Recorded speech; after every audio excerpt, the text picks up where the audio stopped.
Times of crisis, what's more terrifying, the virus itself? The darkness within the human heart. The world was overrun by the undead. Some saw an opportunity, scheming, betraying, sacrificing others for their own survival. In this world, humans became far more frightening than zombies. Even in the darkest hour, a small group chose hope over fear. They stood up not for power, not for profit, for humanity. Among them was one man. This is his story.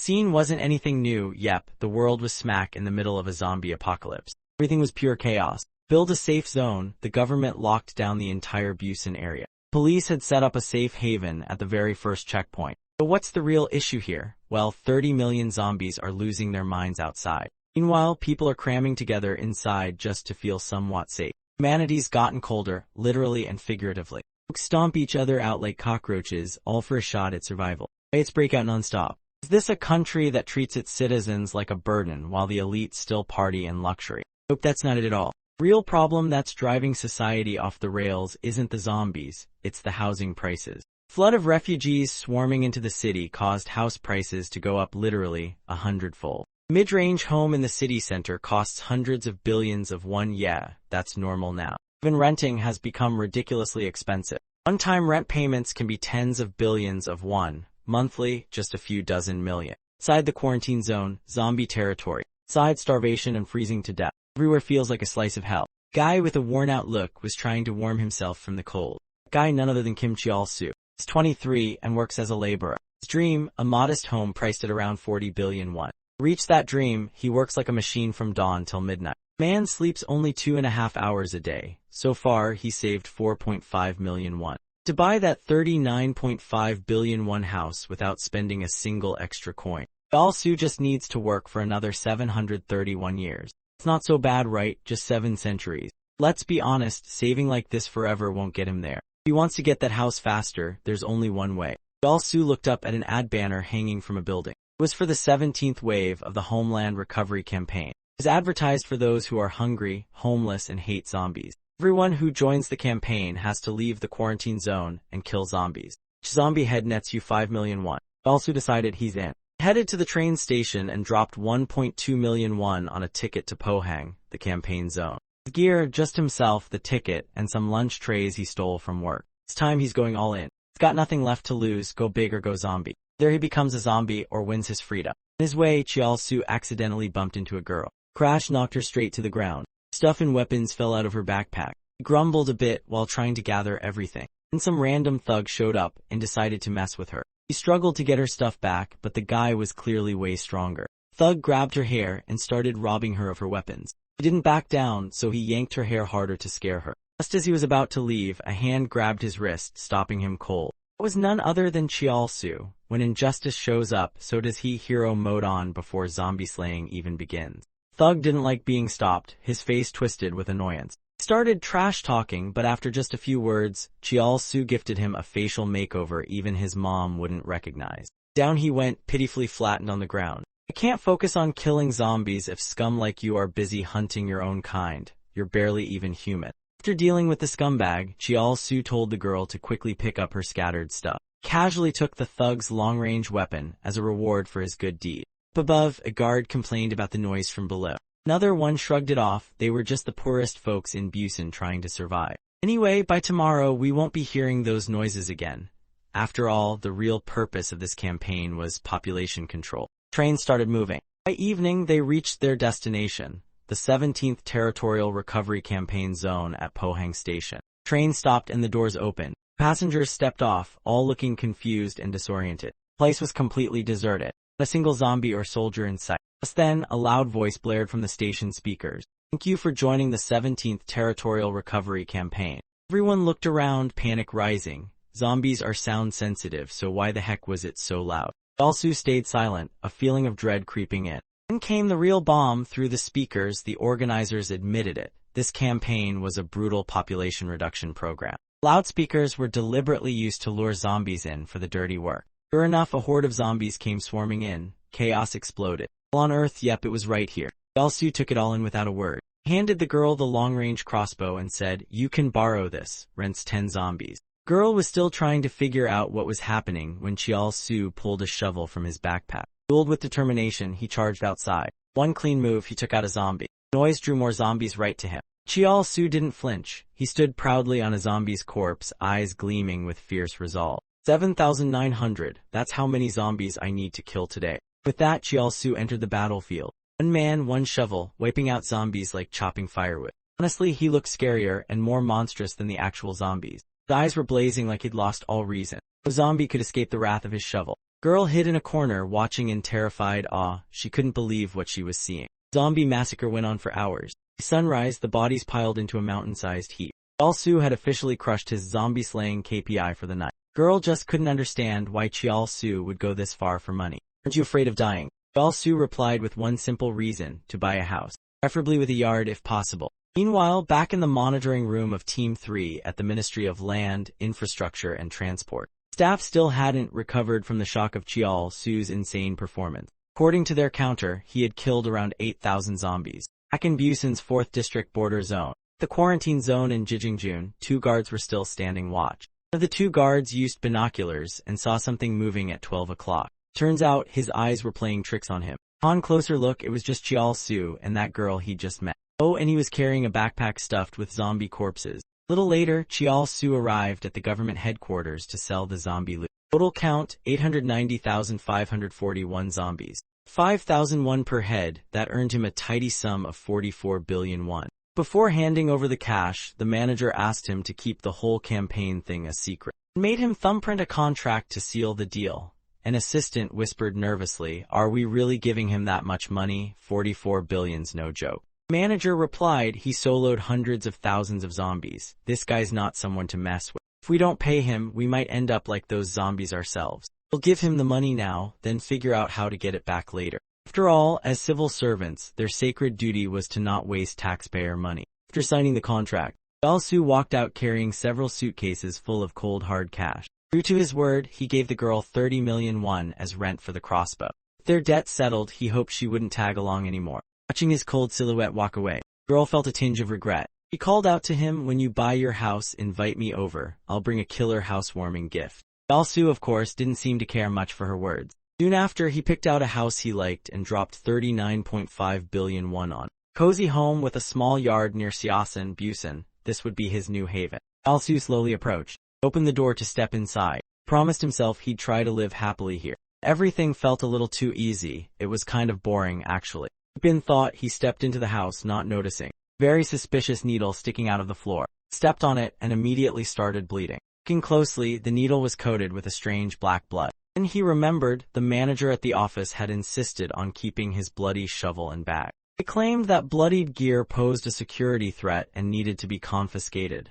Chial Su, not suspecting anything, had complied. Now that he realized the truth, it was already too late. His body began trembling. Sweat poured out as green veins popped up all over, and he screamed in pain. Whatever was on that needle, it was definitely zombie blood. Once he stepped on it, Chial Su might not be fully human much longer. At that moment, childhood memories flashed before his eyes. He and his little brother had lost their parents and grown up struggling. He always believed their parents were still alive. He once told his brother, "Someday I'll buy a house with a yard. Put up a sign with our family name so they can find us." Back to the present. Government official and his zombie-slaying task force arrived at the house. He grabbed a megaphone and announced toward Chial Su's home, "Mr. Kim Chial Su, you've been infected. Please come out and cooperate." His assistant nervously whispered, "What if we piss him off? If he charges, we're screwed." The manager didn't care. What worried him was that if word spread about a survivor of the campaign, other underground factions might try to recruit Chial Su first. That's why he cooked up this whole scheme to erase the threat. Conveniently reclaim all that money, legally of course. Chial Su stepped out the door. Judging by his condition, the virus had probably spread throughout his body. No one knew his heart was completely shattered inside. First zombies, then poverty. Now even the government had rotted. Never before had Chial Su felt so helpless and hopeless. Through tears, he screamed that all he ever wanted was a house for his family to come home to. That dream so big that this crappy world couldn't allow it. Anguish and rage, he cried out and charged forward. "Why are you all so damn cruel?" Meanwhile, at a towering luxury apartment complex, inside a lavish, high-end unit lived Choi Ah-jiang. She was the CEO of Choi Jang Hunter Corp. Today she had a client appointment at 5:30 p.m. Fresh out of the shower, Ah-jiang tossed on a thin outfit and walked out. The guest was already waiting for her. It was Jiang Myung-ho, who came to ask for help retrieving an item from a zombie-infested area. Roy Jang specialized in zombie-related services, clearing infested zones, retrieving items, or even people from zombie hotspots. Jiang also managed many skilled zombie hunters and her secretary, Park Hwang-soo.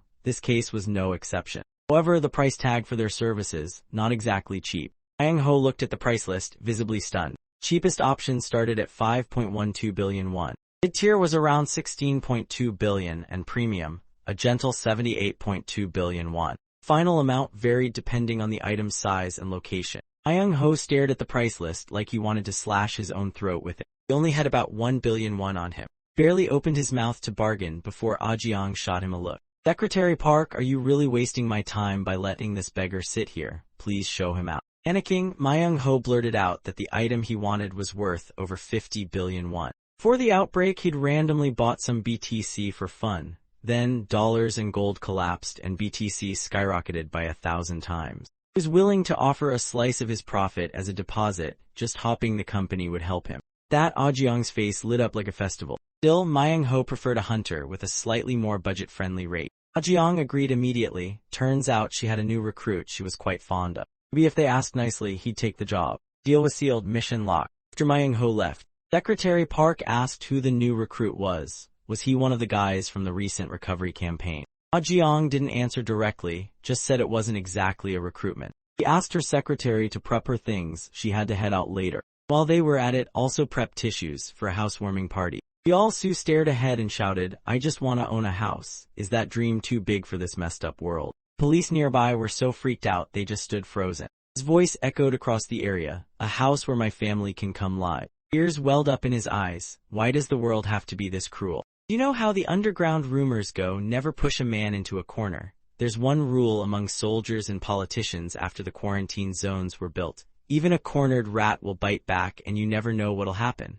Then Yeol-soo suddenly charged forward like a man possessed. Yeol-soo leapt forward and pinned a cop to the ground in full public view, leaving everyone around stunned. Mun-sik stood tensely, watching the chaos unfold as the officer beneath Yeol-soo glared up at him. The cop raised his baton to strike. Damn zombie scum. Without hesitation, the officer slammed the baton hard against Yeol-soo's arm. Inside, Yeol-soo thought they crossed the line long ago. Seeing the officer fight back so aggressively made him realize, oh right, I'm infected. Yeol-soo's eyes suddenly went wide, pinned the cop down even tighter. Then, using his now sharpened teeth, he sank them into the officer's neck. Blood gushed everywhere. The cop screamed in agony. The other officer stood frozen in horror, unable to move, too shocked to intervene. After a moment of stunned silence, they finally reacted and rushed in. Drag him off, quick, kick him away. He grabbed at Yeol-soo's shirt, yelling, let go you freak, let go. Several officers pulled him up and restrained him. He coughed up a large amount of blood. Bitten cop let out a growl.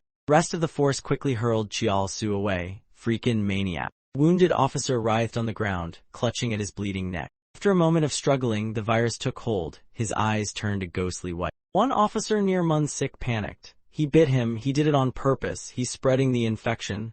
Mun-sik grabbed a megaphone. If that freak tries to bite again, shoot him in the head. He's dangerous because he still has his mind. Yeol-soo had collapsed and lay motionless.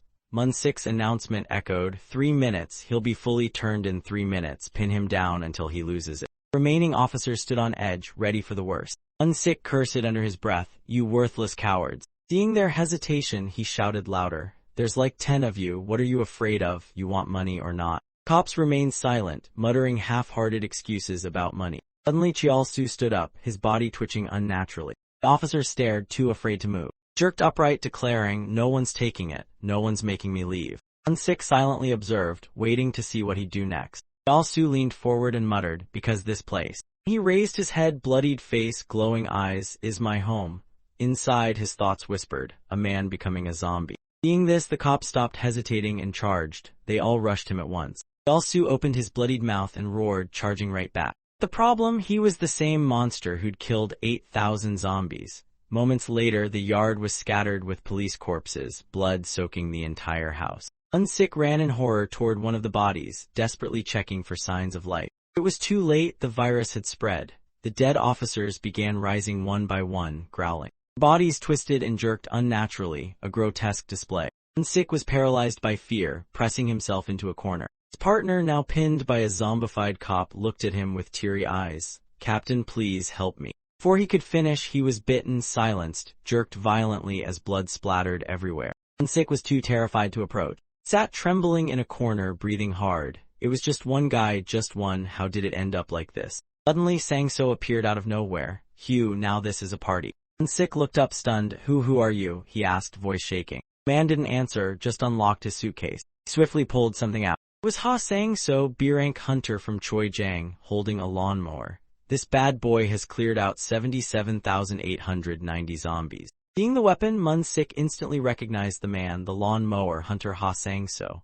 Hired by the Ministry of Land, Infrastructure and Transport, no doubt. Thinking fast, he tried begging, wait, hold on. I'm Kim Munsik, commander of Team 3 from the Ministry of Land, Infrastructure and Transport. Please save me. Sangso didn't seem interested. He rolled his eyes back and asked, what should I do with this guy, ma'am? The woman replied, isn't it wonderful? He walked over, stood beside him, and glared down. Munsik was shocked yet again.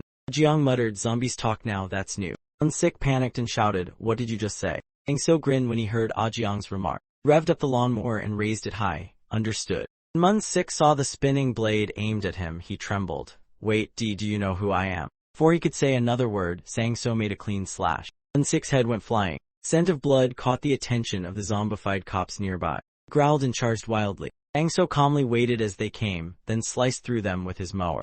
Zombie cops were quickly chopped into pieces. One got a clean cut right through the neck. Another was hacked into 3 or 4 parts. After all that, only Chiaosu was left unscathed. The sky was bright blue, but the air reeked of blood. Mower blades were now soaked in gore. Sangso rested the machine on his shoulder. Clean up complete. He walked over and pressed the blade to Chiaosu's neck. What about this guy? His eyes look foggy. He's probably turning. Should I go ahead and chop? Jiang quickly stepped in. Wait a second. He stared at Chiaosu in silence. Earlier, she'd ignored his symptoms to handle the others. Strong will, she thought. Seeing his state, Jiang sensed a big money-making opportunity. If he becomes a hunter, I can sell him for a fortune. He pointed at Sangso. He's mine. Touch him and you're getting a pay cut. Hearing that, Sangso backed off. Oof, salary cuts are brutal. Chiaosu hadn't completely lost consciousness. He heard everything but kept his head down, pretending not to. Jiang raised her hand toward him. Can you hear me? Chiaosu sluggishly looked up. He locked eyes with him. Do you want to live? Chiaosu suddenly coughed up a huge amount of blood onto the ground.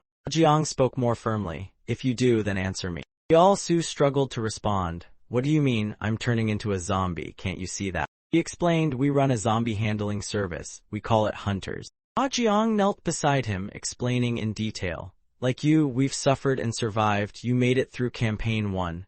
Only the elite survivors of the recovery campaign get this job, hunting zombies among the living. He continued, it's high-paying. If you get missions from a political lord to take back outside territory, you'll earn bounties. Chiaosu wasn't having it. Didn't you hear me? I'm turning into a zombie. Jiang reached into her pocket and pulled something out. With that, she pulled out a syringe. If you say you want to live, I'll give you the antidote. In return, you'll pay it off by becoming a hunter. Jiang's voice turned stern. I'll ask again. His eyes were foggy, but his pupils still focused. He heard every word, even if the world was terrible, even if he had to become someone's loyal dog. He stared at him in silence. He asked again, do you want to live? Chiaosu growled and roared, yes. Watching the emotional back and forth, Sangso grew annoyed, marched over and snatched the syringe.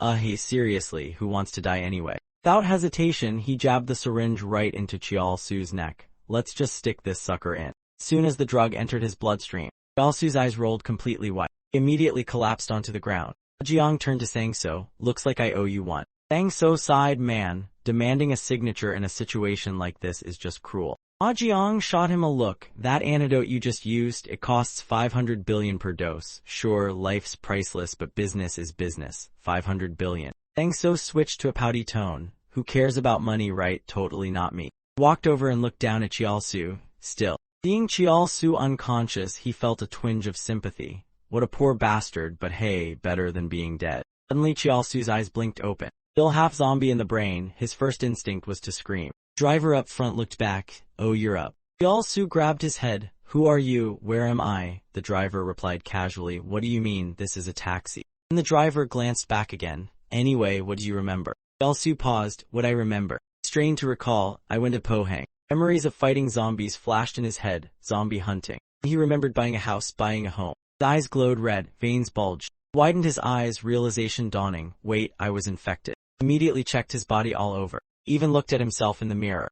His face looked completely normal, no blood vessels popping. He was shocked. Nothing wrong. Driver spoke again. You still have your memory. Remember that silver-haired lady? Image of Ah Jiang popped into his head. Do you want to live? Jiao Su scratched his head, trying to remember. The one with the gas mask. I remember when I got infected. I was in the house. Driver suggested, try touching the tablet. There's a video on it. It'll explain most of your questions. Up ahead, the road was blocked by a wall of zombies. Up ahead, the road was blocked by a wall of zombies. Driver quickly turned the wheel. With expert driving, he plowed through the crowd of the undead. I can't explain more. I gotta focus on driving. The sharp turn slammed Jiao Su's face into the car door. After a while, they finally arrived. The driver spoke up. Anyway, we're stopping here. Take a look out the window. Jiao Su glanced forward. A few cars were parked up ahead, and a swarm of zombies was heading their way. Then the driver tossed him some gear and briefed him. Your mission is to follow that road into downtown Jeonju and retrieve a hard drive. He added, even I'm not going with you. I'll wait here. Call me when it's done. Turning around with a grin, he reminded, don't think about anything else. Just find a house with a zombie-packed yard. If you want to return to Busan, just do what you're best at. Jiao Su quickly geared up and got out of the vehicle. The driver called out, I mean zombie killing, by the way. The moment he appeared, the zombies lost it and charged toward him. Seeing the scene, Jiao Su couldn't help but blurt out a curse. Dramatic image flashed, crowds of people in backpacks running. Main character Kim Jiao Su had entered the quarantine zone out of zombie hatred, but he hated poverty more, so he left. Giant check with a massive amount appeared on the table. Now he was out of quarantine, earning money to pay his debt. Woman signed the check with a wicked smile. All right then, get to work, my little slave. Meanwhile, Jiao Su stood there, blankly holding his gear. This whole situation was absurd. Another room, Ah Jiang relaxed in a chair. But what could he even do? The world always forced the weak to choose. She painted her nails. Ah Jiang casually said, go ahead, talk. Driver on the other end reported in. Delivery complete. He's a bit pissed, but he's already analyzing the situation. He'll get the job done. Hearing the good news, Ah Jiang was all smiles. Thanks, I'll pay your travel fee and books, and don't forget to snap some drone footage too. The driver nodded. Got it. Secretary Park, who overheard the conversation, asked, that rookie, did he act how we expected? He's not even trained yet, but you still gave him a mission. Ah Jiang was fully confident in Jiao Su. He'll do fine. He smells like a real hunting dog. Meanwhile, Jiao Su was staring down a horde of zombies, with literally no choice left. He reached into his pocket and pulled something out. Furious, Jiao Su shouted, damn it, this is nuts. On the other end, Ah Jiang laughed and told Secretary Park, that's not a debt he can pay off pushing a drink cart in Hyundai. This is 500 billion won. Jiao Su's eyes suddenly lit up. He grabbed his weapon and let out a fierce yell. He gathered momentum and leapt high toward the zombie swarm. Using one zombie's shoulder after another, he launched himself deeper into the crowd. Suddenly one grabbed his leg. Jiao Su glanced back. Quick to react, he pulled his other leg up and gathered force, and landed a perfect stomp right on its face. Using the momentum, he leapt again over the next wave of zombies. One zombie lunged. Jiao Su swiftly kicked it in the chest, flew backward and crashed into a pile of other zombies. The rest growled and started rising again. Jiao Su slashed one straight across the face with his shovel. While he wasn't looking, a zombie snuck up from behind.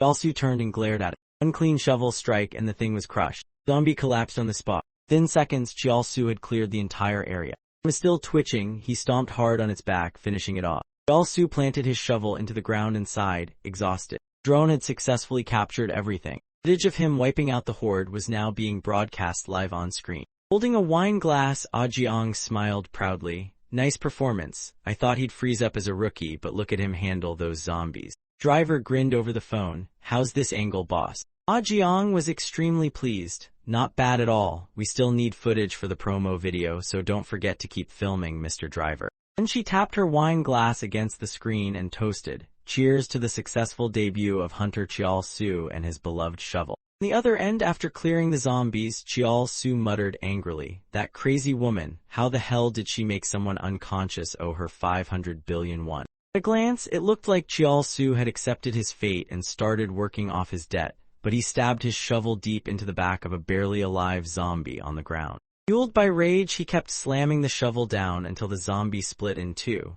Zombies, poverty, government, and now I'm just a walking dead. Clenching his teeth, face bulging with veins, he cursed again. Everything's a scam. That poor zombie was now getting vented on for all of it. I'm the weakest, so I die first. Seriously, why do they treat me like this? He was furious, but all he could do was take it out on the undead. Sweat poured down his face as he gritted his teeth. No way I'm paying back 500 billion won. In his mind, he saw Ah Jiang chaining him up. So I'm gonna live like a slave for the rest of my life paying this off. Then his imagination flipped him pinning Ah Jiang to the floor with his shovel at her throat. I'll find that lunatic and threaten to slice her if she doesn't burn that IOU. Snapping back to reality, he realized, wait, how the hell do I find her? And how do I even get back to Busan? Quickly came up with a plan. Maybe if he acted obedient, he'd get to see her again after completing the mission. 406 Jeonju Wonggil, Jeonbukdo, 11th floor. Without hesitation, Chial-su stepped through the pile of corpses and pushed deeper in. Guess I'm the errand boy now, better finish the job fast. Ahead of him stood rows of old high-rise buildings, cracked and worn down. Another zombie went flying from a kick. Chial-su picked up a device and shook it.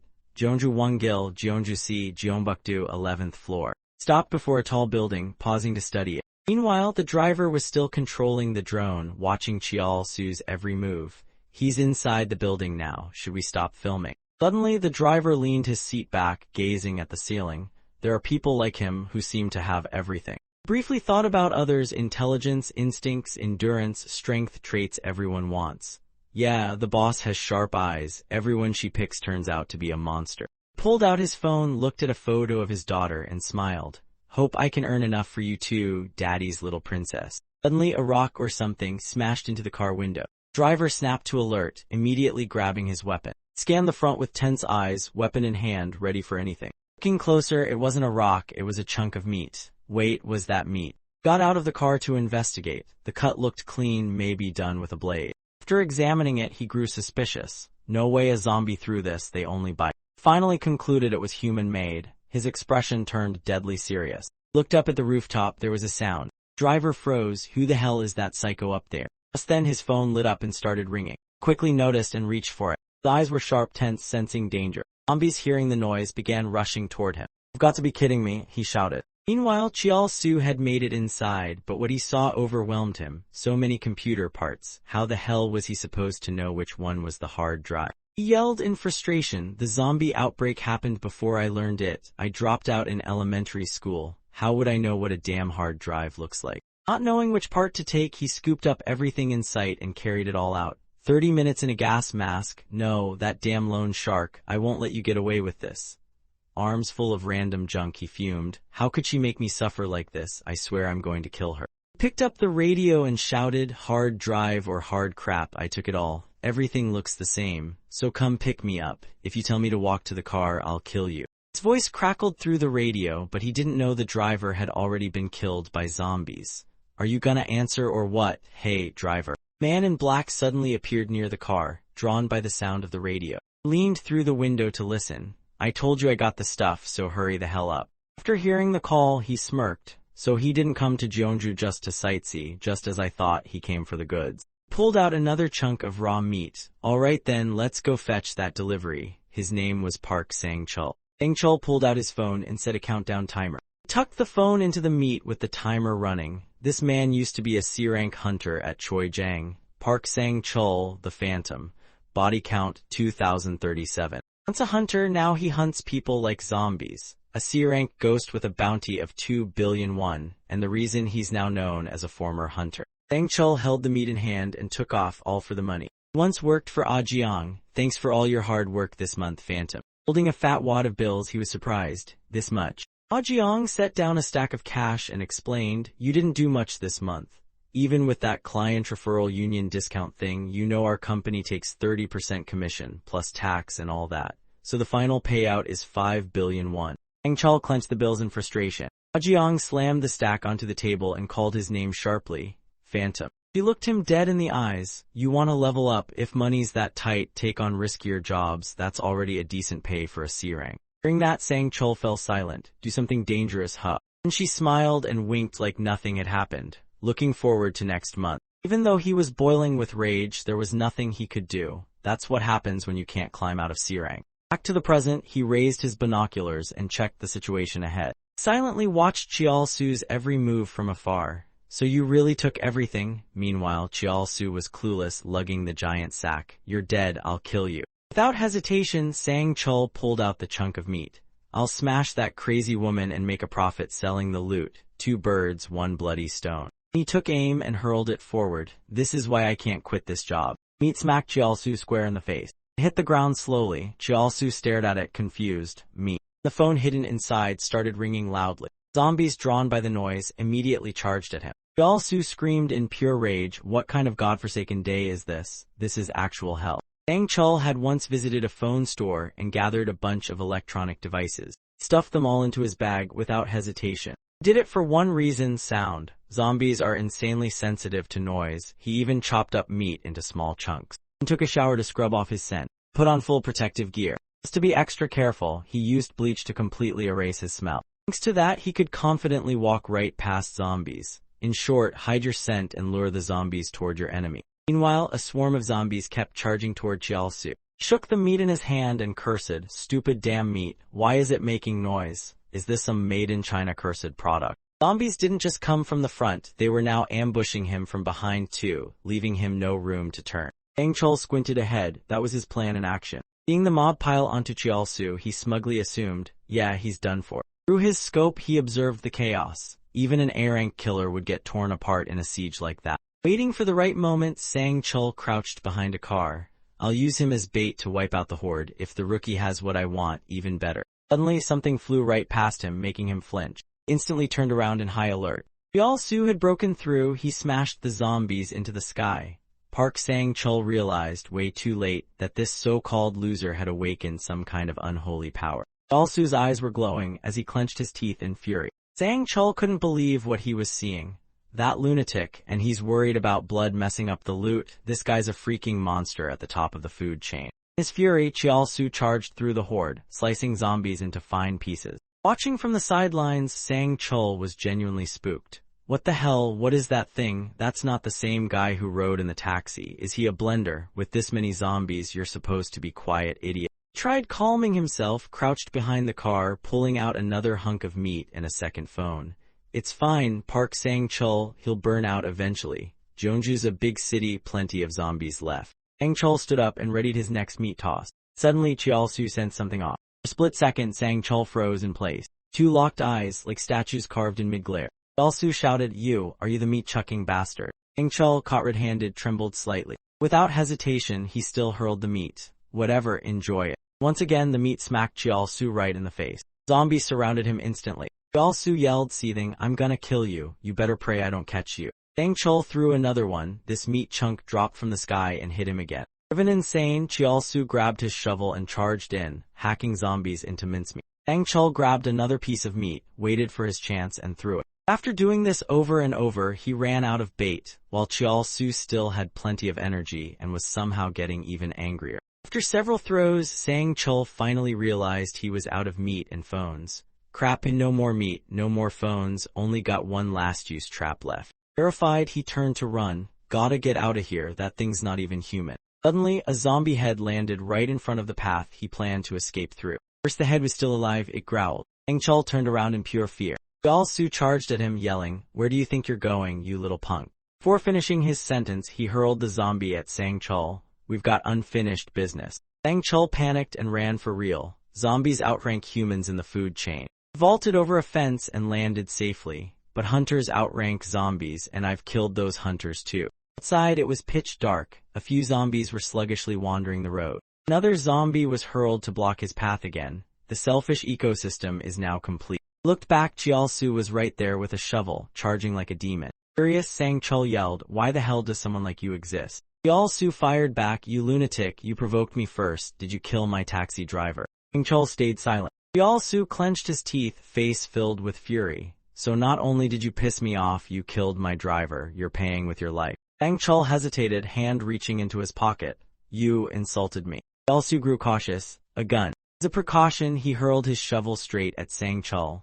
Overkill is underrated. Shovel struck Sang-chul's shoulder with deadly precision. Collapsed backward from the deep wound, but gave a creepy smile. Slowly rising, Sang-chul muttered, better dead than letting you step on me. Pulled a remote control from his pocket and pressed a button. Then we die together. Like, suddenly the amusement park's loudspeakers blared. Today as well, welcome to Jeonju. Giant Ferris wheel lit up and began spinning. Carousel word to life. Loudspeaker cheerfully repeated, welcome, everyone. Let's make some unforgettable memories today. Speakers kept echoing, today as well to those who came to Jeonju, welcome, let's create great memories together. Seeing Cheol-soo exhausted in front of him, Sang Chul smiled. Just imagine, one phone can attract dozens, maybe hundreds of zombies. His eyes narrowed, now imagine a theme park going wild. Cheol-soo shouted in fury, hey you bastard. In that final moment, Sang Chul's gaze went completely unhinged. Jeonju has a population of 260,000, give up on survival. Zombies followed the sounds blasting from the speakers, stamping toward the two men. Suddenly, a stranger arrived in the area and spoke up. Who's the one that buried Seamyeon? Cheol-soo turned around in surprise. No one answered, so the man grew irritated. What, y'all deaf? A middle-aged man carrying a large bag on his back pointed at them and repeated, who buried Seamyeon? Seeing this man here shocked Cheol-soo. What the heck is this old guy doing? How did he even get in here? No, more importantly, why is he here? Man repeated, who took Seamyeon's grave? Meanwhile, the loudspeaker cut in again. Welcome to Jeonju, hope you make great memories today. The man snapped, who buried Seamyeon? Then the speaker cut him off again, make many beautiful memories today. His eyes flared and he reached behind his back, furious. Interrupting a grown man while he's talking, how rude. Sword flashed out in an instant. Flurry of blade strikes flew, destroying every single speaker around. Make many beautiful memories, slash.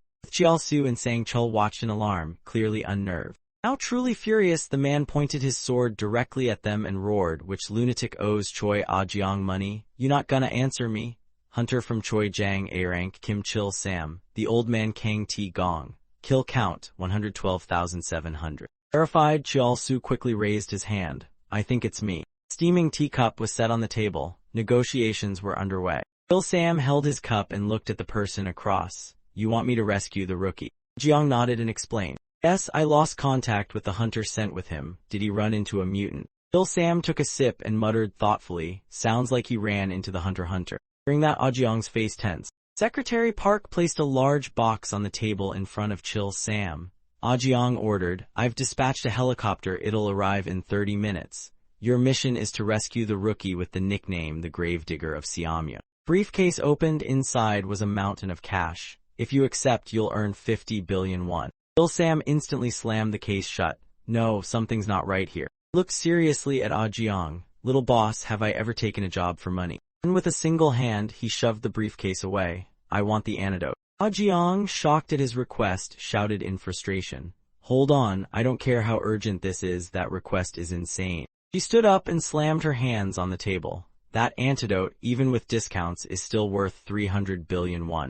Chil Sam remained completely calm, sipping water. Little boss, I'm someone outside the quarantine zone, remember. Clearly knew what she valued most and used it to threaten her. Your new toy isn't from inside the zone, is he? Chil Sam tossed something across the table. In emergencies, the less desperate party sets the terms, not the one who's panicking. If you give me the antidote, I'll save the kid and teach him a thing or two. Ah-jeong stared at the check in her hand, stunned. I'll give you 200 billion in commission. Now in full control of the negotiation, Chil Sam calmly pressed, I'm a busy man, little boss. So are you in or out? Outside the quarantine zone, he pointed his weapon at the two. Which one of you owes Choi Ah-jeong? You seriously not gonna answer me? Cheol-soo hesitantly raised his hand. I think it's me. The old man smiled. Then it looks like I came to the right place. Chil Sam silently scanned Cheol-soo from head to toe. That physique's pretty solid for someone doing side jobs. Were you born like this? Cheol-soo also stared back quietly, catching the mild malice in his eyes. Chil Sam's gaze shifted to Cheol-soo's scarred, calloused hands, hands that told the story of a rough life. Suddenly he spoke again, just a toy, but it's got all the right qualities. Cheol-soo's head was swirling with suspicion. Why is this old man staring at me like that? I know my debt collector sent him, but he curled his lip. Who even are you, old man? Chil Sam suddenly raised his voice, consider me your master. Cheol-soo's eyes widened in horror. What? I thought you came to take me back to Busan. Where did that come from? Meanwhile, the zombies outside kept growling, scratching and trying to break through the fence. Numbers kept growing, charging like maniacs toward them. Seeing the incoming swarm, Cheol-soo spun on his heels and bolted. Screw this, we'll talk later, Gramps, deal with that first. Chil Sam stopped and smacked him on the head with his fishing rod. I wasn't done talking, you punk, and show some manners, you shameless brat. Of course, Cheol-soo shot back. And who gave you permission to be my master? And how the hell do we get out of here? Chil Sam calmly mocked him. Your boss hired me to teach you, kid. And why are you skipping class before it even starts? Didn't you go to school? Chial-su sighed and stared at him. You're the same breed as that gas-masked witch. Chil-sam looked him over too. Kids these days don't listen to a damn thing. After a pause, he stepped in front of Chial-su, facing the zombies. Alright, this is your first lesson. Let's keep it simple. Catching zombies and fishing, what do they have in common? Chial-su blinked.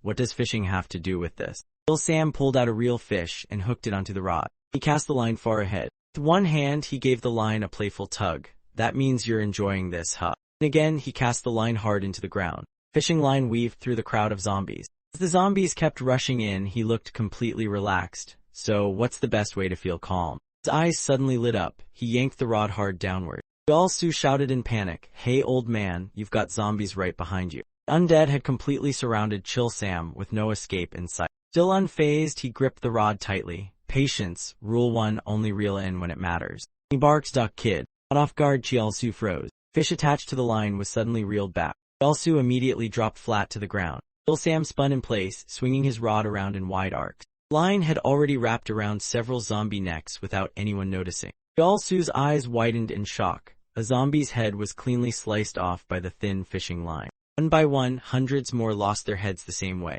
Chial-su sat still as the line zipped past his head. He was absolutely horrified. The entire zombie horde was effortlessly shredded by Chil-sam, collapsing into a heap. Still trembling, Chial-su mumbled, how many did he just wipe out in one go? Chil-sam slung his fishing rod over his shoulder and replied, flew 30 meters, so probably took out a few thousand. Hearing that, Chial-su was stunned. Thousands, in one hit, what the hell, that's tens of billions in value. Staring at Chil-sam, Chial-su realized he was dealing with a true master. This old man might talk nonsense, but he's the kind of guy who prints money. Chial-su stammered, what do you mean by in one hit? He didn't notice that behind him, a massive zombie was slowly rising. In the rubble, the zombie spoke, hey. It was none other than Sang-chul, mutated into a zombie. He shouted, hey, I'm still standing here. Seeing Sang-chul in that state, Chial-su was completely baffled. What the hell, a zombie? I thought he turned into one after getting hit by that blood-covered shovel, but his eyes widened. What's wrong with his form? Chil-sam explained. Ah, that's a mutant. It happens to zombies sometimes with a certain probability. He continued, though it looks like he only mutated partially. Was that guy a C-rank? Hearing this, Sang-chul was furious, grinding his teeth. C-rank. Sang-chul suddenly remembered Ah Jiang's words to him. If you're struggling to earn more, that's about enough for C-rank. Enraged, he charged forward. Screw that damn C-rank title. Chil-sam's face remained cold, without a shred of fear. Sang-chul aimed straight at him, charging like a maniac. As he attacked, Chil-sam didn't even dodge. I hate rookies like you. Chil-sam was smashed into the concrete, buried beneath rubble, while Sang-chul roared, and I hate top hunters like Kang Ti-gong. Tears streamed down Sang-chul's face as he yelled, so before I lose consciousness, I'll kill you all. Voice echoed, the hell did you just say? Chial-su, holding his weapon, looked at Sang-chul coldly. I don't understand a word you're saying, your pronunciation sucks. Filling with rage, Sang-chul raised his hand to strike. You bastard. Facing the incoming blow, Chial-su frowned. He's bigger and faster than regular zombies. Can I even handle this? Sang-chul howled and slammed his attack forward. Suddenly his arm was sliced clean off. Chil-sam was still alive and had counterattacked. This shocked Sang-chul. I just remembered, didn't we meet back when we were both hunters? Chil-sam stepped out, staring him down with a mocking grin. Weren't you called the Phantom, that coward in full hazmat gear? Turns out they'd met before. You didn't even want to face zombies. I saw you looting treasures while other hunters were working. A greedy little rat snatching up loot while others wasted time.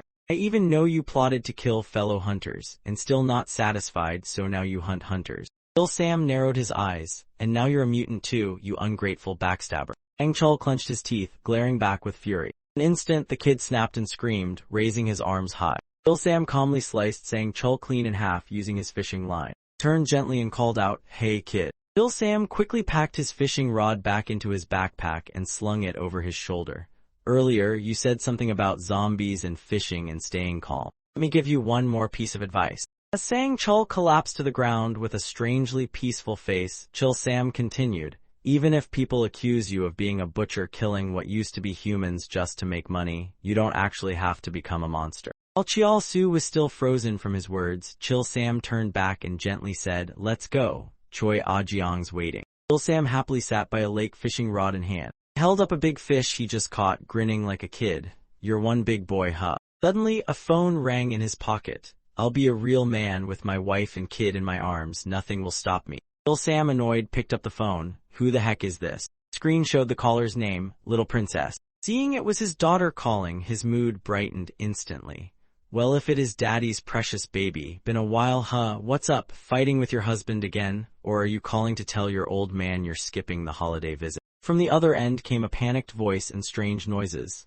Dad. Chill Sam's face turned serious as he stared at the screen. What's going on? What the hell's happening? His daughter's frightened voice came through. My husband, he got bitten by Jaisung. He's bleeding badly and foaming at the mouth. Hearing this, Chill Sam's heart sank. What? Yejeong, calm down and speak slowly. She sobbed. What should I do? Emergency lines won't answer. I'm hiding in the bedroom, but Jaisung's trying to break in. Sound of the door handle rattling could be heard. Chill Sam immediately jumped up and ran to her aid. I'm coming right now, stay put, he tried to reassure her. His daughter's voice trembled. Dad, I'm scared. Right then, a news alert popped up on his phone. Chill Sam shouted, Ji-dong, can you hear me? His phone screen flashed an emergency warning. Zombie pandemic alert from the Disaster Management Agency. A new outbreak is spreading rapidly around the capital. Stay indoors and avoid contact with others. Back to the present, Chill Sam boarded a helicopter. Chopper landed on top of a skyscraper. Ladies and gents, we've arrived at the Aqua City rooftop. Pilot announced, I've heard about your heroic feats. It's an honor to fly you, sir. Chill Sam took off his headset and turned away in boredom. Honor my ass, what a load of crap. Someone was already waiting on the rooftop. Good day, sir. Are you heading to Ms. Choi's office? Chill Sam nodded. That's right. Chill Sam and Chial Su stepped into the elevator together. The silence was awkward and heavy. Suddenly Chial Su asked, Hey old man, who are you really? Chill Sam calmly replied, just a slasher like you. I kill zombies for money. Chial Su asked, but how are you so strong at your age? Why does everyone respect you so much? He hesitated, and what do I have to do to be like you? After watching Chill Sam fight, he knew the man was no joke. Chill Sam chuckled, you sure ask a lot of dumb questions, kid, but there's only one answer to all of them. And he brought up the zombie pandemic. After the outbreak, it didn't matter if you were rich or a homeless guy living in a cardboard box, everyone lost something. He turned toward Chial Su. Those who dared to fight for it became stronger and earned respect. Then he tapped his chest with a clenched fist and looked Chial Su in the eye. So let me ask you something, kid. What did you lose? Question stunned Chial Su. What I lost. He suddenly recalled the faces of his family, his parents. The moment they were swept away by the crowd, and he couldn't catch up. He remembered his childhood. Struggles, working hard just to survive. He thought of the friends who fought beside him. Friends who were now zombies. Finally, he remembered the one closest to him, his older brother. The image of his brother dying from a spear piercing through him was something Chial Su could never forget. Chill Sam looked at Chial Su and said, you must have lost a lot to need that long to answer. Seeing him still silently brooding, Chill Sam spoke again. Try thinking of it this way, kid. What's the one thing all the things you've lost have in common? What's the first thing you want to get back? That's when Chial Su finally opened his mouth to answer. It's home. A warm, happy image of a family of 4 flashed in his mind. From that blank, distant look, his face shifted into deep sorrow. I felt happy back when I still had a home. Jiang held out a key with a smile. I'll be taking that house as collateral. It's no longer yours. Chial Su protested in disbelief. What did you just say? Shouted in anger. Ah Jiang, you damn witch, who gave you the right to take my house? You can't just steal it like that. Ah Jiang's eyes flared hearing him say witch. Excuse me, did you just call me a witch? Furious, she whipped out her calculator and started punching in numbers. Just the antidote alone cost 500 billion. Then there's the A-rank slasher I had to send to rescue you, insurance for the dead taxi driver, and the cost of airlifting you by helicopter. He shoved the calculator at his face. That's over 800 billion won, you broke loser. Then she snapped, and on top of that, you dare come back empty-handed after losing the client's cold wallet during the mission. Slamming her hand on the table, she glared. Meaning and menacingly, she growled, and you think you can talk to me like that? Who do you think you are, a brainless zombie or some rabid dog? Chial Su fired back, I never asked for that damn antidote, and I never chose to go to Jeonju alone, you crazy mutt. Slammed his fist down hard to show his rage. He leaned his face in close to hers. I'm politely asking you to give me back my key. She smirked, oh yeah, and what if I do, you gonna hit me? Jiang flashed a devilish grin. You think you can take me on? Chial Su enraged looked ready to strike. Suddenly a voice boomed making him freeze. Don't do anything stupid. Chill Sam pulled out his fishing rod and warned, watch it or you'll lose a hand. He added with a firm voice, the boss lady's math checks out, so what are you complaining about? Chial Su turned back yelling in Chill Sam's face. Math checks out my ass, that's my house, and whether I turn into a zombie or not is my choice. Still furious, he growled, but that damn woman's taking everything from me. Chill Sam calmly replied, then give her the money. Like I said earlier, it's all about reclaiming what you've lost. You just need to kill a lot of zombies. He laid it out, do a few jobs for her, recover some items, reclaim a few territories, kiss some government butt. There are many ways to pay her back. I'll help you, Chill Sam promised. I told you I'd be your mentor, didn't I, remember? Hearing that, Chiaosu finally loosened his clenched fist. Chill Sam sighed and tucked his rod back into his bag. Chiaosu turned away sulking. He glared at Ah Jiang. The day I pay off my debt and take back my house, I'll beat you to a pulp without holding back. She stuck out her tongue playfully. Looking forward to that day when you finally pay me back. With that, Ah Jiang pulled out a dose of medicine and handed it to Chill Sam. Promise is a promise, she said. I'm giving this to you only because that shovel-wielding idiot will compensate all my losses. She tossed it his way. Next time I won't accept a deal where I come out losing. Chill Sam caught it. Thank you, landlady. Ah Jiang turned to Chill Sam with a worried look. Are you sure you can actually train that kid? She added, he knows nothing about how the world works and he can't even control his temper. Other than that, he's tolerable. Chill Sam confidently replied, he'll be just as good as Ha Sang So someday, at the very least. With that, he turned around to leave. Well, I'm done here, I'm heading out, but Ah Jiang stopped him. One more thing, Mr. Kim. He pointed at Chiaosu. Can you bring that punk with you to the slasher event tomorrow night? He needs to meet more people and realize where he stands, she explained. As you said yourself. Chill Sam nodded right away. All right, sure. As they left, Chill Sam tried to console the freshly homeless Chiaosu. You can stay with me while she holds onto your house, beats sleeping in the streets. Chiaosu, with no other choice, replied, if you're fine with it, I'll get my house back soon anyway, so I'll just go along with this for now. He turned and asked, but what's that event she mentioned? Chill Sam replied seriously, the killers of Busan all make their living hunting zombies, but a few who stand out are ranked B or higher. Broke down the ranking system for slasher hunters. A rank over 100,000 kills, B rank over 30,000, C rank 5,000, D rank 100 and up. That event is a gathering for those crazy folks, he concluded. Fired up, Chiaosu followed Chill Sam outside. Climbing a long set of stairs put him in a grumpy mood. Sweating like crazy, Chiaosu pointed ahead. That your house? Small, rundown home perched atop a steep hill came into view. Chill Sam nodded. Yup, hurry up, once it's dark you won't see the stairs. The place looked anything but luxurious. The door looked like it'd fall off if you opened it too hard. No one would have guessed this was the house of a man who could make money with a flick of the wrist. As soon as they entered, Chill Sam tossed his fishing gear to the side. First things first, shower, we smell like a corpse pile. Two of them stripped down and washed off outside in the yard, totally different from what Chiaosu expected. Chiaosu changed into a plain white shirt and gave his jacket a shake. At night, the two of them shared a simple dinner under a dim light. They didn't even have separate rooms. Both had to sleep on the same bed. After tossing and turning a bit, Chiaosu asked, hey, old man, mind if I ask you something?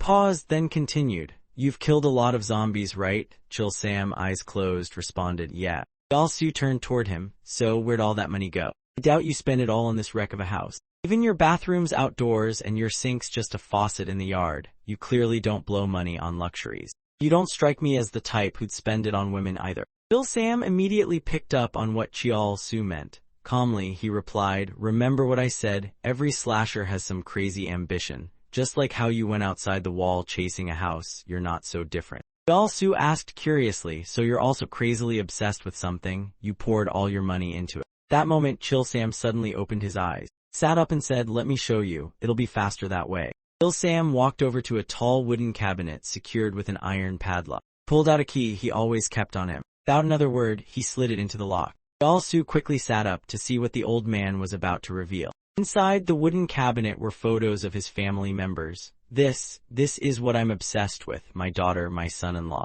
Chill Sam explained what he'd been fighting for, what she gave me, that antidote that costs 500 billion won per shot. Bowed his head lost in thought. Yes, the antidote. Chiaosu's eyes wandered to the photos beside the vials, and those other pictures next to your daughter. Chill Sam reached out and touched a photo. They're my family. Without hesitation, he confessed while looking at the picture, I plan to go to Seoul to turn my family back into humans. Hearing that, Chiaosu froze. He wanted to ask. In his head, he imagined the chaos of Seoul. How was this old man going to get through 10 million zombies? Streets were flooded with zombies, with even more between here and Seoul. Jiao-su considered the worst. Even if Chill Sam had the antidote, he might never reach Seoul. And even if he did, would the antidote really bring his family back? But there was no point asking that out loud. Jiao-su's eyes dimmed, lost in thought. A vision of his brother appeared in his mind. His brother had once dreamed of buying a house so their parents could come back, though they likely never would. Jiao-su had tried to fulfill that wish and left the walls to get the house, carrying his brother's dream. Neither goal was particularly realistic. After a pause, Jiao-su finally asked, "So, that's what you meant when you said everyone's crazily chasing something?" Chill Sam slammed the cabinet shut and stared at him. "If you've got something to say it loud like a man." Jiao-su lost his nerve, flopped onto the mattress, and muttered, "Nothing. Thanks for the TED talk, I'm going to sleep." Chill Sam didn't push. "Thought you were gonna say something profound." Early the next morning, they were already packing up to go somewhere. "You'll get it when we get there." Sleek black car rolled up and parked right in front of them. Well-dressed man stepped out of the car, shoes gleaming. Turned to open the rear door. Angie stood by with a polite smile and greeted, "Good morning, Mr. Kim Chill Sam." The old man stepped in briskly. "Thanks," Changi smiled, "it's nothing." Just as Jiao-su was about to climb in, Changi extended a hand to block him. Then slammed the door shut coldly. "I'm only here to pick up Mr. Kim Chill Sam." Jiao-su banged furiously on the window, yelling, "Come on, one more person isn't gonna cost extra gas. Hey, old man." Changi immediately grabbed his wrist. Clearly irritated, Changi snapped, "Stop, your handler will be here soon to pick you up. In this world, there's something called a rank." Jiao-su jerked his arm back in frustration. Changi turned with a scowl, "So don't get chummy with me just because Mr. Kim is nice to you. I'm Joe Changi, A-rank manager of Kim Chill Sam." Car sped off, leaving a stunned and speechless Jiao-su behind. Scowling, Jiao-su muttered, "What the hell's his problem? What even is a manager?" Suddenly, a girl on a motorcycle pulled up beside him. He asked, "Are you the shovel demon from Siamya?" Jiao-su sighed, "Can people please stop bringing up that damn shovel?" She stepped off the bike and handed him a business card with respect. "Nice to meet you, shovel demon. I'm your personal manager starting today. I'm Min Ari." He continued, "You're wondering what a manager is, huh? Slasher manager." Ari explained further, "Killing zombies earns money. Slashers are precious assets to the company as long as they keep slaying. Assistants handle the rest, supporting slashers with everything outside of killing." He then listed all the duties: strategic planning, weapon maintenance, transport coordination, accounting, and even training schedules. Jiao-su finally reached out to take the business card. "So that's what a manager does." Ari removed her helmet. Standing tall in front of him with a smile, she said, "I'll be managing you from now on, Mr. Jiao-su." And Ari, C-rank manager of Kim Chill Sam. Meanwhile, in a lavishly decorated room, Secretary Park zipped up Ah-jeong's dress. Suddenly, Secretary Park asked, "Ma'am, I have a question." Ah-jeong raised an eyebrow. "What is it?" Park looked curious. "Didn't you plan to personally manage Jiao-su? Why assign him a separate manager?" Ah-jeong replied calmly, "I used to be a manager once, but now I'm the CEO." She glanced at her secretary. "My responsibility isn't just one C-rank slasher anymore, it's all 44 under the company." Former A-rank manager, Choi Ah-jeong. She reassured her, "You can count on Min Ari. She's got a great nose, just like me." Park blinked. "A great nose." Ah-jeong smiled slyly. "That's right." Meanwhile, Ari was riding the motorbike with Jiao-su on the back. You can smell success from a mile away. After a while, they arrived at their destination, the grandest five-star hotel in Hyundai, Beekjar Hotel. Inside, staff were rushing to roll out a red carpet while others were hauling in loads of supplies. Security guards stood at attention to maintain order. Outside, 3 vehicles arrived at the entrance. One was the black car of Chill Sam. The other was a large cargo truck. The white car pulled up behind them. Staff stood in 2 neat rows along the red carpet. A-rank slashers, attention. 3 A-rank hunters stepped out of the vehicles. Chill immediately grumbled as he got out, "Damn it, calling this a networking event is just a nice way of saying I have to see people I hate." JDC Group's A-rank slasher, boss Jang Deekshul, confirmed kills, 10,059. Chunsik replied on the side, "If you hate it that much, just go home. My dog can take your spot." A-rank slasher dog trainer Park Chunsik confirmed kills, 108,270. Kind chuckled mockingly. "Oh dear, why the hostility? Shouldn't we behave like colleagues, not rivals? Brothers, we should hate zombies, not each other." The Holy Knight of God, A-rank slasher Pope Beak Be Kind, kill count unknown. Korong spoke coldly from the side, "Your mouths stink worse than zombies. Shut them." Choi Jang Corp's A-rank slasher, young prodigy Lee Korong, confirmed kills, 110,119. Antique turned back, glaring at the trio. The girl's right, shut it, you cult freak. If it weren't for the zombie outbreak, you'd still be rotting in prison for fraud. He laughed darkly. Defense Ministry Special Forces A-rank slasher Lieutenant Lim Guangtik confirmed kills, 110,119. From the Small Business Alliance at Jagalchi Market, the legendary fish vendor Granny Han Zhonghua A-rank slasher confirmed kills, 100,063. Bill Sam finally chimed in, the loudest bunch is all here, I see. Guess the party's about to start. Choi Jang Corp's A-rank slasher, pipe philosopher Kim Chil Sam confirmed kills, 112,700. Front gate was ceremoniously opened by 2 security guards. Voice echoed inside, welcome to the Slasher Networking Gala, held at the luxurious Beaky Hotel. Staff inside were meticulously checking documents in preparation for the event. Suddenly, something caught one of the staff's attention. Ari pulled up on her motorcycle with Chial Su riding behind. Staff member rushed over asking, can I help you? Are you a slasher or a VIP guest? Ari smiled. This is the shovel demon of Siamyun, a slasher. She stepped off the bike and introduced herself, and I'm Min Ari, his manager. The hotel staff checked the guest list again. His name's not on the list. He asked, can you state your rank? Chial Su looked irritated. Rank, what, you think I'm a slab of meat from a butcher shop? Ari quickly stepped in. He's rank C. Staff member's attitude shifted the moment he heard C rank. Unbelievable, we still have C-rank nobodies hanging around here. He sighed and waved them off. Only B-rank and above with VIP invites get in. This is a high-class venue, so quit embarrassing yourself and scram. Suddenly, a voice cut in, VIP guest, you're talking about me. Jiang appeared and declared, let them in, I invited them. The staff member was stunned. Director Choi. Elsu scowled, muttering, her again. Staff member forced a smile, then mumbled, but he's just a C-rank. Shouldn't we try to maintain some standards? Ah Jiang gently approached and placed a hand on his shoulder.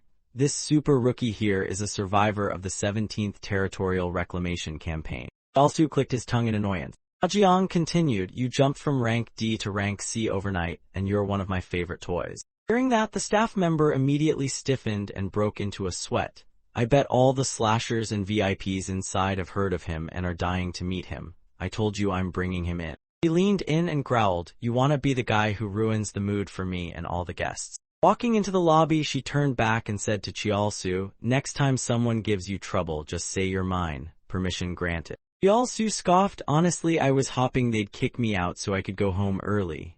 Jiang smirked, our little pup still doesn't understand his owner, huh? She pulled out her trump card, money. You'll obey me until you pay off the 800 billion you owe me. Got it, sweetie. No escape, Chial Su sighed. Fine. Banquet table overflowed with delicacies, gourmet dishes of all kinds. Even the servers were dressed to impress, the wine all top shelf. Assassins mingled, chatting and networking throughout the event. Chial Su glanced around and muttered, damn, this is fancy. Guess rich zombie killers party hard. Ari chuckled, calling it a party doesn't quite cut it. She explained, every slasher here is at least rank B, which means they've taken down over 30,000 zombies. Uri added, and all the managers here are B rank or higher, helping to scout talent. But that's not all. He also mentioned the third group, VIPs, and finally the ultra-rich VIPs who recruit both. Uri clarified the point. They're all here for business. One deal at this event could be worth billions, sometimes even tens of billions of won. Her tone shifted as she looked at Chial Su.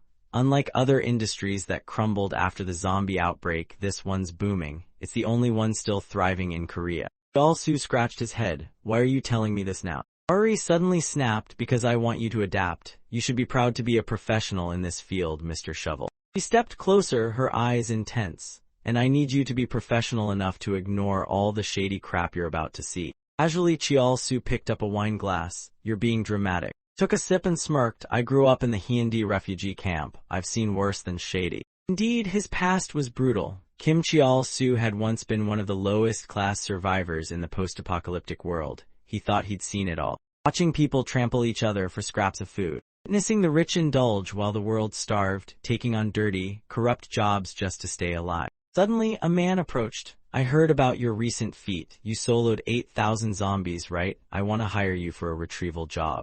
Ari leaned in and whispered, that's the chairman of VF Group. He's placed 24 contracts to date. He's a VIP of VIPs. He quickly smiled and asked, what would you like retrieved, sir? Chairman calmly explained, my wife got bitten while hiding in a bomb shelter in Daegu. I'm in the middle of dividing company shares and they say I need her fingerprint for some legal paperwork. Hearing every word from the chairman, both Chial-su and Ari froze. They couldn't believe he was talking about his wife like that. I think she's still in the shelter, so just go there and bring her finger back. Chial-su said nothing and turned away abruptly, leaving Ari stunned. His eyes were cold with disgust, tired of fake smiles and sugar-coated lies. As he stormed off, he bumped into someone. The man snapped angrily, "You're that rookie everyone's been gossiping about, huh?" Grabbed Chial-su by the collar. "Watch where you're going, punk, you walked into me." Suddenly, a hand landed on the man's shoulder. The young man stepped in to diffuse the tension. "Relax, Grandpa, nobody wants to watch a boomer throw hands with a kid."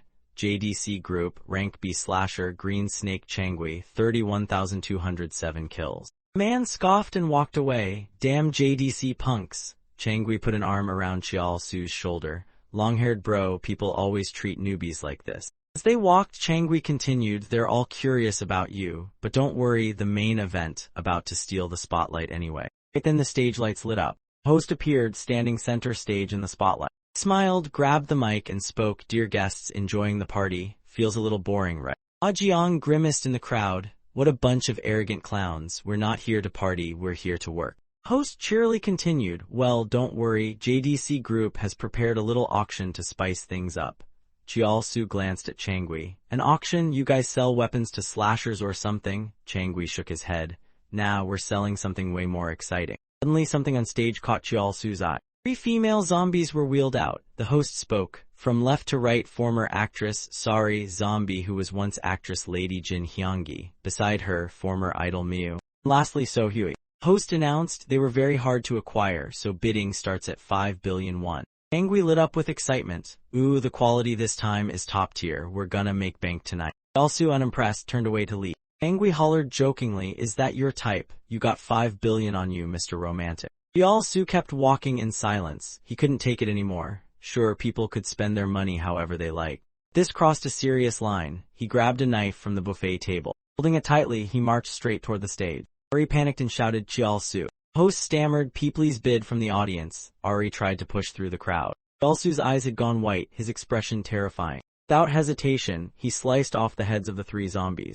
Jiang spat out her drink, saying so oddly enough smiled. While Sam continued observing quietly. Host stumbled backward. "W at the hell." Dropped the mic in panic. The room fell silent, every eye locked onto the stage. Chial-su bent down, picked up the mic, and yelled into it, "You people are absolutely disgusting." Kept yelling, "You kiss up to VIPs and put them on a pedestal. Fine. You ignore me because I'm new, because I'm just a rank C, that's fine too." Chial-su pointed the knife at the female zombie's head. "But this," shouted, "I thought you bastards were supposed to be hunting zombies. Is that your entire damn job as professionals?" His gaze swept over the crowd with scorn. "Is money really worth degrading yourselves this much?" For a moment, Chial-su remembered his older brother. He despised how people like his brother suffered all their lives only to die slowly and forgot. Looking down at the rich in the crowd, Chial-su felt more disgust than he ever had for any commoner. He tried to shout from below, "Get down now," before someone decides to react. One of the slasher hunters in the crowd, who'd been silently enduring Chial-su's rant, finally snapped.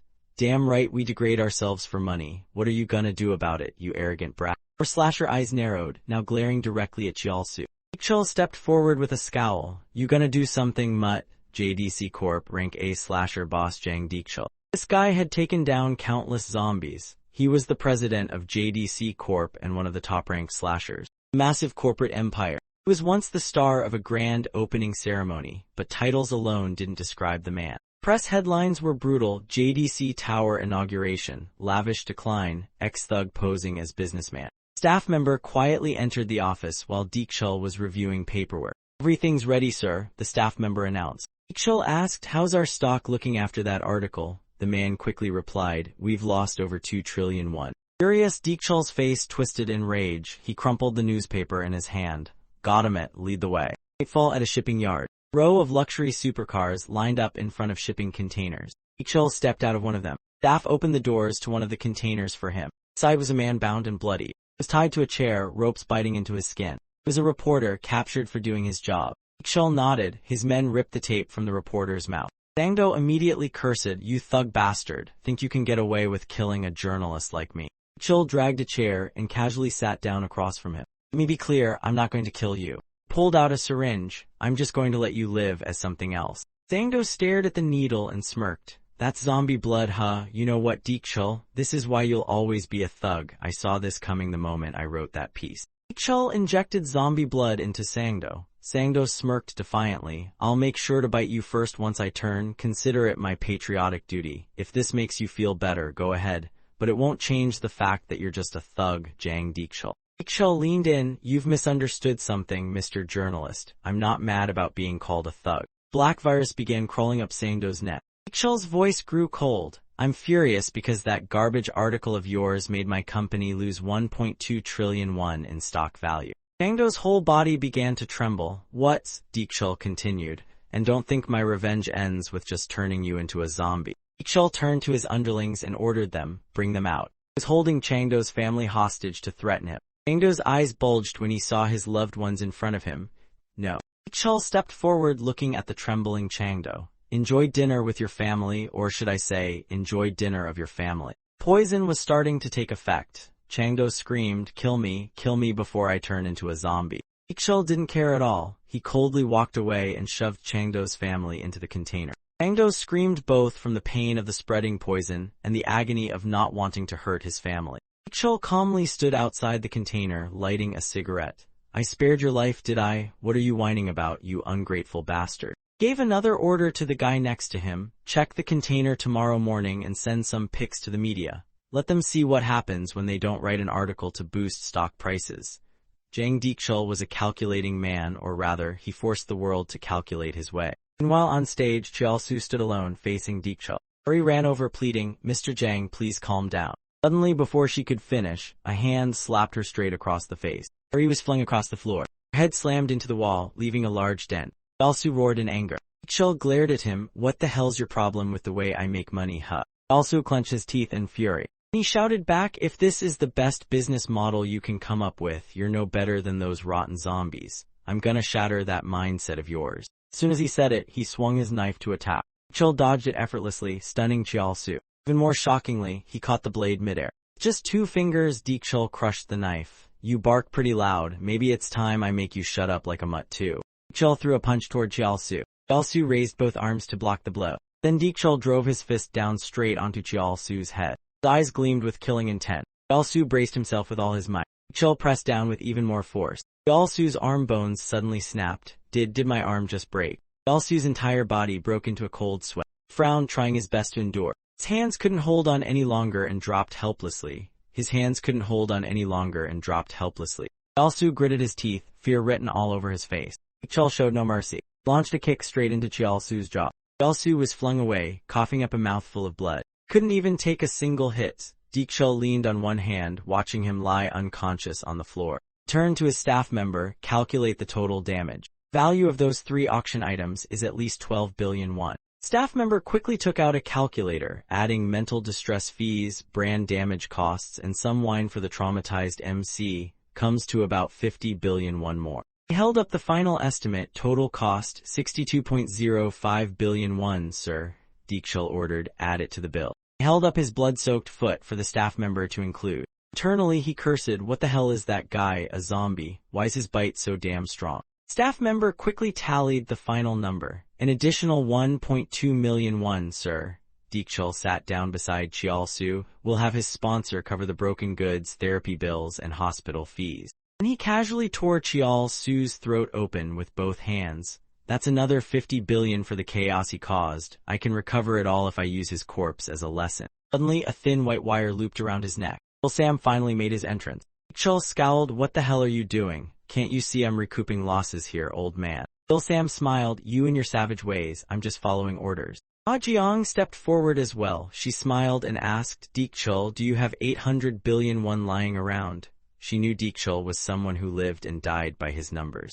Deekshul turned and glared at her. 800 billion, what the hell are you talking about? Jiang explained, it's the only way to stop him, the guy you're about to rip apart. He added, he owes me 800 billion. The man slowly walked forward, cursing, damn it, 800 billion, is this some kind of joke? Deekshul, towering and angry, stared at Jiang. You're lying, he works for you, doesn't he? Standing in front of this terrifying man, she remained calm. No, I'm serious. I can show you his debt papers if you don't believe me. Girl behind her handed over a piece of paper. After receiving it, she passed it to Deekshul, who immediately snatched it. Silently read the debt note, unable to say a word. Ah Jiang spoke up with a grim look. If the debtor dies, I'll be collecting from the killer. So will JDC Corporation be writing me a check for 812 billion won? Tone turned sharp. Go ahead and kill him if you can pay. Actually, it saves me decades of waiting for him to repay. Diksel, provoked, growled, you think I won't do it? He angrily flung the debt paper aside, his large frame storming forward. I'm Jang Diksel, damn it, you think a few coins scare me? Hell no. Diksel shoved his hand into Chial Su's mouth without hesitation. Secretary Park jumped in shock when he saw it. Wait, but Ah Jiang stood there watching the drama unfold without a hint of emotion. He won't do anything. No matter how hot-headed he gets, that man still has a calculator in his brain. Diksel suddenly stopped his hand, turned his head thinking, if I don't follow through now, both I and the company will lose face. A large crowd was gathering to watch the show, all because he didn't keep his word. Thinking of that monstrous number made him grind his teeth in rage. 800 billion, that's 800 freaking billion won. Diksel shoved Chial Su's body and growled, damn it, this is exactly why I didn't want to come to this damn event.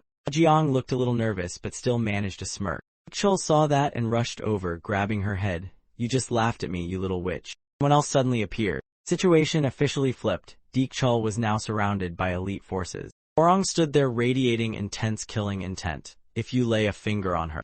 Angso joined in, I don't care who you are. Finally Chil Sam spoke, you're still going to die. Faced with the trio's weapons, all Diksel could do was grind his teeth like a dentist with rage issues. He yanked Ah Jiang's head again. One day when my company's big enough, I'll kill you and your lackeys myself. Diksel turned and stormed off. Ah Jiang ordered the others, take Min and Chial Su to the nearest hospital right now. He added, tell the organizers we'll cover the damages and the wrecked seating. Secretary Park asked, are we continuing the event, ma'am? You still have a VIP meeting and a slasher recruitment schedule. Jiang went silent for a moment. A moment later, she spoke and turned away. No, I'm not in the mood anymore. No point staying at a party that's already dead. He fumed silently. What a freaking mess. Chial Su's voice rose among the thugs. Shouldn't you bastards be out hunting zombies or something? Isn't that supposed to be your job? Ain started bulging on his face. Is money really worth lowering yourselves like this? Another scene amidst the city's ruins. Voice called out, hey Ah Jiang, why don't we create a new profession? Suho, dressed in bloodied clothes, continued, let's make an official job for people who make an honest living by killing zombies. The founder of Cho Jang's slasher and S-class slayer priest, Jang Suho, had killed. Remembering that scene and Suho's words, Ah Jiang paused mid-step. Yeah, he'd totally say something like that. Chial Su is now in the hospital. Glanced to the side. Saw Min Ari, despite her injuries, peeling an apple for him. Chial Su remained silent. After a while, he covered his face with a hand. Sorry for dragging you into this mess. Min Ari didn't take her eyes off the apple. It's partly my fault too. I should have watched you more carefully. I'm not the one you should apologize to. I felt utterly powerless after what had happened. I can't stand seeing people like that still holding higher status than me. Visions of those high-status jerks tied up kept flashing in Chial Su's mind. From the left, the famous actress Wait No, the zombie that used to be the famous actress Lady Jin Hyungi. Beside her was the idol singer Miu. There was So Hui. Not only that, but thinking about how so many people live miserably without even knowing how the rich really live just boils my blood. In the end, he spoke, so I need to ask this question. Chial Su slowly opened his eyes. Tell me, do you mean this company is no better than those rotten bastards, or are they just putting up with it? Ari held up a finger in front of him. There are two things that define a slasher's worth. The image of Diksel flashed in her mind. First is the ability to kill zombies, in other words, skill. Ari continued, the second is how much wealth they earn doing it. Referring to what just happened, she concluded, you lost to Diksel because he beat you in both. That's why we couldn't stop him. Our strength and finances aren't enough to crush him yet. She declared firmly, until that day comes, all we can do is stand here watching. Chial Su let out a bitter little laugh. Sure, easy for you to say, you're just an observer. And she suddenly remembered something. Even so, you're not the only one who thinks this society stinks. Old memory resurfaced in Ari's mind, those people tied up on the platform. Back then, she was just a child, staring up in agony at someone standing there. She clung to herself, trying to stay calm. That was my sister. Returning to the present, Ari's heart still ached. You grew up in the slums of Hyundai, and as your manager, I understand exactly how you feel. He stood and walked over to Chial Su's bed. So train your skills and get rich enough to enforce the justice you shouted about at that event, or smash this twisted world back into place. He slowly pushed himself upright. Su unwrapped the bandages on his arm, revealing a thick, pulsing vein. I feel like killing zombies right now. Give me a job. Ari smiled. Anything you want. That's part of my job as your manager. Gaze drifted to the apple. He tossed it into his hands. Oh, by the way, I heard the peel's full of vitamin C and your reflexes look decent again. He moved to open the door. I'll find you some gigs next week. Su took a cheerful bite of the apple, grumbling to himself. She didn't need to say it like that. Jiang suddenly screamed right in her face. Like hell you will. Uri blinked, confused. But no, come on, I just made an awesome speech and promised to find him work. Jiang shoved a report full of charts at her. Deekchul probably threatened the VIPs and our potential clients not to hire Shovel Demon, and that's not all. She made sure to emphasize the main reason the company had no jobs. They're undercutting us, offering rates 10 to 30% lower to snatch all the contracts. Jiang pressed a hand to her forehead, exasperated. Looks like we pissed off the wrong guy, Ms. Min. Ari tried everything she could to get Su some work. But ma'am, we have to build Shovel Demon's reputation so he can repay the company and keep that damn Duke Chun from harassing us. And to do that, he needs to work. Finally, she bowed her head to the floor, ready to accept any price. No matter how tiny the commission is, we'll take any assignment. Please just give us a job, ma'am. Jiang fell into a pensive silence after hearing that. She's right, Shovel Demon needs achievements and client trust, so Duke Chun leaves him alone. After thinking a while, she asked, are you sure you two will take any job, even if it's back-breaking work for mere pennies? Uri nodded brightly. Absolutely, I'll convince Shovel Demon. Jiang bent down, rummaging under the desk for a moment. Then she handed over a shabby-looking folder. Here, head to Gimhe immediately. The beaches of Gimhe. The image of Gimhe shimmered brightly. The 12th and 13th territory reclamation campaigns took place here to help neighboring cities around Busan expand their borders. Alongside those images were scenes of fire and devastation. It should have been a simple mission since nearby cities could easily supply from Busan. Mr. Yang was blasting flames everywhere, representing the Jagalchi Market Small Business Alliance, B-rank slasher. Mr. Yang, also known as the Flamethrower, had killed 36,111 zombies. Some people from afar walked over, asking repeatedly, Hey, Yang, you done clearing this area yet? How many did you kill? Enough to cover your gas bill. He retracted his flames and turned around. No mutants around here, so it's easy cash from these zombies. Suddenly, Yang's gaze locked onto something. A massive pillar erupted from beneath his feet. The crowd looked up in horror, only to see the mutant speaking again. The earthworm mutant stared at them with glowing red eyes. More, give me more. BZ-177 class mutant earthworm. Everyone was horrified by the sudden appearance. The arrival of BZ-177 earthworm changed everything. 2 people immediately bolted. Even a mutant ran for it.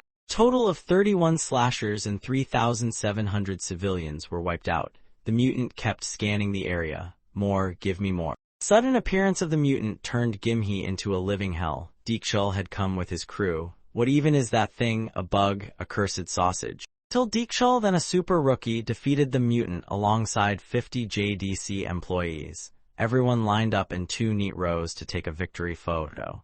Everyone say cheese, 2, 3. The man finished telling his tale, and that, folks, is the history behind the current Gimhe barrier wall. Su impatiently spread his hands. Yeah, I get it. Put away the slideshow and that annoying photo. Just tell me why I'm even here. The man smiled and opened the door. I'll explain, let's step outside. Behind the door was a bustling crew hard at work. This was the Gimhe Wall construction site. We're building a barrier around the city, like the one in Busan. The man pointed into the distance. All that's left is the Western Wall. Once it's done, Busan's land shortage issue will be partly solved. He continued, that means more housing for the homeless. Meanwhile, Su couldn't care less. Houses? Yes, homes are important, the man insisted. His face suddenly changed. Su, now curious, listened in. But there's a problem. He said, the noise from the construction site is attracting zombies. The zombie outbreak image spread widely. We're working day and night to finish fast, but zombies sometimes attack in the middle of the night. The man sighed deeply. Our guards and some workers are trying their best to hold them off, but if this keeps up, we're in trouble. Finally, he concluded, that's why we need you to take care of it. Slasher Min Ari suddenly spoke up. Hold on, boss. She imagined something in her head, then asked, if only the western wall remains, that means the north and east walls are already done. So how did you defend during construction? Site manager answered Ari's question. The Nakdong River flows through the north and east of Gimhae, and Busan's wall connects to Gimhae's southeast, so those sides were easier to protect. After saying that, he looked down, frustrated. Back then, we had more budget and could hire professional slashers, not like now. Hearing that, Chial-su clenched his teeth in fury. Professional slashers, huh? Unlike now, Ari tried to calm the tension. So you're out of budget, right? The man nodded. Exactly. So the Choi Jiang company offered to take land in Gimhae as payment once the walls finished. He finally realized why Ms. Choi reluctantly accepted the job. A slasher had to protect an entire construction site alone. Ari thought further. If the project is delayed or cancelled due to zombies, the slasher here would be blamed entirely. Seeing her silent for a while, Chial-su called out, "Hey." He asked, "What are you hesitating for? You said I need to stand where I can change things, remember? Will this job help me get there or not?" Ari responded with certainty, "Yes, you have to take this assignment." Hearing that, Chial-su gripped his weapon tightly. And with a confident smile, he boldly walked forward. "Let's do this." The mission was pretty simple. The slasher would guard the construction site's front lines day and night, eliminating any zombies that threatened the workers. In exchange, 48 hectares of prime city center land in Gimhae. Slasher rank, Chial-su Kim. Manager, Min Ari. Both of them stood there in disbelief at something. Man led them to a small room. "This is where you'll be staying for the next 2 months." Ari was shocked. "Just one room? I'm really sorry," he replied with a sheepish grin. "We don't even have enough housing for the workers." Two stepped inside to inspect the place. Neither said a word. Man waved goodbye and shut the door. "Sleep tight. I'll call you on the radio if we spot any zombies." Chial-su and Ari stood there hesitantly for a moment. He quietly asked, "We'll be okay, right? If you're not into this job, I'm willing to go back." Chial-su quickly claimed his sleeping spot. "I'll sleep here. The rest of the room's yours." He added, "You got hit because of me. I won't let you suffer more." Hearing that, Ari smiled softly. A gentle voice echoed in the room. "Then if you don't mind, let's have a peaceful, quiet night." Which, of course, is when disaster tends to strike. Chial-su suddenly opened his eyes, sprang up immediately. Ari woke from the movement. "Slasher Kim," he replied quickly, "zombies are here." Knocking came from the room's door. He stood and looked around. "Looks like we're surrounded." Min Ari was startled. "You mean they've broken in already, but no one even contacted us yet?" Chial-su slowly approached the door. "We'll fight our way out the moment I open it. Stay close so I can protect you." Min Ari nodded. "Ready, got it." He began to count down. Ari clenched her teeth. Chial-su's eyes carried a hint of fear. Flung the door open and charged outside. Chial-su fought with all his might, wielding his weapon fiercely. A bunch of dark figures ahead were swept away by him. His eyes suddenly widened. His weapon halted right at someone's neck. Birthday cake had splattered all over the floor. One worker lay on the ground, pinned under a table. Another was holding up his hands in front of Chial-su's weapon. Both of them were stunned by this completely unexpected situation. The man looked terrified by Chial-su, tears and snot running down. He muttered, "It's a welcome party." Ari and Chial-su felt like they'd just been struck by lightning. Or maybe it was just the narrator messing with them. Next question was, "Can you describe your work environment?" The young guy holding a beer thought for a moment, then answered, "What's that trendy phrase? Oh right, a living hell." In his mind, he imagined poor folks struggling every day just to get by. Pulling double shifts like that really is torture. He'd even seen workers welding at night to watch out for monsters. But that wasn't the worst part. Constantly being on guard for zombies while working made them even more tense. While the workers were busy focusing on their tasks, one of them suddenly sensed something wasn't right. Strange noises from afar made two people nervously edge closer to investigate. The young man sighed, lifted his beer, and groaned, "That's why our muscles always ache the next day. The job's hard, but it's the stress that drains me." Another question came, "So, do you at least get paid well?" The young man laughed in disbelief. "Pay? What pay? We don't get paid." This confused the interviewer even more. "But they said you do get paid." The workers just shook their heads, describing a place like a slum filled with towering trash piles. "No, not at all. They give us food and a place to sleep so we can keep working. That's it." At this point, the young man just lowered his head in defeat, holding his beer.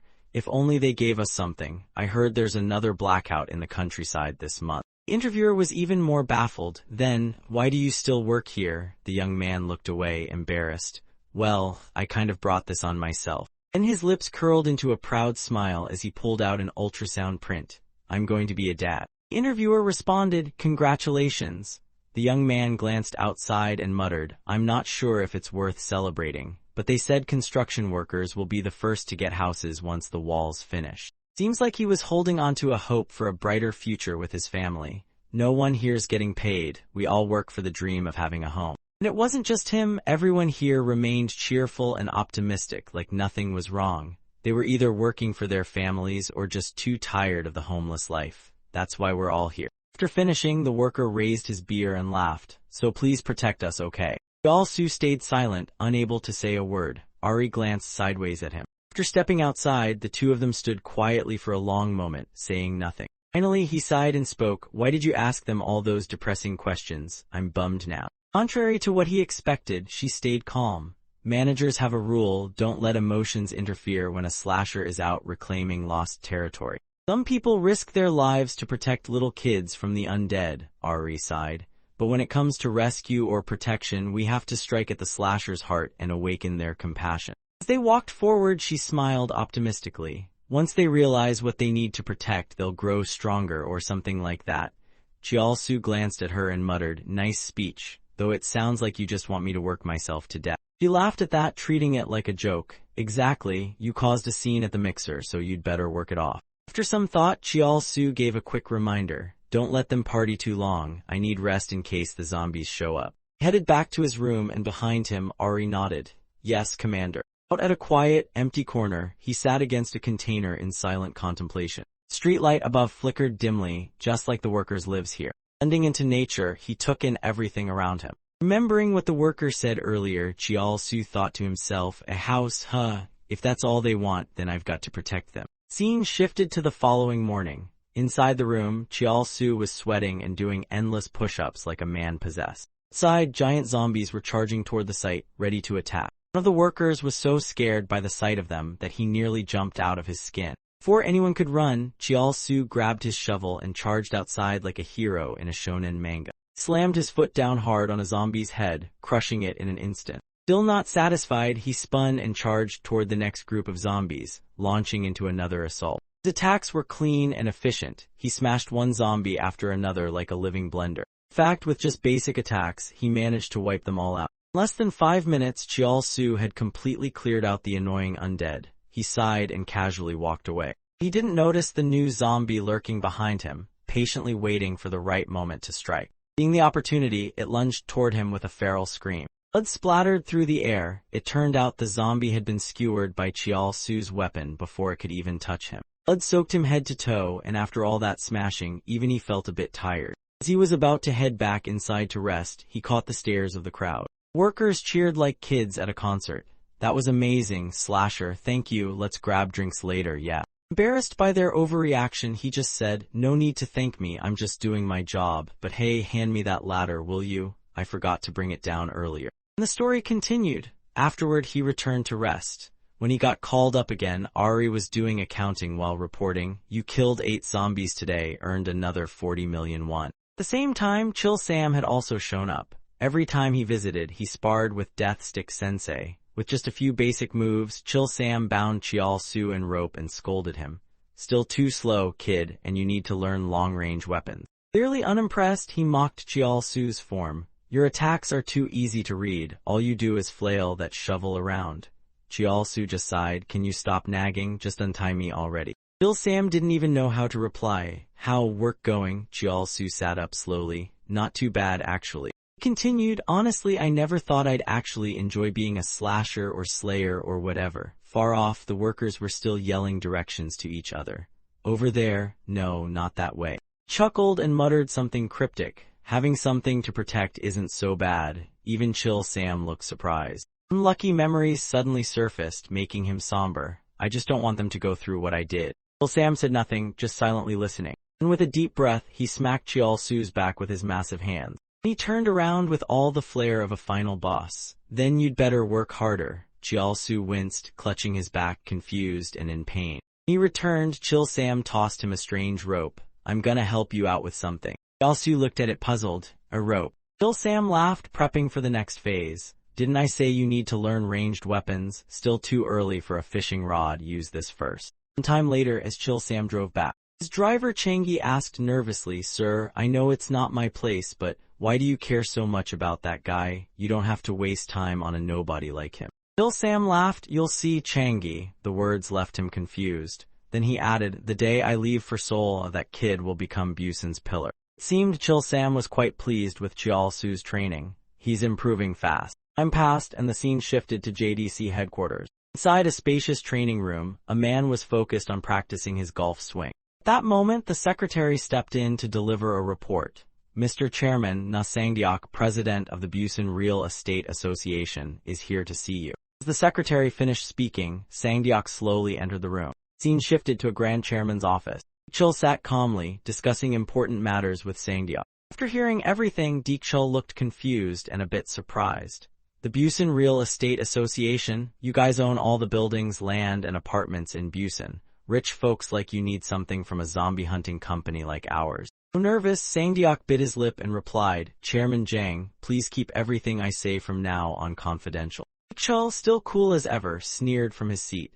Of course, I don't want anyone hearing about my money-making plans either. Then Sangdeok asked, you've heard there's a wall being built in Gimhae, right? His tone was oddly cheerful. It's almost done, they just need to finish a small section. Images of a busy construction site appeared, showing hardworking laborers. Hearing that made Deekchul let out a sigh of relief. Finally, they've been building that thing for what, 2 or 3 years, so what? Sangdeok hesitated, unsure of how to continue. I'm not sure if I should say this. Will you really keep it secret? His hesitant attitude annoyed Deekchul. What's your deal? Don't trust me, old man. Just spit it out already. Sangdeok took a deep breath. Once the Gimhae wall is completed. His face turned serious as he revealed everything he'd carefully calculated. Real estate prices in Busan will drop by 20% to 35%. It's simple economics. More supply means lower demand. Then he made his proposal. So our association members want to intervene. This made Deekchul raise an eyebrow. Intervene in what exactly? Still nervous, Sangdeok confessed. I mean, we have to shut the project down, just think about it. His voice grew bolder. If a zombie outbreak happens and turns the site into chaos, that made Deekchul blink, concern. He burst out laughing, walking closer. You want me to unleash zombies to destroy the site? Are you insane? You know you'd be executed for treason if you got caught, right? The more he spoke, the more shocked he looked at the absurdity. This is even worse than regular criminal nonsense. Damn, you've lost it, old man. Before Deekchul could continue ranting, Sangdeok gritted his teeth and pulled out a contract. We'll give you 10% of the total assets owned by the association members. You have ways, don't you? The workers hired a slasher, so we'll need a lot of zombies. Seeing the contract made Deekchul pause, unsure. His mind swirled with calculations. The association's assets total around 200 trillion won. 10% is 20 trillion. If this works, I could demand even more from them. Just thinking about those numbers is exhausting. After a long pause, Deekchul looked up with a sly grin. Forget what I just said, I'll do it. But if anything goes wrong, the association takes full responsibility. Relieved, Sangdeok exhaled. Of course, but I want you to unleash enough zombies to guarantee success. Like I said, they hired a slasher. An image of Cheol Su appeared in Deekchul's mind. They say he took out 8,000 zombies alone in a single night. Deekchul frowned. 8,000 zombies, it must be that punk. His eyes turned sinister as he hatched his own plan. Even better, I'll release something to ensure this job goes off without a hitch. Scene shifted to an underground lab bustling with researchers. Curious, Sangdeok asked, how exactly are you planning to do that?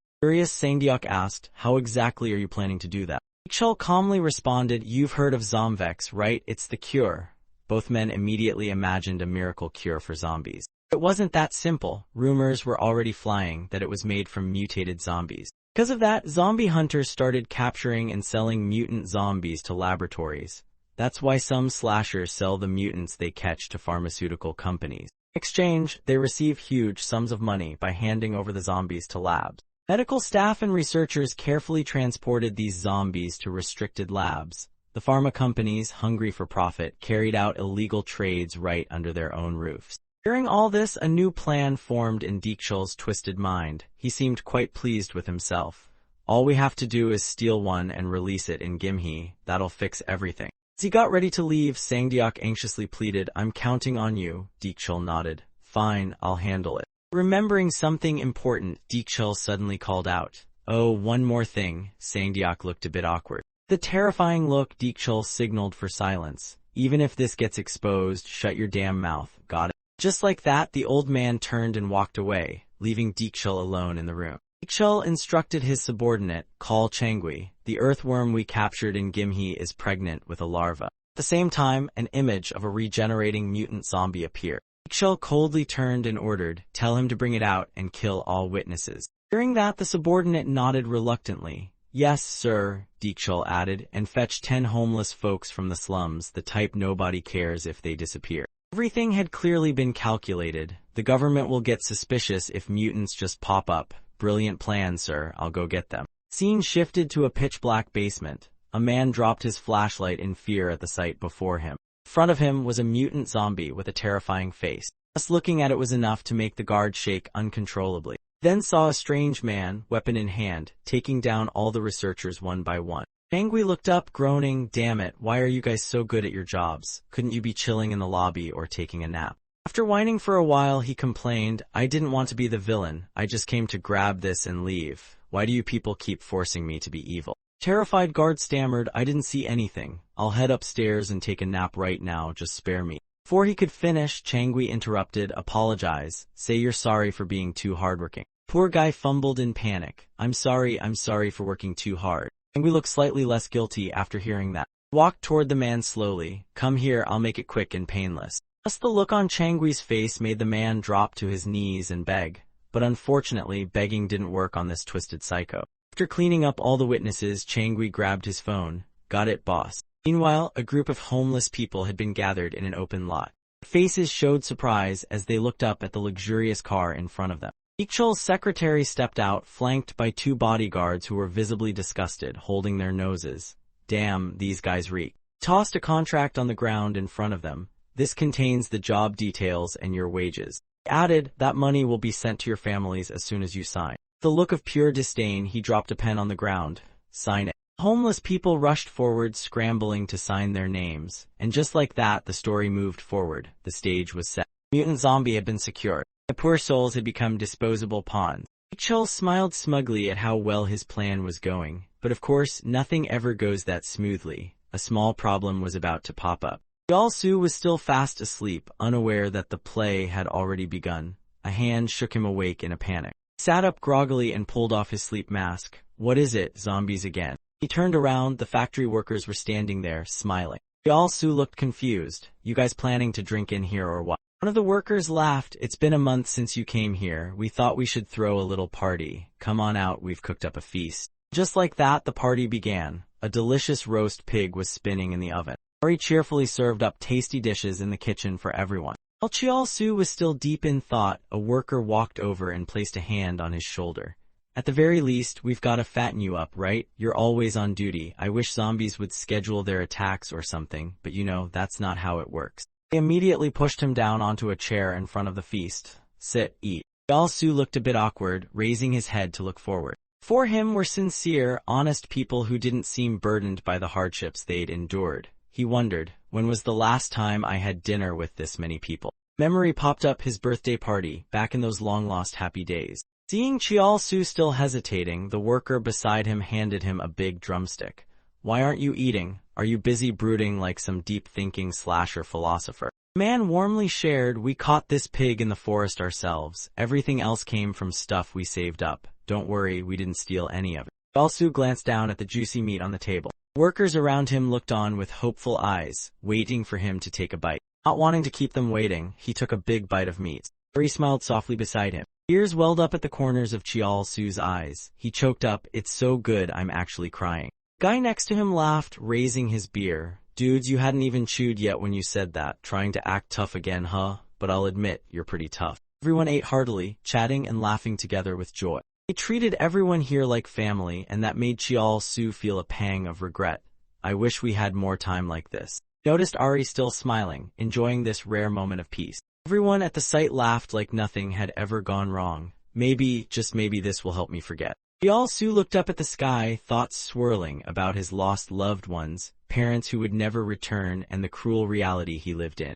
Just as he was lost in thought, music started playing. "Wait, music, are you sure the boss won't scold us for this? This is a bit much, no?" Even the man in charge looked surprised. "Music, we always try to stay quiet around the site." Suddenly silence fell over everyone. Drunken voice tried to speak up. "That sound, it's not coming from us." Outside, strange noises echoed from loudspeakers. "It's coming from out there." With the sound of approaching vehicles came the sight of zombies still chasing behind them. One particularly crazed zombie sprinted ahead. At the same time, the vehicles were speeding like mad. The anti-zombie barricade, still under construction, was smashed by the heavy vehicles. Chaos erupted as poor homeless people spilled out of the vans. They had no idea they were sacrificial pawns. The zombies took their chance and began tearing into the helpless. The scene turned into utter mayhem as the body count rose. One of the zombies noticed a strange glow coming from the construction site. Like a wave, the entire horde charged toward the light with wild frenzy. Up above, Changui watched the whole scene unfold. He glanced around and made his decision.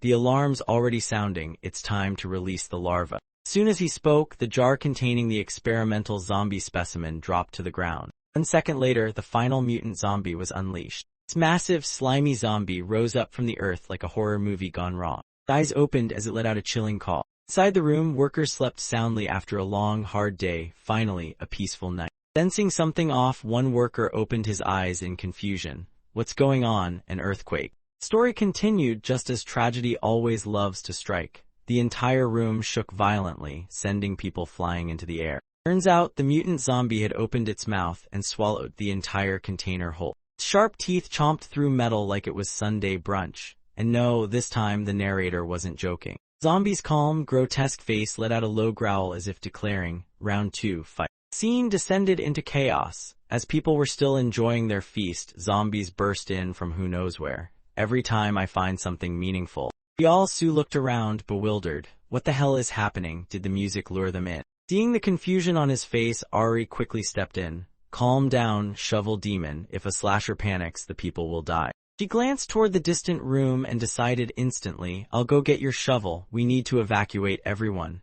Meanwhile, he stood there frozen, fearing it would end like last time, all shattered. Flashbacks flooded in, blood-soaked the ground, zombies chasing terrified civilians. His father had turned to see the chaos and was overcome with dread. Gritting his teeth, the man prepared to make his final choice. With no other option, he shoved his son into a safer place, his last desperate move. As people gasped in terror, the father stayed behind to protect his children. Chial Min, Chial Su, I'll meet you in Busan. Chial Su saw his father again. It was only as a cold, lifeless corpse. Scene turned bleak. The army arrived far too late. Once again, Chial Su realized what he had to do, the only thing he could do. Looked to Ari, who nodded at him knowingly. Ari nodded back, I need the shovel and the rope. She dashed into the supply room while he shouted after her, once you grab my gear, get straight to the office and order full evacuation. I'll hold them off. There was no time to waste. Chial Su shouted, everyone get out now, I'll stop them. Just then, the ripped 8-pack zombie charged in with terrifying speed. Chial Su, undeterred, picked up his weapon and met it head-on. His quick, furious strikes slammed into the monster's head again and again. It finally collapsed to the ground, but more were already storming in. The more he thought, the angrier he got. You bastards ruined my party, prepare to lose your heads. Thinking about what they did made him even more furious. He swung the bone weapon in his hand, striking zombies from every direction. In the middle of his rampage, the bone suddenly snapped, crumbling in his grip and catching him off guard. He quickly regained his composure and glanced to the side. If the bone couldn't be used for bashing anymore, then he'd stab it into the nearest zombie instead. Dropped the broken remains of his only remaining weapon. Now he had nothing left to fight with, well, not yet. Just as he was hesitating, his shovel landed beside him, planted firmly into the ground. Ari, riding a motorbike behind him, called out, hold the line, shovel demon. Calm but clearly worried, she added, I'm heading to the office to issue the evacuation order and contact HQ.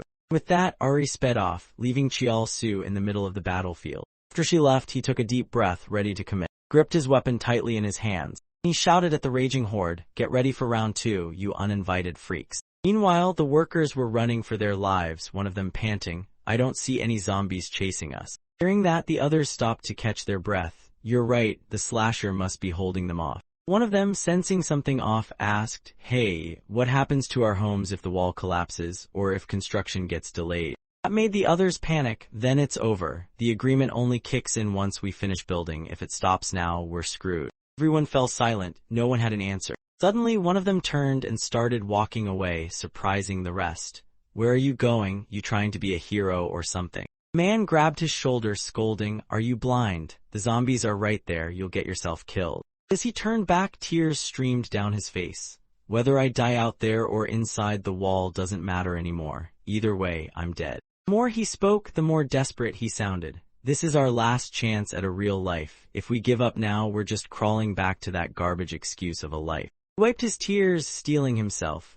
I'm going back to help the slasher and protect the wall. I know how to use tools. I'll fight with them if I have to. To everyone's surprise, he stood firm. I'm not forcing anyone, but I'm going back. I'll fight for our future home. Group went silent again, unsure what to say. One of them looked thoughtful, clearly weighing his next move. His eyes burned with resolve. He stepped forward to join the first man.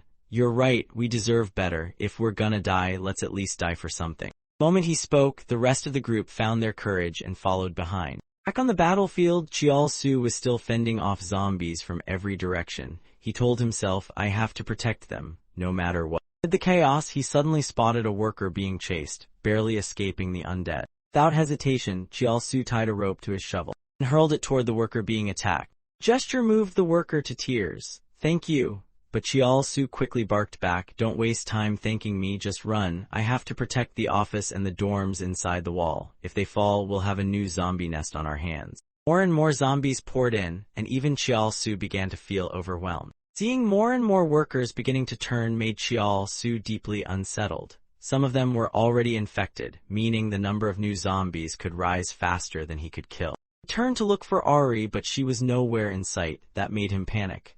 Where is that manager? I haven't heard a single evacuation announcement. Noticed new barricades being raised, and zombie workers appearing all around.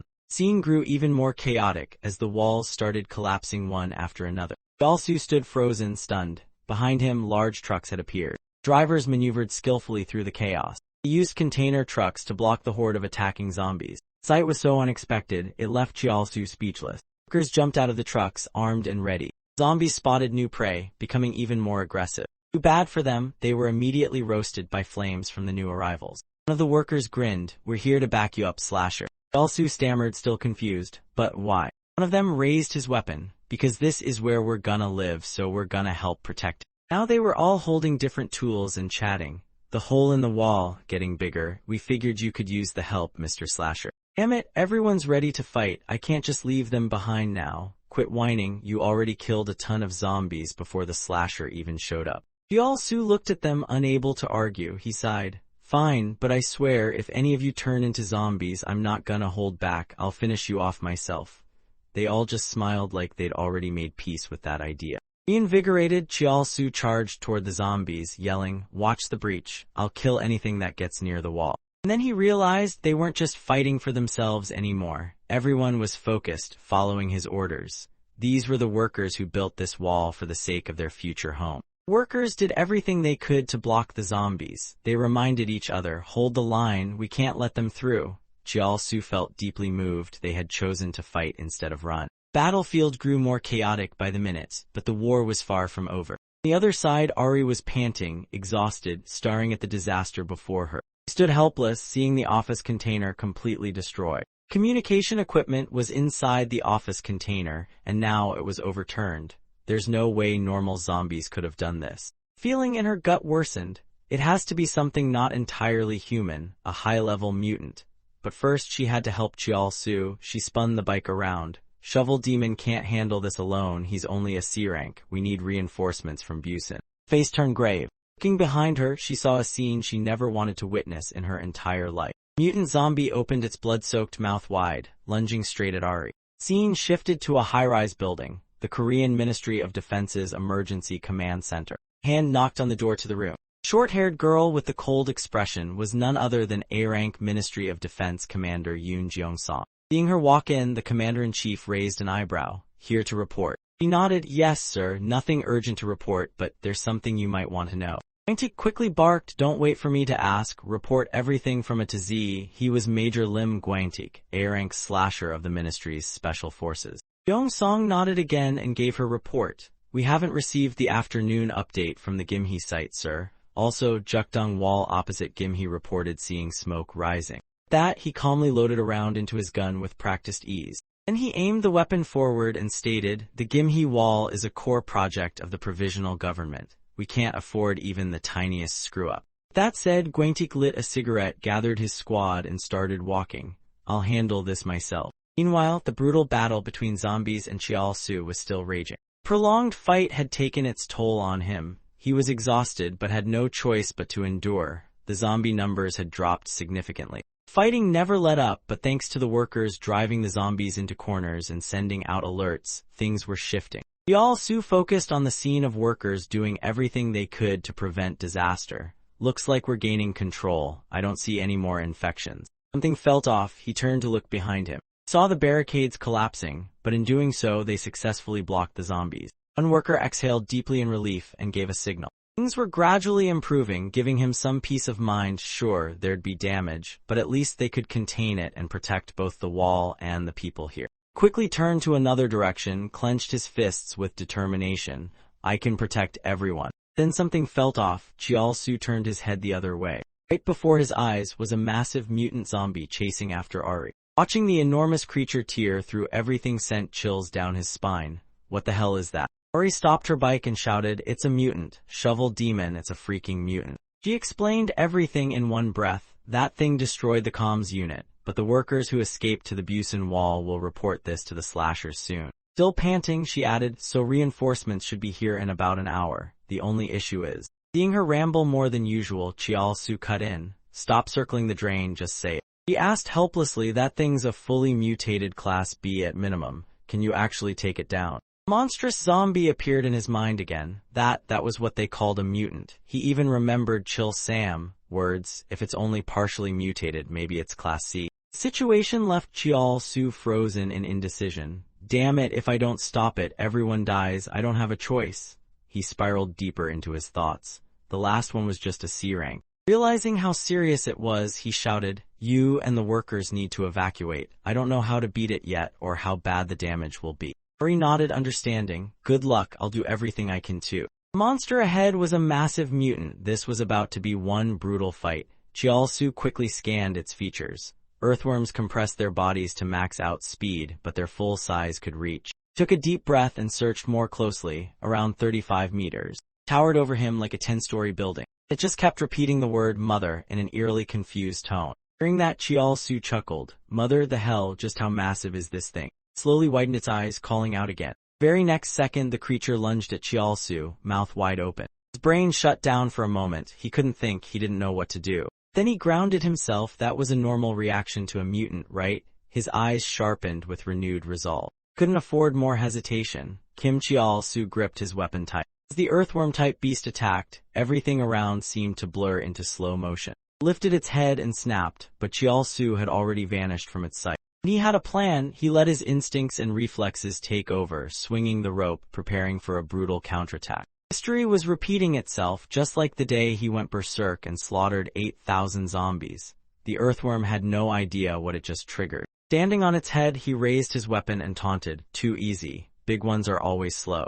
Jiao-Su used all his might to strike again and again at the massive creature's head. Feeling pain ripple through its body, the beast howled as a long gash was sliced across its head. The earthworm kept shrieking. Jiao-Su's eyes lit up with hope at the last strike. Simple tactic, once it slows down, I've gotta hit it as much as I can. Unfortunately, this worm was a stubborn heavyweight. It flailed around like it wanted to yeet Jiao-Su into orbit. His hands were soaked in blood, but he didn't give up. He gripped the rope tight.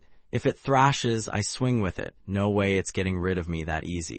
His whole body dangled midair, supported by a surprisingly strong little rope. The monster still looked clueless. It hadn't realized it had picked the wrong crazy to mess with. Its eyes twitched, sensing something was off. Jiao-Su grinned in its face and declared, "You done crying yet? 'Cause now it's my turn." He roared and raised his trusty shovel like a man on a mission. With all his might, he slammed it down on the oversized freak. Meanwhile, a mysterious dude from afar was watching everything like it was Saturday night TV. Adjusting his glasses, the guy commented, "Look at him go, he's actually enjoying this. What a clown, doesn't even know Act 2 hasn't started yet. Even boss struggled with that thing." Suddenly, the earthworm started bulking up. Its face vanished behind absurdly thick muscle. With all that fat shielding it, Jiao-Su couldn't land a clean hit. He stared in disbelief. What the hell kind of anatomy is this? While he stood frozen, the beast suddenly rose behind him like a horror movie jump scare. Just as he was about to yell, a fist smashed him right in the face. Jiao-Su was sent flying like a sack of potatoes, groaning in pain. As he twirled midair, the earthworm's body began mutating again. His hands clamped down on him like giant crab claws, slammed him down into the dirt, pinning him like a pancake. Pain flooded his body as a single thought echoed in his brain. What is happening? Gritting his teeth, Jiao-Su tried to sit up, because quitting is for people without shovels. He turned ready to strike back. When he looked, bam, the beast had vanished. Panicked, where the hell did it go, not realizing it was already behind him like a sneaky final boss. The earthworm reappeared right behind him, casually ignoring the rules of fair play. It was moving insanely fast like it guzzled zombie Red Bull. Jiao-Su froze, unsure what to do. Watching the chaos unfold, Changui laughed maniacally. Yes, this is the good stuff. Rain of monstrous punches came crashing down on Jiao-Su, and his brain basically blew screen. Tried to fight back, but it was like punching a tank made of pure rage, useless. Monster's overwhelming power left him helpless like a toddler in a boxing ring. It was nothing more than a ragdoll, and the monster was clearly enjoying its punching practice. Jiao-Su had tried everything, nothing worked. I need something to distract it, just 1 second, anything. Suddenly a crane swung into view like a divine plot device. Crane slammed directly into the earthworm mid-rampage. Crane operator yelled down, "Get on, slasher dude." Even the monster seemed to realize something was off, like, wait a sec. Then it got worse. Multiple earthworms showed up like an unwanted group project. Desperation, Jiao-Su threw out his ropes like a cowboy in panic mode. He latched onto the beast like he wanted to strangle it into therapy. "Take this," he shouted, throwing a vicious punch. And then another and another. "This is for my face, my ribs, and my dignity, you oversized turd." Gritting his teeth, Jiao-Su went full anime rage mode. Blood sprayed into the air like a horror movie fireworks show. Landed a clean shot right on the creature's smug face. Barehanded wasn't enough, he grabbed his weapon again. Lifting it high, his face twisted in righteous fury. Just as he prepared to finish the job, someone stopped him from behind. Turned and found Changui standing there. "So you're the slasher everyone's talking about." Changui nodded. "Yep, that's me. Well, not today. Today I'm just a common thug on a side quest." After all that chaos, Jiao-Su was dead tired. "Seriously, you guys couldn't have all shown up at once." Glared forward, eyes blazing. The earthworm lay still, covered in wounds, looking like a beaten piñata. Give himself space, Jiao-Su dropped down to the lower level. Changui sighed, I came all the way up here and now I gotta go back down again." Hopped down gracefully like a stylish menace. His footsteps echoed ominously with every step. Sword dragged along the ground, producing a horror movie screech. Standing over Jiao-Su, Changui placed the blade at his neck and grinned. "Since you already killed the mutant, mind doing me a favor and destroying the wall too, rookie?" Just as he was about to strike, Changui's eyes twitched, something felt wrong. Outside attack came flying in, forcing him to react quickly. He looked again, a sword was now embedded in the ground. Staring at the chaos, Guantique asked, "What the hell is going on here?" The whole scene had turned into zombie soup, mixed with fallen bodies everywhere. Even the mutant earthworm was lying there like a defeated raid boss. Workers scattered in fear, running from the fully evolved zombies. Changui calmly watched his new opponent. Guantique, furious, saw the whole battlefield reduced to rubble. "Was this your doing, you bastard?" Information about Guantique was revealed. A-rank slasher from the Ministry of National Defense's Special Unit, Lim Guantique, a man so powerful he could wipe out hundreds of thousands of zombies like he was clearing weeds. More details emerged, also known as Major Lim, birth name So Ryong. Decorated with countless medals, he was a living tank. Once a captain in the Special Forces before the zombie apocalypse turned Earth into a haunted buffet. Back then, he had a company full of joy and a framed photo titled 2020 Desert Operation Deployment. Good times, sand everywhere. Guantique was the golden boy, always perfect, always top results. His missions were plastered all over social media. Special operation complete, armed forces rescue captured missionaries, like a zombie-fighting celebrity. Truly a man of integrity, Guantique lived by discipline and honor. Even as a kid, he earned enough medals to build his own armor. Scene shifted to a vast desert abroad Davidson deployment base. Not a tree in sight, just dust and regrets. Stepping inside a command room, we now saw Guantique after countless battles, down to one eye but still twice the menace. The moment he entered, the commander stuttered, "Captain Lim, I'm so sorry about your platoon, I had no idea." Never got to finish. Guantique's eyes blazed with hate as he raised his gun without a word. Bullet flew straight into the commander's forehead, ending his sorry career and everything else. Just like that, Guantique had committed a major crime, killing his superior officer during an overseas operation. The moment he stepped outside, government troops swarmed him, and he was handed a nice little 12-year vacation at military prison. In a cold, dark cell, Guantique sat in silence, but he didn't waste his time counting rats. Trained nonstop, turning prison into a personal gym of vengeance. His eyes burned with determination as he pushed his limits daily. No excuses, no breaks. While he was mid-push-up or whatever painful thing he was doing, a strange man appeared outside the cell. Captain Lim. And so his story began, driven purely by skill. The large man asked boldly, "Will you fight for your country again?" Guangtik froze, probably wondering if this was a prank. But yes, it was all because of his skills. Soon after, once released, Guangtik and his new team went on a zombie-killing spree in service of humanity like it was a national sport. His eyes had changed, they now burned with a noble purpose, and maybe a little PTSD. Remembering all this info, Changui felt awkward. Major Lim, an A-rank slasher, I just wanted to confirm the mutant did its job and bounce out of here fast. He glanced at Chial Su, still collapsed on the ground, muttering to himself that the rookie bastard was taking way too long to finish up. Guangtik, clearly not in the mood for games, bit his cigarette in frustration and barked, I asked you a question, punk. Did you cause all this? Don't think you can fool me, speak up. Feeling the heat, Changui quickly raised his hands and blurted, what are you talking about? I came here cause I heard zombies were reported, that's all. Guangtik wasn't buying it and pressed harder, I saw it myself. You were about to stab that guy with a sword drenched in zombie blood. Explain that. Although rattled, Changui told himself to stay calm and not let Guangtik sniff him out. He forced a chuckle and said, that blood, from killing zombies, duh. I was just trying to teach the kid a lesson. He ran ahead like a headless chicken. Trying to deflect, Changui pointed at Guangtik's uniform and said, it's just a little slasher squabble, you know. You're military, right? You get it. Before Guangtik could answer, Chial Su suddenly yelled in pain, making Changui flinch. Trembling, Chial Su raised a shaky finger toward Changui and ratted him out. This bastard and his gang released the zombies on purpose. His voice was weak but full of fury. After I killed the mutant, he stabbed me in the back, that sick freak. Changui, now livid, stomped toward Chial Su. What the hell are you accusing me of, you sniveling coward? Don't you have any dignity? Watching Chial Su grit his teeth through the pain, Guangtik cracked a satisfied smile. Now this guy, he's interesting. He was the same way during that meet and greet, wasn't he? The memory of Chial Su's first appearance flashed briefly in Guangtik's mind. The whole squad had been intrigued by him since day one. Back to the present, Guangtik laughed and said, so the rat's out of the hole. What now, buddy? Realizing the jig was up, Changui had no choice. He raised his sword and shrugged, what else? Let's dance a little, shall we? Guangtik calmly reached for the dagger in his hand. Under Article 2, Section 13 of the Anti-Zombie Act, anyone who deliberately spreads the zombie virus, his eyes now filled with righteous fury, will be executed on the spot. Changui didn't flinch, he smirked and said, thanks for the heads up, soldier boy, but if you can't kill me, I'll be taking that head of yours instead. Both lunged at each other in a flurry, the start of a fierce and deadly duel. Changui opened with a storm of slashes using his long blade, fast and furious.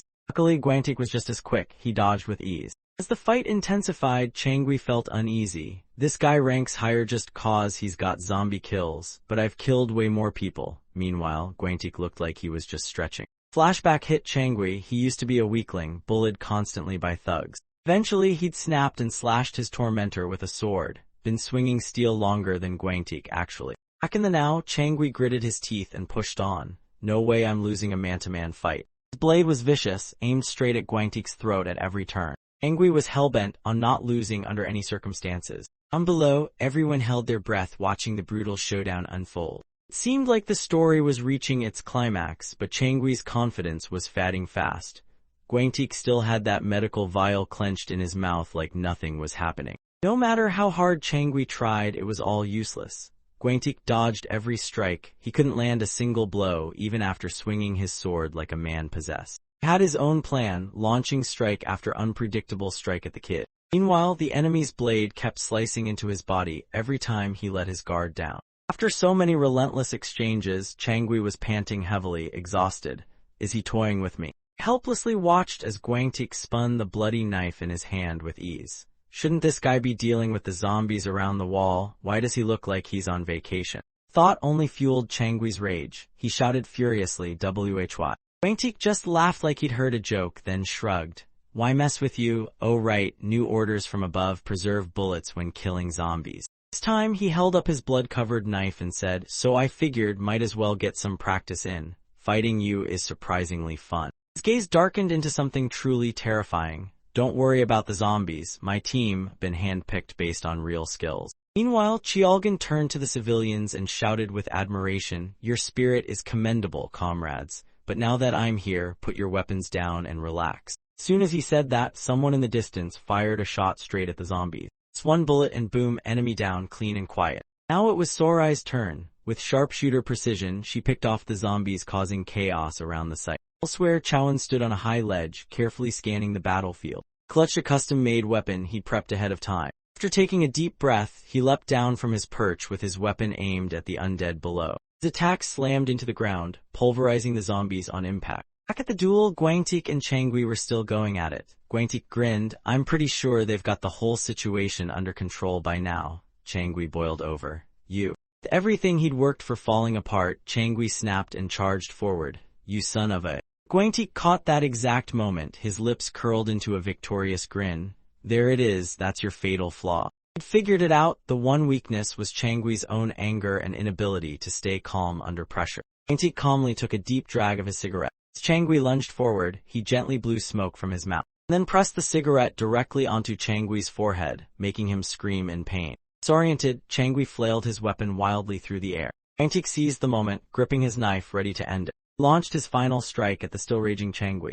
Slashes were smooth, each cut clean and efficient. Finished by plunging the small blade directly into Changui's head. The calm withdrawal of his knife, Guangtik said goodbye. "You're done." Witnessing that whole maneuver and its absurd power, Chiaosu was left stunned. On the top of the rubble, Guangtik had just easily wiped out Changui. Chiaosu stared in disbelief as the body dropped in front of him. He was utterly confused. That was. After finishing the job, Guangtik casually lit another cigarette like it was a coffee break. That's when Chiaosu finally understood something vital, the gap between ranks. Seeing his gaze, Guangtik grinned. "Why the serious look? Are you admiring me or something?" Scene shifted back to the Gimhe Wall construction site, now engulfed in smoke and flame. The mutated earthworm beast lay still on the ground. Everything seemed to be wrapping up, thanks to Xiaomyun's trusty C-rank slasher, Chiaosu, now lying there, trembling from exhaustion. It wasn't just his effort. Those other exhausted workers had also played their part that night with timely reactions.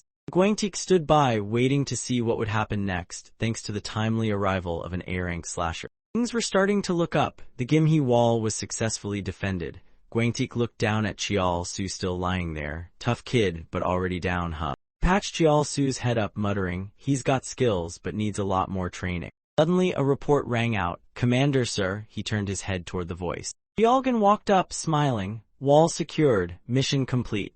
He was part of the Ministry of Defense's slasher B-rank Special Forces, Marine expert Ming Chialgan, who had slain 45,377 zombies. Guangtik replied calmly but unimpressed. "What do you want? A head pat? Just doing your job is the bare minimum." Glanced over at Chiaosu, still on the ground. "Let's get him patched up and ready to return." That's when Sorai noticed something was off. She examined the giant worm carcass nearby and remarked, "The newbie did this? Judging by the mutation, it was at least a B-rank variant." That power definitely caught her interest. C-rank slasher, not bad. She was also from the Ministry's B-rank team, Flame Sniper Chung Sorai, with 30,121 kills. After speaking, Sorai turned to Guangtik and asked, "If he could kill a B-rank mutant, doesn't that qualify him for promotion?" Guangtik snapped, "If he wants it, he can request a rank up himself. But did you hear me or not? Call the chopper, get him out and move it." So the group picked up Chiaosu and prepared to leave the battlefield. Silent man cloaked head to toe in camouflage was none other than Chaoan. He carried Chiaosu forward. Member of the Ministry of Defense Special Forces, B-rank slasher, stealth operative Co Chaoan, 521 kills plus 1 mutant. Guangtik sighed and scolded his comrade. "Only this rookie knows how to shut up and listen. Gotta discipline the rest." With that, Guangtik's crew departed, leaving behind a battlefield in shambles. Time skipped to the next morning at the Armed Forces Central Hospital of the Republic of Korea. Outside the room door was a sign, VIP inpatient room, Kim Chiaosu. After a long sleep, Chiaosu slowly opened his eyes and looked ahead. He realized he was in a hospital gown, lying in an unfamiliar place. Staring at the unfamiliar ceiling, he muttered to himself, "Another strange ceiling. How many times has this happened already?" Suddenly, he recalled the first time he fought until he almost died. Round 1. The second time, facing that massive, powerful man. Round 2. Thinking about it made him sigh in despair. "This is the third time. I've never even needed a hospital before. Why does this keep happening to me?" He turned his head and saw a bunch of strangers. Who the heck are these people? Yalgan was counting Guangtik's push-ups aloud. 147, 146. Sorai was calmly peeling an apple. Chaoan was trimming his camo. Seeing this, Chiaosu let out a long sigh. "I'm losing my mind. What the hell are they even doing?" Guangtik was mid-workout when he noticed Chiaosu had woken up. He walked toward him, prompting Chialgan to blurt out, "Commander, why'd you stop? You've still got a full set left." Guangtik signaled him to zip it. "SHH, rookie's awake." As he got closer, Guangtik pointed a finger at Chial Su's forehead. "Tusk, buddy, I saw you open your eyes." The more he thought about it, the more Chial Su sighed. I seriously don't want to get mixed up with these people. That crazy lady is enough trouble." Clearly, Guangtik wasn't planning on letting it go. He looked a bit annoyed. The room fell into an awkward silence. Chial Su couldn't take it anymore. Shot upright and yelled, "Damn it, can't you all just leave me alone for once?" Guangtik looked surprised. "Why so mad? I literally just saved your butt." Chial Su woke up grumbling. "Everyone who helps me wants something. Don't tell me you're expecting something too." Guangtik calmly replied, "Do I look like someone who's desperate for money?" This made Chialgan freeze in shock. "Wait, how'd you know? Can you read minds or something?" Those words made everyone in the room go completely silent and pensive. Realizing their vibes, Chial Su jumped out of bed yelling, "I knew it, you money-grubbing thugs." Guangtik rushed over to grab him. "It's not about money, man. Do you even know what floor we're on?" After a long, awkward silence, no one said a word. To break the tension, Chial Su asked nervously, "So, you're really not here to collect money?" Guangtik confirmed once again, "I said I'm not. Don't you trust people at all?" Seeing the suspicion still all over Chial Su's face, Guangtik patiently explained, "The Gimhe Wall project is state-funded. Sure, it's mostly private investment, but I already explained the budget path, 30% government, 70% private. That's why we pulled it off, because we worked together." After his long speech, he declared, "So no, I'm not some thug and I'm not here to shake you down." Hearing that, Chial Su finally exhaled in relief, but then Guangtik extended a hand. "That's just between you and me. The relationship between the government and private investors is another story. The government gave up shares to the investors on the condition that the wall be completed with no delays." The events from yesterday still burned fresh in both their minds. But just look at the damage. Going back to construction immediately is impossible, and there are holes everywhere. Of course, none of this helped Chial Su understand. "Okay, but can you speak human for a second? Just say it straight. I dropped out in elementary school, man." Unbothered, Guangtik went on, "The moment I report this, the provisional government will use it as an excuse to take control of the whole project." His face turned serious, meaning the person who hired you will go bankrupt and you'll walk away with nothing. That hit Chial Su like a truck. After a moment he asked, "Then, what'll happen to the workers?" He remembered those desperate folks busting their backs for a chance at a home, working with no pay, just for the promise of a roof. The part genuinely surprised Guangtik. He looked at Chial Su, baffled. "You're not worried about yourself. You care more about those workers getting homes than your own slasher reputation." Chial Su clenched his fists. "Reputation can't give me a place to come home to. It won't find my family either." His eyes burned with resolve as he spoke his truth. "I don't care about my reputation, just don't let them lose their homes. Tell HQ I overslept and didn't know zombies got in." Guangtik chuckled, clearly entertained. Deep inside he had other thoughts. Should I call this foolish or rare? There's still people like this guy in the world. He suddenly remembered that old photo with his squad. "I thought guys like that were long gone once the world went to hell." The photo clearly showed the title, Operation Desert Deployment 2020. After a brief thought, he turned to Sorai and signaled, "Lieutenant Song, hold off on submitting that report." She immediately stood and complied. He then turned back to Chial Su with a proposal. "Hey Shovel Demon, what do you think about working for me?" Just as he finished, the door burst open. This time it was Choi Ah-jiang who stormed in, shouting, "Over my dead body, soldier boy." Chial Su instinctively took a step back. "Oh no, it's her." Ari rushed in behind her, scanning him head to toe. "I'm so sorry, I heard you were already sent to the hospital. Are you hurt? I didn't know where they took you, that's why I got here late." Ah-jiang marched over, pointed straight at Guangtik and snapped, 800 billion. "Until that debt is paid, no one's taking him anywhere. Even if you did pay, you still can't take him. I found him first. Whether I keep him or step on him is my business, damn soldier."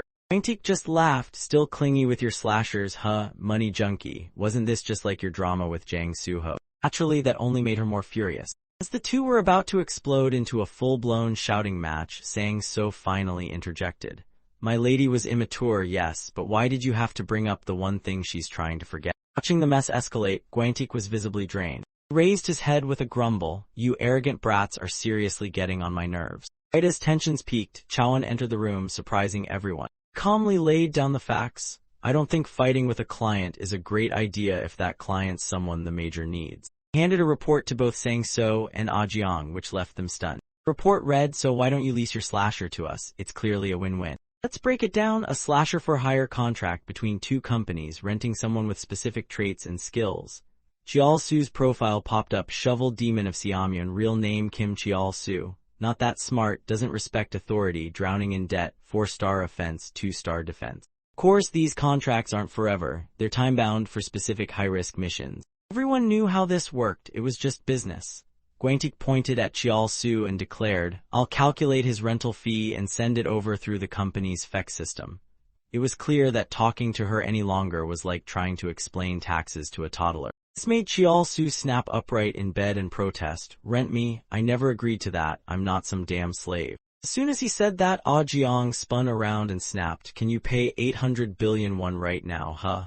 Even Gwantik chimed in, "You want me to submit the report, kid?" Being bombarded from both sides left Cheol-Su completely speechless. Couldn't take the unfairness anymore and screamed in the hospital room, "What the actual hell?" Out in the hallway, Gwantik walked ahead, followed by Cheolgan and Chowan. Noticing something off, Cheolgan asked worriedly, "Major, are you done here? Are you leaving already?" He nodded calmly, "Yes, he woke up and we've recruited him. Our job here is done." Strange smirk appeared on his face as he told the team, "Now I'm going to find that bastard Jang Deekchul." Scene shifted to JDC Corporation's headquarters, a towering skyscraper with all the luxuries money can buy. Inside a lavish office, Deekchul lounged with a group of pretty ladies chatting it up. Something felt off. He glanced at his watch. He should have called by now. Suddenly, the door to the chairman's office burst open. One of his underlings rushed in and reported, "Chairman, it's about Changui." Hearing that froze Deekchul in place, Changui disappeared. The secretary quickly filled in everything he'd heard. Not just that, most of the zombies at the wall were wiped out, including the mutant.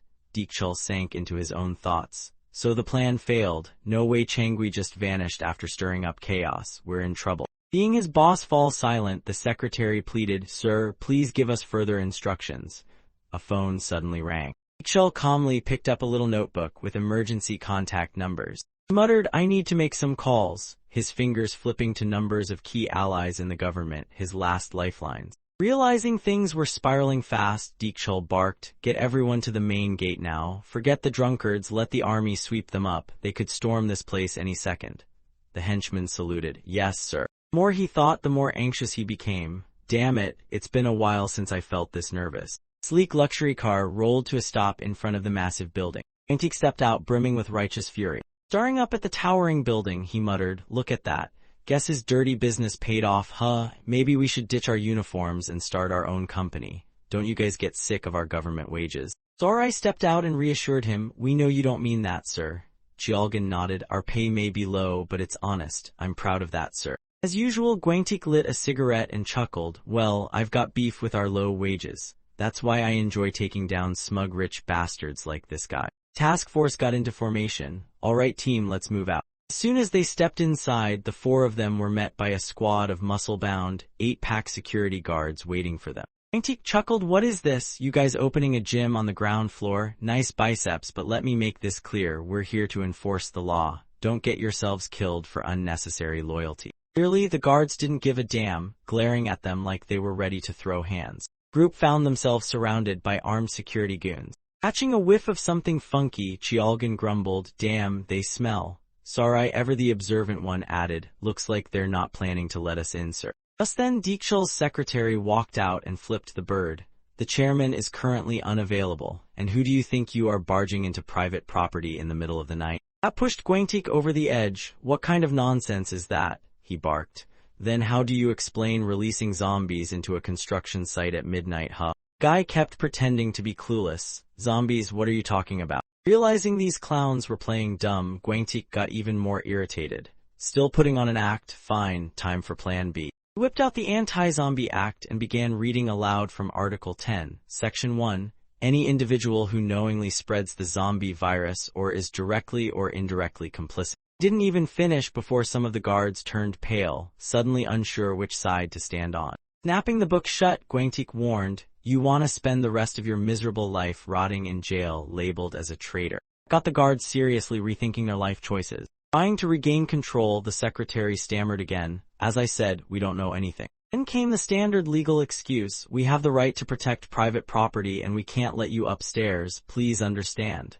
Gwantik was boiling. Sarai smirked, "Oof, rejected. Not even anger management can help with that kind of provocation." Guangtik clenched his fists and tried to stay calm. You're pushing me, I've been respectful enough. I didn't want to open this bag in the lobby, but you gave me no choice. Yalgan, without a word, sat down and began opening the bag. Out came the lifeless, bloodied body of Changui. Still wanna deny it, isn't this guy one of yours? Sight of their dead comrades sent the guards into a panic. That's Boss Changui. Secretary snapped, shut your mouth. His odd behavior only made Sarai more amused. Someone's got anger issues, this just keeps getting better. After a moment of fake reflection, the guy scrambled to excuse himself. I have no idea what's going on. If he's involved, then AVNA must have acted without higher authorization. Meanwhile, Changui's bloodied corpse still lay there, cold and silent. Secretary gritted his teeth and snarled, if you don't have a warrant or concrete evidence, this has nothing to do with us. The last line made Guangtik's temper shoot through the roof. Couldn't stand wasting another second arguing, so he declared to everyone there, team, I'm heading upstairs now.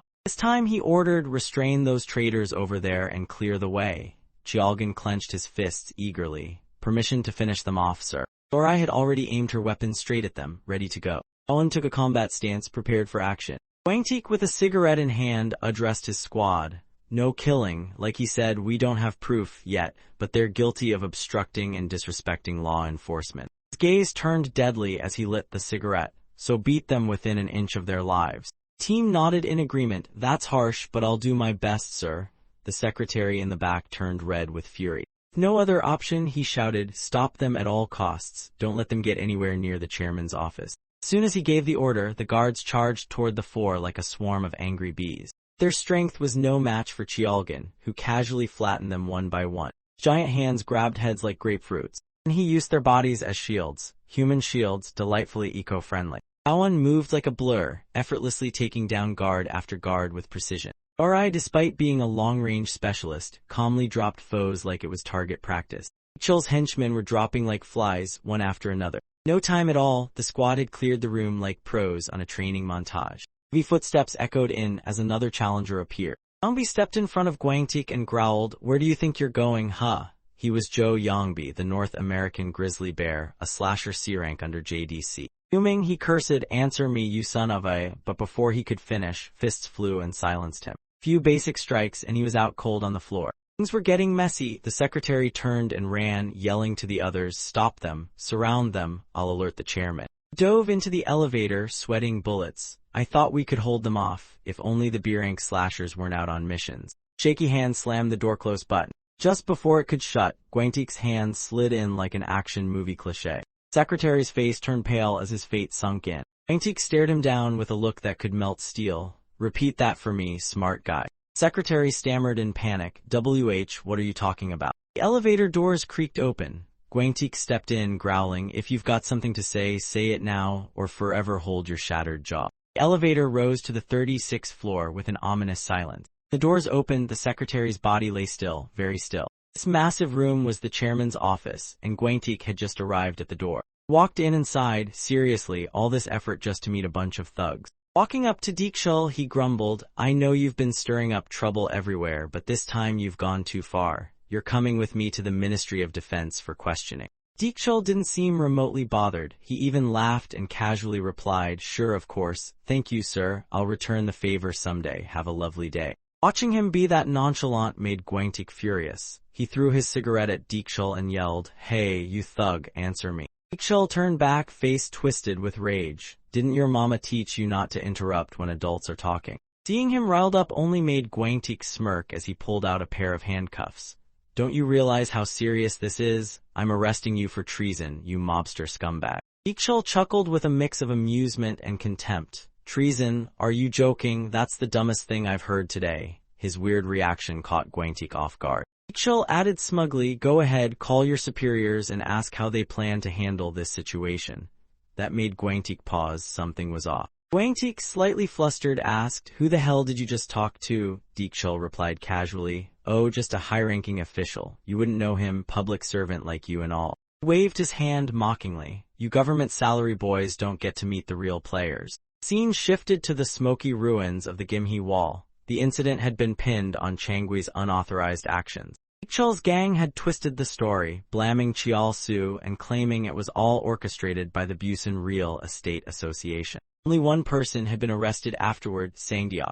Chul's secretary looked smugly satisfied with how everything was turning out. So Sangdeok, having no other way out, was found hanging, conveniently suicided before trial. As night fell, we returned to the temporary government headquarters at the Ministry of Defense. Yong-song stepped forward and reported with a bow, "Sir, the chairman of the Busan Real Estate Association was found dead this morning, suicide by hanging." News left the room unfazed. "Pretty convenient, huh?" Gwangtaek sighed. "Funny how the filthy rich suddenly know how to tie a perfect noose when things go sideways." Eyes filled with guilt as she responded, "I'm sorry, sir. I know you wanted to interrogate him yourself." Gwangtaek, burning with frustration, stabbed out his cigarette. "Public officials are just puppets for those above, damn it all." The blink of an eye, it was morning again at the Republic of Korea Armed Forces Central Hospital. Luxury car rolled up smoothly to the entrance. Bodyguard immediately opened the door with reverent precision. Kyun stepped out, raising an eyebrow. "So this is the place." He chuckled as he looked around with disdain. "So this is where the so-called savior resides," his identity flashed. "The Holy Knight of God, slasher rank A High Priest Kyun." Kyun strode confidently into the hospital lobby, followed by a bunch of bodyguards. The moment he entered, he reached up and removed his transparent face mask. Patients gathered in the lobby gasped, eyes wide in shock. "The Pope, it's Pope Kyun, is it really him?" One patient suddenly lunged forward, desperately shouting, "Your Holiness, just once please let me touch your hand." Another patient dropped to his knees with teary eyes. "Pope, I have a terminal illness, please save me." One of the bodyguards quickly stepped forward to block Kyun from the crowd. Guards formed a protective circle around him, preventing the frantic patients from getting any closer. He touched his chin, silently deep in thought. Then he smiled and glanced around with a generous look. "Miracles, salvation, eternal life, and prosperity all lie within your own heart." Patients hung onto every single word. "Don't just wait for miracles from me, live with unwavering faith in your heart." Kneeling patient burst into tears as he continued, "I will always pray for you all." Crowd erupted in unison with cries of agreement and awe. It was as if they'd just witnessed a life-changing TED Talk. Kyun smirked in satisfaction. What scares people the most is what they don't understand. That's why ghosts are scarier than car accidents. A mangled car crash, someone half in half out, still can't beat a creepy ghost in the Fear Olympics. Why are lunatics scarier than organized criminals? A masked thug with a gun, terrifying, but not as terrifying as a shirtless guy with a knife sprinting like Naruto. Why do zombies terrify us so much? A woman hides behind a shallow wall, trembling, tears flowing, covering her mouth to stay silent. Right behind her, a hideous zombie creeps closer. For the zombie outbreak on a grandly staged musical set with realistic buildings, streets, bricks, and plants, actors performed enthusiastically. Kyun was just a mediocre musical actor back then. With short black hair and a costume, he danced to the rhythm, fully immersed. Suddenly, a female actor stiffened and glanced to the side of the stage, sensing something wrong. Someone limped up the ramp leading to the stage. His body was covered in ominous red liquid. Everyone froze. Blood-soaked man lowered his head, gnashing his teeth in a chilling way. Zombie, with blood-red eyes, it growled and launched itself at the female actor with terrifying speed. Kyun stood stunned before a wardrobe, his costume now also smeared with blood. Panted heavily, cautiously scanning his surroundings. Grabbed a tag from a priest outfit hanging inside the wardrobe. Tag read, "The Unbeatable Nun Male Priest Costume." When the zombie apocalypse hit, he decided to give the terrified masses outside the answers they needed. He put on the priest outfit, his face darkened, time to help people understand the things they feared. Kyun marched through the bustling streets, standing right in the center, loudly preaching. He taught people that zombies weren't scary, they were just pests needing extermination. Didn't stop at street preaching, the guy even had his own forum to spread the gospel of anti-zombie wisdom. His hair had grown longer, and with just his sermons, he rallied 10,000 volunteers into battle. Sitting atop a white horse like a fantasy movie hero, Kyun led the vanguard with majestic flair, igniting a weapons war. Just like that, 10,000 zombies were slain.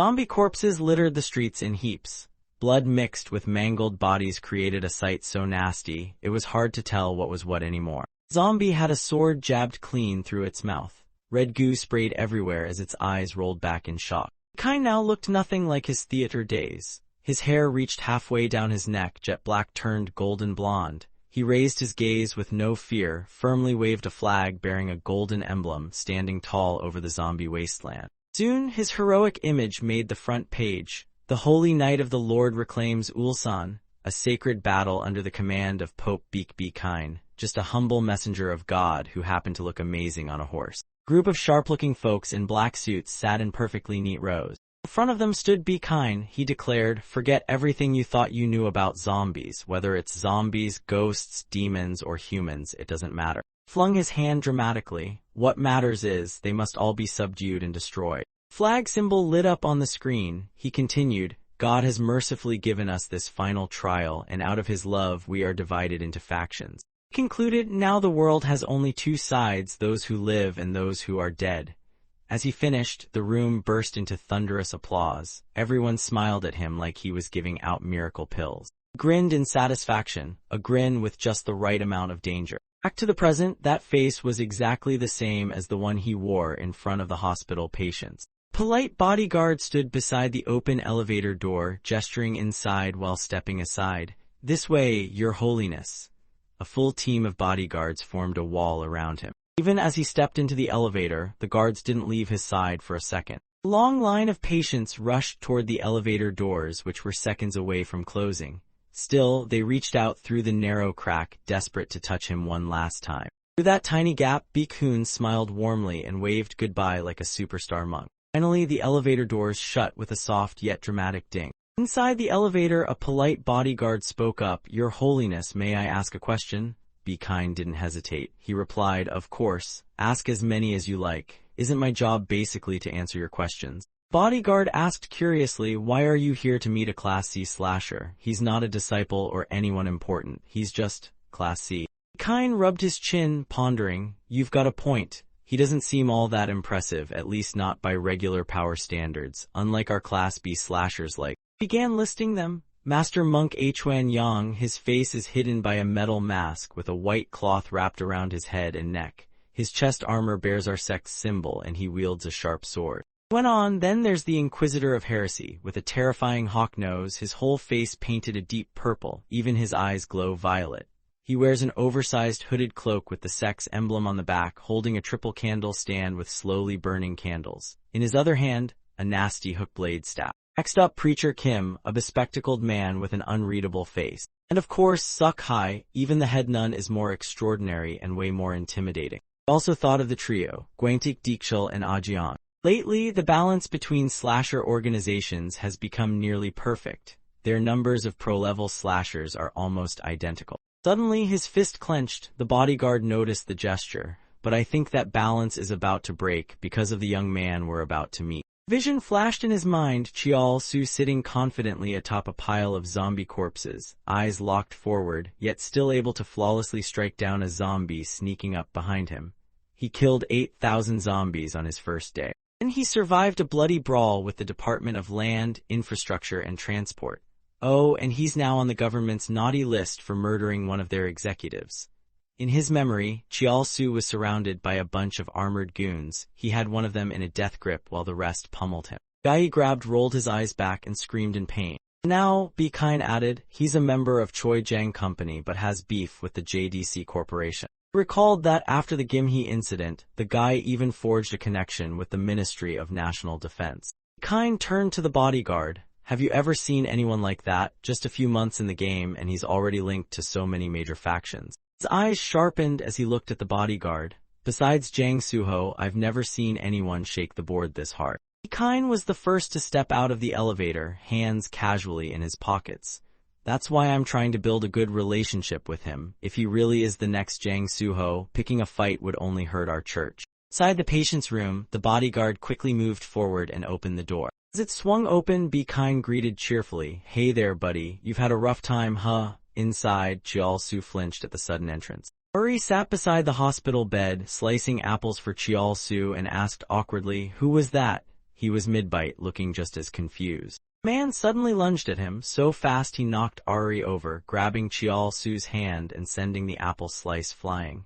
"You've achieved a revolutionary feat. Defending the Gimhe wall and slaying a Class B mutant, you deserve to be called the savior." Kept showering praise. "You're a comrade of humanity, an enemy of zombies, a servant of the Lord. I'm here to express my deepest gratitude and admiration for your contributions to mankind." Su frowned, clearly uncomfortable, as the guy continued rambling about all the pain and lonely battles Su endured for that lame company. But today, my friend, it all ends. Ari's face suddenly turned tense as she realized something. A lame company, lonely, are they trying to steal a slasher? She shouted, "Wait," but just then a hand gently rested on her shoulder, making her instinctively turn around. Bodyguard's face darkened. In a low voice he warned, "Please remain silent until His Holiness finishes speaking." The man smiled and extended his hand invitingly. "Shovel Demon Slasher, my friend, we at the Church of Jevhava would like to recruit you into our executive ranks to fight together." Still had a firm grip on Su's hand. Ari stood frozen behind him while the other bodyguards around the room clapped in support. Su stammered, "You are..." Man beamed, "That's right, hard to believe, but I'm the Pope of Jevhava Church and also the only A-rank slasher who's never taken a life. Beak beak." Su's expression hardened as he yanked his hand away. "No thanks, I have no idea who you are. Are you seriously trying to recruit me into a cult?" He turned his face away, avoiding eye contact, and muttered, "Yep, it's the apocalypse all right, lunatics just casually roaming hospitals now." The guy awkwardly waved his hand. No, that's not it. "I don't care," Su snapped. "I'm not into religion. Now leave." Everyone in the room froze like mannequins, shocked into silence. Bodyguard jumped in, trying to clarify, "This man is the Pope of Jevhava." Su instantly waved him off, scowling, "Still not interested. Go away." The room fell dead silent again, as if someone had hit the mute button. Kine looked embarrassed, rubbing his chin in thought. Snapped his fingers at the bodyguard behind him and added, "It's fine if you do know who I am. I came today to thank you for your service and offer you an opportunity." Su had run out of patience. He turned to him, furious, "Damn it, no one's even listening. You people just keep forcing your schemes on me," I said. Suddenly stopped mid-sentence, eyes wide in shock, as if he had just seen something truly unexpected. Bodyguard pulled out a black suitcase packed to the brim with sparkling cash like a treasure chest. "Be kind," smugly said. "We heard you're in debt, 800 billion. We'll pay it off for you." Ari was stunned, her brows furrowed, face tense. The man continued in a tempting tone, "No more being a slave to Choi Jang Company. Become a leader, a pastor of the Church of Jevhava." Extended his hand again. "So will you join us?" Su froze, raising an eyebrow in disbelief. Kine still wore that smug grin, his eyes locked tightly onto him. Uri thought of Chil Sam, Deekchul, and Guangtik and couldn't help but admit it was an appealing offer. That kind of cash could easily hire an A-rank slasher. Her gaze shifted toward the sparkling suitcase. He even brought cash. That meant he wasn't here to negotiate or bluff, he was dead serious. She began to sweat coldly inside under her breath. What's his angle? Why spend this much on Shovel Demon, a guy who's maybe B-rank at best? Doesn't matter, I work for Choi Jang. Poaching slashers like this is absolutely unacceptable. After a moment's hesitation, she shouted angrily, stepping in with clenched fists. "Listen here, even if you're a leader of one of the biggest slasher corps in the country, this is out of line. Business still needs boundaries and slashers require formal contracts." Su's face darkened. He raised his hand in front of her, signaling her to stop. She looked down at him in shock. "Shovel Demon, you." Kine forced a wide, fake smile. "He might not know much about our church, but he's not stupid. He knows how to calculate." He suddenly pulled out a contract. In bold letters, exclusive agreement, C-rank slasher Shovel Demon from Siamyun. "Right, let's sign now." Su calmly responded. I stopped her because she didn't need to say anything. He rejected the offer flat out. "I have no intention of working with you." The man's brow twitched at the reply, clearly displeased. Ari breathed a silent sigh of relief, a faint smile creeping onto her lips. Su pointed directly at him, his eyes clear and unwavering. "You can call yourself a savior or a priest or whatever, but what you're doing isn't any different from a lone shark. I know you're not handing over 800 billion out of charity. You just work me to the bone to make even more off me." Proud look that had just flashed across his face vanished instantly, replaced by visible awkwardness. Su didn't mince words, "It's just a difference in phrasing. No matter how dumb or uneducated I am, I've seen way too many things like this." Slaves turned into laborers, images of children, some not even teenagers yet. They should have been in their parents' arms, but instead were hauling bricks, faces and clothes smeared with dirt. One kid collapsed under the weight of a stack of bricks, crushed mercilessly. Homeless rebranded as refugees, a frail woman and a little girl curled up in her lap. Both wrapped in thick blankets, huddled next to a street wall in the freezing snow, warmed only by a tiny flame. They looked utterly lifeless. Women in supply lines, a filthy crowd queued up before a table. Behind it, a sharply dressed man. The contrast was absurd. One ragged person pressed their thumb on a paper next to a seal, some kind of contract, apparently. Suicide spun into sacrifice. A man stood on a stage, surrounded by bodyguards, shouting into a megaphone while holding a paper. The crowd below was huge, a banner above read 6th Campaign for Territorial Reclamation. Everything was just reworded to serve someone's agenda. His gaze on the man didn't waver. That's the world I grew up in, but you probably wouldn't get it. You don't look like someone who's ever broken his back out in the cold. Bodyguard behind the man finally lost it and yelled, "How dare you speak blasphemy?" But Be Kind quickly held him back. "That's enough." Guard leaned in and whispered, "But your holiness." Be Kind lifted a hand, signaling to let it go. "I must have expected too much. He still doesn't trust us. Let's leave it at that for today." With that, he walked straight through the door his guards had opened, not even glancing back as he added, "Today's offer still stands, if you ever realize how trash your company really is." He suddenly turned back, the proud expression restored. "Call me when that time comes." Sound of the door closing echoed through the room, but neither Chial-su nor Ari took their eyes off where he had exited, their faces still alert. Ari suddenly smiled gently. She turned and gave him a big hug, clearly excited. "I knew you were loyal, shovel demon." Chial-su blushed, his eyes wide in confusion. "What are you even saying?" He awkwardly raised a hand to block her, flustered. "He and your boss are both debt collectors, no difference there. I'm just picking the side that's not a cult. You startled me. Anyway, didn't you say there was some job for me?" She lit up like she just remembered. "Oh right, the slasher rental job. I was just about to tell you it got approved. The Ministry of Defense wants to hire you. Payment, 20 billion. She recalled the moment. Ajiang sat with her arms folded, deep in thought, while Secretary Park paced in front of her, pointing to a paper.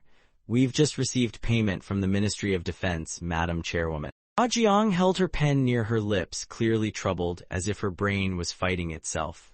"I don't want to lease him out. I know they're definitely up to something." She raised her pen, eyes still locked on the contract. "But we can't let him stay in debt forever either." She signed at the bottom of the contract. It had just 2 lines, "The Republic of Korea Ministry of Defense, Major Lim Gwangtik." Her signature landed right beside his. Ari pulled out a neatly sealed folder. The chairwoman approved it too. Chial-su was slightly surprised. I thought she'd change her mind and postpone it." Began asking questions. "So what exactly is my mission?" Without hesitation, Ari quickly pulled the papers from the envelope. "Let's see, the mission details are." Cut to a conference room. Jeong-song stood before a presentation screen while a group of serious-looking people sat around the table. She spoke, "Operation Salamander." On the screen, bold black letters appeared on a white background. "Top Secret Mission, Operation Salamander." She began her briefing. "As you all know, the top priority of the Provisional Government and the Ministry of Defense is to maintain the current stability. Our task is to act fast and eliminate any unexpected mutations that may arise." She added, "This operation is similar to our previous missions." Someone sitting beside Gwangtik interrupted. "I get that you're talking about eliminating some mutation, but can you just say what exactly you mean?" He switched to the next slide, showing a power plant with 2 massive chimneys, the Uljan nuclear power complex. He continued, "We've been applying preliminary measures to keep the plants running steadily since the zombie outbreak." The screen showed rusted metal components inside the facility. She recalled an image of a scout member aiming a high-powered binocular to observe the plant from afar.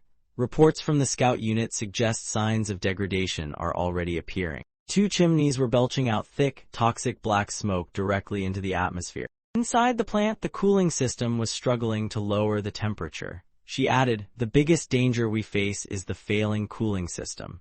As the reactor core temperature rises, Operation Salamander aims to stabilize the Uljan nuclear plant." Gwangtik finally spoke. "How much equipment and manpower do we need?" She displayed a projected requirement: 20 experienced nuclear engineers, 100 maintenance workers, and a hefty amount of heavy and high-tech machinery, including cranes. Gwangtik muttered his thoughts. "In this situation, we should go with air transport."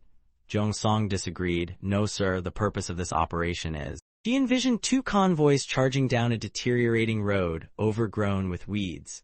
By the roadside, beyond a small slope separating the path from open ground, were wrecked vehicles violently flung aside. Some were so crushed they no longer looked like cars. To approach Uljan by armed convoy. 2 others in the room tensed. One whispered, "It'll make a lot of noise and take forever to get there." the other held the operation plan. That's why we need Major Lim and the military slashers. Behind Guangtik, a green figure of unknown origin appeared, carrying a set of blue-colored papers to place on the table. He suddenly spoke, "Even with the convoy, I don't think it'll be enough." Those green figures showed up behind everyone else too, each quietly placing a stack of blue sheets. "Starting now," he announced, "the slashers listed in the document I've given you." Concluded, "I want all of them in this operation." On one sheet, clear text stood out: Internal Personnel List, Choa River Division. C-rank slasher, Kim Cheol-soo, Shovel Demon, 23 years old. A photo of Cheol-soo was attached beside. Cheol-soo, in a high-collared jacket, stood there with his jaw dropped, cold sweat running down his cheek in disbelief. In front of him was a scene that looked chaotic yet somehow grand in scale, a massive field where squads of soldiers marched in separate units. Surrounding them were dozens of trucks and massive cranes, and far off in the distance stood a wall made entirely of stacked shipping containers. In front of the cranes, a group of soldiers wore helmets covering half their faces and carried long backpacks that looked like antennas, with a weird, mossy green lump attached. On another side, a unit of soldiers wore black boonie hats and shouldered rifles. The one in the center had their face completely covered. Facing them was a man with slick-back red hair and a long coat. On the third front, a group in blue camo looked a bit less intense and grim than the others.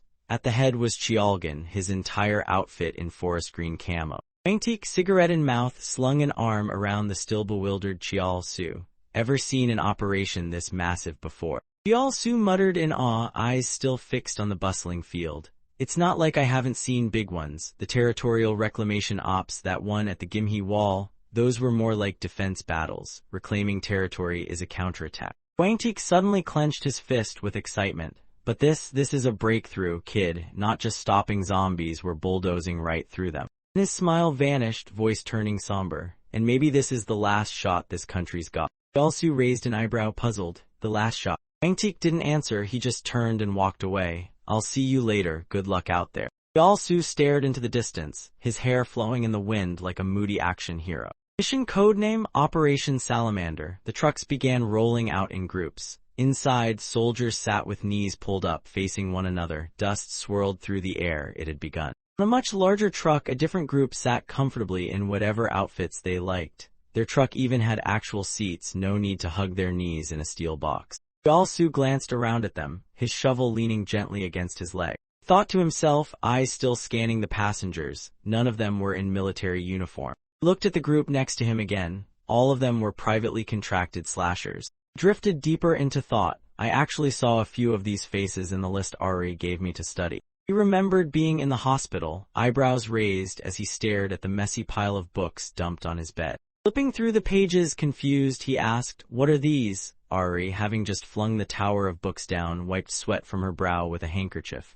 "These are catalogs with info on slashers." She added, "It's mainly for clients who want to rent slashers." He turned to a page showing a bald slasher. She explained, "I figured you might need this." He pictured a well-rounded team, each skilled in different weapons and techniques, and said, "Once you finish reading, you'll know what each slasher can do. Before you join the escort mission, you'll know which teammates suit your strengths." Kept staring at the book. "Not just that, if a slasher attacks me again like last time, I'll know exactly what powers they've got." Ari clapped her hands excitedly. "Exactly, you're starting to think like a real slasher now." Her sudden cheer startled him for a moment. Embarrassed, he scratched his cheek and looked away. "It's not that amazing, or maybe it is." Back to the present, he was still lost deep in thought. He looked at a middle-aged man holding a gun, his eyes staring distantly downward. That was Ju Mulhwin, a C-rank slasher whose main weapon was a modified air gun capable of firing compressed bolts and nuts. Next was a young man with black blonde hair and an X-shaped scar along his jawbone, clutching a backpack the same color as his hair. His outfit and weapon matched in tone. That was Junhoo Cho, a C-rank slasher. His main weapon was a custom-made baton, and his backpack could transform into a shield. Then he looked across to the opposite side. In the center was a person with their face hidden by a helmet, gripping a red hammer. That was Go Rokgui, Kim Gapsu, and 7 others. He tilted his head slightly to the side again. Everyone on the truck was C-rank except for himself, currently rated B-rank, and that girl over there. Girl with short pink hair and blunt bangs, her cheerful humming sharply contrasted with everyone else's silence. 2 weapons were wedged under her thighs. member of the Jagalchi Small Business Association, B-rank slasher in Sarang, she had killed 12,041 B-class mutants. Tensed up, furrowing his brow, he had read about her in detail. Sarang kept gazing dreamily into the distance. She stood out for a reason, youngest slasher ever and the youngest B-rank to date. Suddenly she turned her head toward him, her smile vanishing instantly. Realizing her gaze, he quickly looked away to avoid eye contact. She spoke sarcastically, "Hey, you've been eyeing all the slashers for a while now, trying to make friends or what?" He stayed awkward, eyes stubbornly focused elsewhere. Her face darkened, tone turning cold. "No point in trying something pointless like that. At least half of them will be dead 3 hours after we leave Busan." She added, "And maybe only a quarter will survive by the end of the day." He frowned. "What the hell, why are you jinxing everyone like that?" She smirked and gave him a half-lidded glance. "You didn't notice the convoy formation, did you? I guess rookies like you don't pay attention to those things." He cut in, confused. "You mean, the truck formation?" Visual simulation of the convoy layout appeared. The bulldozers at the front were marked in pink, massive trucks modified to clear corpses from the highway. Bulldozers mercilessly pushed aside mangled wrecks, sending them tumbling down short slopes. Visual reappeared. 2 cargo trucks in the center were highlighted in pink again. Heavy equipment and engineer vehicles would stay in the middle of the formation. Those cargo trucks were surrounded by escort vehicles. Along the roadside, wrecked cars lay in piles. Once more, the simulation showed a different highlight. This time, Humvees surrounding the central cargo trucks were marked. Those Humvees were manned by slashers and Ministry of Defense soldiers. In one of them were Gwangtik and Cheolgan. The outermost ring was now highlighted. Those were the rental slasher trucks. Sarang wagged her finger playfully. "You get it now." She shut her eyes, completely unfazed. "Were the meat shields, darling?" Cheol-su scowled, clearly irritated. Suddenly asked, "So what?" catching her off guard. Growled, "What if you're wrong and half of us actually survive the next 3 hours?" He raised an eyebrow, voice faltering slightly. "You're going off script. What are you even babbling about?" Still annoyed, he repeated slowly. "I said, what if more than half of us make it?" He closed her eyes tightly and sighed in defeat. "No, what I mean is this operation is hopeless." His voice suddenly rose unusually loud. "You're killing morale while we're all just trying to survive here." The words seemed to catch the attention of everyone around. He burst out laughing mockingly. "Or are you just too chicken to bet on it? Cluck cluck." Her face darkened and now it was her turn to scowl. Her lips twitched with rage as she pointed her weapon straight at him. "Winner gets to punch the loser in the face. Sound fair?" Grabbed his shovel without hesitation and snapped back. "Bring it on, shorty." Two glared at each other, backs slightly turned, sparks practically flying from their eyes, both grinding their teeth in fury. Suddenly, the sound of screeching brakes echoed through the air. A panicked soldier sprinted toward Cheol-su's truck, face pale with fear. "Zombies on the left flank." Cheol-su turned toward him, startled. Soldier yelled, "They'll hit our right side soon. Left is under attack now, but they're coming our way." His eyes widened in terror. "Everyone get." Before he could finish, a zombie lunged out of nowhere and tore into him. He died instantly. Everyone on the truck stared in shocked silence as if their minds hadn't caught up yet. Sarang muttered, "That's one down already." Slashers grabbed their weapons and stood. Sarang rushed forward, ready to fight, while Cheol-su frowned, staring downward. "You're seriously counting casualties already? All we can do is shove the wrecks aside." Bulldozers kept pushing with relentless effort. Old, battered cars were tossed to the sides to clear the path, while metal scraped with deafening screeches. Gwangtik observed through binoculars, one hand on a radio. "Move slowly. Let the slashers take the fight. Survivors keep pressing forward, protect the convoy. Every mile we gain will cost blood." And he spotted something through the binoculars that made his eyes widen. Sarang had already dashed into the horde, cutting them down in rapid, clean arcs. Her slashes danced through the air like sharp choreography. On the other side, Cheol-su was striking non-stop too. Unlike Sarang, his attacks spiraled like a vortex, slicing zombies clean in half along circular paths. Gwangtik smirked in satisfaction. "Not bad. I knew the guillotine girl was worth it, but even shovel demons outperforming my expectations." In his mind, he imagined casualties at the Uljan plant. But one thing was clear, they'd reach Uljan, and that would be the place where they'd rebuild this country. Alwyn stood amidst a pile of zombie corpses, still gripping his gun firmly. Popped the cap off his gun, and a bunch of nails and bolts scattered everywhere. Suddenly, from the distance, a zombie charged straight at him. He flinched and quickly raised his gun. He aimed it right at the creature. "This is the last one," he muttered. Pulled the trigger. Nothing came out of the barrel. In horror, he gasped, "What's the gas is leaking," as a puff of vapor hissed out instead of ammo. Zombie rushed in fast, now only a breath away. His eyes widened in terror, frozen silent with panic. He could only shut his eyes and instinctively hold the gun out as a useless shield. At that moment, a dark-colored weapon sliced in between him and the zombie, striking it with a crushing blow. After what felt like forever with his eyes shut, he opened them in surprise and furrowed his brow. Yeol-su was panting hard, breath ragged. "Don't you dare die without my permission. I still need to deal with that brat." The old man stayed quiet, then suddenly smiled genuinely at him. He handed his shovel to Yeol-su. "Thanks, I owe you one." Yeol-su glanced around, calculating. "Looks like that really was the last one." The man laughed and pointed to the truck. "All right, let's get back on board." As they walked toward the vehicle, Yeol-su sighed and asked, "What time is it? How long has it been since we left Busan?" The man checked his watch. 3 hours and 25 minutes. Almost 3.5. Olwin grabbed Yeol-su's arm and gave it a strong tug. He stretched with all his might, and with the pull, Yeol-su climbed back into the truck bed. He was still exhausted, every breath labored and heavy. Scanning the truck bed, he saw nearly everyone doing the same, breathing hard, trying to recover. Mulhwin, after helping him up, leaned on his knees to catch his breath, and who was also slowly lowering himself into a seat, clearly worn out. Only Sarang remained unfazed, glancing around with a pout. He suddenly sensed someone watching her. Looking up, she saw a smug smile, though warped by heavy breathing, staring down at her from above. He frowned, slightly annoyed. If you hadn't helped, half of them would be dead by now. Sweat beaded across his face from all the action, but his expression was unchanged. Help, I didn't help anyone." His grin faded, he asked quietly, "So, is saving people wrong?" He didn't expect that question. For a moment, she had no answer, eyes glaring back at him. Ulwin had returned to normal, now watching the two with a faint smile. Sarang stayed silent, clearly having an intense mental debate with herself. And she looked up and laughed nervously. "You really gonna punch a little girl?" He didn't hesitate, raised a fist playfully and grinned wickedly. "Let's call it a love tap. Sit still or I'll knock your head off." Sarang was already dripping with sweat. About 4 hours had passed since the operation began. On top of Sarang's head was a pretty sizable lump. She sat cross-legged on the seat, arms folded, face scrunched up in a mix of frustration and sulkiness, lips pouting in silent protest. Meanwhile, he slumped down next to her, groaning from muscle aches. They were slashers who had never worked together before. After a while, silence fell over the slasher-packed truck. Everyone seemed lost in their own thoughts. Ulwin rummaged around in his inner coat pocket, pulled out a thick cigarette and set it down by Yeol-su's foot.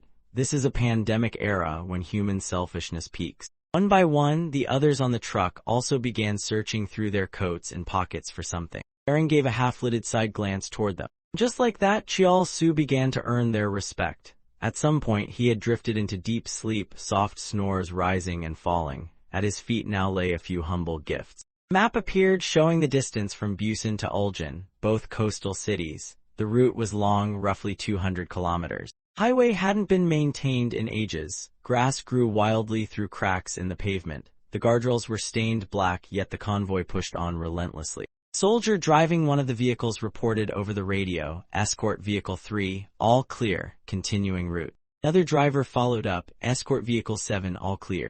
In a different vehicle, the driver also chimed in, "Escort Vehicle 12, all clear and still moving."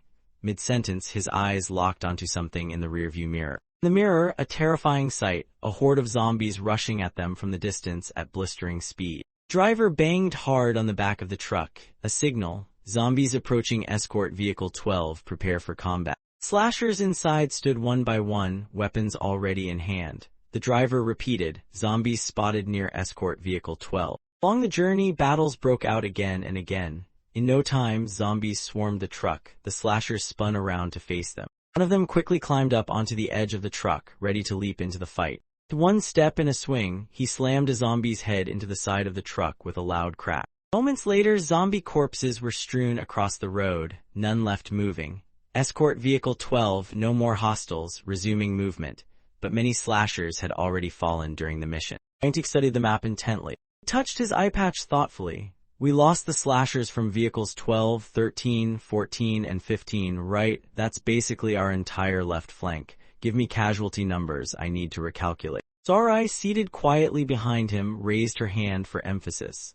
"On average, about 2 casualties per vehicle. Total deaths, 9, sir." She imagined moving some soldiers from the Humvees into slasher trucks. We'll assign a few of our slashers to fill in the gaps. Wangtik kept his hand on his eye patch, cigarette still in his mouth.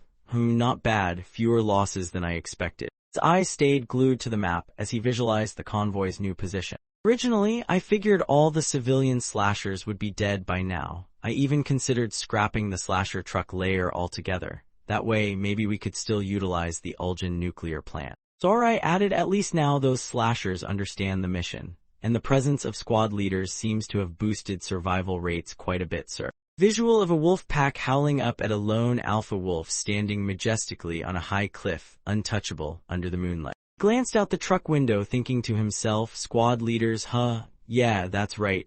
When the slashers start faltering, a few naturally rise above. Their footsteps were so fast it was like slicing the air, nothing visible but the compressed gust trailing under their boots. Saring's face was calm, unnervingly so, as she leaned in close to a snarling zombie, staring into its gaping maw with utterly emotionless eyes. She lunged forward, weapon in hand, carving elegant arcs through the air, cutting down every zombie she passed like a graceful lawnmower of death. She charged ahead, wildly slashing her weapon in straight, unrelenting strikes, mowing down the undead in her path. Her eyes were lifeless, and her hands struck like a machine on autopilot. She dropped to one knee, face still stone cold, and brought her axe down in one clean, brutal swing. Smiling with eerie satisfaction, she finished off the last few zombies. He thought to himself, some people stand out by sheer combat skill and raw power, like in Sarang, the B-rank guillotine from the Small Business Association. Nearby, a slasher slumped on the roadside, exhausted and gasping for breath, two bloody zombie corpses lying still beside him. He looked half in tears when suddenly a voice spoke up. Tired, he looked up, startled. Wangtik's thoughts continued. Some gain the trust of others and use that trust to lead. Standing before the exhausted slasher was Peter, smiling kindly, hand outstretched. Come on, follow me, you'll get left behind if you don't keep up. Slasher C-rank, missionary Choi Peter of the Church of Jevhava. From somewhere nearby, Jingu's mocking voice rang out as empty plastic bottles rolled on the ground. Listen up, folks, zombies are like stray dogs. He drained the last of his bottle. They go after anyone straying from the group. Got it, that's why you stay close and cover each other. Nearby slashers stared at him blankly. He returned their gaze. Seriously, that hard to understand? Are you all that dense? One slasher looked even more confused. Why are we listening to this guy preach? Someone in a gray sweater chimed in. I don't know, but rumor is anyone who follows his advice survives. Wait, seriously? The confused one asked, eyes wide. The guy in the blue sweater shrank back, eyebrows knotted with fear. Some people could see the whole battlefield, grasped the big picture. Jingu kept sipping his water, loosened tie dangling, and pointed ahead. He was from the Small Business Association. Slasher C-rank. The judge, Park Jingu. Wangtik stared into the distance. Finally looked toward Chialsu, who had just finished clearing a wave of zombies. He leaned on his shovel, gasping for air. Rockwi suddenly appeared, slung Chialsu's arm around his neck and supported his waist.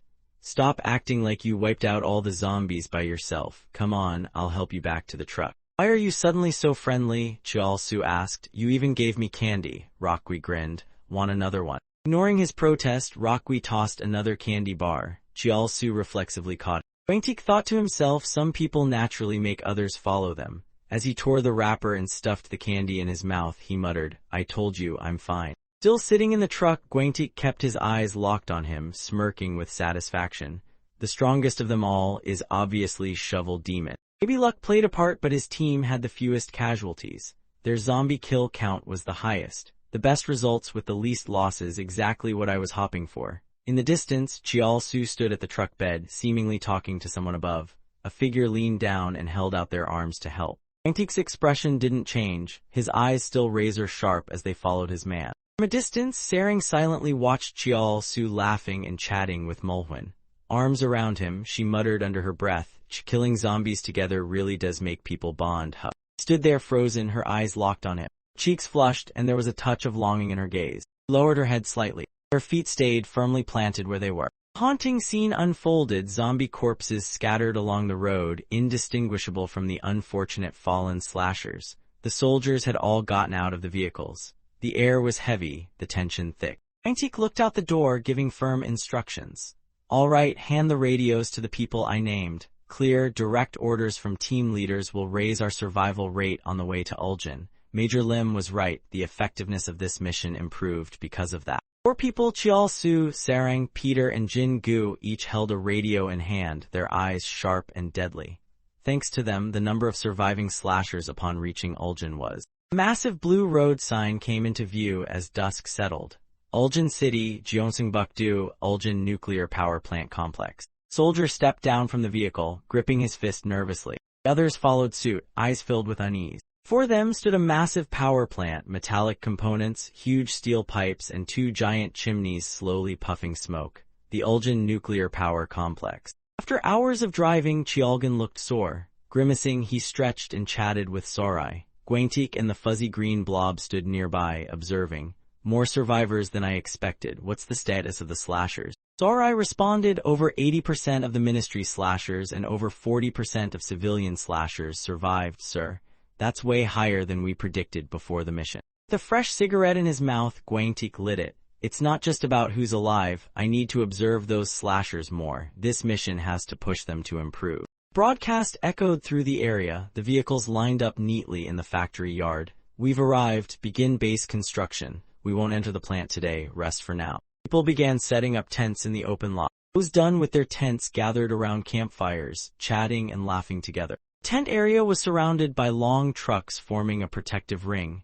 Inside the ring were tents and at the very center, 3 blazing campfires. The Uljan escort operation was a success. Chial-su looked completely spent after a grueling day. He stretched, let out a long yawn, and tears welled up from the strain. Still stretching, he caught a glimpse of Sarang, sitting curled up near one of the fires. Her eyes were distant, expression unreadable. He paused, looking at her quietly, conflicted. Suddenly he rushed over and without warning dropped a fist straight onto her head. She flinched and scowled. Another lump formed. She rubbed her head and yelled furiously, "What the hell's wrong with you?" He grinned wickedly, fists still raised. "You deserved another hit because most of us survived." He snapped, "Are you 5 years old? That part's over already." Mocking look on his face vanished. He gazed at her seriously. Her eyes welled with tears from the pain, but froze when she saw the look on his face. Closed his eyes, hands in his pockets, voice more empathetic. "Look, I get why you were so pessimistic, and why you didn't talk to anyone during the mission. When someone like you, still a kid, goes all quiet like that, even adults don't know how to approach you." He pulled out a chocolate bar and slowly held it out to her. "Learn to lean on others a little, try to fit in, there's nothing wrong with that." His eyes shifted to the flickering fire in front of them. "I don't know much about slasher stuff, but I do know that everyone here lost something important in the zombie pandemic long before they chose to become a slasher." He glanced back at her, his face unreadable, especially the ones who chose to step beyond the safety of the walls. She was swept up in her own thoughts after hearing those words. He unwrapped the chocolate bar. "If you're trying to lecture me, wait until you survive first." She took a bite, her expression lightening just a little. "I don't take advice from people who die before I do." Silent night sky wrapped itself around the nuclear plant. After a night of rest and campfire chatter, the sun was up again. Everyone had returned to order, suits pressed, gear secured, and weapons checked. They stood in straight lines, faces serious, a stark contrast to last night. Gwaentik turned on his heel. Facing everyone, he radiated authority. "I trust you've all rested enough." Began the briefing. "Now listen up. Today we enter the Uljan nuclear power plant." Sarang listened closely below. Sorai also listened quietly to Gwaentik. "We have no idea what kind of monsters might be in there." The other slashers didn't want to miss a single word either. "So, who among you will be the last one standing?" His voice rose with conviction. "But this mission will eliminate a major threat and reignite hope for this country." Chial-su frowned as he stared straight at Gwaentik. In other words, Gwaentik, still elevated above them, had a cigarette in his mouth as usual. "Today, we fight to the death." Map displayed the Uljan nuclear plant complex, marked with the radiation symbol. Once one of the country's largest nuclear facilities before the collapse. Footage of the plant in its early days showed sparkling equipment and spotless interiors. Workers in black hazmat suits watched from overhead platforms. In another area of the plant, based on their uniforms, a group of workers appeared to be responsible for maintenance or operations. Inside the control room, filled with machines and monitors, some wore protective suits while others in lab coats. Researchers maybe discussed something intensely. Now, it's a ticking time bomb. Current footage showed the grim reality, debris everywhere, sparks in the air, and zombies shambling through the halls. Those who once worked there had been torn apart. In the equipment and maintenance section, more twisted zombie workers moved eerily. Blood-soaked uniforms littered the area. Inside the control room, bodies in lab coats either lay motionless or convulsed as they turned. One thing was clear, dark red blood stained every coat. Back to the present, Guangtik stood silent after his speech, gazing into the distance toward the twin smokestacks. He turned, removing the cigarette from his mouth. Team leaders, no, the ones I gave radios to. At that moment, Sarang, leader, and go. And Chiao Su all froze mid-motion. Guangtik ordered, move to the front. This is our final strategy meeting before entering the plant. Slashers with radios gathered to one side, alongside two groups of soldiers. In front of them stood Guangtik, Sarai, Chialgan, and the bushy green creature. It looked like Guangtik was delivering final instructions. Sarang frowned in annoyance and muttered, strategy meeting, aren't we just gonna storm in and wipe everything out anyway? At that moment, the fuzzy green furball flipped through its notebook. Stopped on a page, held it up in front of her, and spoke in its robotic voice. This is an allocation briefing. She blinked. Allocation?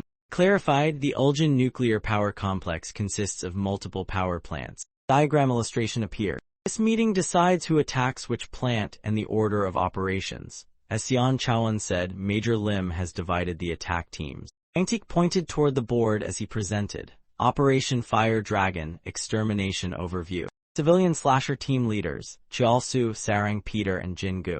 Ministry slashers including Chaoan, Sarai, Chialgan, and a few others. 4 ministry warriors with chin-strapped helmets marked with distinct insignias. Each would lead 5 to 6 members, and each team's job was to wipe out zombies in their assigned reactor building. Olwyn suddenly called out from behind. Hey you. He chuckled, so you're our team leader, huh? Hard to make friends around here. Rockwe added. But if Sue's our team leader, we won't die. I heard our group's survival rate is the highest, right? Rockwe grabbed Gapsu by the collar. Don't talk like you made that happen. It's nonsense. Chialsu calmly interjected. Focus, guys. I don't think they're nervous. They've known each other for a while already. From afar, she watched the guys joking around. Face hardened. I should stop drawing attention. My skills are solid enough already. We've been split into teams. Suddenly, a man walked up and ruffled her hair. Whoa, the rising B-rank star, lucky me huh, maybe I'll survive this time. Sarang's expression turned black as she twisted his finger backward. He yelped in pain. Scowling, she hissed, touch me again and you'll die from natural causes. The man instantly regretted his life choices. Yes ma'am, understood. Now all teams were positioned outside various entrances to the plant, poised and ready. Flycam buzzed overhead, capturing the entire scene. Armed guards stood by a command post that looked highly important. Inside were dozens of massive screens, all streaming live footage from the flycams. Guangtik never let go of his cigarette. The goal is to retake the Uljan nuclear power complex. He exhaled. Operation Fire Dragon extermination begins now. One by one, doors burst open. Sarang's team charged in first. Elgin's unit followed with equal force. Ministry warriors entered, guns raised and ready to shoot. In contrast, Chialsu's team was eerily quiet. They moved slowly, cautiously. Chialsu's face was tense, his eyes scanning nervously. One of the slashers asked, Hey, did you hear how many zombies are supposed to be in here? Their team leader replied, Max 12. I heard only those who joined the mission got infected. Apsu added, low numbers are good, but in a place this massive, tracking and killing each zombie will be tough. Should we split up?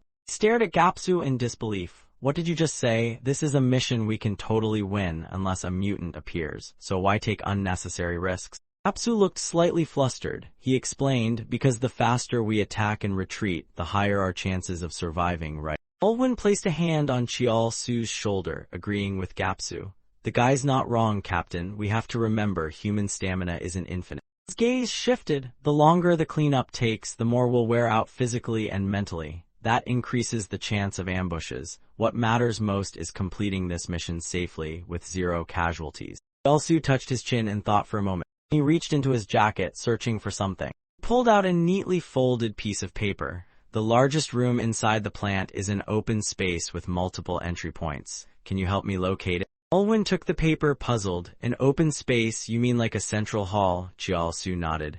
I can't read maps. The old man pointed at a symbol. According to the map, this is the most open and spacious spot, the central hall. It connects everything from work areas inside the plant to the management offices and outer facilities. While later they stood in the central hall, it was wide and open. Despite broken furniture scattered everywhere, it strangely lacked the usual stench of death. Chialsu shone his flashlight around, taking it all in. He smiled. Looks all right, doesn't it? Mulhwin looked confused. Yeah, but why are we even here? Su turned around. You know, before idols turned into zombies, I heard they released a lot of songs. Right?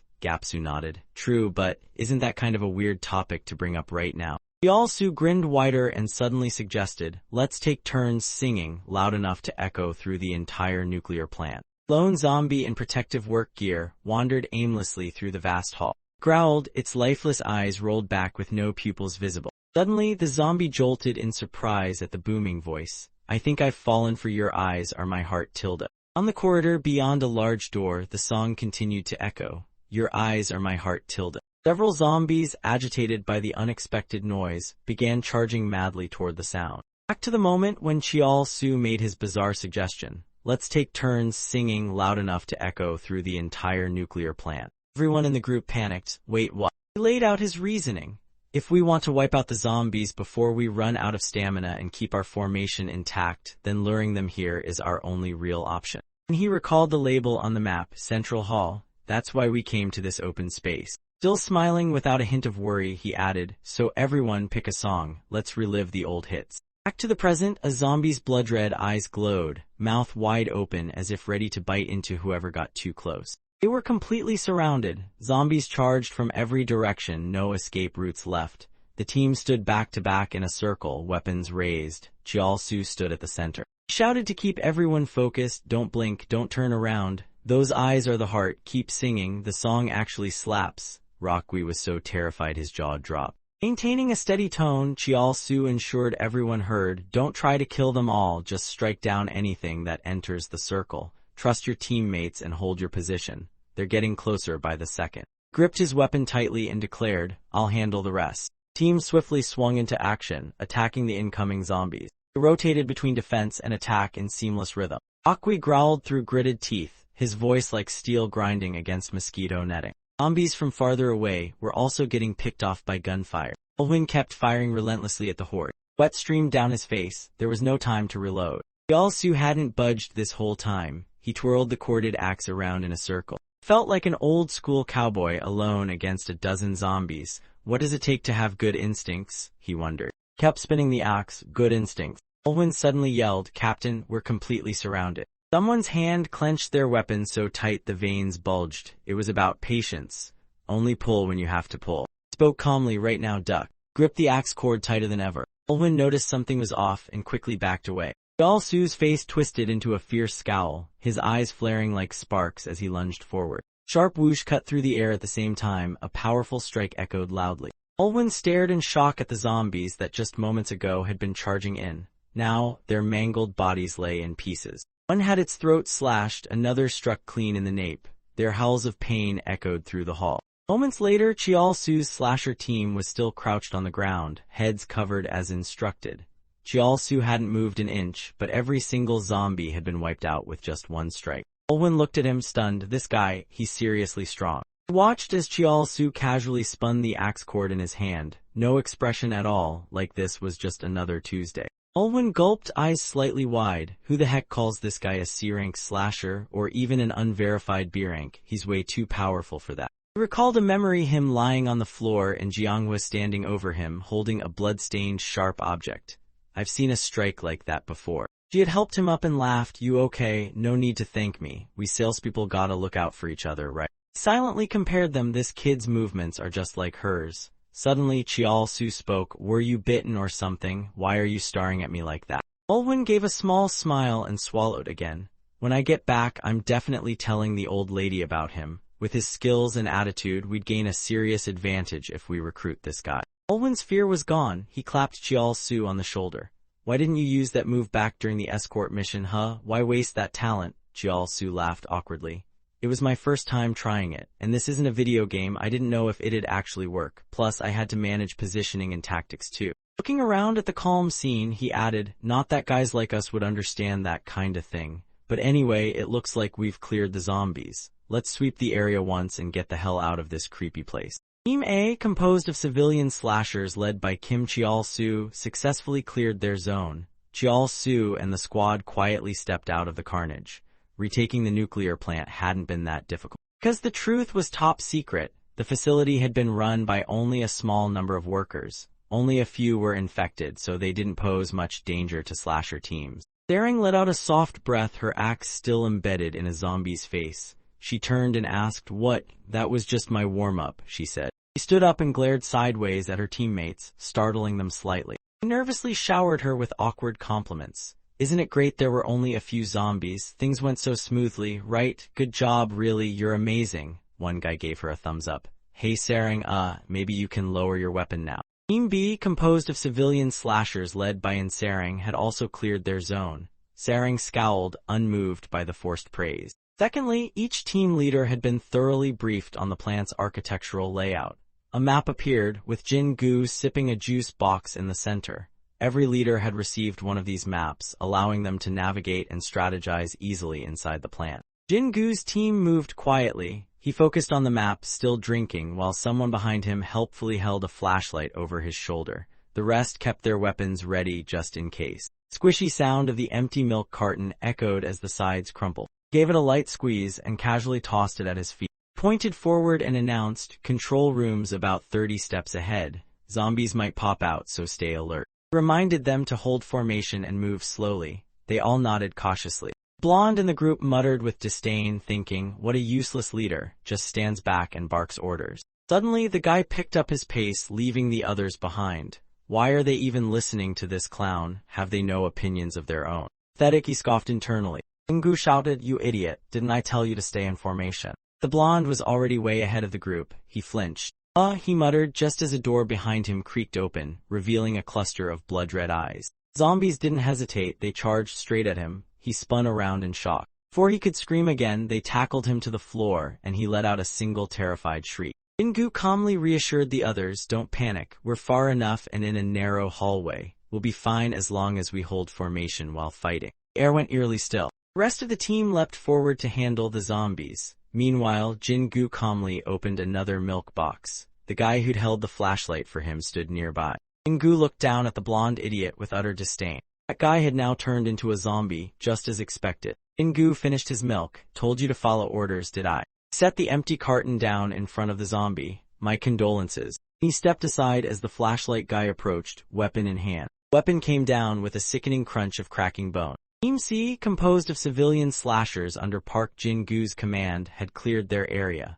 The slashers had clearly leveled up since the start of the operation, and unless a mutant showed up, zombie fights weren't much trouble anymore. Meanwhile, Peter's team was still in the thick of it. One comrade, drenched in blood, lay on the floor gasping, trying to hold off an incoming zombie. Peter came barreling in, grabbed the zombie, and shoved it off his teammate. He began pummeling it barehanded, his fists landing blow after blow as blood splattered. Veins bulged on Peter's jaw. Golden rings with cult-like symbols glowed faintly on his fingers. He kept punching like a man possessed, raw power, no restraint. His eyes rolled white, teeth clenched as zombie blood sprayed like a horror fountain. Teammate beneath the zombie staggered to his feet, reaching out. "Father." His hand, drenched in red goo, smeared Peter's gauntlet-like weapon. Peter's gentle smile returned. "My friend, did you get bitten?" The man stammered, "No sir, you saved me, thank you so much." Peter offered his sticky hand. "Glad you're safe, I think that was the last one, let's head out." The man grabbed his elbow and limped alongside him. Peter added, "Time to breathe in some fresh air."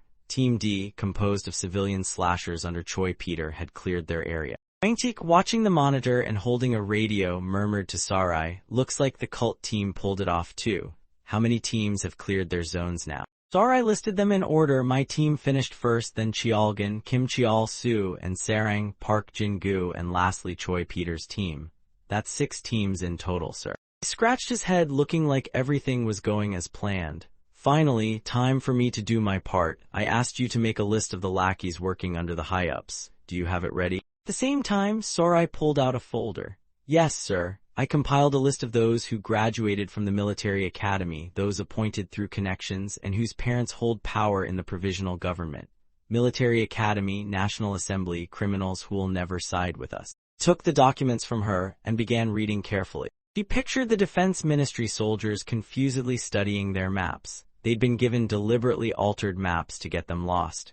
"They're probably still stumbling around right now, sir." Meanwhile, those soldiers were indeed cursing loudly. "Damn that Major Lim, what kind of map is this? We've been wandering in circles, everything labeled wrong, he set us up." One of them still hadn't given up and kept trying to read the map. Zombies could ambush us any second. We have to get out of here fast. Suddenly the man flinched. He had just heard something strange. Shouted, I hear footsteps up ahead. The others immediately raised their guns in that direction. They suddenly froze. The man shined his flashlight forward cautiously. Stood Guangtik, head bowed, holding a gun unmoving. He instantly confronted him. Major, you gave us fake maps. Are you here to mess with us again? He replied calmly. Yeah, I did. Relax. I already killed all the zombies on the way here. Flashlight guy grumbled. Do you have any idea how much trouble you caused us? I'm reporting your incompetent leadership. He didn't get to finish that sentence. Guangtik's gun was suddenly aimed straight at them. The man's face turned pale. Major. Guangtik's eyes widened, staring straight at them without a shred of hesitation. Earlier, back in the surveillance room, after reading the report Sarai gave him, Guangtik patted her shoulder and turned to leave. Thanks for organizing everything. I'll be right back, she called after him, sir. Sarai offered, let Musclehead and me handle the dirty work. No need for you to bloody your hands. Guangtik didn't hesitate. He reached for a weapon. He walked away decisively. No, a true leader handles it themselves. Sarai kept her eyes fixed on his fatting figure. Looked back with a smile. Keep things orderly when the slashers arrive. I'll be back soon. He opened fire, unloading his bullets into the group. Blood splattered as rounds tore through their bodies. Soon the floor was slick with blood, and their gear lay scattered across it. Guangtik stood in the shadows. The only light came from his lighter as he lit his cigarette. Elsewhere, another group of defense soldiers cautiously moved through a narrow hallway, guns ready. Behind them, a live grenade rolled up with a soft clink. Panic spread as they realized what it was. It was too late. Sparks and smoke burst from it. A loud explosion followed. A different squad nearby yelled out, what was that? I heard an explosion. Guangtik lunged from behind, leaping onto their backs. His rifle barrel tore into one soldier's shoulder and neck. Screams erupted. Bodies lay strewn across the hall, trails of blood stretching across the floor. In the middle was a neat row of bloody footprints, Guangtik's. He muttered darkly, you don't deserve a military funeral. You're no soldiers. His face, hands, and clothes were drenched in blood. He ran his fingers through his hair, eyes icy and cruel. You'll vanish along with this rotten country. Another squad was scouting in the dark. One leading the group held a map, frowning. Something off. This map keeps leading us to the nuclear reactor instead of the emergency exit. Holding the radio, he grew more anxious. And I've lost contact with the civilian slasher teams I was in touch with earlier, to be exact. The man suddenly recalled a previous meeting in a room full of high-ranking officials. It was only the watchdogs from the Defense Ministry sent to monitor Major Lim who were getting lost. All the soldiers in that room had serious faces. The official said sternly, your mission is to supervise and control Major Lim. It won't be easy, but your presence is crucial. Everyone took his words differently. If anything happens, are we authorized to take action without clearance? Just act first, report later, got it? One soldier raised his hand to voice his concern. But sir, I thought our goal was to eliminate zombies. I don't quite understand this surveillance thing or what you mean by strong measures. Another operative cut in, one with a deep disdain for injustice, though otherwise a good soldier. Once shot a man with a record of killing his former commander. His words were filled with caution. That guy's a pariah in the Defense Ministry. He builds reckless plans and recruits violent slashers. Who knows what he's really planning? Previous soldier snapped, did I not spell it out? We're here to keep Lim in check in case he flips. What if things don't go his way? Another member raised his hand to speak. The operative said, sir, I don't believe Major Lim has lost control. Caught everyone by surprise. Even the one lurking in the shadows paused to think. Explained calmly, we were cadets in the same unit. We were assigned to the same battalion overseas. I still remember our deployment in the desert back in 2020. He looked down, avoiding eye contact. He might care too much about those around him and hates injustice, but he's still a good soldier, sir. Someone else disagreed. He's just a tool. He was never meant to lead like we do. Our superior waved it off. I don't want to hear any more. Just trust me and follow my orders. Is that clear? He demanded. The soldier had no choice but to obey. Yes, sir. Back to the present, he looked at the map in his hand and thought carefully. This could be a trap set by Major Lim. It's the only explanation for this mess we're in. The operative glanced up at the corner of the wall. But there's also no reason to believe he's trying to harm us. He hardened his expression. I need to consider another possibility, that he just wanted to keep Defense Ministry personnel out of the way. Either way, he was fully prepared. Doesn't matter now, I've got a plan ready. The Jian twins, former slashers now working as unofficial cleaners for the ministry. One of them, the former B-rank slasher in Jian. The other, his twin, former B-rank slasher Sin Jian. The operative knew well the strengths of his squad. They ranked among the best of all the military's special forces. He knew one thing for sure, even in the worst-case scenario, this squad could definitely take down Major Lim. The operative guessed that Lim probably knew this too. Flashed his flashlight into the darkness and realized. Beam lit up part of the corridor. Guangtik was aiming, ready to shoot. That's why he waited until now to confront them. The operative froze for a second. Lim Guangtik. Guangtik grinned smugly. This way he could fight them with his full power. Opened fire mercilessly on the squad. The operative shouted in Jian. Jian raised a ballistic shield in front of them. Bullets struck the center of the shield in rapid succession. The operative barked orders, the shield's up, everyone take position and return fire. Rifle barrel peeked out from behind the shield. Both sides exchanged heavy fire, bullets flying back and forth. Guangtik dodged to the side quickly, left behind a gun firing automatically to keep them busy. The operative ordered in Jian advance, cover us while moving up. Jian charged forward aggressively, shield held firm. Guangtik held his breath listening from the side. Their leader's pretty sharp, looks like this guy has actual field experience. And he smirked, good, going all out against them is going to be fun. Time to show them a power that belongs neither to the military nor the slashers. Guangtik lobbed several grenades toward them. Squad stared blankly at the objects rolling in. The operative turned sharply. Sin Jian, defuse those grenades now or we're toast. Sensing his moment, Guangtik charged with a baton. Smashed the grenades back in their direction. They exploded with a deafening boom. Thinking Guangtik was caught in the blast, the operative yelled, he's down, move in and finish him. Smoke thickened from the explosion. Squad squinted through the haze, trying to locate him. The operative covered his nose, realizing, is that smoke from grenades or did he mix in a smoke bomb? And Guangtik's voice echoed from behind, you thought it'd be easy to take me down just because I was the target. The operative spun around with his gun raised, fired wildly into the fog. Guangtik's voice rang clear in the dark, but are you really ready to face a slasher? One of the soldiers was suddenly yanked into the mist. The operative panicked, regrouped, back-to-back formation, fire in all directions. They huddled into a defensive circle. Gunfire erupted from all sides, and some soldiers flinched. The operative tried to calm them. He's just a man, we can drag him out with bullets. He split again to resume the mission. Guangtik had been hiding among the soldiers, waiting for his chance.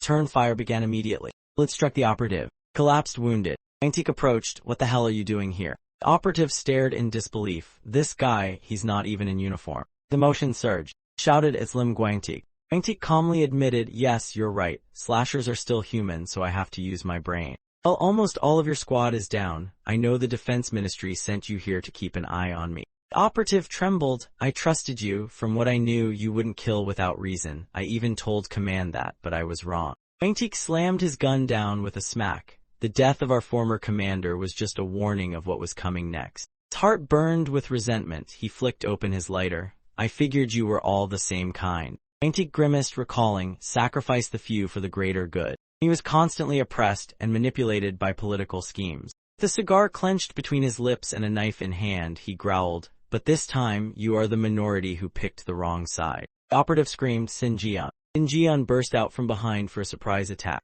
Guangtik was faster, finishing him in a flash. Reported through the radio, area cleared, I'm heading out now, pass a message to Busan. Orai's voice came through, tell me exactly what you want to say, sir. He declared firmly, every word echoing, I, Major Lim, have seized control. The Uljan nuclear power plant is now under my command, though it's at risk of a nuclear meltdown at any moment. Base Guangtik aimed to control, and Uljan itself had just become the site of the world's smallest coup. But to a different location, the South Korean interim government, the Ministry of Defense was being briefed. Soldier burst through both doors in a panic. Emergency, sir. Covered in sweat, he reported, it's Major Lim, he's gone and done something big. Steps echoed ominously down the hallway. Someone was slowly emerging from the base. Guangtik walked out soaked in blood like he just strolled through a storm. Everyone snapped to attention and saluted. Guangtik shouted, you've done well, sir. Guangtik exhaled deeply, exhausted. Orai pointed to the seat across from her. Everything's handled. Please sit down and rest, sir. Slowly sat, complying with her request. Out of habit, Guangtik lit a cigar. Camera clicked on and someone signaled, we're live, sir. You may begin any time. Lens focused directly on him. Guangtik introduced himself. I am former Major Lim Guangtik of the Ministry of Defense under the South Korean interim government. He looked into the lens, speaking slowly. I am initiating a coup because I'm tired of watching this nation rot. All of us, including the government, have the power to make this country better. The truth is unraveling, and we have united under a common goal. Thousands of armed soldiers marched forward, aiming, firing in unison, uniting slashers from across different regions. Some screamed madly. Others couldn't even look up. Some crouched down, clutching their heads in fear. Then came waves of battle and constant assault. To rebuild this nation together, we can share limited resources to ensure no one starves. Supply crates were distributed generously. The harsh reality was chilling. Military forces were split just to protect the powerful. Soldiers slacked off during duty, threatened civilians in desperate need of aid. Meanwhile, those in charge lived in luxury. In reality, what little resources remained were distributed to fewer and fewer hands. Countless people starved in misery. People were slowly dying from hunger. Lone fly buzzed from one corpse to another. Even in the luxurious corners of the political military, it was just plain sad and miserable. Antique fell into silent thought for a moment. He clenched his fist and declared, "I picked up a weapon because it is the duty of a soldier to protect the country and its people." Antique now held the base under his command.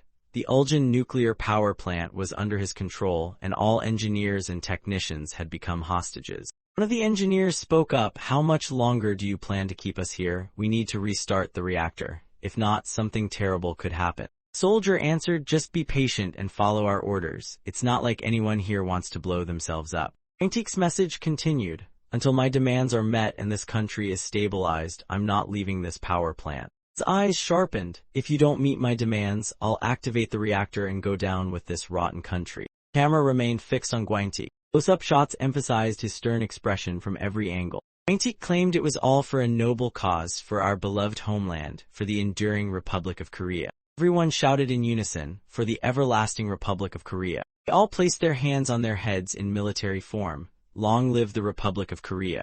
Chanting echoed throughout the entire base. "Long live the Republic of Korea." Elsie chugged a mouthful of water. Turned and asked curiously, "What are those soldiers doing? Why are they shouting and wasting energy?" Mulhwan nodded. "Shouldn't we be celebrating too? I mean, we're done here. Time to head back to Busan." He grinned joyfully. "We should celebrate surviving." Jiao-su teased, "I'm the one who kept you alive, so you owe me. Bring booze to my tent when we get back, if you've got any." Elsewhere, General Hong gripped a piece of paper tightly. He was furious after being outplayed by Guangtik. That bastard Major Lim, so he's finally showing his true colors. He's always been deranged. Subordinate softly apologized. "I'm sorry, sir. We did dispatch some troops to monitor him, but..." General Hong roared, "Shut your mouth before you blame fallen soldiers." General Choi pointed straight at Choi's face. "I told you to keep that mad dog on a leash. Once this is over, you're paying dearly for this negligence." The accused could only lower his head in shame. General Hong proposed a brutal idea. "Can we eliminate Major Lim?" Soldier with glasses responded seriously, "Sir, we no longer have a unit capable of deployment. Most forces are tied up in Uljan. The remaining ones are barely enough to maintain order in Busan." He hesitated. "If we don't send a strong enough team, Lim might overpower us and make everything worse." And more troubling, the man continued, "We don't even know how many soldiers or officers might side with Major Lim. His ideology may be treasonous, but some might find it compelling." General Hong flew into a rage and hurled a ring at the man's face. The man with glasses ducked and fell to the floor. Hong slammed his fist on the table. "Then eliminate the dissenters." Subordinate gulped and shouted, "Yes, sir."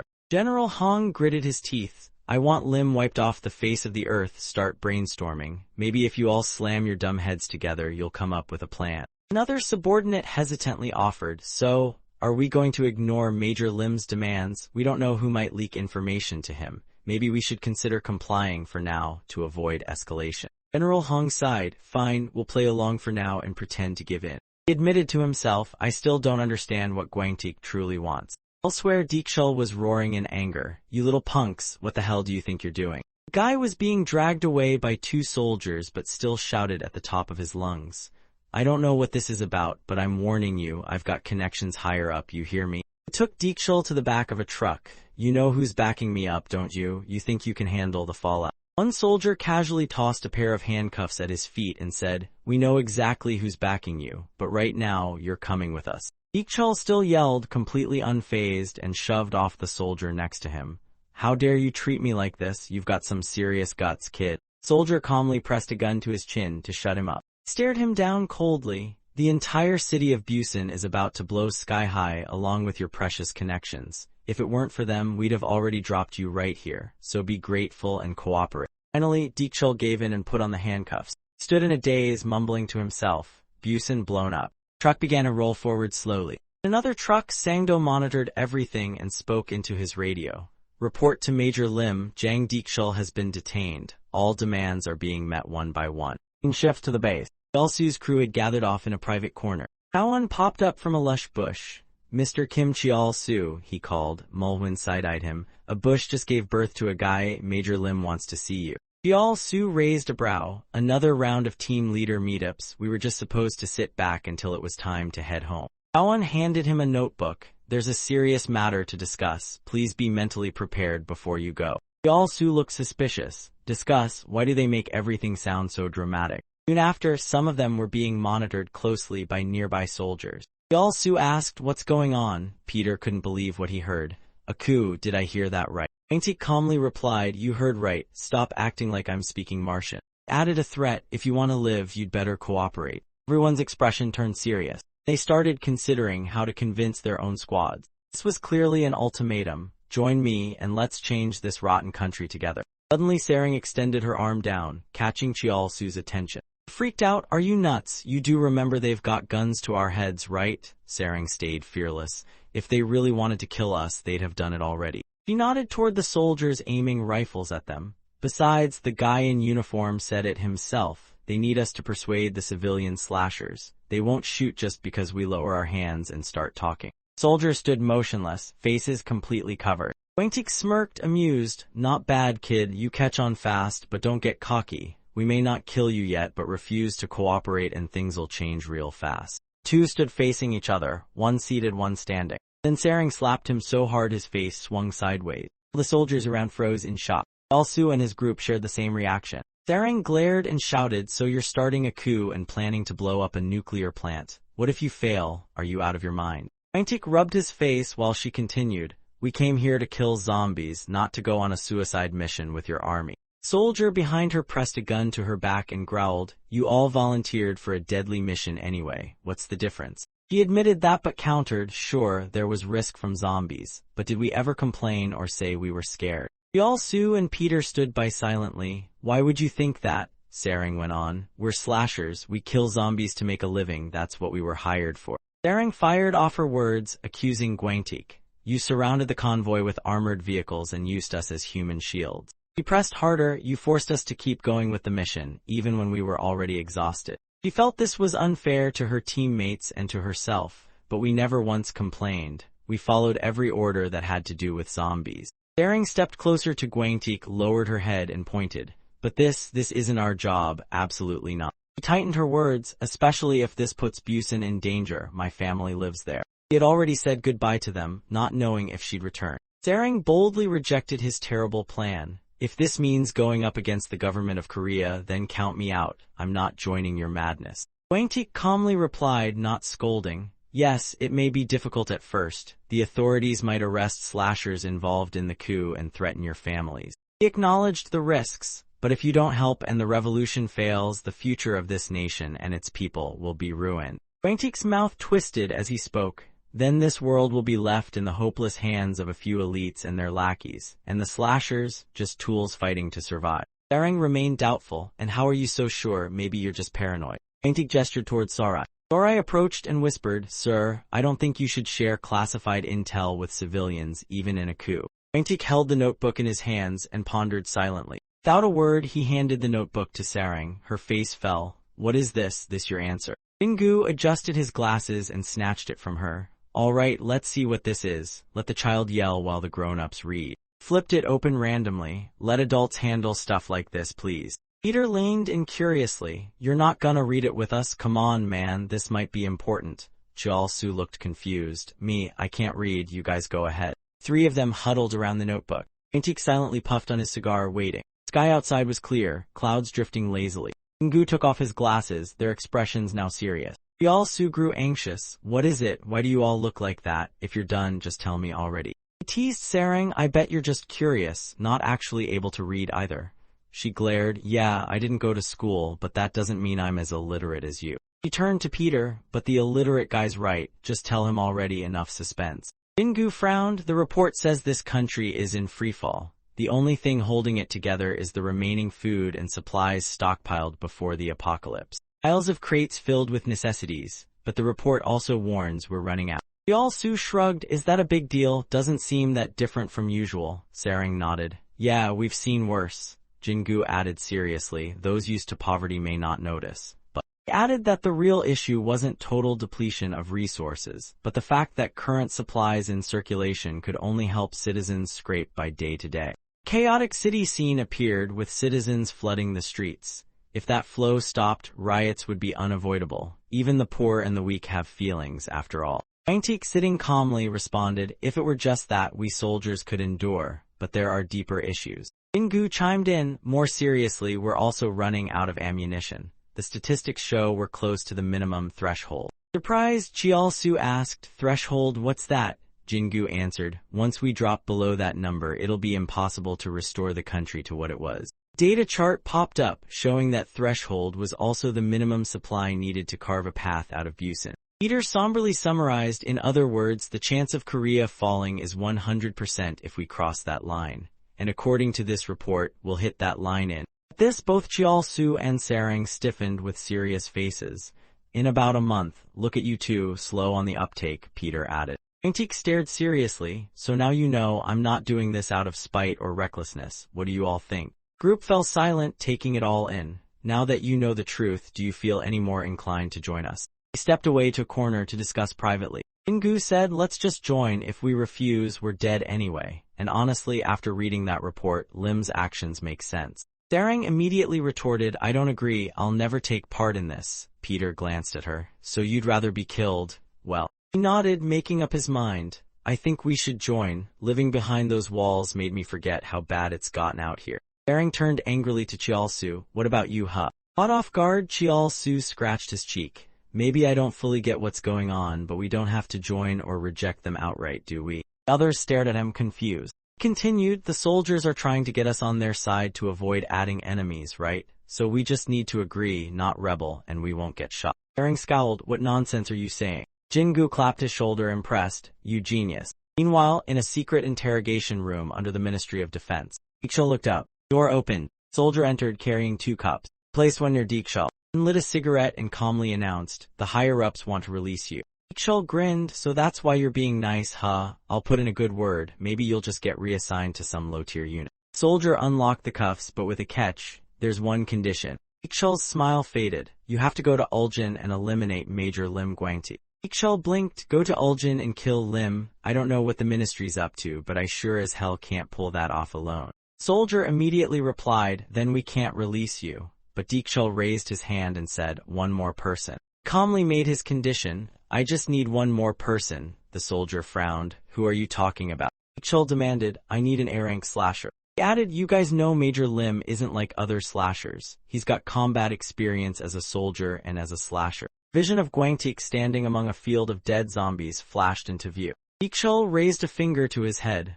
Plus, he's armed to the teeth with modern weapons. A thug like me can't take him one-on-one, you get it, right? Soldier glanced at him. So what are you planning to do? Deekshul said casually, I'll pay half the bill for hearing an A-rank slasher. Can the ministry file the rental request for me? Grinned and threw up a hand sign. See, the only thing a thug like me can beat the military with is money. Slasher Corporation, Choi Jang. In the office, Secretary Park said, Ma'am, we just got a call from the Ministry of Defense hotline. Ah Jiang was surprised. The ministry, aren't they already engaged in the Uljan operation? We already sent the shovel reaper over there. Secretary replied, yes, I told them that, but they're asking for another slasher without giving any details. Ah Jiang furrowed her brows. What rank slasher do they want? Secretary Park replied nervously, A-rank ma'am. He referred to a calm man fishing. They want to hire Kim Chil Sam. The girl wearing glasses reading in the library. Lee Korong ma'am. Gwantik reviewed the map carefully with his comrades. Suddenly, a knock on the door startled him. He glanced toward it.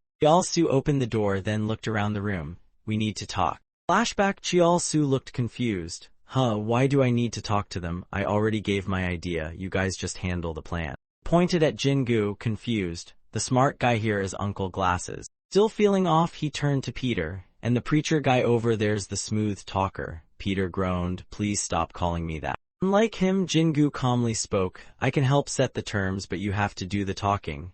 Chial-su blinked. Why me though? Jingu's expression turned serene as he looked ahead. Because Major Lim thinks you're different from the rest of us. In his mind, Jingu was already planning to work with Gwantik. Maybe the Major liked something about Chial-su, or maybe they shared history. After all this time together, Gwantik had come to trust Chial-su completely. And of course, the most skilled among them was still the shovel reaper. Jin-gu wrapped up with confidence. I still trust my instincts about people. Jiao-su heard it but remained doubtful. Really? Unlike his uncertainty, Jin-gu was fully confident in Jiao-su's bond with the team.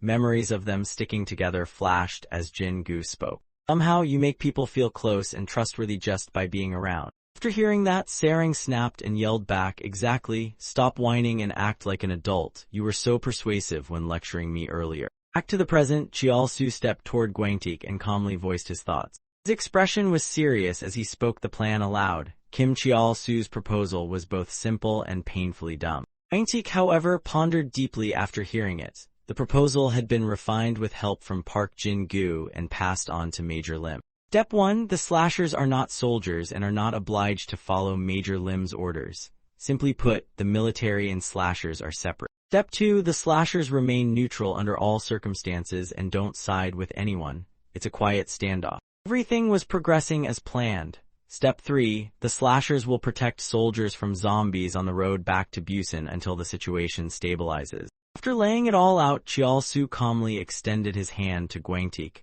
We're civilians, we understand your purpose, so I hope you'll respect our stance. They told me to say that. Guangtik couldn't help but crack a small, relieved smile. They shook hands, a gesture of cooperation. Guangtik laughed. I still wish you fight alongside me against more than just zombies, but maybe that was selfish. I'll try to keep you out of the conflict in Busan. After finalizing the deal, Guangtik turned in another direction to give orders. The slashers will take the night watch. He remembered Sarang's grumpy face like she said their job was zombie killing. Watching him go, Jiao-su sighed wearily. Man, terrible liar, but he just wants some sleep. But hey, I think I got what I wanted. So the story unfolded. The slashers declared neutrality while the military rebels prepared for the long haul. First, they started fixing up their hostages. At Ulsan nuclear power plant, engineers cooperating with the military repaired critical systems to prevent overload during the coup. While the engineers worked, soldiers loomed nearby, muttering threats. Take it easy, just patch things up. You wouldn't want to get arrested for working too hard, would you? It wasn't just idle talk. The military had entered the reactor with engineers and secretly planted explosives throughout the facility as a backup plan. Some personnel had to go deep inside to activate preset bombs. Everything was unfolding just as planned. They began building outposts around the open spaces to deploy their forces efficiently. The military presence around the plant intensified. This wasn't a typical invasion, it was South Korea's first defensive coup. After working non-stop, the day slowly shifted into evening at the base. Guangtik stared at the operation plan in his hands, reminding, take notes of what I said. Adjust parts of the plan unless you want our men to die needlessly. Sarai nodded. Yes, sir, I'll follow your orders. Turn to leave, good, get on it and report back. But then Sarai called out, Sir, I have one question. Her face was deeply troubled as she voiced her concern. Do you think the Busan government will attack? Will they ignore our warnings about the detonators and risk an all-out assault here? In response to her worried tone, Guangtik remained calm as ever. Are you scared? His serenity made Sarai all the more confused. Standing under the vast sky, his face took on an eerie calm. You've killed thousands of zombies and you're afraid of killing people. Sarai fell silent after hearing that. She stared at him, shaken and unsure. Guangtik's expression was firm. Maybe he had bet everything on this battle. Don't be afraid, their brains are already rotten, they're no different from the zombies. You asked what we'd do if they attacked despite the warning about the nuclear detonators. When he turned back, Sarai could see his determination written all over his face.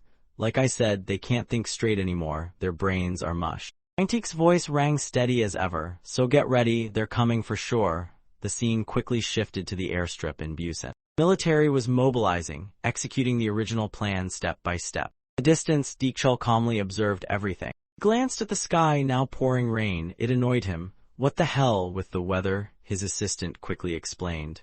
Bad omen, HQ says they planned the op for a rainy day. The assistant added, it'll give us an edge since they don't have radar. Deekchul nodded calmly. And what about the thing we discussed? Just then a luxury car slowly rolled up. Another dangerous figure stepped out of the fancy ride. Deekchul sighed, grumbling, I don't have a good feeling about this, especially since they won't even tell me who the slashers are. As he grumbled, Chil Sam appeared and barked, it's you, isn't it, you punk? Deekchul didn't flinch. He strode forward, declaring, I don't care what you call me, I'm in a good mood. I know you'll crush that military bastard. Hearing his foul mouth, Chil Sam frowned. This annoying punk. Just before a brawl broke out, another figure joined in from behind. Hey, gentlemen. A large man with thick glasses introduced himself cheerfully. I'm Lieutenant Colonel Changxiang, commander of this mission. He was with the Ministry of Defense. Looking over the airfield, Changxiang smiled. I'm counting on both of you. We don't have much time, so let me give you the short version. As you know, this is a surprise assault. Plan was already clear in his head. After personnel checks, everyone will board the transport plane and fly to Uljan. Both teams began boarding from Busan to Uljan, as ordered by Changxiang. As he spoke, he turned to look at the soldiers lined up nearby. The Special Forces unit will jump into Uljan at 300 and eliminate any coup supporter using weapons. His face had become dead serious. You two have one mission. Major Lim is believed to be controlling the nuclear power plant. Think of it as your chance to take him down. Your objective is to defeat him. After finishing his statement, Xiangzhou added, and don't hesitate to kill him. Coup leaders all get a death sentence anyway.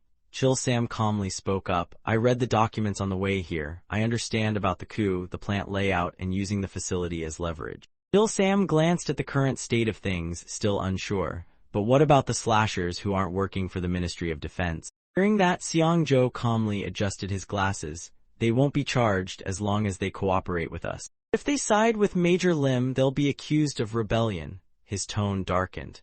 I know you're worried about slashers from your company or people you know. We won't kill them unless they take Lim's side. That's why I need you to end him fast. I'm counting on you. After confirming the plan again, Xiangzhou quickly urged everyone. Looks like we're ready. Begin the mission. Everyone, board the plane. Hours later, the transport plane gradually approached the drop zone. Same announcement echoed on loop. Approaching drop zone, approaching drop zone, approaching drop zone. Not wasting any time, soldiers rushed to get into position. Move, jump. One by one, the paratroopers jumped without hesitation. Everyone knew the plan. The Ministry of Defense was taking back Uljan. The mission had begun. Watching the chaos unfold, Guangtik sighed in confusion. Mission initiated. He raised his hand to the sky and ordered, launch the flares. Flares shot into the air one after another. Each flare symbolized the next stage of the plan, and a glimmer of hope. Loud explosions made it harder for some paratroopers to land cleanly. Looking again, they saw Guangtik's side fully armed and ready to fight. Realizing the battle would be entertaining, Guangtik grinned. Looks like we're having some Swiss cheese tonight. Right after he spoke, soldiers started shooting at the descending paratroopers. Flares continued lighting up the sky in deep red. Many soldiers were hit midair. Bullets even pierced through parachutes, causing some to plummet helplessly. One terrified paratrooper clutched his gun like it was a stuffed animal. Another struggled just to land. Guangtik stood watching with satisfaction.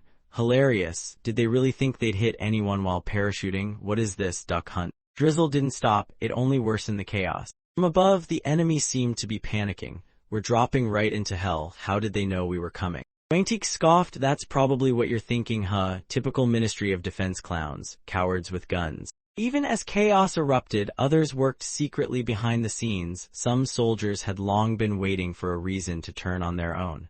Ultra-top secret military betrayal incoming. One man looked around suspiciously, sneaking a book out of the library. A damp empty bridge. Sangdo received the book and slipped it into his coat. You've done this country a great favor. I don't even know how to thank you. The man offered sincere parting words. Good luck. I'm not the only one in the department who believes this country needs change. He shook hands. Let me know if you need backup. A small transmission machine began printing out coded text. Guangtik held up the sheet of paper he'd just received and started reading. Chialgan, curious, leaned in to take a look from the side. After reading through it, he puffed his cigar and smirked. Much appreciated to our informant. Gather everyone who knows how to shoot. Follow my orders. Back to the present, the rain had finally started to ease, no longer pouring like a waterfall. With most of the work nearly done, Guangtik spoke through the radio. We've wiped out almost all of the paratroopers. From now on, conserve ammo and hold the front line. Logistics are key to any military operation. He assigned the cleanup to his subordinates. One more thing, count how many paratroopers died after landing and report to me. The soldiers responded in unison, yes, sir. In the dead of night, everything fell silent. Soldier lay hidden in the distant bushes, watching everything unfold. Turned to report, sir, you were right. They focused all fire on the paratroopers. It seems they haven't realized they're being surrounded. Lieutenant nodded, ready to strike back. Good, we paid a hefty price, but the plan is working perfectly. Soldier, impressed, asked, how did you know? Was it Major Lim who predicted they'd target the paratroopers? the lieutenant replied flatly. I just told you we paid a price for this. Soldier hesitated. Yes, I get that we sacrificed our own to mislead them, but how exactly did you learn about the intel leak, sir? Lieutenant's glasses glinted ominously. That's precisely what I meant. We tortured our own to uncover the leak. We used the most brutal methods imaginable. Every officer with an opinion was rounded up. One soldier was electrocuted so badly he convulsed in agony, and all of them were linked to Major Lim. It was horrifying. They brainwashed them, all in the name of a great nation. Suddenly the lieutenant raised an eyebrow. Wait, why are you asking? Are you working with Lim too? Soldier flinched, stammering, what? No sir, I swear I'm not. Lieutenant chuckled. Relax, I'm just messing with you. Anxiety gets people killed. The soldier, still shaking, replied, why yes sir, I think I need a quick breather. Lieutenant's smile faded. He turned serious and dark again. Start the operation, contact our slashers. Meanwhile somewhere else, backpacks here, boots there. Chul grumbled loudly. Damn, that dimwit Major Lim dragged me into this circus. First the army arrests me and now I have to parachute too. Everything's a mess and it's all that bastard's fault. Glanced over at Chill Sam, who was adjusting his hat. You're not even mad, old man. Chill Sam shook his head calmly. Not at all, thug. I think you've really ticked Lim off. Deekchul frowned. Wait, he knows. How the hell would he know? He's not supposed to know this crap. Chill Sam glanced at him sideways. And personally, I don't think you'll contribute anything to improve this country. Honestly, I don't care if Lim overthrows the government or kills you. My job as a slasher is to kill zombies. That's all I'm here for. Chul was stunned. Chill Sam clearly had a different agenda. Then why the hell are you even here? Damn it, aren't we all here for the money? Chill Sam didn't bother hiding anything. I'm not here for money. I took this mission to make sure that one kid I know doesn't get involved. He turned away, leaving behind a few words that made Deekchul think. You can abandon comrades, siblings, and even your parents for cash, but I won't. I've accounted for everyone in my plan. Deekchul clenched his fists in uncontrollable anger. That stiff soldier and this old geezer, they're both in my damn way. Maybe I should kill them both. Suddenly his phone buzzed. Deekchul read the message, shoved it into his pocket, and muttered, let's go. They want us to move now. Meanwhile elsewhere, Alsu suddenly woke from a deep sleep, sat up and walked outside, looked around for a bit, and he noticed everyone gathered in one place. What's going on? Ering shot him a glare. Are you blind? Flames were raging in the mystical night. The game had begun. It was showtime. Bodies of paratroopers were everywhere. Even people outside the zone could see the smoke and fire. Bingu shared some good news. Major Lim is holding off their attack. That's good for us since we're technically on his side. Peter added, the fight's happening far from our zone. I don't think we'll get dragged in. Seems like the Major's showing good faith thanks to our man Chial-Su. Chial-Su kept watching the flames. So we're just supposed to chill here, Sarang nodded. Yep, don't stick your shovel where it doesn't belong just like before. And she glanced elsewhere, expression blank. This isn't a zombie fight. Your shovel's useless here. This is war. Civilians stay out. Chial-Su snapped back. When did I ever meddle in anything? Anyway, I'm not joining their fight, so chill. He turned toward his tent and told the slashers, as long as we don't get involved, no one's getting shot. I'm going back to sleep. Meanwhile, on the other side, they were still watching everything closely. Soldier in the back asked, Sir, I think I've spotted the slashers. Should we consider them allies of Major Lim? We should avoid unnecessary fights and their civilians, sir. The man with the binoculars nodded subtly. You're right, those slashers are just civilians. Most of them don't care about Lim's plan, they're just here to make a living. Soldier suggested, so should we just leave them alone then? Binocular man raised a finger to his lips. But what if Lim's already persuaded them? What if they flank us while we're fighting his forces? He broke it down clearly. Then we'd be the first unit in history wiped out by civilians. That's what they'll remember us for, embarrassing ourselves at Uljan. Flipped a switch, wipe out threats first. That's the golden rule in every mission. Then he aggressively stepped forward, gripping his rifle. I trust the lieutenant colonel will back us up if things go south. His finger gently squeezed the trigger. Loud bang echoed. Sarang instinctively identified the gunshot. He ran over and asked the nearest person, Hey, did you hear that shot? He reached out and touched Chial-Su. To her horror, he'd taken a bullet straight to the side. Sarang's face turned pale in terror. Blood dripped from Chial-Su's mouth. Damn it, I just told everyone a minute ago we wouldn't get shot if we stayed out of it. His mind turned fuzzy, like someone unplugged the Wi-Fi in his brain. Chial-Su collapsed instantly as everyone rushed over in a panic. Hey, stay with us. At that moment, government forces stormed in. They opened fire nonstop. Bullets tore through flesh. There was no time to fight back. Slashers fell left and right, groaning and bleeding out. One round struck Sarang in the arm. Dropped flat onto the ground, screaming in pain.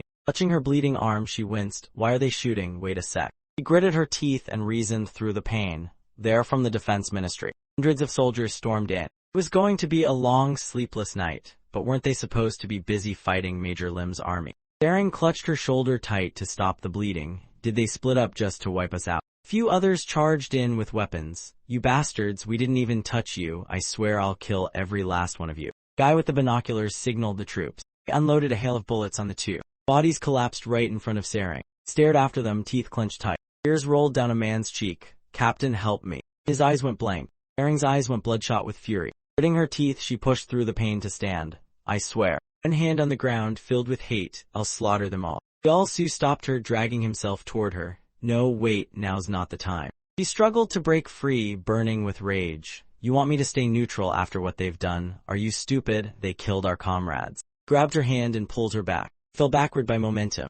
Su repeated clearly, I didn't say we should lie here waiting to die. Comrades have already fallen under their boots. One soldier coldly fired another round into a slasher who was still barely alive. Su sweated and muttered, You're right, we have to fight to survive. We can't save anyone if we don't fight. We can't live unless we strike first. Gritted his teeth, but we've gotta trust our team. We're not the only slashers here. Recalled memories of near-death moments they'd survived together. They'd always had each other's backs. Peter lent a hand, they fought to survive just like us. Even drunkard Jingu, same deal.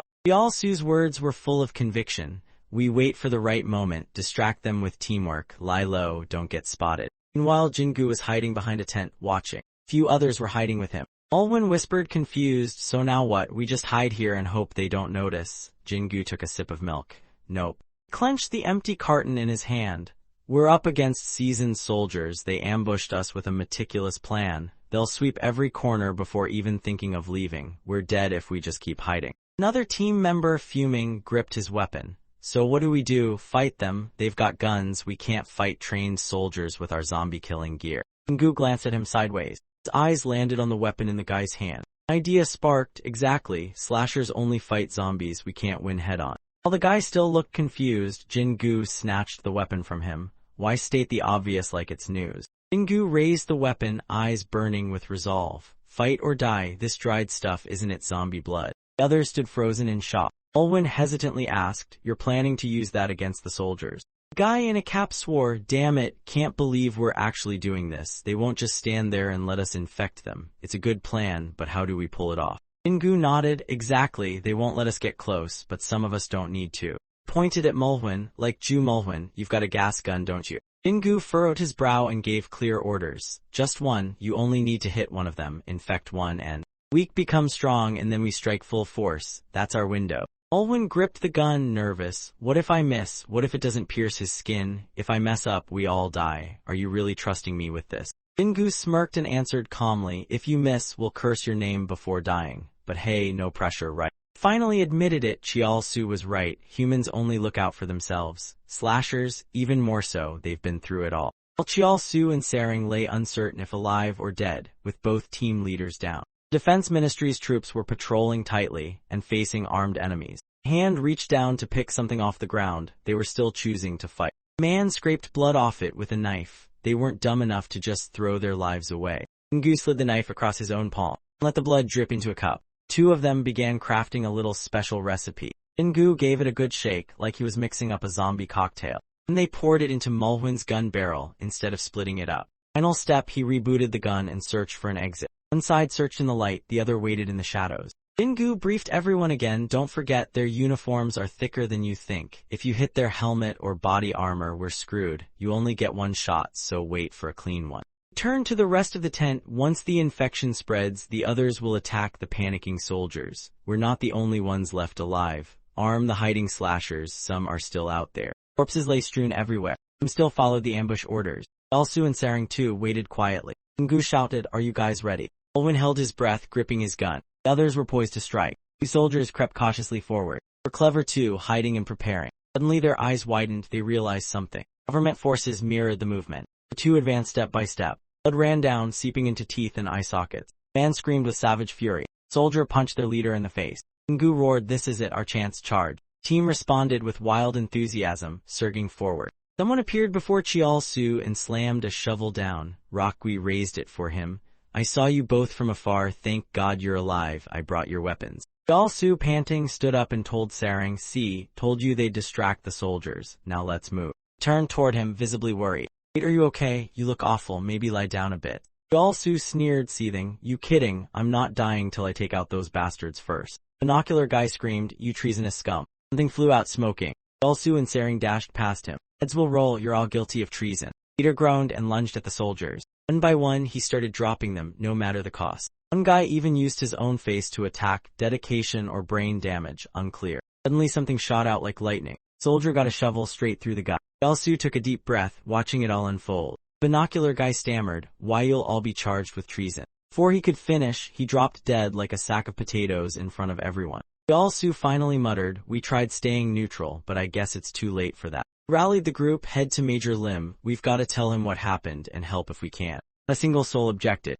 Su stood at the front, let's go. His goal was simple, in the end, we're all just trying to survive. XS were scattered all over the map. Wangtik meticulously calculated. They had managed to locate the paratroopers thanks to leaked intel. He read through some papers. Wangtik reflected he had taken out all the paratroopers without a single loss. Still something didn't feel right. Why does winning feel so uncomfortable? Soldier came up to report, sir, we've tallied the paratrooper casualties. Listed yesterday's achievements. We killed 82, that doesn't even include the ones shot midair or missing. Wangtik was confident in his skills. I've got combat experience rivaling any general, and I'm an A-rank slasher who's killed over 100,000 zombies. Side-eyed the soldier. You're telling me they only sent 100 troops to take me down? Sounds dumb even for those government clowns. Soldier flinched. Yeah, the numbers are weird, but we've confirmed no more leftovers, sir.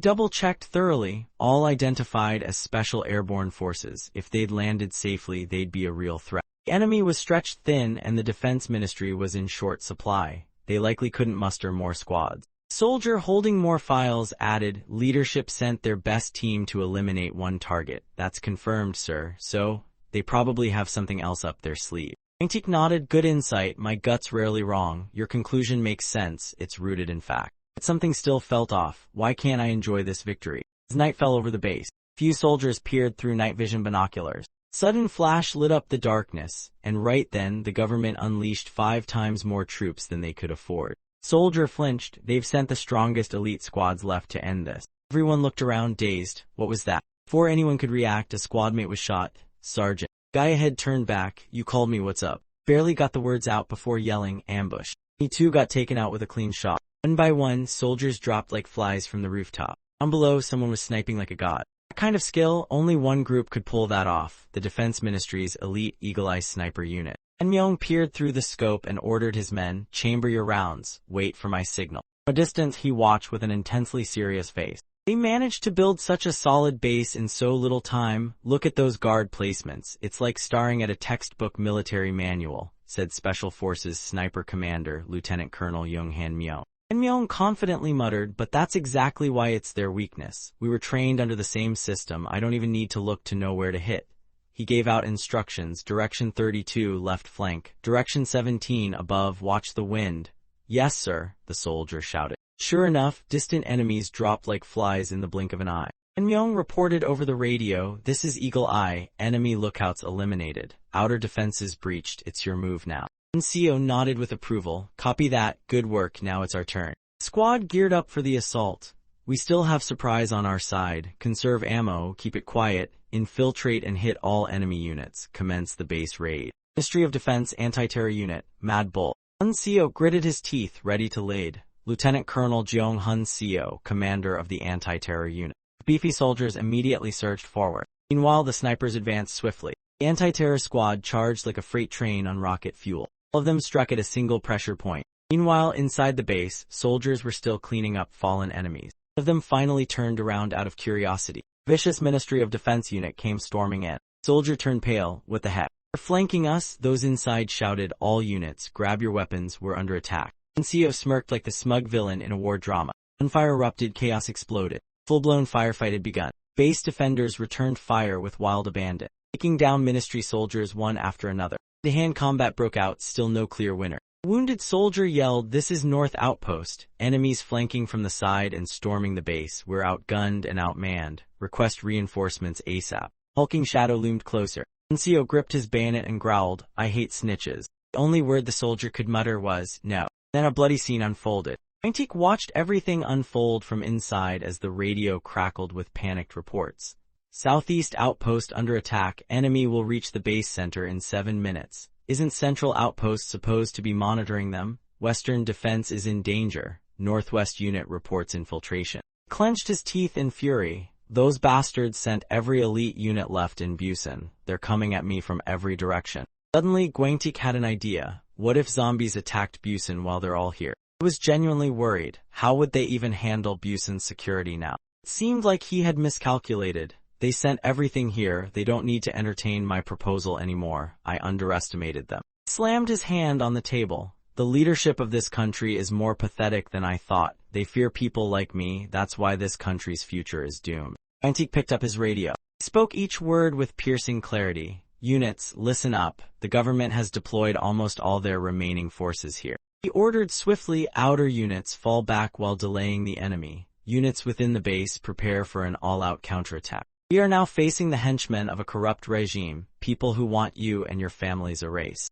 And this is serious. The forces coming are meant to crush us entirely, but if we resist, then victory here could inspire uprisings elsewhere. This won't just be Uljan's revolution, it'll spread to Busan where your families are." He rallied his soldiers. "This is our chance to change this country, so listen well, my warriors. If you run out of bullets, stab them. If you lose a hand, bite them." Gripped the radio, voice trembling with steel. "Don't let a single one leave this place alive. Fight, survive." Fight, survive. Knives were drawn. "I'm not like those leaders in Busan hiding behind others." Guns were also pulled out. Quantique marched forward with pride. "Tonight I fight with you, my brothers." He added one more thing. "If things spiral out of control, just hold on, I'll come to you. I'm an A-rank slasher, the last of my kind in the military. Quantique will save you." He asked a soldier, "Where's our weakest point?" "The south," the soldier replied firmly. "They're attacking heavily from the south." He stomped hard and sprinted like lightning. Dashed through 1,000 trees in the forest. His face glowed with determination.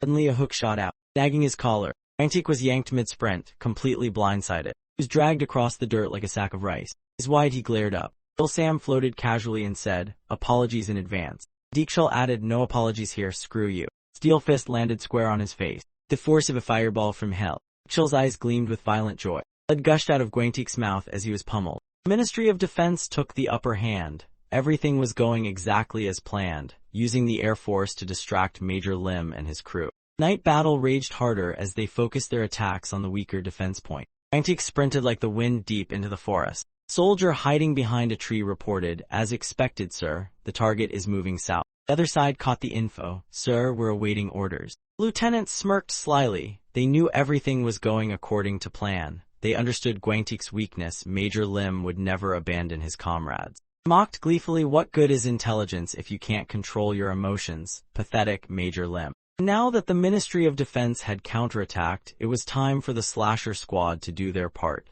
Major Lim had made his biggest mistake yet. Metal punch launched out. Deekshul punched Quantique's face repeatedly like a madman. He even lifted Quantique off the ground. His feet barely touched the earth anymore. Deekshul practically cradled the man, before slamming him down with a brutal blow. He calmly watched Quantique squirm on the floor. With an over-the-top grin, he said, "Bet you didn't see this coming, huh? You thought I'd rot in jail forever." Quantique tried to stand. The coup was a chess match, and Major Lim had revealed his king. That made him a clown in Deekshul's eyes. "Stop crawling. Stand up. I'm not done yet." "What, that's all you've got? You mocked me just 'cause I'm a gangster." The radio kept buzzing with desperate cries. "Sir, where are you? The west and east gates are under attack. We need orders. It's been an honor serving with you. Please, change this country for the better." Voices filled with faith. "We're still holding the southern gate, sir. We're waiting for you." Crawled across the floor, slowly gripping the pistol in his hand. Quantique's face was covered in blood. He began replaying everything in his mind. "I should have known. This was a coup, and everything hinges on me. I should have stayed in command, not jumped into the fight." He snapped back, "No, don't dwell on it. I can't undo what's been done." As Deekshul and Chill Sam approached, Quantique steadied himself. "Only one way to save them all, beat these two and survive." Pushed forward, desperate to win and save everyone. Quantique aimed his pistol to fire. Deekshul spotted the gun and instantly reacted. Would have thought he blocked the bullet with just his arm. Cursed internally, "Damn it, I actually blocked one." Quantique stared him down with hawk eyes. Deekshul returned the same deadly gaze. Another shot rang out. This time Quantique landed it, right into Deekshul's body. Gangster lost his balance and staggered to the ground. Gwantik, now furious, opened fire again. Unloaded his clip without mercy. Chul kept blocking with his arms like some unholy shield. Behind them, Chul Sam flung his fishing rod. Smacked Gwantik hard, sending him flying several meters. Chul barked, "Old man, took you long enough, I almost died," to which he replied calmly, "You weren't that close." Calmly replied, "Not that bad." Chul Sam's hand moved faster and faster. "The Major's a better man than you think, even if he's trying to overthrow the government." Armed with only a fishing rod, he still fought confidently. "Just shut up and watch, a few more hits and he's done for." Indeed, Gwantik had been getting absolutely wrecked by the old man. In his mind, Chul Sam radiated killing intent. Yeah, just lie there. Isn't being captured better than being dead? Once again, Gwantik coughed up a mouthful of blood. "Please, I came here to save the shovel devil, not to kill you." His eyes turned blank. Sudden memory hit him. Gwantik was giving CPR to a wounded comrade. "Breathe, damn it, breathe." Luckily, the comrade spit out black zombie blood. Gwantik smiled faintly. "That's it, kid. Good job." The man gasped faintly, "Sir, why did you come so late?" His eyes turned just as blank. All he saw was Gwantik's face. Gwantik mumbled, "This time, I won't be late again." Sharp knife came flying in from nowhere. Chul Sam flinched. He sensed something was off. I had underestimated Gwantik. He's a bigger fish than I thought. Turns out the fishing line broke. "I need to rehook it. Buy me time," he said. Chul whined. "Damn it, he was about to die. Why's he popping back up again? You yeeted him so far." Chul Sam stayed on guard. "Don't underestimate him. He's not just some thug. We're dealing with Major Lim. He still has ammo. Cut my line while injured, and he's coming full speed." Chul stayed arrogant. "He's probably out of bullets. Don't be so dramatic, old man." Gwantik leaned his battered body against a tree and slowly forced himself back up, clenched his jaw tightly. While reloading his gun, Gwantik muttered, "Not much ammo left. He had to find a way to survive, but how the hell was he gonna beat these guys?" From his pocket he pulled out a syringe. "If I've got no other choice, this might be my last resort." Gwantik pushed himself up, holding his battered body together. Reactivated his sniper rifle. Just then Sarang and Chial Su appeared. "Don't shoot, we're allies. What the hell happened to him?" Blinked in confusion and lowered his weapon. Gwantik gave a faint smile. "Never give up." Chial Su's team arrived one by one. "Looks like you guys had to fight too." Jingu spoke up. "The government forces shot first without listening. We had to fight to survive, like it or not." Gwantik smugly replied, "See, I told you to join my side." Chial Su retorted, "Really? You gonna sit here licking your wounds and whining, or tell us how to survive?" Leaning against a tree, Gwantik muttered, "We're close to losing, but it's not too late." He quickly advanced to the heart of the central battlefield at the Uljan nuclear plant. One of them raised a mirror to peek. Soldiers immediately crouched down, signaled with his hand 1-2, and 3 of them popped up and opened fire nonstop. The enemy took a barrage of bullets. And the 2 dropped back down, shaken. "Crap, we're surrounded. No matter how many we take out, more keep coming. We'll run out of ammo before they run out of bodies." Soldier asked, "Has Major Lim given the order yet?" The squad leader replied, "Not yet. He's probably somewhere even more dangerous than us, but we need him here more than ever. If they breach the center, it's all over." His face was dead serious. "Watch your mouth. Our mission is to hold this ground. Keep believing Major Lim will come, like he always does." He remembered past missions, Gwantik wiping sweat off his face. "I made it in time. Is anyone hurt?" His comrade was too moved to speak. "Sir." Leader glanced behind. "Don't panic, we've still got." Galgan entered right on cue, armored to the teeth. Smashed his fists together with a loud thud, scaring the defense troops. That monster again. Bullets hit Chialgan but left no scratch. He grabbed 2 soldiers and slammed their heads together. The gun finally ran dry. Soldier backed away in fear. "Please don't kill me." Chialgan roared like a lion. "I respect your bravery, but since you broke my shield, now you're my shield." Elsewhere, a sniper mocked, "That guy's no slasher, no soldier, just a freakin' monster." His finger moved toward the trigger. "Time to take out this abomination." Gunshot rang out. Meanwhile, deep in the forest, Zorai had done a flawless job clearing out the snipers. "All enemy snipers in the central zone are down. You can walk freely without worrying about getting shot now." Awan stood among Gwantik's troops, proudly holding magazines of ammo. Fiddled with the radio like a kid on a game console. A soldier snatched it back, annoyed. "You don't even know Morse code. Stop standing there like a decoration." Soldier reported, "We've broken into the central ammo depot. No more resupply for the enemy." The other end went silent, listening. "We can slowly grind them down or blast them to dust. Either way, we're gonna win. Good luck, guys." Soldier cracked a smile. "What did I say? We just needed to hold our position and stall the enemy at the base. But now, no more waiting. The slasher folks are on our side. Time to wipe 'em out." Meanwhile, a pair of binoculars from the Ministry of Defense kept watching silently. Four of them were standing by, awaiting orders. One defense soldier asked nervously, "We've lured Major Lim out, but breaking the defense still takes effort. Are you sure this won't blow up in our faces?" Didn't even finish the sentence before his face got grabbed. Lieutenant snarled, "Watch your damn mouth, stop jinxing us." His temper flared. Every move in this mission has been calculated. Each pawn has its part to play. And he finally let go of the poor guy's face. But none of it will change the outcome. This coup revolves around Major Lim. Binocular guy looked at his hand. Their resistance ends now. In his mind, he already saw Guangtik's head mounted like a trophy. He growled, "Contact our slasher units. I want to know when they'll bring me his head." Elsewhere, where Major Lim and the civilian slashers were gathered, someone asked, "Who the hell were you just fighting?" Jingu muttered, "I thought you were already one of the strongest A-rank slashers. Who the heck could mess you up like that?" Guangtik didn't hold back. "They sent 2 A-rank slashers after me." Aaron gasped, "T2 A-rank slashers." Peter was losing confidence fast. "Are you sure we can help if a guy like you's struggling?" Guangtik smirked, "Yeah, most slashers would have died instantly, but I've got a feeling we can win." Jingu nodded, "I believe you, but we've got 0 experience fighting other slashers, especially not A-ranks. Are you sure this'll work?" Guangtik's eyes burned with certainty. "I have a plan." Everyone leaned in as he spoke. "All slashers, including squad leaders, will follow Park Jingu's command. Congrats, Mr. Park." Continued, "You'll go defend the central zone with our troops there." Jingu raised a hand. "I know they need help, but shouldn't we just gang up on those 2 A-rank slashers first?" Guangtik shook his head. "Sorry, but even a crowd of low-rank slashers can't beat a single A-rank." He explained, "If we weaken the forces near me, it'll force me to make stupid decisions. Let me ask you, if those guys become a burden, would you abandon them?" "No, I didn't think so." Not a single person said a word. He added, "Just surviving isn't enough. We need to beat all defense units to win this war. Help our squads minimize casualties." After a long moment, Jingu nodded. "All right, you're right, but I'm not sure I can lead this many people." Guangtik patted his shoulder with confidence. "You can. You've grown a lot since you left Busan. Look around, you've already helped these people survive." Jingu went quiet for a few seconds. Everyone got moving according to the plan. Split into 2 groups, 1 for each A-rank slasher. Zering muttered sarcastically, "Glad someone finally sees my worth. Too bad I'm not sure I'll live to enjoy it." Peter pointed out, "Yeah, and we can't split Major Lim in 2. One group's gonna have to fight without him." Yal Su, on the other hand, was curious about something else.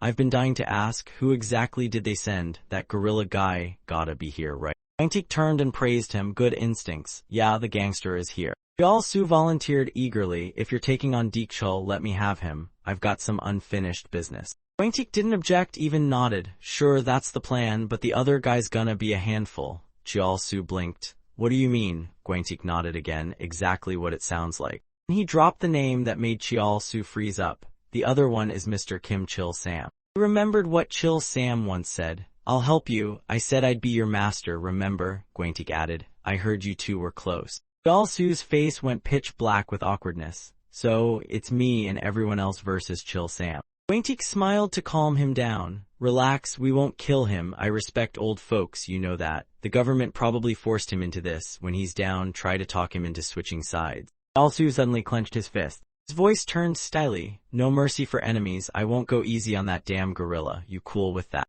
Guangtik grins, totally into the vibe. "Now we're talking. Good luck." Night dragged on with no sign of dawn. Aang and Chial Su carefully scanned the surroundings. Just as expected, they ran into the exact guy they were looking for. Deekchul grinned wide and mocked. Well, you happy to see me? How have you been, you little weakling?" Aang glanced at Chial Su, trying to read his mood. And she got even more fired up than him. "Come on, you scared? Thought you said you were gonna kill him." Chial Su smirked and got ready. "Scared? Yeah, right, let's dance." With that, the bloody battle was on. Meanwhile, Guangtik and Peter were in a fight of their own. Guangtik gave orders. "I already attacked earlier, but the target wasn't even scratched. I need you to be my shield, Peter." Voice in the shadows replied, "Looks like you're making a really dumb choice, pal." Another fierce duel was about to break out, slashers aiming at each other instead of zombies. Chil Sam kept his guard up, facing Guangtik, now an enemy of the Ministry of Defense. Peter and Guangtik were in sync, determined to take down Chil Sam. Duel between Sarang, Chial Su, and Deekchul was also about to explode. As they ran, they kept talking. Chial Su started, "We'll improvise like we did with the zombies." Sarang snapped, "This isn't instant noodles genius. You don't just whip up a plan on the fly." Meanwhile, Deekchul was smug, thinking victory was in the bag. He rushed in like moths to a flame. "Fine then, it's either fight or die." Strategized quickly, small and agile, she'd aim low. Meanwhile, Daring's logic was spot on. Jiao-Su was clearly aiming high, he had strength and speed after all. Daring attacked low to avoid being blocked, best plan she could think of. Chil scoffed, stopping them both mid-motion. That's it. To him, they were nothing more than buzzing mosquitoes. Chil growled, you brats think an A-rank slasher is a joke. His tone shifted to mockery. Guess you liked the last beating I gave you, huh? Jiao-Su gripped the staff in front of him. Chil grinned, now do you see the difference in power? Jiao-Su's arms trembled, he thought he was stronger, tougher now, so why did it still feel hopeless? He remembered when Thang got wrecked by this guy. Back then, he was just a loser covered in bruises. No matter how hard he trained, he couldn't catch up. Clenched his teeth in frustration. So unfair. Darang, still focused, threw him a reminder. A fight isn't just about brute force, didn't you learn anything? He emphasized each word, strength, speed, experience. He pushed Jiao-Su to recall and apply it. He had to have learned something. He added one last prod, since the last time you saw him, right? Deep inside, Jiao-Su agreed. Yeah, she's right, there's more than one way to win, I can't just throw myself at him. Gaining focus, he prepped for another strike. Round 2, this time I'm not wasting energy. Chil sensed something had changed. Sure enough, Jiao-Su flipped and reversed the momentum. Chil thought, is he trying to break my arm? Jiao-Su locked his legs tightly around Chil's arm. Gritting his teeth, he channeled all his strength. Not as hard as I thought, clearing my mind helps me remember every move I've ever seen. Jiao-Su shouted, Sarang, now help me finish him. It was a few meters away. In cue, Sarang launched like a rocket. Chil threw a steel punch at her, dodged with a swift sidestep and landed cleanly. Together, they clamped down on his arm from both sides. Chil roared in fury, you little shits. Jiao-Su yelled at Sarang, he's using raw strength to hold out. If he slips even for a second, we snap it. Break it now. There was one thing people kept saying, Jang Deekshul was a master tactician. Suddenly, Deekshul gave them a strange, unsettling smile. They had to use their strength wisely. The enemy's only edge was speed. Right now, Deekshul couldn't break free. Sarang and Jiao-Su had a firm grip on his arms. I need to regroup with the old man and finish Lim fast. You two are wasting your stamina holding me like this instead of zipping around with that speed of yours. He sneered darkly, still not a bad plan. Jiao-Su struggled to keep his grip. Deekshul started slamming his arm into a tree trunk. He was trying to injure Jiao-Su by using the tree as a blunt weapon. Sarang was doing her best to hang on too. He was being jerked around like crazy. Jiao-Su yelled, if we let go we're screwed, hold tight. Sarang held on even tighter. Deekshul grinned, yeah that's it, hold on tight until you get smashed to death, you trash. Meanwhile, back at Gwentik's location, something glowing flew toward them. Warned Peter, here it comes, run. Fish hook like a bizarre weapon was flying their way. Gwentik dodged it just in time. Caught Chil Sam a little off guard. Gwentik returned fire immediately. Chil Sam dodged effortlessly. Peter, exhausted, dodged and collapsed to one knee. Exhaled deeply. Crawled over to a pile of logs. His mind raced, how do you even deal with that wire? I can't even see the damn thing. How did Lim dodge it? One slip and I'm a human sashimi roll. Suddenly, Gwentik appeared beside him. Don't be scared, you need to catch that wire once. Peter looked baffled. Excuse me, what now?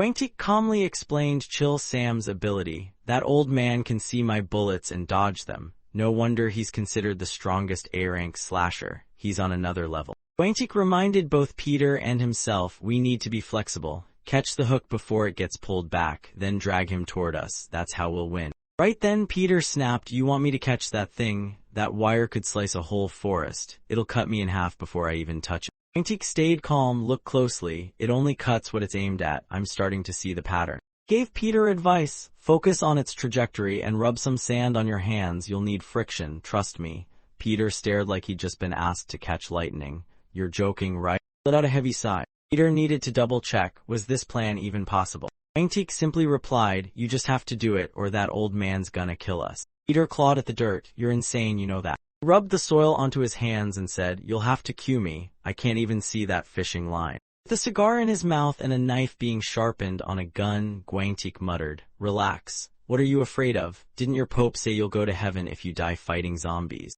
Peter, now oddly motivated, declared, yeah, but only if it's zombies. If a human kills me, I get nothing. Gwentik smirked, well, that's awkward. Something was coming, he shouted. He's here. Zombies stacked like hills. Right after the outbreak, the government focused on killing zombies and building walls. Civilians scattered, desperate to survive. Busan turned into a battle royale over supplies. No one had weapons, so it was bare-knuckle brawls all around. People began seeking protection, rallying under anarchist gangs. Even escaped prisoners joined the chaos. Everyone wanted to fight back and kill anyone else who survived. One night, the city became total mayhem. A hand rose from a pile of corpses, the one who stood above them all. Chil, fixing his hair on a corpse pile, sighed, damn, thought I was a goner. Stood proud, none other than Jang Deekshul. barked, making people flinch. You trying to kill me, huh? His face twisted menacingly. How about becoming my crew instead? Blessed with a beastly body, iron strength, and infinite stamina, Deekchul felt invincible. That's why I run this town, and I'll kill both of you tonight. Yeol-su was at his limit. I can't hold on much longer. Looked at Sarang still hanging in there. No way, she's still holding tight. Yeol-su yelled, change of plan. Sarang let go of his arm and run. Find Major Lim or any slasher from the defense ministry. Sarang refused firmly. She wasn't about to leave Yeol-su behind. No, we can beat this gorilla together. How the hell are you gonna handle him on your own? He heard that and fired her up. Oh yeah, then hold on tight. I might be able to pull something off if you can keep one of his arms locked down. Yeol-su immediately smacked Deekchul in the face with his shoe. He quickly let go of the arm and landed nearby. Watched Deekchul flailing. I really gotta think fast. Can we even fight back at all? Yeol-su was more desperate than ever. Either she dies and I follow, or I die and take her with me. This was clearly a match between two fighters of wildly different leagues. One pause in their attack and Yeol-su would be toast. Deekchul would have all the time he needed. Yeol-su had to bring down the giant in front of him.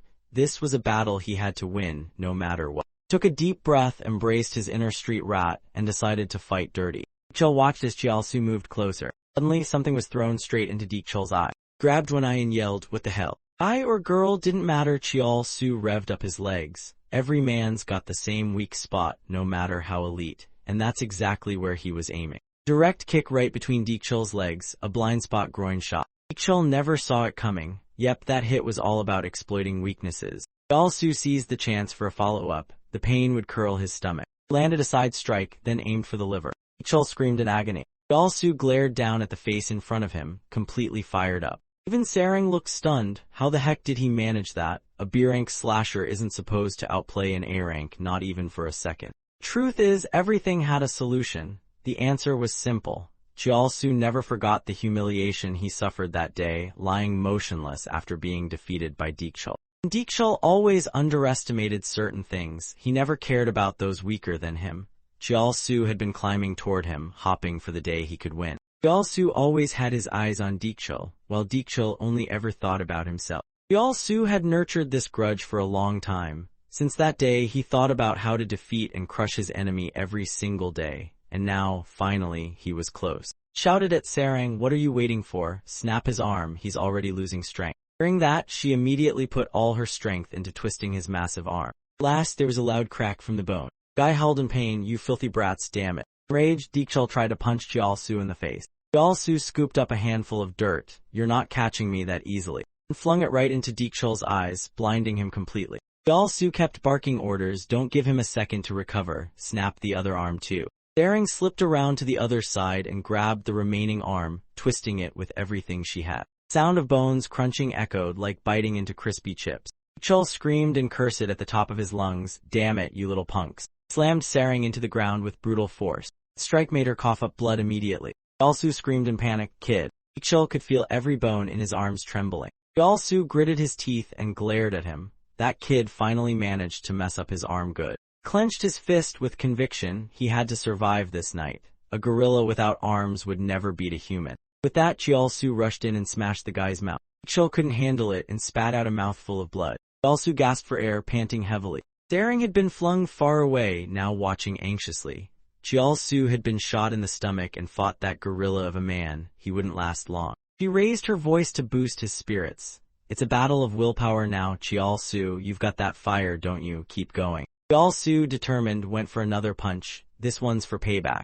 Everything Deekchul had done to him, all the humiliation he'd endured. The image of Ari getting slapped by that brute flashed before his eyes. He remembered all the comrades who had stood with him, those who would never return, regrets buried deep in his heart, those he couldn't protect. Yeol-su had buried the ones he loved with his own hands. This time he'd return the favor with interest. Unleashed another powerful punch. Deekchul's nose burst, blood spurting everywhere. Blood splattered from his mouth and nose like a busted ketchup bottle. Yeol-su staggered back, barely keeping upright. His legs finally gave in, and he dropped to his knees. His body felt weaker with every breath as he faced Deekchul. Sweat poured off his face. Yeol-su gritted his teeth and panted, I'm almost out of strength, please just drop already. Deekchul's eyes widened in rage. Gasping and barely coherent, Deekchul growled, you bastard, I'll kill you. Yeol-su, exhausted, muttered, you freak, how the hell are you still standing? A strand of hair danced in the moonlight. Staring sat beside her friend. Looked at Chiaosu with soft eyes. Holding his hand, she asked gently, "Can you give him one last punch? What if we do it together?"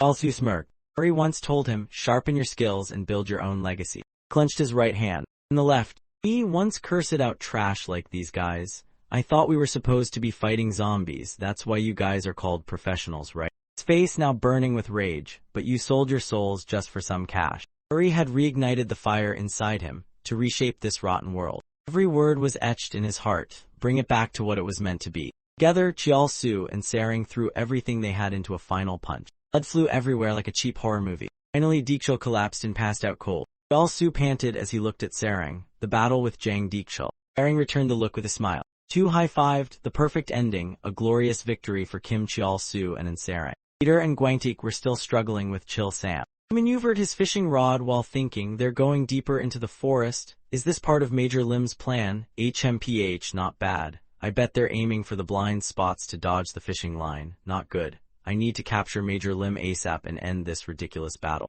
Chil Sam reeled the line in. "Time to change bait. If they keep hiding behind trees, I'll just remove the trees." The line shifted its focus. That's exactly what Major Lim was waiting for. Going deeper into the woods would force Mr. Kim Chil Sam to swap to faster, smaller bait. Turning a small bait fish into a fat, juicy one, so he'd have to use something bigger and meaner to rip through the whole forest. That was the plan. At that moment, Gwangtik was tense. He'd been waiting for the line to slow down. Chil Sam knelt on one leg to switch gear. Gwangtik glanced sideways. He could finally see it. Now the line was more visible. He subtly signaled Peter. This was the fleeting moment he had waited for. Gwangtik shouted, "Peter Choi, now's the time." Peter took off his shirt just before the line reached him. He wrapped the shirt tightly around his arm. The fierce grip, he yelled, "Got it." Gwangtik urgently commanded, "Pull, show that old man who's winning this round." Peter summoned all his strength to pull the enemy in. His feet dug in for support. If Peter could overpower the old man and drag him over, that would be a major win. Gwangtik sprinted forward. He couldn't just sit there and wait.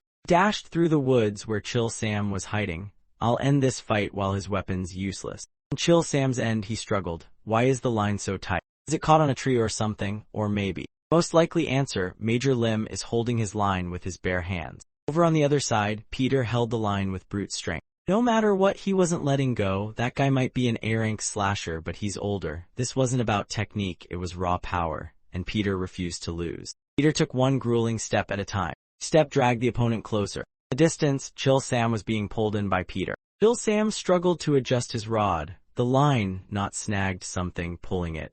So he's actually grabbing the line and reeling me in, ballsy kid. Chil Sam decided to go full savage. "Fine, let me show you what I've got." His arm bulged with muscle and veins as he yanked the line back with force. Peter wobbled, nearly losing control. "What the hell, why is this old dude so freaking strong?" Peter turned forward, pulling with even more force. "Fine then, I'll just pull harder." Suddenly he paused for a moment, and slowly looked over his shoulder. Invisible pressure brushed past Peter. It felt like the old man was a freaking mountain. He sensed a monstrous strength. Chil Sam stood there, unmoved, like a statue forged from sheer arrogance. That mountain wasn't budging, no matter how hard Peter tried to move it. Peter had pulled so hard his shirt tore and blood seeped from his hands. Trying to drag him closer would only get him hurt. Peter's eyes lit up with killing intent. "Then I need to pin him down somehow. If Major Lim doesn't win this, everyone's screwed." Meanwhile at a school, zombies had taken over the entire perimeter. Students ran around in panic trying to survive. Few had managed to find a temporary hiding place. One student glanced nervously at his friend beside him. Yong Chial was in tears, trembling with fear. His buddy chuckled and mocked him. "Hey Yong Chial, run if you're scared. I don't think we're making it much longer anyway." He smirked arrogantly at his friend's emotions. "You were always the last one practicing, always stayed back to clean the gear, so go ahead, live the longest, crybaby." Yong Chial slowly stopped crying. The student sacrificed himself and told Yong Chial to run. "You gotta survive for us." The boy was Peter, now his shirt was just scraps. "I will survive." Line coiled around Peter's bulging muscles. "I won't run away like a coward again." Peter roared like a lion king, yanking the enemy toward him. He was betting his life in this tug-of-war. And the distance between them stretched as wide as a lake. Mr. Kim Chil Sam thought this kind of brute strength could only belong to an A-rank slasher like Major Lim. Somewhere nearby, Gwangtik still held part of the fishing line. Shadow flashed past Chil Sam. Glanced to the side, he had allowed the enemy to get too close. Gwangtik pounced like a cheetah. Growled, "Good evening, Death Angler." While the old man focused elsewhere, someone else was pulling his line. But Chil Sam smirked. "You think I didn't know someone would try a sneak attack?" now wielded another weapon. Rantik charged in to tackle him. Lil Sam was fully ready to take on two opponents at once. Rantik wildly raised his gun and aimed. Night grew dim and eerie. Bass echoed with chaotic gunfire in the distance. Soldiers from the Ministry of Defense continued to observe from afar. Lieutenant gritted his teeth in frustration. Damn it, why do they keep resisting? Major Lim's gonna die anyway. Scoffed at the thought, your pathetic little efforts will be crushed and no one will care, so why bother? Suddenly, a subordinate rushed over with a walkie-talkie in panic. Sir, Jang Deekshul has been taken down. Lieutenant muttered, taken down. Grabbed the subordinate by the collar, shouting, you think this is a boxing match? What about Major Lim? Did Jang at least injure him before going down? Soldier, sweating bullets, stammered, I was told Jang never fought Major Lim. Sir, he was defeated by the surviving slashers from the last attack. Lieutenant suddenly remembered someone. Snapped, what about the Death Angler? Is he fighting Major Lim? The soldier's eyes widened in fear. Why yes, sir, but I heard he's having trouble too. Lieutenant swung his arm, slapped the soldier across the face and screamed, I told you Major Lim is the only target that matters. Finish the mission. His voice echoed across the mountain like an angry goat. Is it that hard? He shoved the soldier aside, made a grim decision and ordered, release the creature. The subordinate froze. Excuse me, sir. Lieutenant glared at him. Release the A-class mutant. Soldier hesitated. Where should we release it? We're too far from Major Lim. Lieutenant snapped, no, the Death Angler might shift targets if we drop it there. His top priority is killing zombies as a slasher. The soldier timidly asked, then where, sir? Lieutenant tilted his head downward where all the punching was happening. Down there. Soldier panicked only to get shot through the chest mid-sentence. But sir, what about our own men? Lieutenant holstered his gun coldly. Release the thing, it'll distract the enemy slashers, then you can gun them all down. Understood? Yes, sir. Remaining soldier bolted to carry out the order. Lieutenant's face twisted with cruelty. I was ordered to kill Major Lim and crush this rebellion. I won't let this mission fail. Got it? Suddenly a pair of boots came to a stop. Lieutenant's lackey halted in his tracks. Something massive stood before him. It was none other than the container holding the monster. There was a small hatch on the box. Soldier pulled out a key. Guards nearby freaked out. You're seriously opening that thing? Did the lieutenant really say so? Kept moving. Yes, he said this is the only way. One guard stepped in. Wait, does he even know what's inside? Soldier grabbed his wrist. We can only stop it by cutting off its oxygen supply. We can't kill it any other way. Guard's voice trembled. There's an A-class mutant in there. Only a few of those exist because the qualifications are insane. Specifically like 1, a mutant that has killed or infected over 200,000 people.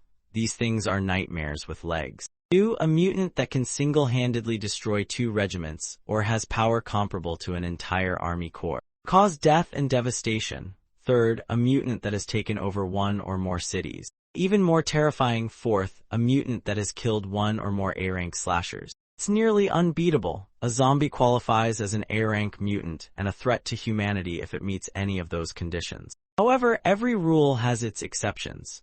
A Roman soldier from ancient times met 3 out of 4 criteria and is considered one of the most infamous mutants in history. To nurture it into an even stronger being, the Ministry of Defense imprisoned the creature in exchange for thousands of soldiers and slashers' lives. All for short-term benefits, and now they're about to unleash it on the world just because they didn't like getting bit back. Guard grabbed the soldier's arm, trying to reason. Listen, I know it's an A-rank mutant, all right, but if I don't open this, I'll be labeled a traitor. Soldier threw his hand off and said, and they'll hurt my family back in Busan. Stuck to his decision. Maybe it can be controlled. Soldier grinned like a lunatic. Just enough chaos to tip the scales. I'm sure the ministry has a way to handle it. Why else would they stash it with us? 2 guards, terrified, stepped aside. Last, the container's door creaked open. 3 of them instinctively stepped back. Mouths wide open, eyes round with horror. It was just an empty box, nothing inside. Then a sudden flash of light burst from the steel box, instantly vaporizing all 3 of them. Heads rolled and thudded like coconuts. Figure revealed sharp, beastly fangs. Looking like a terrifying A-rank mutant, an ancient Roman soldier gone monster. Noticed the glow from afar. Roman soldier's eyes gleamed. He muttered, war. Elsewhere, bullets sprayed relentlessly. Load up, we've got enemy coordinates. Adjust scope, fire 3 rounds to the left. One soldier felt something slice his neck. What the hell was that? Hundreds died in a heartbeat. War. Creature moved while mumbling those 2 words. War. Another soldier was impaled by the Roman mutant. War. Took down everyone, alone. Still whispering with bloodlust, war. One soldier bolted in terror. Screamed, it's a mutant, help. Scream caught Chialgan's attention. He realized a mutant had appeared. His eyes widened at the sight before him. Fellow soldier had just been skewered clean through. Everyone nearby stood frozen in complete shock. Giant Roman mutants stood in the middle of it all. No one could believe their eyes. Everyone shared the same reaction. An infamous A-rank mutant they had only read about in history books was now standing right in front of them. All fighting ceased as they stared at the bizarre being before them. Owen muttered, "I can't believe those bastards released that monster to wipe us out." Roman mutant began doing something. He let out a terrifying, blood-curdling roar, war, and started massacring everyone. Each of his attacks claimed more lives. Anyone too slow to react was instantly dead. Survivors were few, and even they lost limbs. Belgan himself lost a hand. Within seconds, only the Roman mutant remained standing. Belgan rose and shouted, "Listen up, our battle ends here." Fired everyone up. "If you want to survive, we kill that mutant first." Sorai had her gun locked and loaded. Aang gripped her sword tightly. Chialgan stood braver than ever. Roman mutant's face radiated pure death. On the lieutenant's radio, "Mutant has entered the battlefield. I repeat, the mutant has entered." Lieutenant grinned, "Good, listen up. Enemy snipers and fire teams aim everything at that mutant. This is your moment to shine. They're busy fighting the mutant. They'll get injured soon. Snipe key targets and finish them off." One sniper hesitated, pulled his hand away from the trigger. "Sir, if we kill their slashers, the mutant might spot our own troops down there." Protested, "We should be protecting our allies, not screwing them over." Lieutenant sneered, "Awa, look at this softy. You working for Major Lim or something?" Gunshot rang out, bang. Lieutenant gave a cold order, "Shoot them now or I shoot you in the head." Snipers raised their rifles. Lieutenant smiled like a true monster. "Yes, our mission is to eliminate Major Lim and his followers, then return to the Busan Wall." Lieutenant laughed maniacally, fully unhinged. "Forget the mutant, focus on killing people." Suddenly someone shouted from afar, "If you want to live, kill the mutant first." Sarai raised her rifle forward. Awan readied her trusty knife. Chialgan too was locked and loaded. Roman mutant's face twisted with rage. He looked ready to devour everything. He assumed a deadly attack stance. The soldiers widened their eyes in shock. The ancient Roman mutant leapt into the air. Soldiers pointed their guns at him.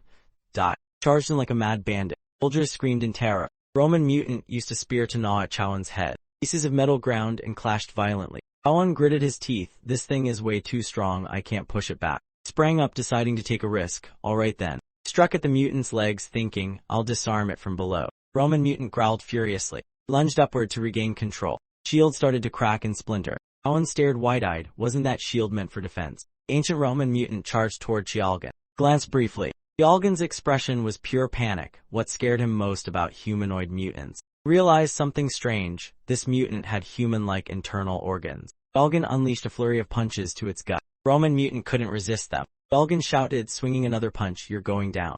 Punch landed hard. With internal organs damaged, the Roman mutant vomited blood. Chialgan and Chawan saw the moment. "Yes, it's bleeding, it's working." Suddenly, a long, disgusting thing slithered out of its mouth. Darted straight for Chialgan's shoulder. Chawan gasped as trying to infect him. Grabbed hold of the thing. Slimy limb tightened and twitched. Nearly reached Chialgan. Slasher rank B couldn't go toe-to-toe with a rank A mutant. These things were like starving wild bears, nature's own statistics in action. Anything could happen. The limb exploded right in front of Chialgan. From a few meters away, Sora yelled, "Big guy, trust my firepower, keep doing what you're doing." He added seriously, "We're the support team for Major Lim." Chialgan squinted, determination flaring. These slashers had survived death together countless times. Awan and Sarai both radiated the same fierce resolve. "We can do this." Chialgan called out while fighting, "Its power comes from its legs. It's insanely fast. I'll try to hold it." Sarai stood at a distance, taking aim. Scope locked on the target. Sarai held her breath. "All right now." Gunshot rang out. Everything turned smoky and unclear. Chialgan suddenly collapsed nearby. His eyes widened, his face frozen in place. Sarai and Chawan froze, completely stunned. Roman mutant tilted its head, confused. Chawan screamed like he just lost his mind. "Oh Sarai, what did you just do?" He snapped at her. "How could you miss that shot?" But Sarai Lady Knack insisted, "I didn't miss. I clearly heard a gunshot. Someone else aimed and shot him," she cried out, sweating and panicking.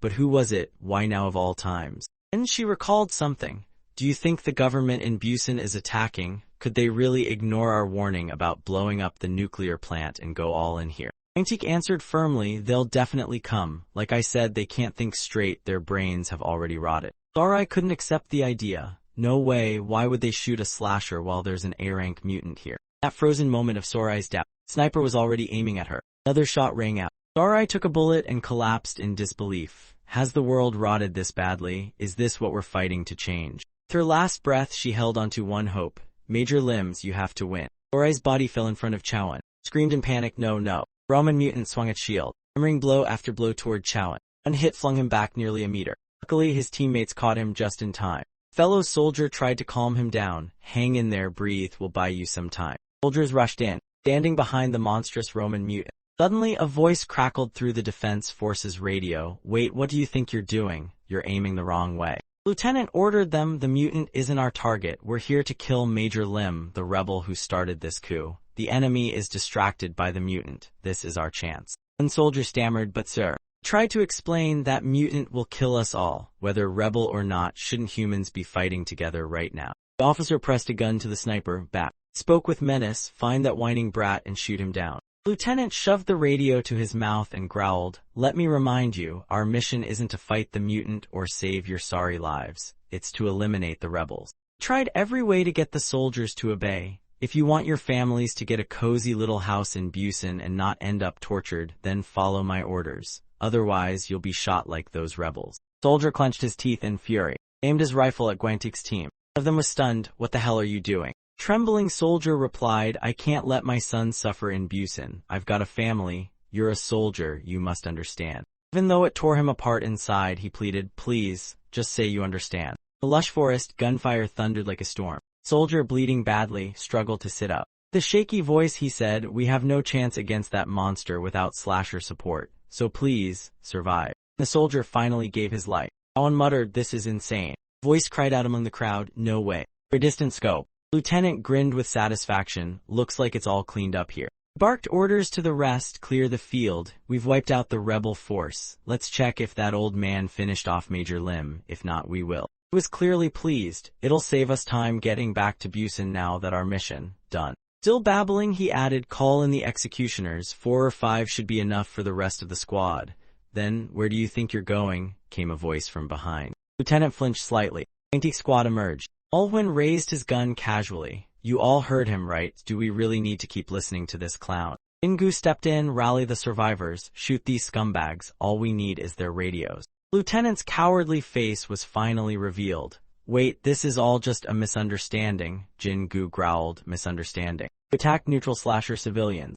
Called Major Lim's squad rebels so you could wipe them out. You've caused total chaos, people fleeing everywhere, fighting endlessly. You even hired a rank slashers to provoke bloodshed. Worst of all, Jingu's voice roared like Judgment Day, you released an A-rank mutant to destroy this battlefield. And now you want to head back to Busan like a hero. So tell me, what exactly am I misunderstanding? Gunshot echoed. Lieutenant immediately collapsed to the ground. In the end, he lay flat on the dirt. Stepped closer to check. Suddenly his eyes turned blood red. Lieutenant bit the neck of the soldier next to him. Jingu spoke sternly, time for us to do our job. The others rushed in to finish the job. Meanwhile, Jingu noticed something. It was the lieutenant's glasses. His face twisted in disgust. Jingu stomped the glasses into pieces. You'll pay for murdering people with your miserable life.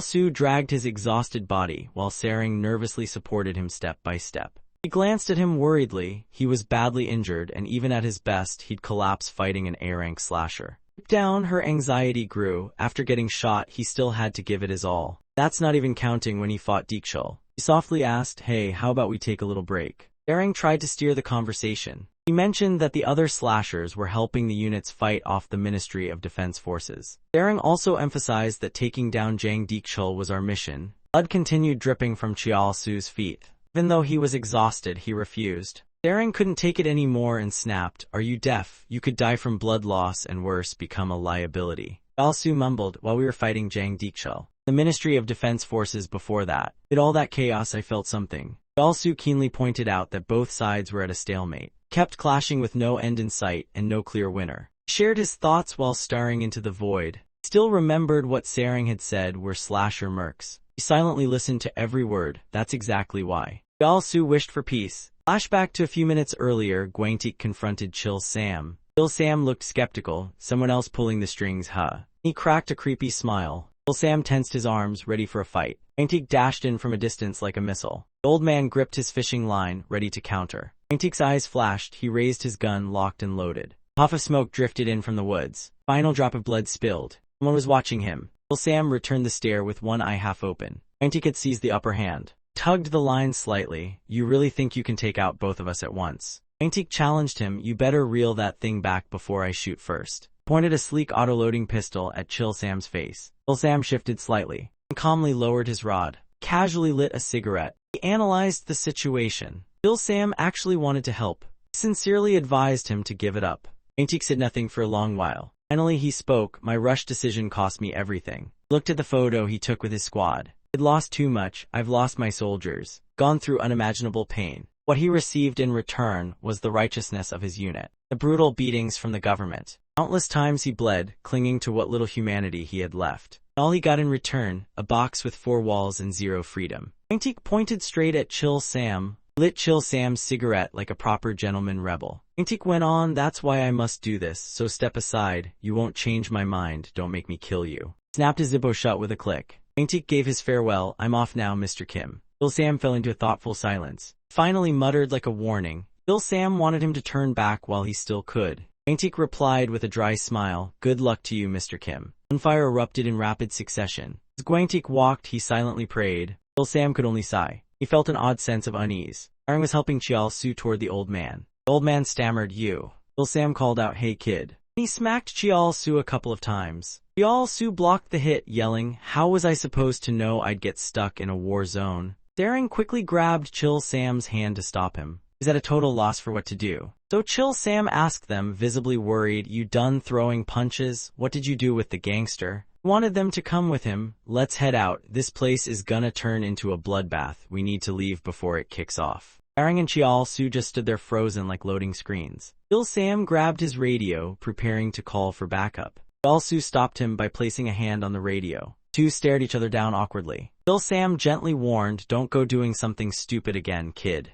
Chial Su responded with regret, I have to go. It's too late to turn back, old man. Bill Sam shouted in frustration, still stubborn, it's not too late. Chial Su thought of his comrades and firmly said, they're still waiting for me. Bill Sam looked at him with sorrowful eyes. Chial Su spoke from the heart, remember how badly I wanted a home of my own. Started blaming himself, I'm just a dumb guy who couldn't even finish middle school, so yeah, I'm a slow learner. That desperate moment, I left Busan and became a zombie-slaying slasher. Once got wrecked by a punch from Deekshul, and someone else smacked him in the face with a shovel. Chial Su went through hell and back, dancing with death. He remembered the happy days with his little family. That's why Mom waited for me and my brother after school, and why we waited for Dad to get home. Chial Su reminded Chill Sam. His head, echoes of waiting rang out. Chial Su's voice cracked, half angry, half regretful. Couldn't give them up anymore. Chial Su told Chill Sam, I see them as family now. The old man lowered his head slightly. Chill Sam sat back down and refused.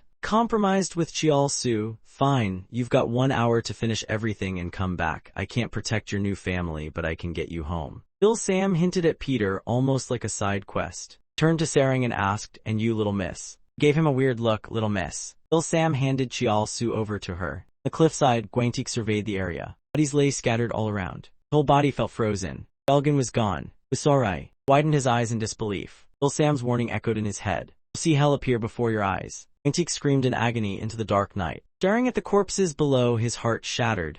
He remembered when he led the civilians, everyone respected and followed him without question. Each of them stood proudly, ready to risk it all for their ideals rather than live a peaceful life. Back to the present, all that remained were lifeless bodies scattered across the road. Among them were fathers and mothers, the backbone of families. Now they lay cold on the ground, dead with their eyes still open. Among them were siblings too. Now Gwaintek himself was riddled with bullet holes. For someone's children, once happy in a warm home. Now they died disfigured, no longer even recognizable. For also his subordinates. His gaze fell on every single corpse from Chialgan, Sorai and the others, all of them died brutally. Gwaintek's pain reached its peak. He howled into the void, voice tearing through the sky. Meanwhile, Chowan, hiding in a bush, heard a familiar sound. He perked up. Could it be the lieutenant? Quickly crawled out from the bushes. Without hesitation, he dashed toward Gwaintek, calling out nervously. Chowan burst into tears, voice shaking. I'm so sorry. The three of us tried to stop it. Gwaintek had regained his composure. Was lucky enough to survive, emerged from hiding, eyes lighting up when they saw him.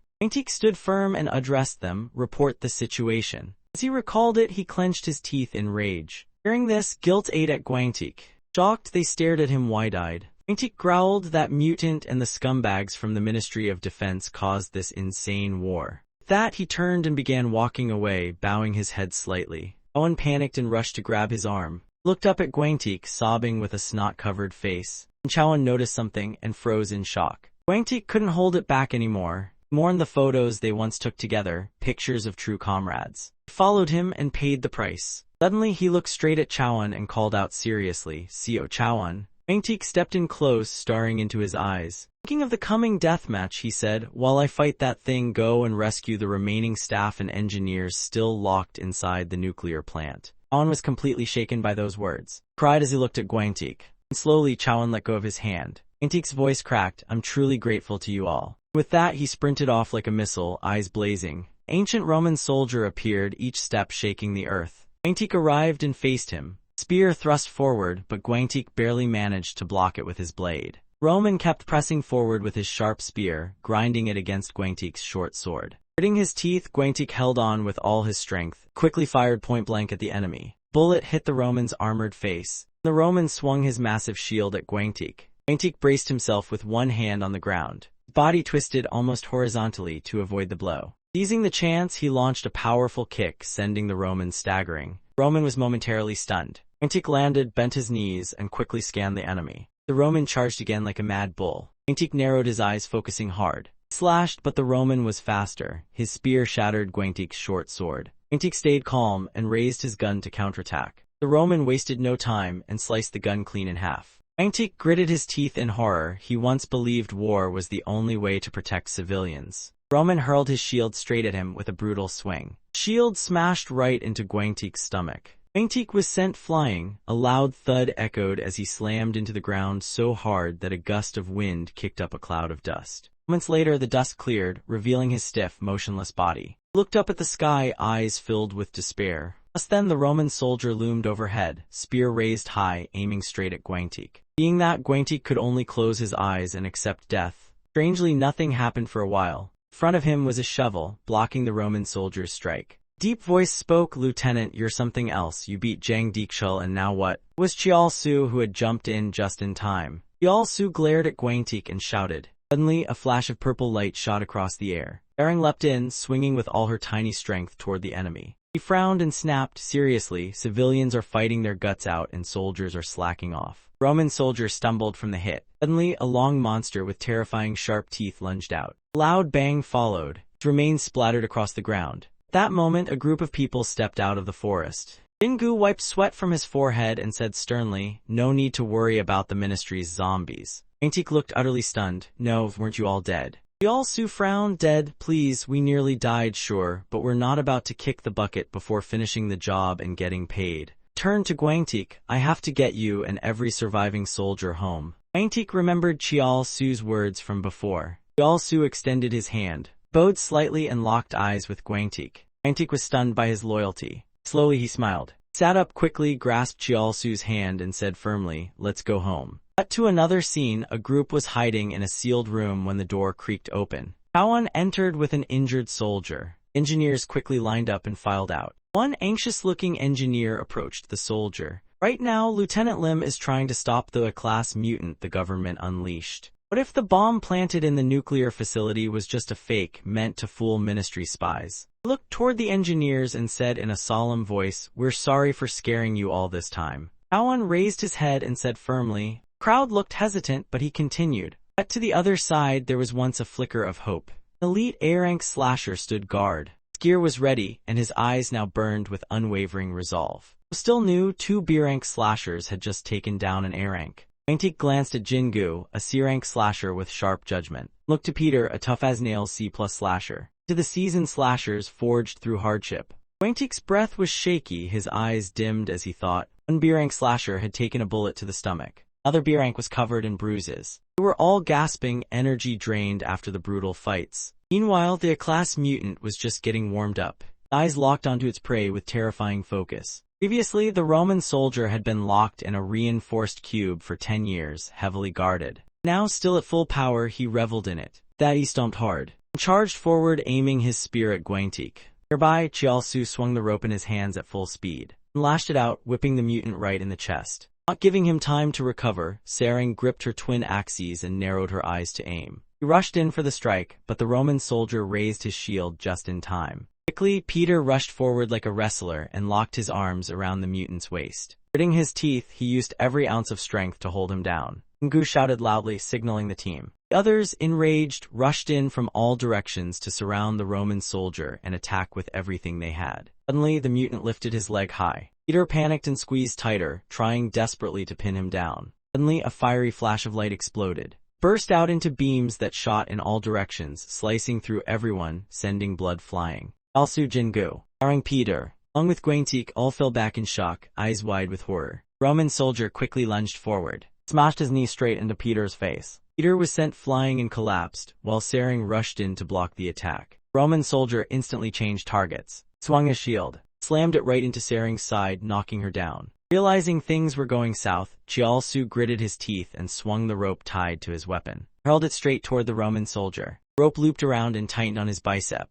The Roman soldier didn't panic. Instead, he pulled the rope toward himself with monstrous force. Chiaosu's eyes widened in alarm. Brute strength yanked him straight into the air. Ulwen saw it and panicked, arms flailing. Quickly reloaded his gun, collapsed as he raised it toward the enemy. Suddenly he froze. Out of the corner of his eye, he noticed a small monster biting his neck. Andy clenched his jaw in frustration. He rushed over and slashed the little creature. Momentum sent him crashing to the ground. Meanwhile, Mulhwin also fell, clutching his wound and rolling in agony. Strange blood vessels bulged across his body. Chiaosu watched the scene unfold, utterly horrified. He saw Mulhwin's body suddenly explode, spraying blood everywhere. Jingu stood there, frozen in shock, gripping his weapon tight. In the distance, Guangtik was still battling the Roman soldier alone. Chiaosu's eyes burned with rage, teeth clenched tight. Charged in fury blazing. Guangtik gritted his teeth. Suddenly, Chiaosu's eyes flashed white as he roared like a wild beast. He swung his weapon like a madman. Together, they aimed their guns at the enemy. The attacks hit him like mosquito bites, barely a scratch. Suddenly, the Roman soldier bowed his head. He tensed up and sharp spikes burst out from under his skin. The Roman soldier stretched out and roared, "War!" Chiaosu struggled to raise an arm to shield himself. Guangtik instinctively backed off, arm raised to block. This had gone way too far. He noticed his blade had chipped, nearly split in half. Both stood cautiously, eyeing the Roman soldier towering before them. Guangtik glanced sideways at his teammates. Chiaosu was completely drained, gasping for air. Guangtik turned to check the situation behind them. Behind him, injuries everywhere. Sering, Peter, both paralyzed, lying motionless. His fallen comrades now lay cold on the ground. His face darkened, uneasy as he thought, this has gone way too far. Guangtik stared at the creature, analyzing it carefully. Thought to himself, to defeat this freakish mutant, I either need overwhelming firepower, or I have to restrain this ancient war beast, strike fast and hard before it can regenerate. Guangtik grimaced, trying to think of a way out. He remembered his responsibility. That thought, he let out a long exhale. My successor, he placed a hand on Chiaosu's shoulder. Suddenly, Guangtik shoved Chiaosu backward with force. I hope it's still you. Chiaosu looked startled and confused. Guangtik glanced at him and said firmly, you must survive. Soon as the words left his mouth, he lunged at the monster with a furious slash. His blade crashed against the Roman soldier's shield with a loud clang. A second later, he kicked off the ground and launched himself forward. Guangtik soared upward and stomped down hard onto the creature. Roman staggered back, kneeling to keep his balance. Guangtik landed softly on both feet. Bizarrely, he reached for his belt. For some reason, tied it tightly around his own neck. Reached into his pocket and muttered with killing intent. Guangtik pulled out a syringe and jabbed it into himself, glaring at the enemy. The moment the injection went in, his heart nearly stopped. His eyes flew wide open, tears leaking out from the pain. Fluid rushed through his veins like wildfire. It spread across his entire body in seconds. Screamed in agony, voice echoing toward the heavens. Chiaosu stood frozen, watching the scene unfold with shock. Two of them stood tall, unmoving. Guangtik's eyes began to change, glowing bright. Memory surged back all at once. Bulletin board showed the list of accepted candidates for the second round. Teenage self stared at the board with focused eyes. His eyes lit up with joy. After that, he joined the military. Studied day and night with relentless effort.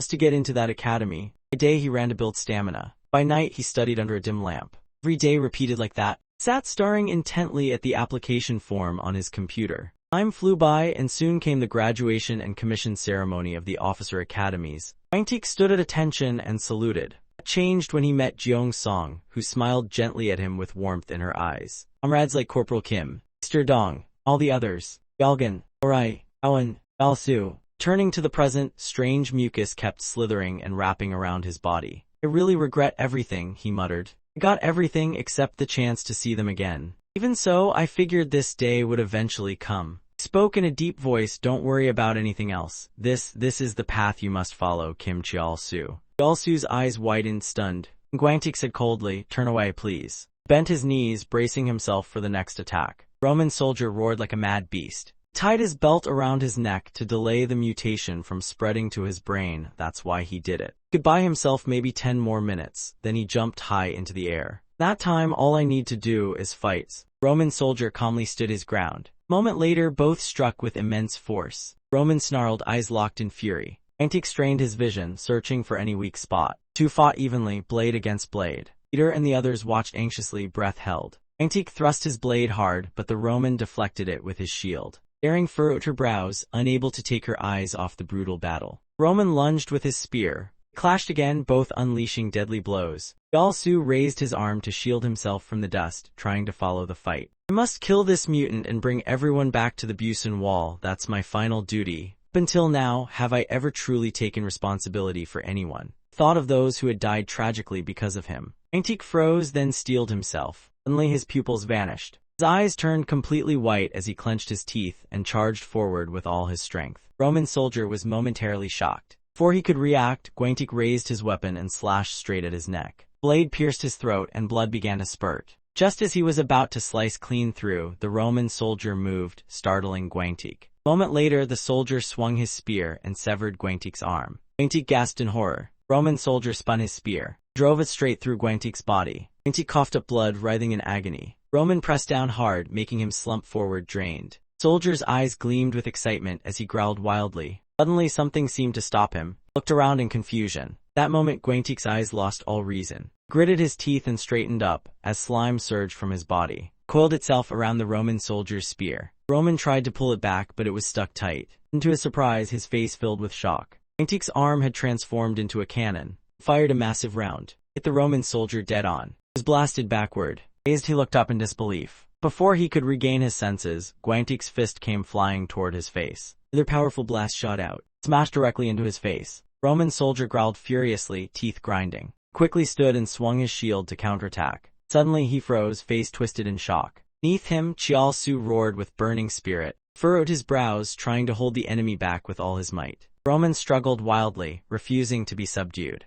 Gwaintek saw this and was momentarily shaken. He quickly refocused, seizing the chance and channeled power into his arm. Gwaintek roared, his eyes glowing white-hot. White fragments were drawn upward. He quickly shot toward him, blowing off one side of his head. Chiaosu also stabbed his weapon with all his might. Seizing the moment, suddenly Chiaosu placed a hand on his shoulder and said in a low voice, reassured him seriously, "It's over now." Both of them stood frozen. Before them, the Roman soldier had been burned to ash. His head was completely incinerated by blue flames. Gwaintek panted as he looked at the aftermath before him. Chiaosu watched him silently, worry on his face. Then Gwaintek gave a chilling smirk and said darkly, "Over? What do you mean over?" Hearing this, Peter and Jin-gu looked deeply unsettled as they stared at him. Erin furrowed her brows, visibly confused. That moment, Gwaintek lowered his head and spoke solemnly, "You have to end me, or this will never be over." Chiaosu gasped in horror. Gwaintek growled, "You." His eyes drifted toward Chiaosu's weapon. For the last one, Chiaosu jolted, his face full of panic. Gwaintek turned and looked up at him sincerely. "I want you to be the one to end it."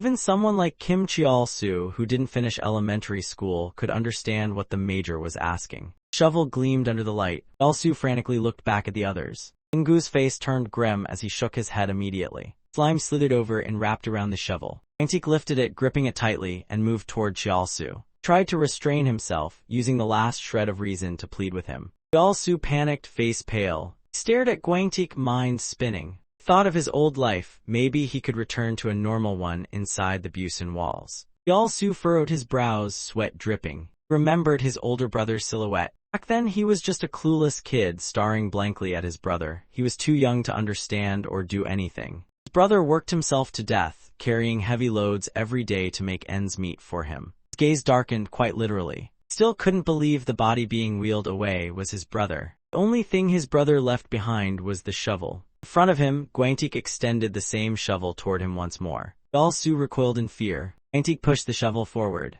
He looked at Chiaosu with unwavering eyes. Chiaosu shook his head desperately. "Even if I'm heartless and we've only worked together for a few days, when I first met Gwaintek, he was so arrogant. He used to nitpick every little mistake from his subordinates. How could I kill someone I know just to save myself? Went through life and death situations together." Chiaosu clenched his eyes shut, shaking his head repeatedly. Suddenly, Gwaintek spoke in a low voice, "You still don't get it. From the moment we met, you've never disappointed me." He remembered the wild first meeting at Gimhe. Bloodied and exhausted, he looked up at Gwaintek. Antique continued, on the way to Uljan, you also protected every member of the team. After it all, Chial-su slumped in a chair and sighed. Antique gripped the shovel tighter and stepped toward him. He remembered that crooked lieutenant, sinister look of those officers. This is the world we live in. He also remembered Chial-su's righteousness. Gwantik smiled softly at him. What I mean is, don't ever cross that line. Suddenly Gwantik flinched hard. Chial-su jumped back in surprise too. His pupils suddenly shrank. He spat blood from internal backlash. Gwantik knew he couldn't hold on much longer and rushed forward. He said seriously, with this operation, the military could suffer massive losses. Gwantik pictured the aftermath, soldiers massacred, lying like garbage along the roads. Government won't be able to calm the people's fear. This unjust system might not survive because the force holding it together is no longer there. He looked at the others and the young rookies rising from the bottom. He fixed his gaze on Chial-su. Chial-su looked stunned. Save everyone, and do everything I couldn't. I believe you can. Chial-su frowned, head lowered, and growled. But you told me to survive, and now you're telling me to kill you. If this is a trade, Jingu glanced nervously at him. If this is how we save the rest, if this is what he wants to leave behind. Chial-su slowly reached out and gripped the shovel tightly. Gwantik dropped to his knees, offering his head to be finished. Suddenly, Chial-su raised his voice. Why did you even come here? Gwantik's eyes widened as he stared off in deep thought. He remembered himself standing tall, saluting with pride. His eyes gazed upward as if it were obvious. Above him was a clear blue sky, and the South Korean flag waving in the wind for a world where the strong protect the weak. Gwantik smiled proudly, just like the day he swore his oath. Scene change, Operation Salamander's outcome. Yalgan lay cold on the ground, 17 casualties. Countless others were scattered across the battlefield. About 2,200 soldiers from both sides killed or missing. Tied tree was A-rank slasher Jang Deekchul missing. Roman soldier was defeated, the class mutant deceased. Gwantik's body lay cold. Sky turned a beautiful shade of pink. Chial-su and the others walked slowly toward the helicopter. Sam stood by the door, watching their every step. The air was heavy, everyone walked silently, heads bowed. Sam prepared space for them, but noticed Chial-su clinging tightly to a white cloth bundle. He glanced over and asked curiously, what's that thing you're carrying like it's made of glass? Chial-su remained silent for a moment. He tightened his grip on the bundle and replied softly. The old man simply looked at him without a word. The helicopter lifted off quickly. Peter and Jingu slumped in their seats. Saring sat blankly, deep in thought, while Chial-su still clutched the cloth bag tightly. Then she suddenly turned to look at him, her eyes cautious and probing. Gently, Saring placed her hand over his, passing along a bit of warmth. Glanced at her briefly. Her eyes were full of sadness, but her hand remained there, quietly comforting him. He looked at him with concern. Lowered his head, brow furrowed. When he had died, Chialgan. Alright. Old comrades left behind on the battlefield. He had killed many himself, soldiers scattered everywhere, massacred. Most painful part, losing their commander, Gwantik. Chial-su sat atop a mountain of corpses, and yet what he gained felt so small. Carefully counted each bill in his hand, but instead of satisfaction, he felt shame. Isn't this the part where you say screw it and quit? While later, the helicopter touched down on the landing pad. 4 of them stepped off one by one, the 3 in the back moving aside, waiting for him to come out. As Chial-su set foot on the ground, he suddenly looked ahead, surprised. Soldiers looked at him with mournful expressions. Chial-su hurried over and spoke up, you guys haven't gone home yet. Jingu gave a quick glance, then said sternly, if it's about the commission money, we'll head to the Ministry of Defense to negotiate. Suddenly they all bowed their heads at the same time.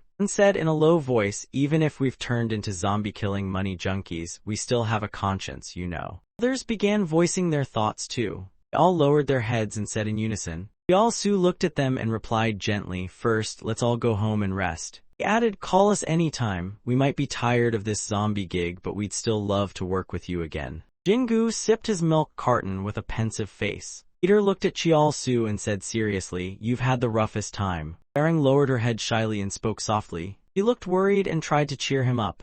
She suddenly stopped and bit her lip. Saring rushed forward and hugged him tightly. In a choked voice she whispered, hang in there and I'm sorry. Then she awkwardly turned and ran off in a flash, leaving Chial-su standing there, dazed and confused. The old man gave a sideways glance and smirked. That girl's really grown up, huh? She's even thinking about her teammates now. Chial-su furrowed his brow, looking pensive, then said seriously. The old man narrowed his eyes and said gravely, you might not get it now, but someday you will. Sam turned halfway and gestured, come on, let's head down first. The vast city of Korea stretched out before them, full of tasks waiting for him. Chial-su and another man sat before a panel of high-ranking officers. Rather than an actual interrogation, it looked more like a finger-pointing roast session with angry faces all around. It seemed more like a trial to determine whether he agreed with Major Lim's opinions. Kim Cheol-soo had followed the advice of corporate legal counsel Choi Jang. Then he declared that he had cooperated with the government's army and personally dealt with Major Lim. The Ministry of Defense was no longer able to maintain Busan's security with just soldiers. The Ulsan power plant incident had cost many military lives. To calm the chaos in Busan and ensure public safety, the public was finally informed of the existence of slashers, zombie hunting professionals previously unknown to civilians. Among them was Major Lim Gwangtaek, who started the coup and defeated a Class A mutant. Shovel-wielding slasher rookie had become the center of attention. Even though it was all a dirty play, Shovel Demon Kim Cheol-soo had ended the coup.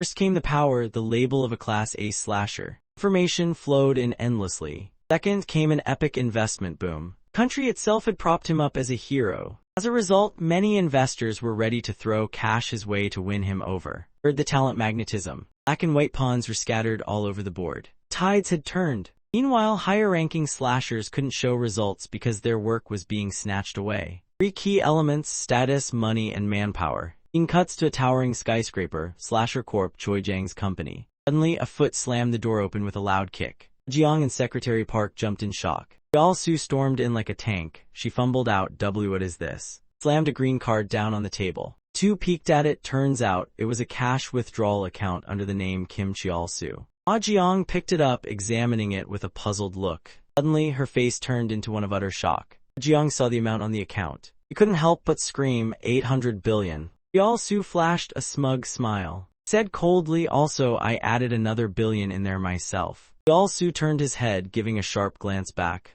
With that, he stormed out and slammed the door, leaving the two of them dumbfounded. Secretary Park glanced nervously at Ah Jeong and whispered. Ah Jeong lowered her head, brows furrowed, lost in thought. The world is changing. Cheol-soo strode down the hallway like he owned the place. Her eyes sharpened, thoughts spinning. Cut to a scene, a blade slices down, cleanly severing a fish head. Manhwa was slicing fish while eyeing the two of them. She smirked, blade gleaming. Arang and Jin-gu looked awkward and swallowed nervously under her gaze. While slicing sashimi, Jeonghwa said, "I'm honestly curious about what kind of company could be more attractive than the Union and me." No time, a sashimi plate was finished. Cut to the main cathedral of the Jehovah Temple. Peter bowed deeply to be kind. After bowing, Peter turned and quickly left. One person asked curiously, "High Priest, is it really okay to let Peter go like that?" Missionary clicked his tongue. Ever since the military fell, the church's power has only grown. Kine raised a finger to his lips, signaling silence. Everyone instantly shut up. With a sly smile, he said, "Once a believer, always a believer. If he ends up becoming one of them, that's not so bad, but let's end this talk here." Kine cast a side glance as if already expecting something. In this chaotic nation, Peter, Sarang, and Jin-gu arrived at a container yard stacked high with crates. Above them,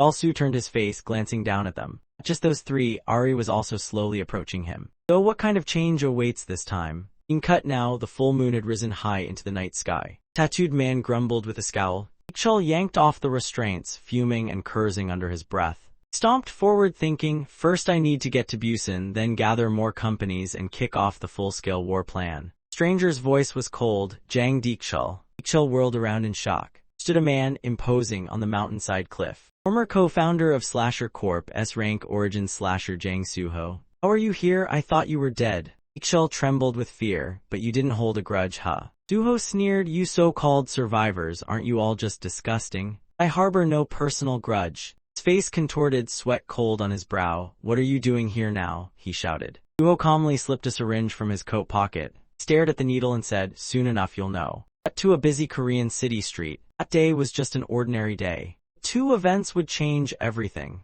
Bellman beamed, "Such great news, I have to call my parents now." Suddenly a shadow passed before his eyes. Cheolman looked up, startled. Of course, the second event instantly made the first feel like it never happened. For him was utter chaos, buildings ablaze, planes and vehicles discarded. Cheolman struggled to open his front door. His whole family stood there, armed and on high alert. When they saw him, their faces filled with joy and relief. Soon after, the Cheolman family gathered essential items and, weapons in hand, left carefully. They went into an abandoned convenience store to stock up on supplies. Late into the night, they exchanged nervous glances. Cheolman sat by the fire, keeping watch so everyone could sleep. Stared at his phone again. His gaze distant as it showed once more, heard a noise and immediately looked over. The almond walked over and gently zipped up his little brother's sleeping bag. Suddenly a noise echoed from the distance. From afar, a horde of zombies came charging like they were late for a buffet. The almond panicked and shouted at everyone to get up. They scrambled and ran for their lives, pursued by the undead stampede. His dad looked back in horror and froze. The almond's mom had tripped and was left behind. Clenching his teeth, the father shouted, "Chialman." He stopped in his tracks. He must protect Chial-su at all costs. Suddenly his father shoved him forward. Stood firm, watching his son run off with the others. Almond and Chial-su looked back, teary-eyed and terrified. Froze for a moment, and clenched his teeth, shut his eyes, and braced himself. Road sign showed 350 km left to reach Busan. I waited for my parents at that wall for 3 months, surviving on relief supplies and handouts. His parents never came. Chial-su curled up in a cardboard box, freezing. Seeing that, Chialman choked up. Kept working hard, then I went crazy looking for work at construction sites. We were rebuilding for the bit, and so I worked non-stop. Then came a new problem. Suddenly crushed a paper in his hand. I'm supporting 2 people with money meant for one. What enraged him more was the thought. Chial-su still snoozed on the mattress, unaware. Chialman recalled the university acceptance message on his phone and growled inside. His gaze turned cold.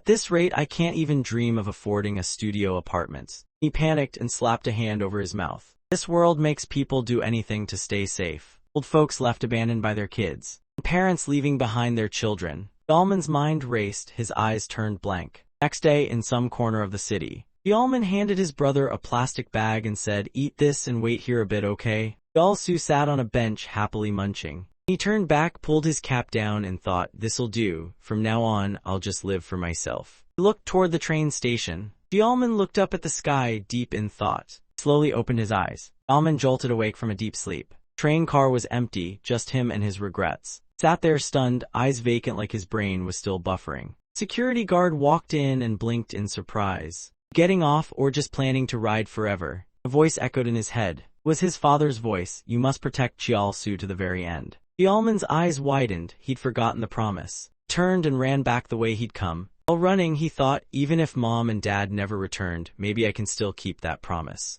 Suddenly he stopped right there. Chial-su was still sitting patiently. Despite the cold, the little boy had stayed put, ran straight toward him. Guilt flooded Chialman's eyes as he looked at his little brother. Chial-su looked up and called softly, "Big bro." Chialman burst forward and hugged him tight. Chial-su smiled sweetly. "Because you told me to wait, you promised you'd come back." He held out the snack bag. "I only ate half, the rest is for you." His face twisted with self-blame. Hugged his brother tighter. In change, late night in a quiet neighborhood. Chialman carried his brother piggyback, chatting warmly. Grinned, "What do you think, sound good?" His breathing was calm and gentle. Chialman smiled down at him lovingly. Looked up, eyes full of resolve. Thought, a home that can protect him and wait for our parents to return. In change, in front of a small house. Chial-su stared out the window, lost in thought. His eyes hardened a little. He turned his head slowly. Looked at a photo beside him, whispering, "Brother." It was a picture of their happy family. Heavy feeling sank in Chial-su's chest. Remembered that day. "That day, I saw your back as you were about to leave me." At night, when Chialman muttered in despair, Chial-su had heard everything. That's why from now on, Chial-su raised his head and gazed into the distance. He recalled the old days, his brother, family, the name tags and needle marks. This country, Gwantik's bloody body laid cold and alone. Someone cheerfully showed off an ultrasound. Joyful scene of people gathering, laughing together. Very sorrowful eyes back then. I want to get those things back. A flash of Gwantik kneeling before him. The moment he clutched the white cloth bag holding Gwantik's remains. Chial-su slammed the photo face down. To someone opening a car door. Firm footsteps out, so I started a company. That moment, a crowd in black suits politely lined up. Seems everyone showed up after all. Darren gave a soft smile. Peter sported a new haircut. Ari beamed at him, former manager at Choi Jang-min Company Ari. Ingu burst out laughing. Even if you're just a puppet chairman, better look the part so the other companies don't snub you. He raised his voice, everyone bow to the chairman. His eyes full of conviction. The map, the headquarters of Kim Chial-su's company was right in Gimhae. There were many reasons they chose this place, because of the incident at the Gimhae wall. Dashed in head first, Chial-su fearlessly fought a giant monster all by himself. Later, when the wall was completed, workers and companies reclaimed this place. Those people let Kim Chial-su rent land and buildings they owned for free. Chial-su looked around, surprised. Construction chief grinned. Those buildings were worthless before the wall. They're not giving them away, just renting, so it's not a huge deal. Someone pointed cheerfully. Well, if you want to add one condition, how about this? Two glanced at each other and chuckled, so that's the catch. Both stood tall before the temporary HQ of Slasher Fence Company. Door opened. Yeol-soo walked slowly down the hallway. Ari cheerfully pointed, as of today, 32 slashers have joined our company. 19 of them signed 2-year contracts. Ari glanced at Yeol-soo. Jin-gu responded with a serious face. On Sarang and Peter are on it. Medium ones need at least 3 slashers, and finally, there's one big contract. It requires 7 slashers, including you, boss. Charts going up, even though the workload isn't heavy yet, this steady climb is really motivating. He grinned with satisfaction. 3 of them climbed the stairs while chatting. Yeol-soo thought for a moment, then turned with a serious look. Shivered remembering Secretary Park's smug smile. Jin-gu thought it over then said, so you're saying you never intend to lose a single battle, huh? Spoke firmly, a position free from corporate ties, flexible funding. 3 made their way to the chairman's office. Yeol-soo pushed the door open, eyes scanning the room. Suddenly he noticed 2 people already waiting inside. Yeol closed his book and waved warmly. Ah, Chairman, a pleasure to meet you. Yeol-soo glanced suspiciously at Jin-gu. New contract? Hearing that, Yeol-soo turned to Ari. Then who is he? A new slasher? If so, why don't I remember him? Ari gave him a careful look. You could say he's our go-to guy for handling those absurd requests. The elite class will do anything to stay rich. It includes risking their own children's lives. Back in the dictatorship era, they sent their kids to military academies. When the elite owned special schools, they enrolled their kids there too. When studying abroad became trendy, off their kids went overseas. These days, with the zombie invasion going on, it's the same story. In a world where military power is fading and slashers are rising, Chairman Yu Yi-sang, who inherited his luxurious life just before the zombie outbreak, voiced his grand vision. Hearing that, Yeol-soo's face twisted. Yeha burst out laughing and waved. Just call me Yu Yeha, Mr. Chairman. I'm an E-rank slasher with 7 kills. Yeol-soo pointed at him, annoyed. So what? Jin-soo gave him a side glance and replied coolly, no need to play the parent role.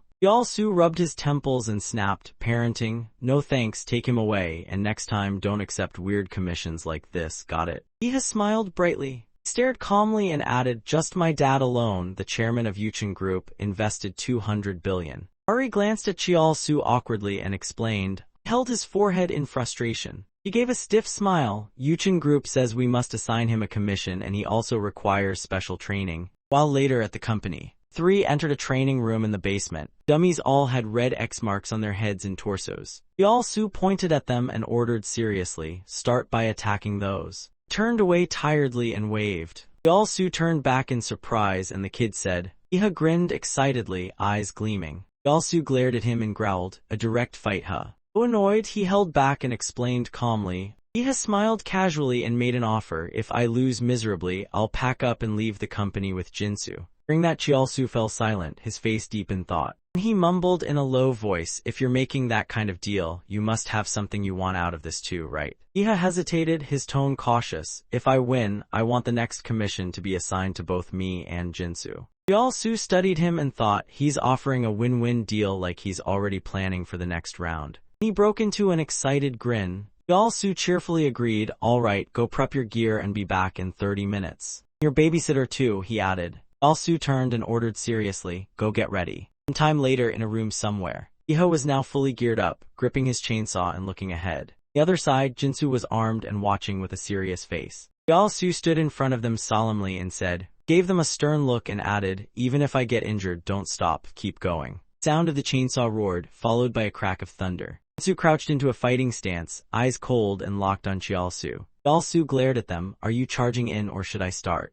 Glanced at Yeha and thought, he's pointing that chainsaw at me like a good boy. Yeha furrowed his brows, analyzing the situation, thinking, we already have a plan to take him down. Yeha grinned excitedly. Before he could finish, bam, Yeol-soo struck Jin-soo. Force sent Jin-soo flying into the back wall, smashing it to rubble. Yeha, still stunned, gasped, huh. Jin-soo was now firmly embedded in the wall. Tip of the shovel gleamed as Yeol-soo spoke coldly. Sneered and added, didn't go according to plan, did it? Turns out before the fight, Yeha had analyzed Yeol-soo's bold personality and rank pride. Just as he predicted, Yeol-soo said, simple rules, both of you attack at the same time. He said sternly, don't worry about hurting me, just swing your weapon like you mean it. Yeol-soo thought to himself as Go Jin-soo darted toward him with impressive speed. Yihe, wielding a chainsaw capable of fatal damage if it landed right, then seizing the surprise opportunity, Jinsu executed a controlling strike on Chiaosu. He used his weapon to snap the blade of Chiaosu's shovel, locking its handle in one move.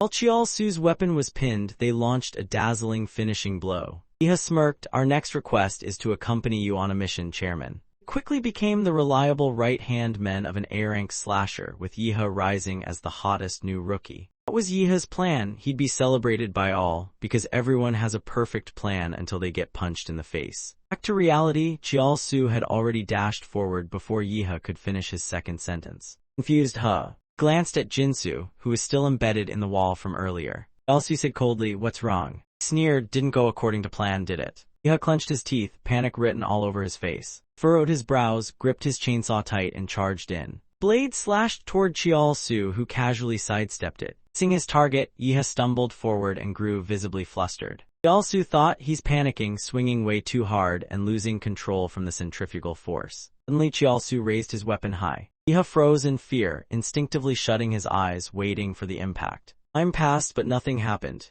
Seeing Chiaosu standing still, he wondered, did he stop? Suddenly Chiaosu smirked with amusement. Yihe was stunned, wondering, wait, is he mocking me? And Chiaosu tossed his shovel to the ground. Standing tall, he scoffed, "You're worse than the guy I launched into the wall earlier." He glared and scolded, "How much do you disrespect the slasher profession, huh?" Chiaosu kept roasting him, "You're a chaebol brat, right?" His tone hardened, "So you want to steal the fame that's been earned through the blood and tears of desperate slasher lives." And he announced, "I'll give you a lesson before kicking your spoiled butt out." As soon as he said that, he delivered a powerful punch straight to Yihe's face. Yihe flew backward, nose gushing blood. Before he could recover, Chiaosu clenched his fist again and charged, face full of rage. He landed a solid punch to Yihe's body. He was launched into the air, ouch that hurt. Not just physically, Yihe slammed onto the floor hard. Coughed up blood in agony, his face twisted in pain. Yihe's eyes turned hollow as he thought. Memory flashed, his father towering over him, saying, "This is your last chance, you pitiful illegitimate child, to shine.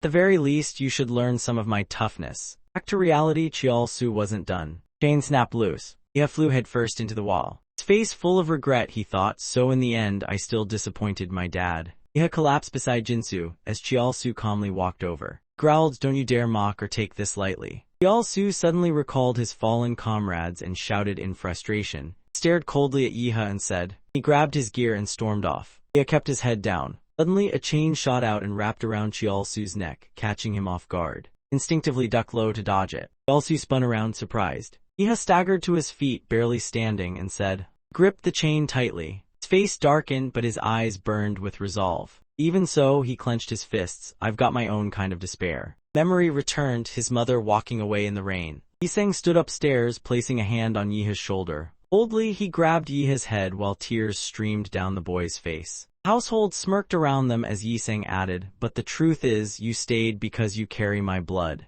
His mother walked out of the mansion. And Yiseng's cruel voice echoed, "Because if you stay worthless, you'll see this scene so many times, it'll be your new hobby." The corridor of the Yihe family mansion. Hanging on the wall were family portraits, one a famous doctor, one a star journalist, another a contractor, and even a dignified police officer. Suddenly Yiseng punched a photo, shattering the glass into pieces. He grumbled, "I heard the fourth one died in Uljan." Boldly he added, "Maybe you inherited some of my luck. If you become a famous slasher, I'll let your mother come back." Snapping back to the present, Yihe shouted in frustration, "I also." Cried out, screaming from the pit of his soul, "Of course I'm desperate." There was nowhere left to run. Alsu turned sharply to glance at him. With a quick step he dashed forward. A flash, he appeared right in front of Yihe, making him jump out of his skin. Yihe looked at him, panicking. "I finally remembered why I need to fight seriously." Is it not enough to close the skill gap? Just then, Chiaosu clenched his fist and swung hard. Yihe shut his eyes tight and bit down, thinking, "I'm sorry, Mom."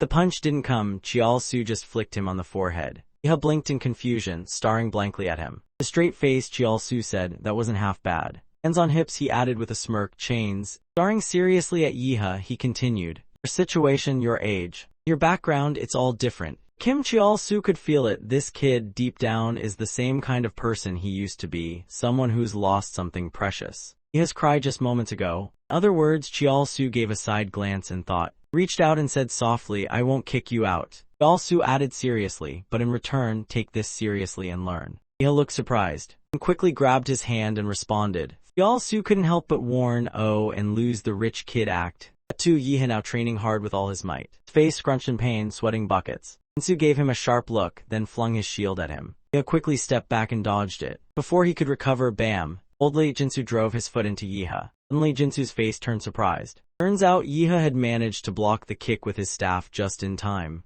Jinsu narrowed his eyes, observing Yiha closely. He recalled Yiha's old moves. Back then, the kid only knew how to swing wildly. Right then, Yiha charged forward toward Jinsu with force and determination. Yiha swung his staff, but Jinsu quickly dodged to the side. Jinsu stared in shock. Those moves showed both understanding and fighting will. Yiha's eyes were razor-sharp now. Jinsu had been on the defensive the whole time. Jinsu muttered, "When did that happen?" Suddenly he flinched and scanned the area quickly. Uh-oh, Yiha leapt into the air, swinging his staff straight down. Jinsu gritted his teeth and raised his shield to block. Yiha's staff smashed down with force, creating a loud bang. Two were locked in a power struggle. Suddenly Yiha slipped. Lost his footing, wobbling in confusion. Down he went, face first into the ground. Quickly looked around, pouting.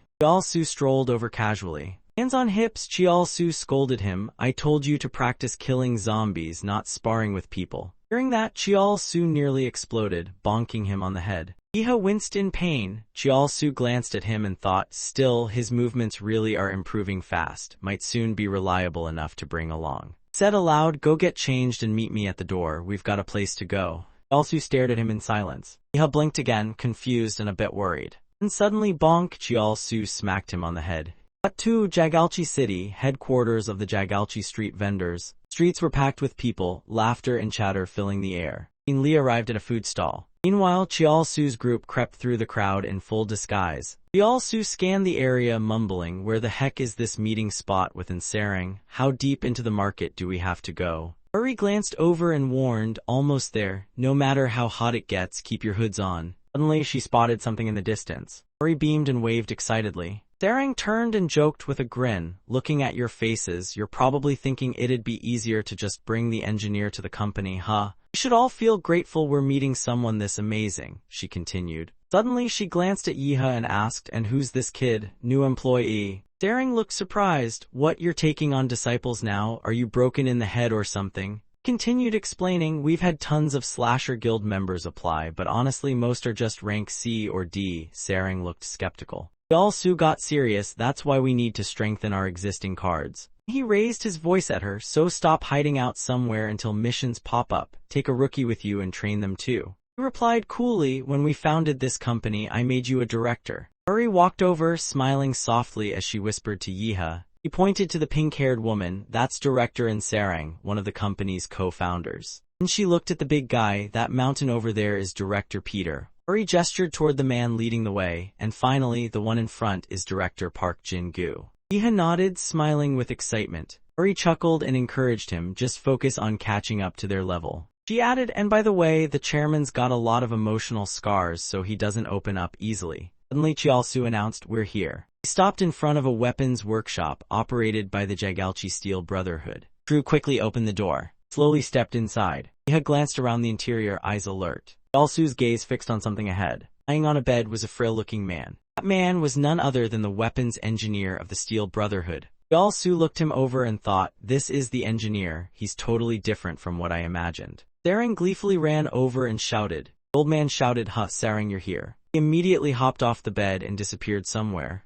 Su looked at her, confused. That moment, Garu pushed out something covered in a cloth. Lifted the cloth and rummaged around. Garu pulled out a pair of black axes and explained loudly. Then suddenly, he attached the two axe heads together, turning them into a new weapon. Garu spun the weapon with excitement. Sarang gleefully accepted it and started swinging it around like a kid with a new toy. Pulled out a silver gun. Garu excitedly laid out a bunch of bullets. Without missing a beat, Garu whipped out a badass-looking armor set. Garu then shouted, "Hey tall guy, take this and give it a swing."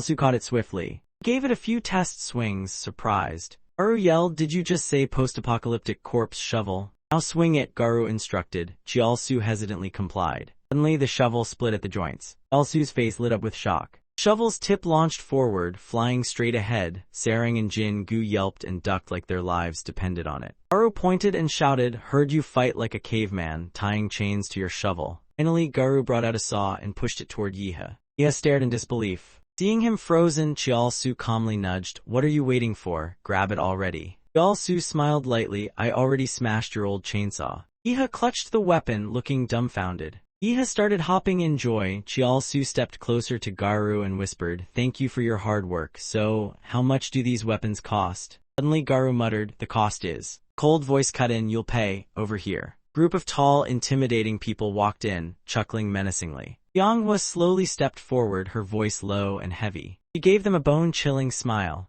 and Jianghua's entire body radiated a terrifying aura. He was the ghost of Jagalchi Market, haunting the bustling marketplace. Photos showed her smiling with the townspeople. Even before the outbreak, everyone else had died horribly in the market. Back to the present, Jianghua entered with a squad of ripped youngsters. He growled, you dare enter my territory and buy out the weapons. Jianghua's eyes glinted coldly. Uri gasped in horror, it's her. Jingu looked equally terrified. Su stared at her intently and said, she's the oldest A-rank slasher and the president of the Jagalchi Vendors Association. Jianghua stood imposingly, glaring at them. Hearing their whispers, she calmly said, judging from your chatter, seems like you know who I am. Sarang looked awkward, her eyes darting around, sweating bullets, whispering. Voice suddenly dropped, then answer me this. Jianghua demanded, you enter my turf, buy weapons forged with an engineer's sweat and tears, and use my name to do it. Su clenched his teeth and shot Sarang a glare. Su remained silent. This was his first time officially forming a company and stepping into another slasher's domain. That's right, Su straightened his face, raised his hand, and explained. 2 reasons are, first, I heard the weapons made here are the best in the country. Then Su cautiously looked at her and continued. Jianghua stayed silent, listening. Su frowned slightly. People behind her erupted in anger. Unexpectedly, Jianghua barked, enough, quiet down, you're embarrassing yourselves, making them all flinch instantly. He looked at him and burst into laughter. Su put on a thoughtful expression. And he replied, because you're the only slasher leader we can maintain a peaceful relationship with. Su furrowed his brow deeply, face dead serious. He thought of the other A-rank slashers and added, when he brought up an article about himself, there were rumors that I licked the boots of the Busan Provisional Government. His voice darkened. Su hesitated, thinking for a moment before adding, and there are rumors I took out Major Lim and Jang Deekshul. Uri nervously glanced at him, thinking, that's a lie, he just made that excuse up on the spot. She glanced nervously at the old lady. Based on public opinion of Madame Han Jianghua, she now seemed lost in thought after hearing those words. Suddenly, Su furrowed his brow and spoke up firmly. Began analyzing. Group listened patiently to his analysis. Jianghua's face relaxed slightly. He looked at her with nervous anticipation, thinking, whether it makes sense or not, the piece is on the board. Suddenly, Su bowed low, catching Jianghua off guard. Ori and Jingu exchanged confused glances. Second later, everyone else followed Su and bowed deeply before her. The others looked on in awkward confusion. One subordinate quickly stepped up, whispering, Madam, don't let his sweet talk shake you. Jianghua fell silent. Then suddenly she asked, does Jiang Sun's restaurant have room for a large party? He smiled brightly. Well, we still have to eat dinner, don't we? He changed Jiang Sun's restaurant. Everyone was now seated, with food being brought out. Subordinates remained on high alert. Meanwhile, Su's crew sat stiffly at the table, all too awkward to even twitch. Suddenly, Jianghua laughed and warmly invited them. He looked at Sarang with a smile. Sarang stammered with an awkward expression, Grandma, you're not mad at me. Jianghua chuckled softly, of course I'm mad. I'm mad because you snuck into this market without even saying hello. Then she turned to Su. She burst into laughter. Kid, you want to know if I'll support you, right? Before I answer that, I just have one question. What were Mulwin's final moments like? That moment, he recalled the battle back then. Mulwin had been bitten on the neck by a small monster. For him, memories of the times they laughed together flashed through his mind. Su spoke with a thoughtful look and a heavy tone. Jianghua smiled gently after hearing that. She recalled the time Mulwin was here, lost in nostalgia. Suddenly, Jianghua exclaimed, let's just say the weapons you got today were made by Mulwin. Her voice suddenly turned razor-sharp. She stared at him. Everyone was stunned at her words, eyes wide in disbelief. Uri quietly celebrated inside. Not only do we get enhanced weapons, but we also roped in the president of the Jagalchi Vendors Association. He continued, however, you'll have to help me with something too, kid. He asked, what kind of thing, ma'am? Jianghua calmly explained, soon we're launching a campaign to reclaim the city of Yongsan. Group bidding for that operation is none other than our Jagalchi Vendors Association. His voice turned cold. Jianghua stared at him sternly. In shift at a certain church. Preacher in a panic came rushing in, shouting, Your Holiness, Your Holiness. His face was full of alarm. He quickly reported, according to new intel, Madame Han Jianghua met with the newly rising A-rank slasher. Hearing that, Be Kind opened his eyes, sharp as a blade. His voice was calm but chilling. Oh, what a shame. Suddenly his expression turned terrifying. Back to the other side, Ari raised her hand awkwardly. He looked flustered. We're grateful for being forgiven for sneaking into Jagalchi Market and for your desire to build a good relationship with the Vendors Association. Ari cautiously glanced at Chiaosu. Calmly explained, those cultists have gathered thugs and grown into the biggest power now. Jingu chimed in excitedly, as always, your plans are surprisingly clever. Jianghua laughed delightedly, since founding your company, your brain. Suddenly her face hardened, her voice icy. Jianghua thought to herself, after most of the military was wiped out in Uljan and the existence of slashers was made public, rankings of evil forces appeared. Why wasn't it Choi Jiang Company, not Jagalchi Vendors Association? Because they're a religion, someone clasping their hands and praying sincerely. A horde of people kneeling and praying devoutly, something that could replace a government that's lost trust. Led by Be Kind, backed by mysterious powerhouse slashers, and behind them were countless followers. Over 2,000 slashers and grew into a power on par with a nation. Suddenly Chiaosu analyzed seriously. But ma'am, isn't it a bit premature to assume they'll wage war just because they're expanding and can hit other slasher factions?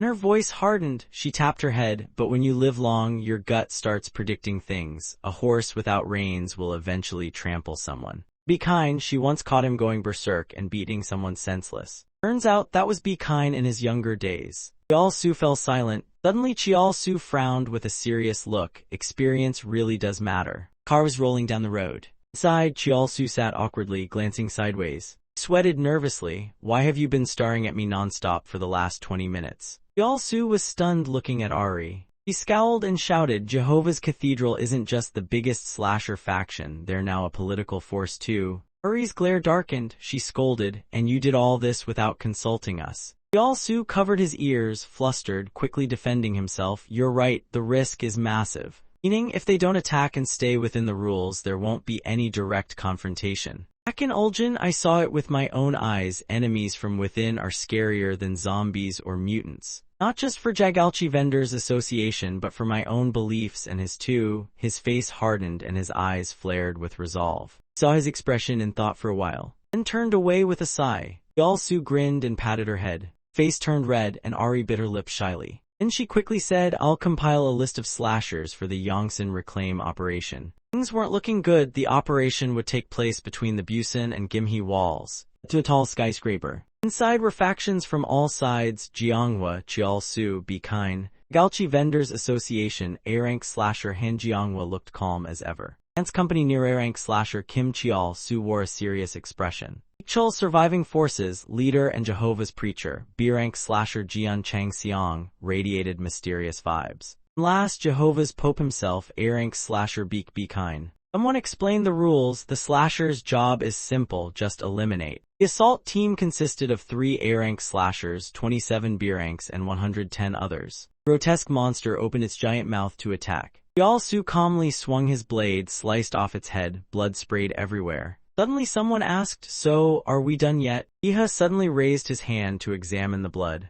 Chiaosu turned his head and asked gently, so what's your take on this first large-scale operation? He hesitated, eyes darting to the side. Behind them was a mountain of monster corpses. Chiaosu glanced at him, then gave a serious bit of advice, not bad for your first outing. Then turned to Jin Gu and asked, any movement from the cultists or Zhang Dikchul's remnants? Chiaosu frowned. If a clash with slashers was expected, they should have been conserving energy. Jingu raised a hand and analyzed seriously. Also, they've been squeaky clean, no shady behavior towards slashers from other companies. Daring mused silently, maybe the old lady's just overthinking it. He imagined all the slashers swarming the streets. Chiaosu narrowed his eyes and warned, all right, I get it. Suddenly his walkie-talkie crackled. Voice requested all slashers to gather at the rendezvous point for transport back to Busan. All slashers rushed to the starting point. To everyone's surprise, a sea of cult followers had gathered. Chiaosu, stuck in the crowd, thought in frustration, damn cultists, so loud, so many. After what felt like forever squeezing through the mob, he finally boarded the bus. Voice called out from afar, President's here too. Yeha plopped down beside him, sighing and grumbling, "Who crams this many people on a bus?" Yeol-su grumbled, "Why are you sitting next to me? You're noisy." Bus finally started moving. Yeol-su had fallen fast asleep after the exhausting battle. Right next to him, Yeha was also deep in dreamland. Suddenly some cultists quietly slipped out, exchanging sneaky nods. One by one, they drew their weapons. Kine stood on a podium, declaring, "What a chaotic mess, huh?" His voice rang out. Cultists all responded like rabid fans. Kine kept stirring the pot, "If zombies act as one, shouldn't we humans too? So anyone who doesn't act in unity." Back on the bus, Yeol-su was still sleeping like a baby. Yeha was peacefully dreaming of anything but this mess. "Now what should we do with those slashers who didn't join our church and have strength of their own?" Faces turned sinister, each gripping a weapon.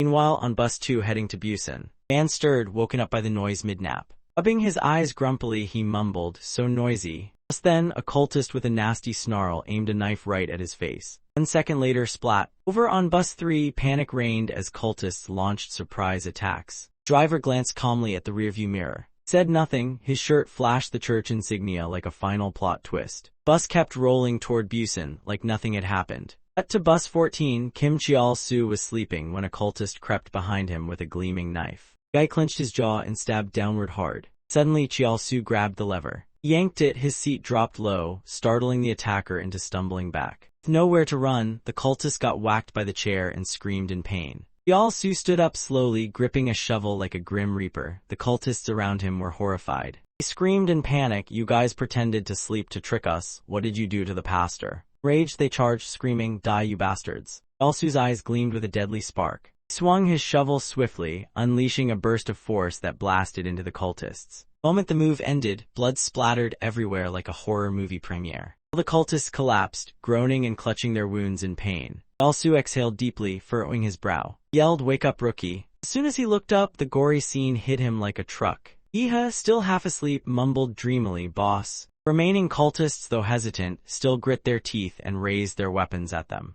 Seeing the overwhelming numbers, Yeha glanced nervously at him. Cheol-su glared at the cultists and replied, "I'm an A-rank slasher, killing zombies, sure, but people—" Yeha stammered, "Then what should we do?" Cheol-su suddenly looked surprised. His eyes fixed on something far away. Then he growled, "Sit down and buckle up," as he gripped his shovel and gave it a spin. Cheol-su barked, "I said buckle up unless you wanna die." Glanced at the driver, thinking, no matter what happens, this bus won't stop. It's moving like nothing's wrong. Just then, a chain shot out from his shovel. Zipped past the cultists, aiming straight at the driver's seat. Shovel's tip pierced through the man, who looked shocked as if he just remembered he left the stove on. Second later, he collapsed. Steering wheel jerked, and the bus veered wildly. All the cultists lost their balance and fell over, screaming in total chaos. One of them, eyes blazing with rage, lunged forward with a knife. Cheol-su was already buckled up, calmly seated, glancing at the guy with a mocking smile. Suddenly, the bus surged forward at full speed, raced straight toward the guardrail. Bus slammed into it and plunged down the cliff. Loud crash echoed through the forested valley below. Bus lay wrecked, smoke billowing from its mangled body. Cultist crawled out groaning, "Master, it hurts, oh master." Suddenly, he froze at the sight of Cheol-su and Yeha. Yeha had just stepped out and puked instantly. Cultist screamed in terror. Cheol-su rushed over and grabbed him by the shoulder. Threw him aside with force, making him cry out in pain. Cheol-su's face darkened with fury, eyes sharp, voice cold.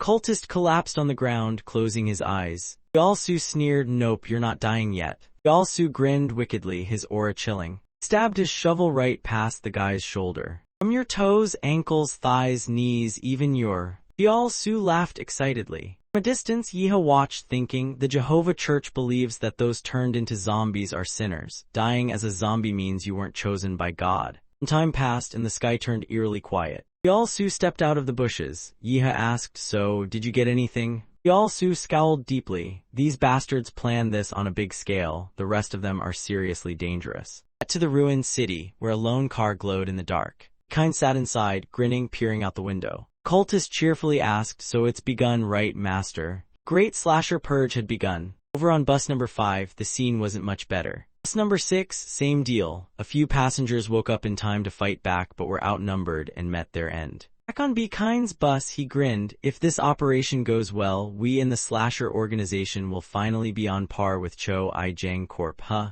Guy beamed at him. "The Jagalchi Small Business Association lacks clarity, loyalty, and ethics are just words to them." Kine looked out the window, smiling coldly, his eyes gleaming. Meanwhile, on bus number 11 heading back to Busan, Sarang was losing patience. Peter was sweating buckets, clearly worn out. "That's the danger of blind faith," he muttered. Kine let out a chilly laugh. Cultist handed over a radio. "Direct connection from bottom, sir. Seems they've got something juicy." Voice crackled through. "This is Zone C, Lion King of Zone C speaking. She's gravely injured too, shouldn't be long before she croaks. Everything is unfolding as master planned." His lips moved quietly. Cut to bus number 1 heading to Busan, utter chaos. Their faces were terrifying. Class slasher Lion King Shim Hwanyang had racked up a cozy little 99,999. Manhwa, clutching her bleeding body, pointed a knife at them and screamed, "You damn monsters, you're not even human." Hwanyang replied coolly, "For a heretic like you to cling to life this long, gotta admit," glanced at the dead cultists on the bus. Suddenly, Hwanyang spoke coldly, "Looks like you're badly injured too. Out of respect, I'll make your death quick."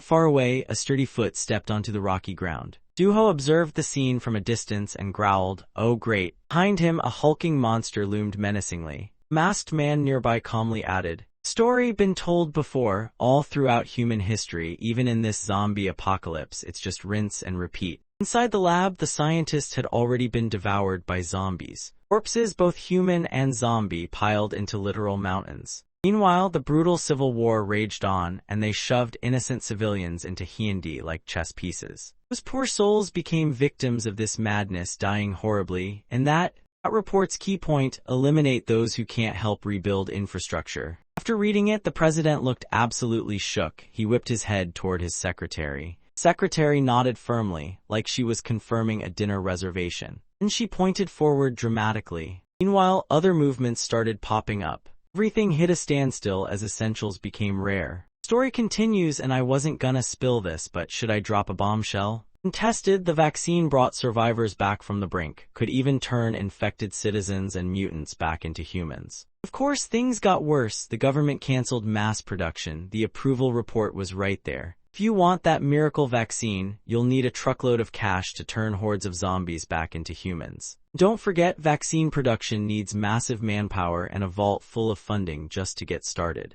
As soon as people started coming back from the brink of death, they all lined up heading the same direction. Military even started seizing supplies from civilians, leaving them screaming in despair. Breaking news flashed across every TV. All survivors were being taxed to the bone. Of course, protests exploded. With so much unrest, politics was out the window. Images showed fallen soldiers, heroes who died with open eyes, just like what happened at the Uljan battle. "It's like how you abandoned me and my squad back in Seoul." Tattered old photo resurfaced. Root of it all, humans. Back to the present, Suho sighed deeply under his helmet. After hearing Suho's words, the man below panted heavily and begged. Suho sighed again, glanced at the man, and confessed. Deekshul appeared. Things finally started to click. This time, Suho calmly smiled and broke things down. As if on cue, Deekshul dropped a corpse right in front of the pleading man. Suddenly remembering something important, Hwanyang turned around and called out. Suho, sitting nearby, chuckled and mocked. Seriously? Glanced toward Jianghua, still frozen in place. He sighed, baffled by what had become of Suho. Hearing her talk like that just made him lose his cool even more. He stood up and scolded her. Slowly approached her and clarified his intention. Before he could finish, a shovel came flying at him from another direction. It gave Suho a bit of a shock. Quickly stepped back to block the sudden attack. Shovel slammed into the wall so hard it stuck there. Sighed and turned to look at Chial-su, who had just arrived. Chial-su wasted no time and attacked using his signature chain and trusty shovel. Suho got worried and quickly looked toward Jianghua. Seeing Suho just made Chial-su even more irritated. His eyes locked onto Deekshul's massive figure, which left him a little rattled. Bulky body and vaguely familiar face. Could it really be Jang Deekshul? Even though he was still a bit shaken, he managed to pull himself together. Thinking that, Chial-su tried to yank his weapon back, but it wouldn't budge. Confused, he looked behind with wide, puzzled eyes. At some point, Suho had grabbed his weapon and was holding it firmly, refusing to let go. Iho was left in shock, unable to believe what he was seeing. Suho took Chial-su's weapon and shouted, even slammed the shovel hard into the ground. Shovel stuck deep into the dirt. Realizing Suho's message, Chial-su was pissed. Seeing the situation turning bad, Yiho whispered to Chial-su, should I assist you and buy time to retrieve your weapon? After observing everything carefully, he shared his calculation. Hearing this, Suho laughed and clapped with delight. Still not quite getting it, Chial-su listened as Suho continued. Chial-su looked confused at the guy in the helmet. Getting straight to the point, Suho raised a finger and declared, "In 1 month, I'll cross the wall and enter Busan with a horde of zombies and mutants." That warning hit Chial-su like a brick. Naturally, Yiha next to him was equally stunned. Chuanyang slowly turned around, silently listening. Manhwa could feel it too, things were starting to go south fast. The more Chial-su thought about it, the more wrong it felt. Suho's voice continued, but he paused, seeming to listen to something intently. He pointed at them one by one with Yiha and declared. All this time, Jianghua had been silently trembling at his words. That was the first time Yiha truly felt danger radiating from this mysterious man.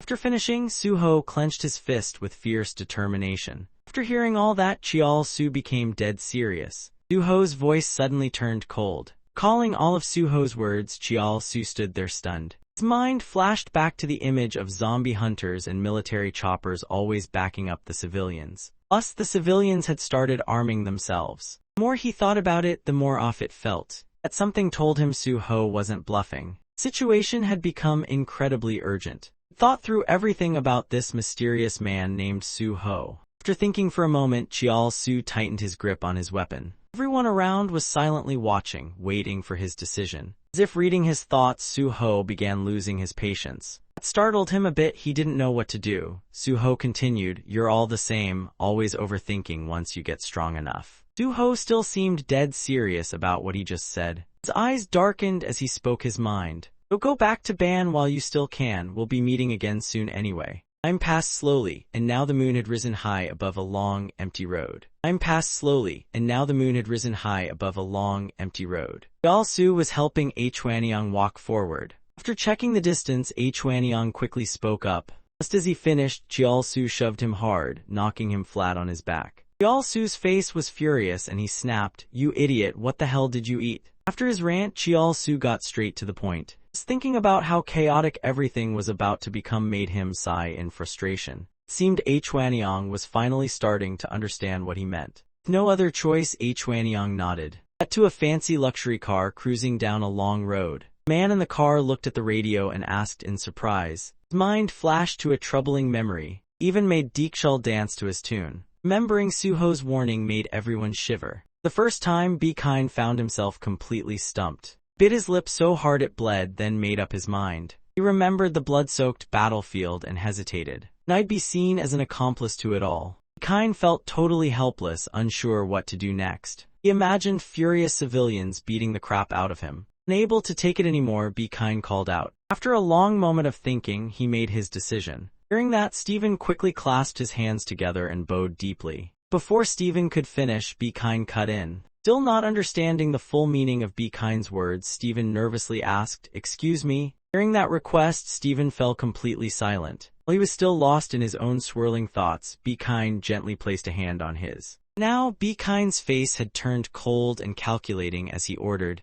As if brainwashed, Stephen nodded quickly in understanding. Luxury car sped down the long road. As the car passed by, Stephen was shoved out and slammed painfully onto the cold ground. Blood splattered from his body onto the frozen road. People who heard the news were furious but helpless. Clenched the knives in their hands tightly. As if compelled by a mysterious force, one by one, they dropped their knives to the ground. Meanwhile, blades clattered to the floor. Sarang and her teammates remained focused on their battle. One of them smiled warmly and said, "Looks like there's been a misunderstanding." That made Sarang absolutely livid. She shouted at the lunatics. Time passed again, and the moon now hung high in the sky. Manhwa slowly woke from her unconscious state. She suddenly jolted upright, like someone who had just escaped a nightmare. Seeing her awake, Ari shouted, "Madam Chairwoman, she's awake." The more she thought about it, the more helpless she felt and let out a sigh. She was deeply moved by all he had done. Chial-su replied with a faint smile and a hint of sadness. Suddenly remembering something important, she quickly asked, "What's the current situation?" He also recalled Stephen's face and explained everything to her. His voice echoed seriously, "This is not the time for mistakes with the slashers. With their power growing like crazy, punishment won't come easy." Chial-su continued, "There's one more thing." He looked forward, eyes filled with resolve, and declared, "You seem to already know the purpose of the meeting."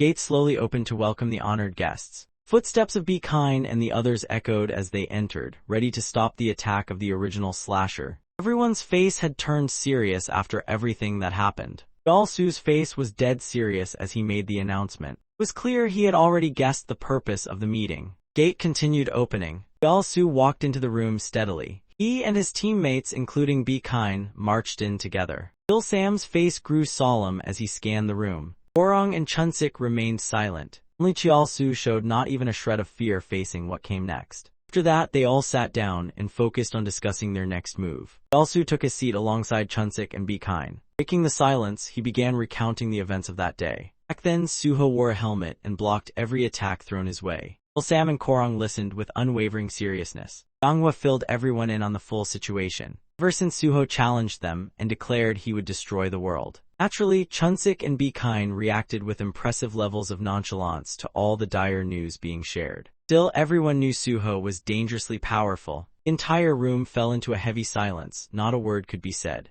Chunsik remembered Deekshul's mutant zombie form and after a pause asked, sighed deeply, voice heavy with dread. Seeing his dramatic outburst, Sam quickly snapped, "Sit down, kid." It made him lower his head with a long sigh. While the two sides were still arguing fiercely, Jianghua chimed in. He definitely turned Jang Deekshul into a mutant. Sam silently agreed with her logic. Exactly, with that level of hatred and ambition there. She continued sharing her thoughts with the group. Yeol-su nodded and quickly informed the others in simple terms he's not invincible. He sighed and glanced at Chunsik, so don't even think about peeing your pants and bolting, alright? Chunsik was furious at the jab, says the guy who hasn't even killed 100,000 zombies yet. As tension escalated, Be Kind clapped his hands to quiet the room. He calmly shared his thoughts. So, can I assume everyone here has decided that Busan is the battlefield and we're fighting the heretic Jang Suho? His voice rang out. In that case, I think you folks should start planning your war tactics.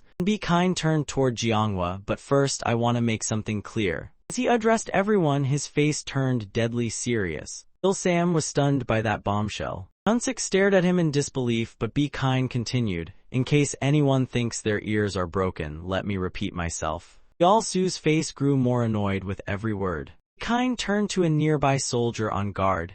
Sam continued to listen intently to his rant. He then described the six-man alliance. Then he glanced again at Jianghua and the Jagalchi Merchants Association. Unable to listen to another word, Jianghua exploded, shouting furiously, "Clash? You call that mess a clash? You mongrel, that was a one-sided assault by your damn faction." Seeing her rage, he smirked and mocked her calmly. Well, the government labeled it a clash, so I'm just going with that. Then glanced over at Yeol-su again. Guy clearly did his homework. After that, Be Kind casually brushed his hands and addressed the room. Even looked like he was about to get up and walk out. Images of new followers joining his cult filled the air, membership booming, hitting historical highs for the church. With those followers came money and soldiers. As soon as he finished, Sam slowly spoke up. So what exactly do you want, Rocket Man? Clearly unimpressed, he mocked. When Busan gets attacked, is your lord only protecting your guys? Kind immediately replied. Became obvious he'd planned everything in advance. Chuckled and asked, you all understand what that means, right?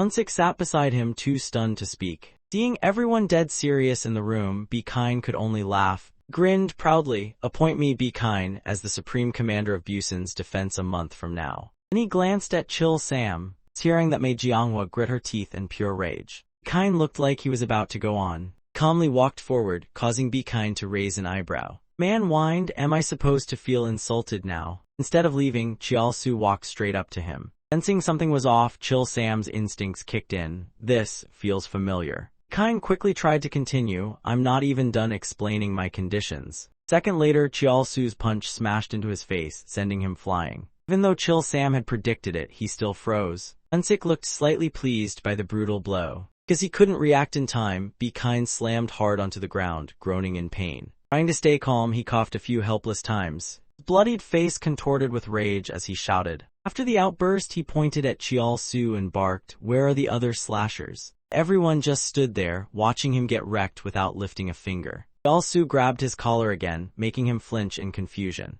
Even now, he still couldn't figure out why Yeol-su was so pissed at him. Yeol-su clenched his fist, ready to serve another punch. Still, no one moved. Not a single soul tried to stop Yeol-su. They all just watched in silence as Be Kind took punch after punch. Scene shifted to the chairman's office where Ari's furious voice rang out. Chial-su remained calm, having planned for this. If the conditions are right, no one will stop me. Standing right in front of her, he explained. His voice echoed, everyone knows they should stop him, that he needs to be killed. After saying that, his expression hardened. Hearing that, Ari paused and started calculating. Chial-su nodded. If we don't deal with him now, we'll waste our prep time drowning in politics. Back to the present, Chial-su grabbed Be Kind's collar again. Despite getting pummeled, the guy kept mocking. You think you're strong enough? Tears of pain streamed down Be Kind's bloodied face. Before he could finish, Chial-su landed another blow. Everyone knew what Chial-su did was dangerous, a reckless move that could spark chaos, especially considering the church's zombie war history. Scene cut to a nun and pastor behind Hwanyang pulling the strings. The story kept unfolding, humanity's survival used as a bargaining chip for one man's ambition. His goons never stopped oppressing innocent civilians, and the church with Be Kind had never gone this far before. Even had body doubles with dyed hair ready to die for him.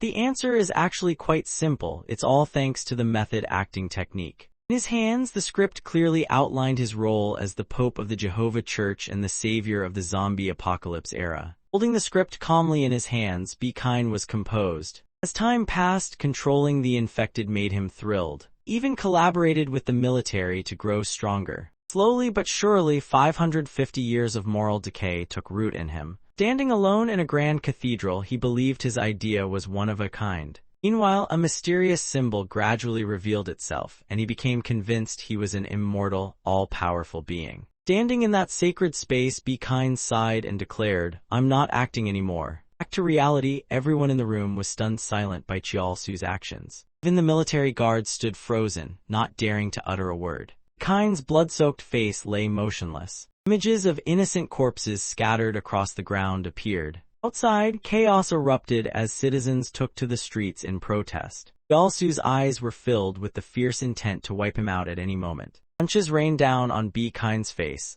Meanwhile, members of the association grew quiet, realizing their interests were now rising. Suddenly, Chial-su remembered Guangtik's old words to him. Guangtik's words felt like they were meant for Chial-su alone. After a flurry of punches, Be Kind could no longer move. He just stood there muttering, I am Be Kind. His eyes were filled with utter despair, and his own blood had even splattered onto his face. Just a few basic punches, Chial-su completely took down Be Kind in front of everyone. After finishing him off, he hoisted the cold body forward and told the crowd. His voice echoed again, just like how he planned to wipe out the Jagalchi Merchants Association. He'll try to control us all by force. Everyone was already imagining the chaos of civilians rioting. Once again, a brutal war between both sides loomed on the horizon. At this point, Chial-su questioned everyone directly. He didn't forget to justify himself. After dealing with Be Kind, he walked out of the room with the corpse in tow. Seeing how things were spiraling out of control, Chunsik panicked and shouted. Even the military chimed in, surprised, we'd like to hear your answer too. Without giving anyone time to react, Chial-su declared boldly. His words stunned even Chil Sam.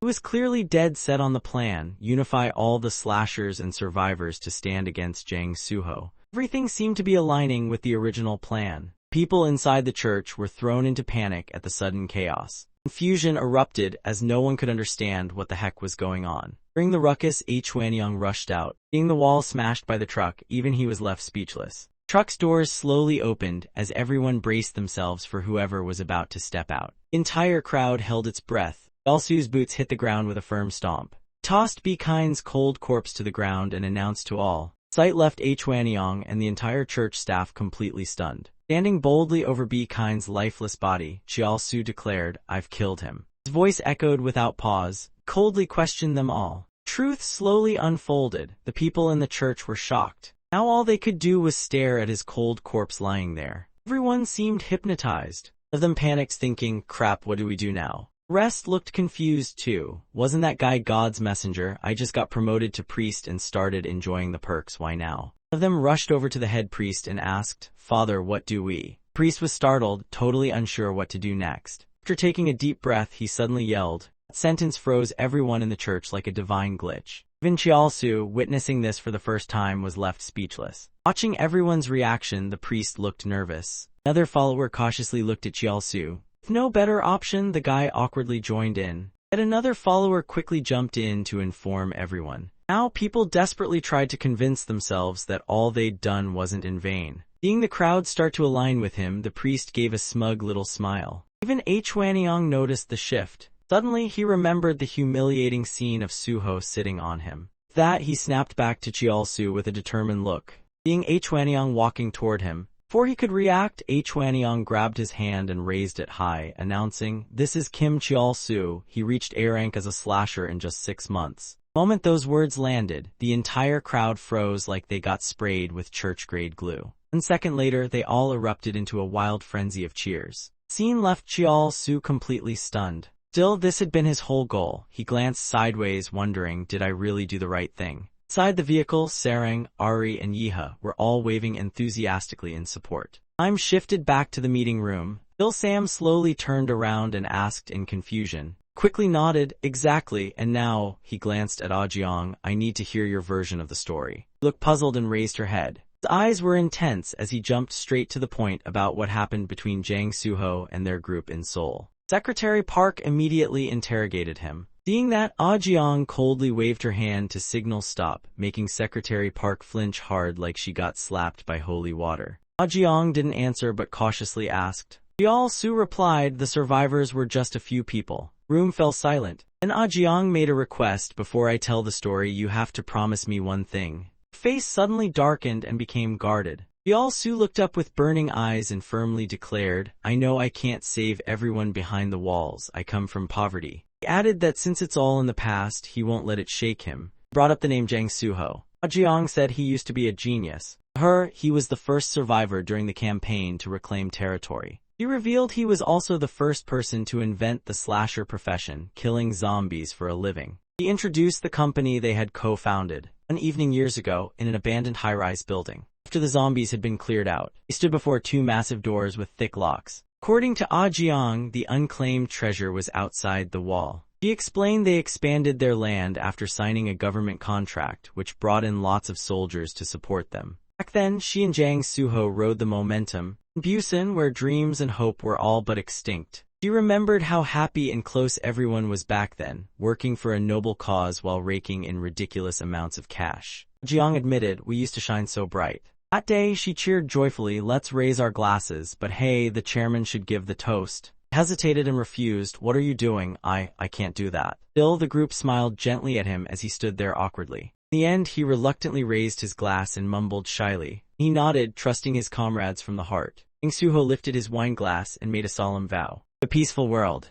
Everyone was stunned into silence. Jang Suho was confused. Ajiang remarked that his strength and leadership had gone beyond just the slashers. It had become legendary among soldiers and civilians alike. Everyone suddenly realized something. The crowd was clapping and cheering for them. Meanwhile, inside a luxurious skyscraper, a high-ranking officer stared out the window, deep in thought, and asked. Subordinate replied, "You mean the slasher-led recapture campaign?" The general cut him off. No, why don't you get what I'm saying? Shooting a sharp glance, the officer growled. Subordinate blinked, baffled. "Political circus, sir. Are you talking about those zombie-slaying slashers?" He explained, "After founding their company, I heard they started acquiring land all over Busan." Commented that these guys were becoming the biggest armed force outside the official military. He added, "If that helmet-head guy becomes their leader and orders a rebellion, the republic might collapse in this already fragile state." Subordinate tried to reason, "I thought I should inform you of this, sir, but,"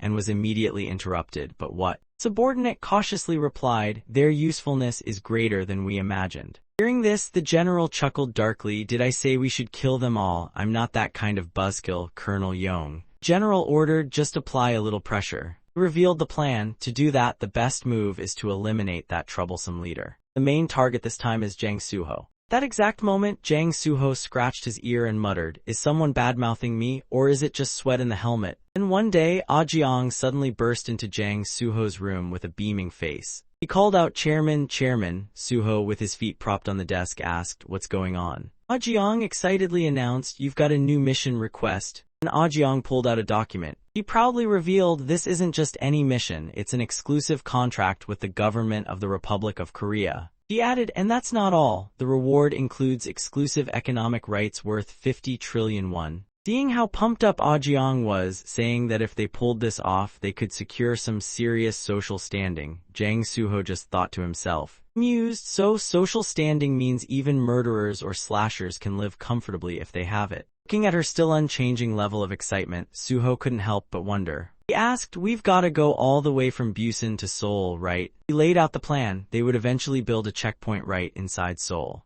Jiang called it the Grand Seoul Recapture Operation. Crew gathered at a small eatery to discuss. Jang Suho stood up. After thinking it through, Chil Sam admitted the deal sounded decent, and someone else chimed in, "Plus, Seoul is." One buff dude in the group got visibly hyped. Ah Jiang nodded and playfully agreed, "Guess I'm starting to feel ya, boss of the backstreets." Yonghwa guessed this isn't something they could just toss around. Suho agreed, "Yeah, the conditions are solid." Also pointed out those stockholders, It made the buff guy from earlier suddenly look a bit sheepish. Quietly wondered if maybe collecting intel outside the wall could become easier too. Finally, Suho said, "But maybe we need to think harder about what this mission really going to cost us." Suho laid it out. From Busan to Seoul, it's at least 400 kilometers. Braced the team with the hard truth. Warned again, there's also a chance this entire campaign might fail. He got serious, "So do you all want to risk your lives for this mission? This request requires a majority vote from the slashers." Room erupted into chatter. Everyone had different takes. "Do we go or not? Why's this gotta be such a tough call? If we die, our slasher careers are over, right?" Suddenly someone punched the wall with a loud bang. Buff guy from earlier exploded, "Damn it, are you guys seriously thinking about backing out and throwing away this opportunity?" Eyes wide, he shouted, "Ever since you started making a living off zombie slaying, haven't you always fought with everything you've got? If we turn this mission down, do you think the Ministry of Defense will come begging us again?"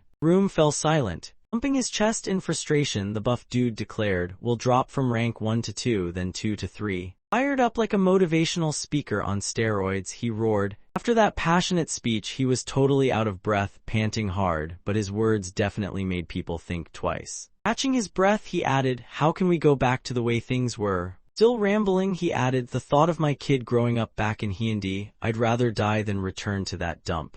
He remarked, "And here I thought you were a cold, heartless old man." Bill Sam just coughed awkwardly and muttered, "Everyone." Yonghwa gave her take, "I don't care if I die, but if we're going, then I'm going." Watching everyone hand their ballots to Ah Jiang, she muttered, "Something feels off." So, the results were in. Arriving at the desolate, ruined city, someone couldn't help but blurt out, "Well, crap." After wrestling with the beast for a while, facing this monster easily twice his size and wrecking everything in sight, all he could do was freeze and think. Right at that moment, as the creature swung its massive arm straight at him, thankfully with one clean and sharp slash, monster's arm and half its head were sliced clean off. Seeing the monster's massive hand sliced clean off, Buff Dude widened his eyes in disbelief. Holding a bloody fishing rod, Chill Sam panted. Just then, something huge suddenly burst from the ground behind him. Chill Sam immediately went on high alert. A gigantic monster with a massive drill nose was charging at him like a lunatic. Gripped the bloodstained fishing rod tight in his hands. Feeling a sharp pain shoot through his arm, Chill Sam instantly recognized the monster's limb.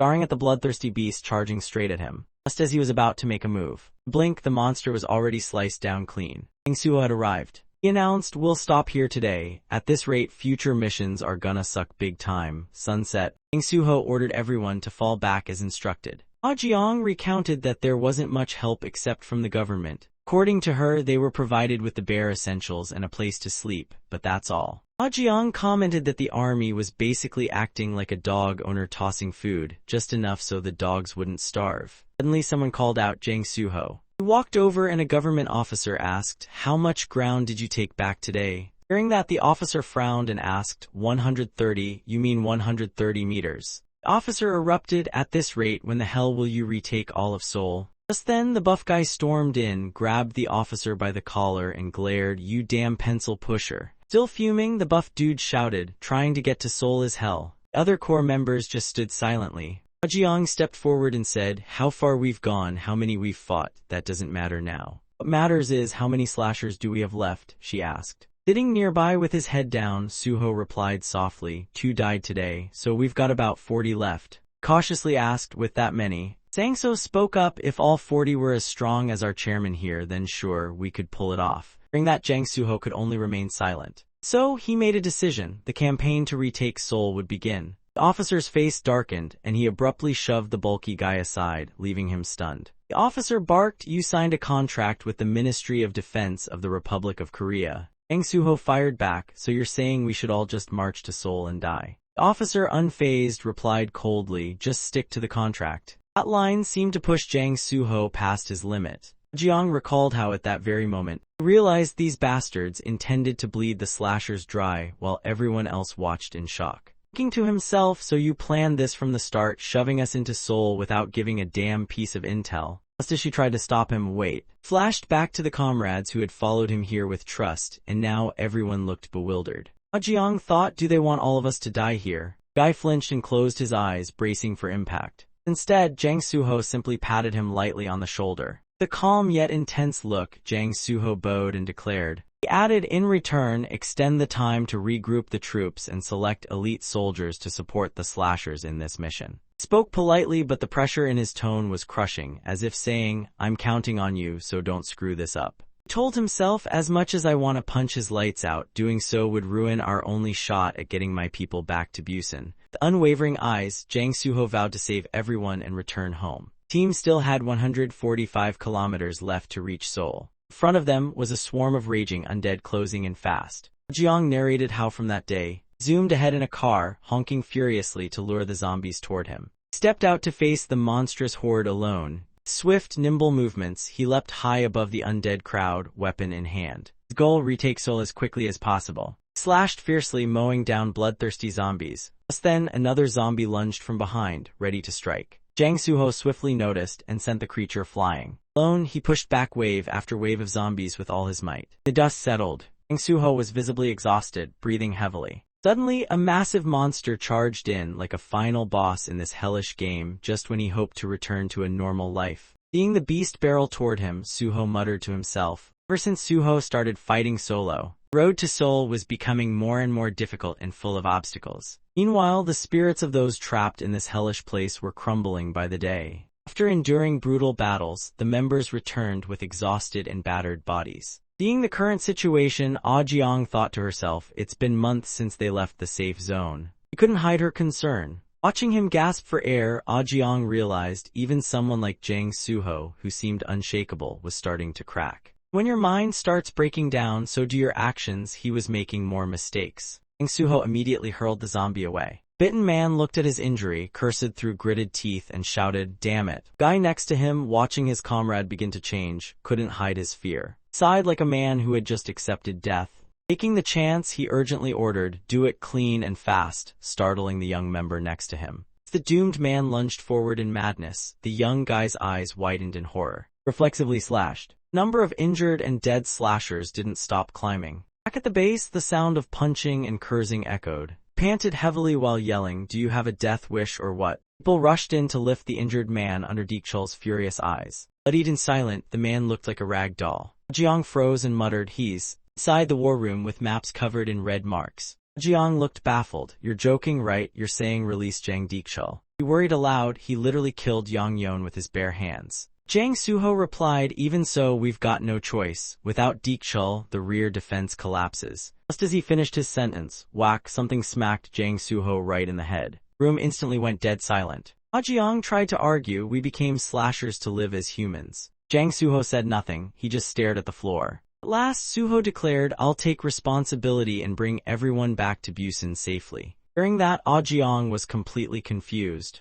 Jang Soo-ho simply replied, "That's what it means to be an adult, Jeong." While Jang Soo-ho stood above surveying the scene, the members below murmured. Resentment of the desperate slashers began to turn toward Jang Soo-ho. Seeing Soo-ho all alone, some began to whisper darker things. Then someone showed up to stir the pot. From a distance, a military officer was eavesdropping and reported, then relayed the orders. The officer promised Deekchul a clean slate for murder and national-level funding. Hearing that, Deekchul lit up. Escaping this hell would already be lucky. The officer hesitated. Deekchul paused and answered, "Handle him? Hell no, that guy got strength, stamina, and reflexes way beyond human." Deekchul growled, cutting him off. "With the right plan, I can get him infected." Soo-ho coughed violently, struggling to comprehend what just happened. In pain, he twisted his head around and gasped. Chul, eyes flickering with a hint of fear but still menacing, replied, "You're probably wondering why, right?" Claimed even the survivors in Busan would agree, that's how humanity's always been, isn't it?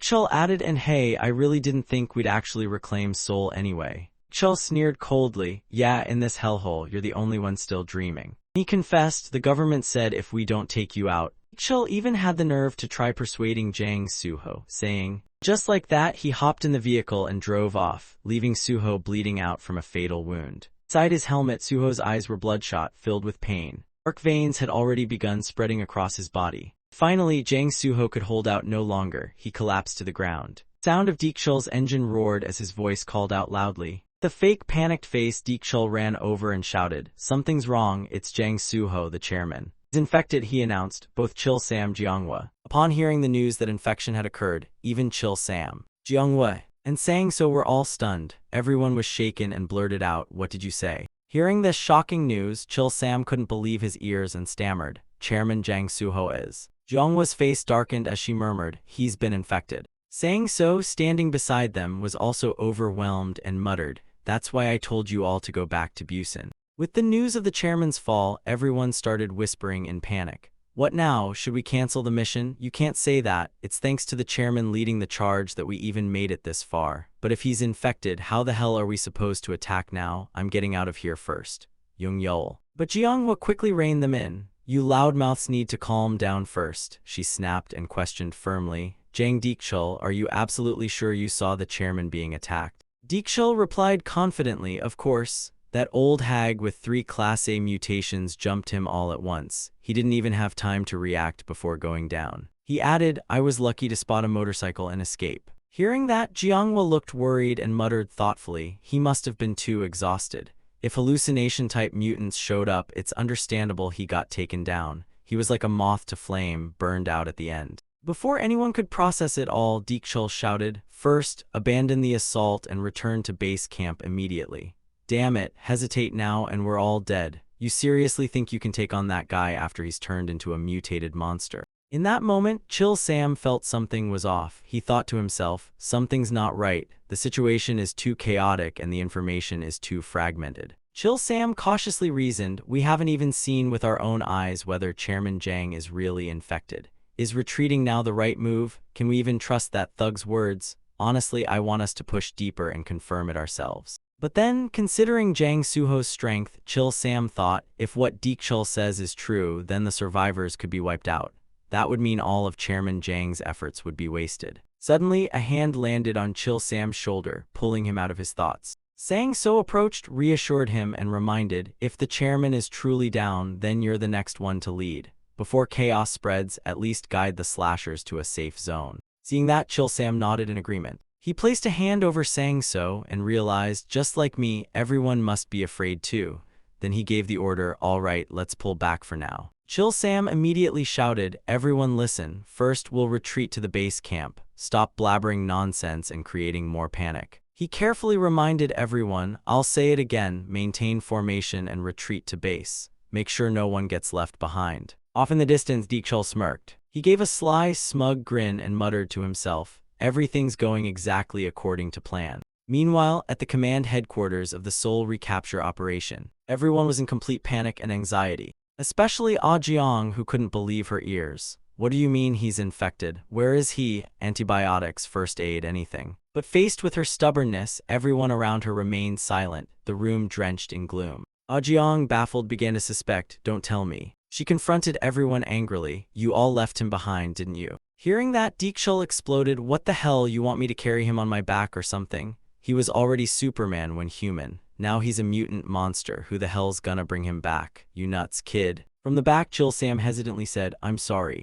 Hearing this, Ah Jeong burst into tears and sobbed in pain. "You cowards, ungrateful cowards. He gave you food and shelter. He saved your lives countless times. That's our chairman. And yet you left him. Even if you had to die, you should have brought him back." Even if it meant dying, he had to be brought back. Unable to hold it anymore, Deekchul roughly grabbed Ah Jeong's hair and shouted, "You keep running your mouth, fine. Why don't you go out there and bring him back yourself?" He sneered, "Go ahead, bring back your precious mutant chairman," leaving Ah Jeong glaring up at him, eyes brimming with hate and tears. Just then, Sang-so stepped in, slapped Deekchul's hand away and barked, "Knock it off. You're seriously fighting with a non-combatant now, that's how low you've sunk." Sang-so then turned to the heartbroken Ah Jiang, gently advising, "Come on, little boss, stop it too, blaming everyone like this. It won't earn you any support from the slashers who just survived with their lives hanging by a thread." Ah Jiang bit her lip in frustration, unable to say a word. And only then did the heated argument finally begin to cool down. Right at that moment, a voice rang out. "I just got a report that Jang Suho has been infected. He claimed he'd break through all the way to Seoul, but in the end, he was just full of hot air." The officer added, "Well, of course the mission failed. What else do you expect from a bunch of useless people like you?" Hearing that, Chil Sam tightened his grip on his fishing rod and snapped, "What the hell are you trying to say?" He didn't hold back as he criticized, "With our leader down, the zombies could flood in at any moment. Did you come here just to mock the slashers?" The officer responded, "Mock you? Don't be ridiculous. I'm here to inform you that the assault mission has been deemed impossible, and thankfully, HQ has authorized a retreat." The group instantly broke into murmurs. "Retreat, we're pulling back." Just as Deekchul had calculated, he grinned with smug satisfaction. Suddenly, Ah Jiang sensed something fishy. "Hold on, why are they suddenly allowing us to retreat? If it were that easy, why did they keep pushing us so hard before, refusing to let us stop?" The officer claimed because Jang Suho, the so-called representative of the contract, is dead now. That's why the government is being generous with you people. While everyone's emotions were in turmoil, he nonchalantly added, "A transport helicopter is on its way. You should be grateful." At that moment, Ah Jiang spoke up, "You bastards, don't tell me." She asked bitterly, "Were you just waiting for him to die?" The officer flinched and replied, "How can you say something so irrational?" Thinking of Jang Suho's desperate efforts, Ah Jiang raged. He left everyone behind and went alone to the front lines. She charged forward in anger, clenching her fist, screaming, "And you people." Sang-so suddenly struck and knocked Ah Jiang down. Chil Sam commented, "Nice work." Even the officer let out a quiet sigh of relief. Chil Sam then asked, "Could you delay the repatriation a little? I need to confirm Chairman Jang's status with my own eyes. Plus, some slashers went to support him and are currently missing." But the officer coldly rejected the request.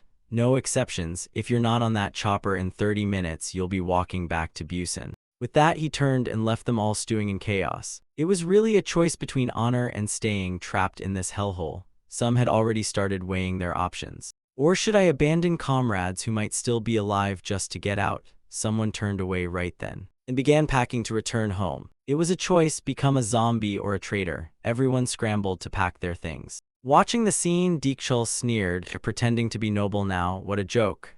But he couldn't hide how pleased he was. In this place that resembled eternal damnation, they had decided to sell their souls to escape the never-ending soul recapture campaign. Soon after, the chopper landed at base camp. That day, the slashers made the coward's choice. A whole line of people boarded the helicopter, heading back to their old lives. Sang-so turned his head back. Looking at the land soaked in sorrow, he whispered, "I'm sorry for leaving you behind. Someday we'll come back and let you rest in peace." At the signpost showing Seoul was only 80 km away. Tears of pain fell from Jang Suho's eyes. Fighting off the changes in his body, he wondered, "Why are they doing this to me? Did I do something wrong?" Lost in his thoughts, he questioned, was this all Deekchul's scheme? Or did the people I truly trusted actually betray me? He cried out in pain, "My head, it hurts so much." Looking at his hand covered in dark veins, he muttered, "Why does my head hurt? Is it because I'm infected, or because I'm not even sure if Deekchul's words were true?" At that moment, memories flooded in. "Honestly, I never thought we could retake Seoul.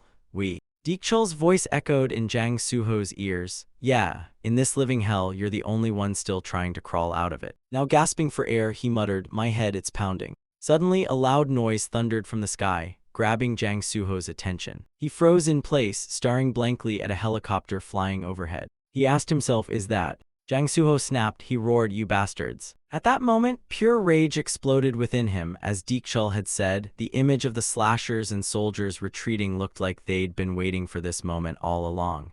Jang Suho panted heavily. And when he saw them leaving him behind, the helicopter flying off with his comrades, a lump of anguish rose from deep inside his gut. Using what little strength he had left, Jang Suho staggered forward, trying to run. He recalled all the sacrifices he'd made, all the goodwill, and how hard he had fought. The camaraderie, the loyalty, the suffering, the years of pain. When comrades fought side by side, even the tears they shed, the victories they bled for. All the moments together, the laughs shared with those he trusted. Jang Suho suddenly realized it all meant nothing. He shouted at the top of his lungs, "Stop, you filthy cowards!" But inside, he felt like a hunting dog thrown out to die after it's outlived its usefulness. He kept screaming his lungs out, pouring out all the fury in his heart.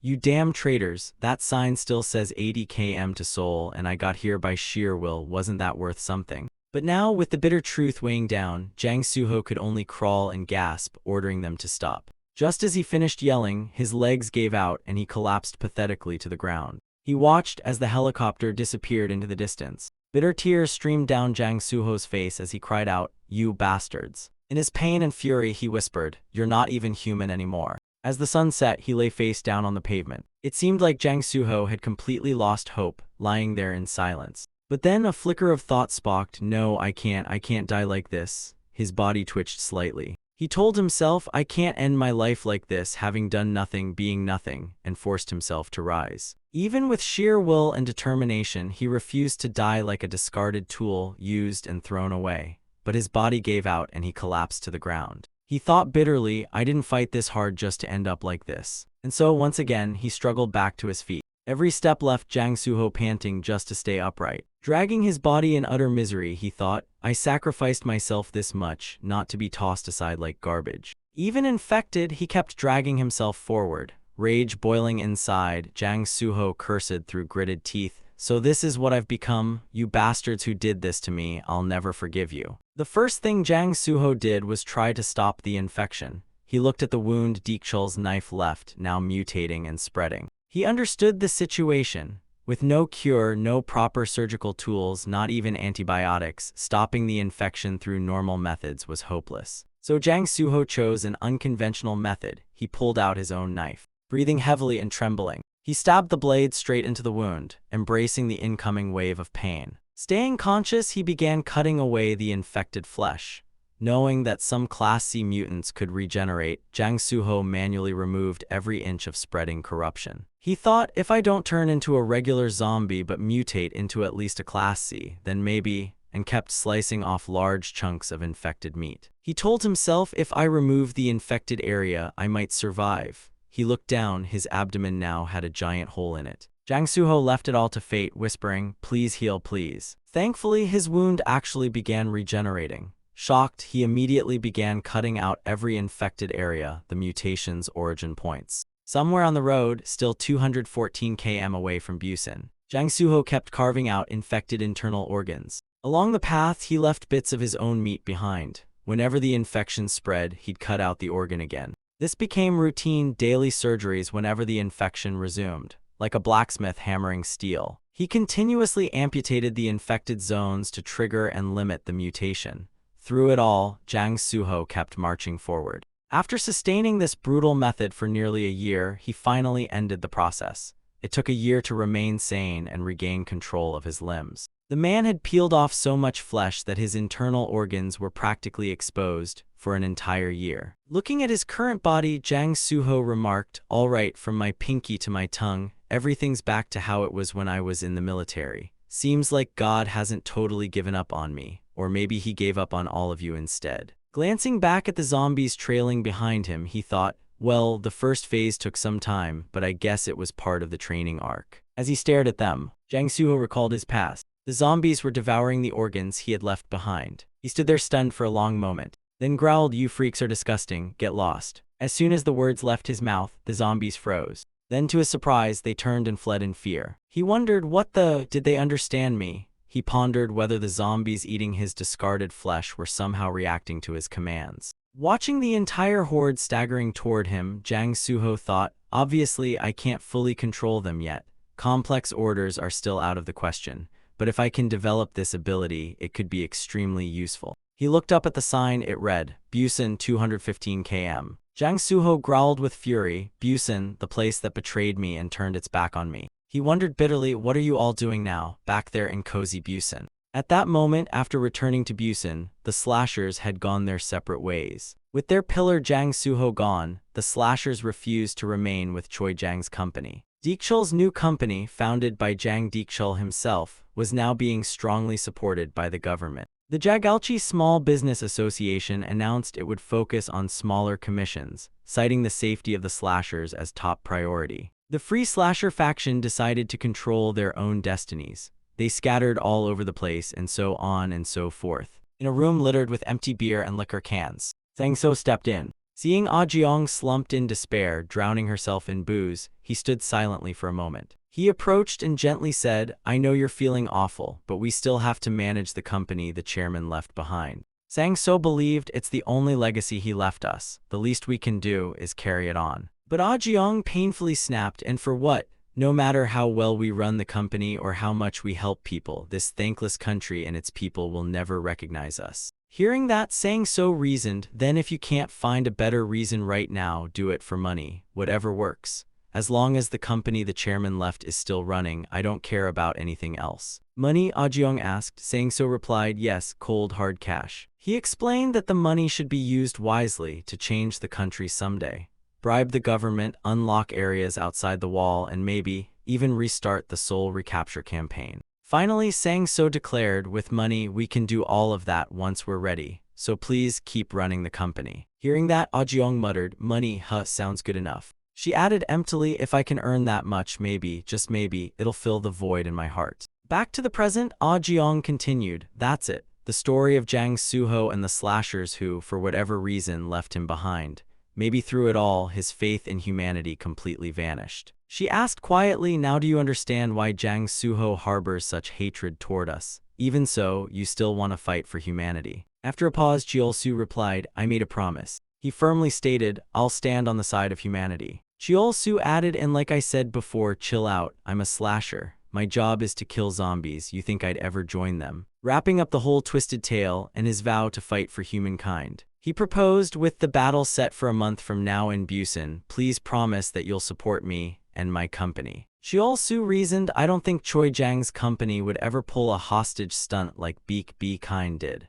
To avoid future conflict, maybe we should clarify who's in command, right?" Hearing that, Secretary Park cautiously asked, "So you mean we should nominate slasher Kim Cheol-soo as the main commander?" Cheol-soo casually answered, "Who else?" He calmly explained, "The slashers are under my company." He added that the Jagalchi Small Business Association had already promised to support him. Cheol-soo continued, "Even the believers who have started calling me the new pope." He asserted, "Whatever the reason, they're all gathering around me now." He asked, "And if Choi Jang's company supports us too, wouldn't that bring the free slashers, including that dog trainer, onto our side?" After hearing all that, Secretary Park grew cautious, but beside him, Ah Jiong just fell into silent thought. Seeing that, Secretary Park stepped in. "Hold on, Madam President. We've got 2 Class A slashers, remember? Not to mention yourself, an ex-manager of Class A slashers. We've built up so many resources." She added anxiously, "If the Busan defense ends in total victory, the biggest reward will definitely go to whoever leads the entire campaign. There's no reason we should hand over that role for free." But Ah Jiong quickly made her decision. "All right then. As the president of Choi Jang Company, I officially recognize slasher Kim Cheol-soo as commander and promise to provide support in slashers as needed." That declaration caught Cheol-soo completely off guard. Secretary Park blinked in confusion. "Madam President." Ah Jiong quietly recalled, when Jang Soo-ho died, I had no idea what to do. I found 2 things to push me forward." She said she kept the company alive so it wouldn't vanish like he did and hoarded money to avoid getting crushed by outside pressure. Hearing this, Chil Sam remained silent. Ah Jiong continued, "Now I realize, maybe what I said doesn't even make sense." But then she firmly stated, "But maybe, just maybe, I did all that to prepare for this moment, to atone for leaving Jang Soo-ho, our benefactor, behind, for this very time." Chil Sam stayed silent, saying nothing more. Secretary Park looked extremely concerned about her decision. Just then, Ah Jiong broke the silence. "However, I have one condition." Smiling slightly, Ah Jiong proposed, "In exchange for nomming you commander of the slashers, you must appoint me as the representative of the managers." Later, inside a parked car on the roadside, a surprised voice exclaimed, "Wait, President Choi." Ah Jiong volunteered to be a manager. Ari was stunned. Well, not totally unreasonable. Back when she was active, she managed Class A and B slashers brilliantly. "I'm curious though, so what did you say to her?" Cheol-soo casually replied, "I agreed. Like you said, her skills are solid, and she only asked for that one condition."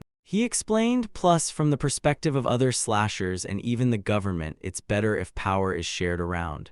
If I hog all the credit, it'll just make people uneasy. Hearing that, Ari smirked and teased, wow, that's shockingly reasonable of you. Has your brain finally started working? Chol-Soo shot back immediately. Call it a miracle, maybe. I didn't go to a fancy school, but I'm not dumb, okay? Ari asked again, but what about the other slashers? Did Mr. Kim Chil-Sam accept it? Any tension with Korong? Chol-Soo, picking at his ear, fell silent for a moment. He finally said, on the contrary, that glasses-wearing girl just coldly said she'd follow company protocol. As for Chil-Sam, Chol-Soo added, the old man didn't say a single word. He admitted, I was kinda weirded out, thought he'd lecture me or something, maybe he's plotting something. Ari immediately shot that down. Please, he's the most rational guy here, always thinking of Busan first. Plus, he's got a close bond with President Choi. Flipping through her documents, she guessed, maybe Jang Soo-ho's sudden reappearance has shaken him up. Don't overthink it. Let's move on and convince the next slasher faction. Ari concluded the next big power is definitely that Class A slasher, the dog trainer, and the remaining free slashers. Late at night, in a small house still lit far from the city center. Under the dim light, Chil-Sam was meticulously checking his fishing gear.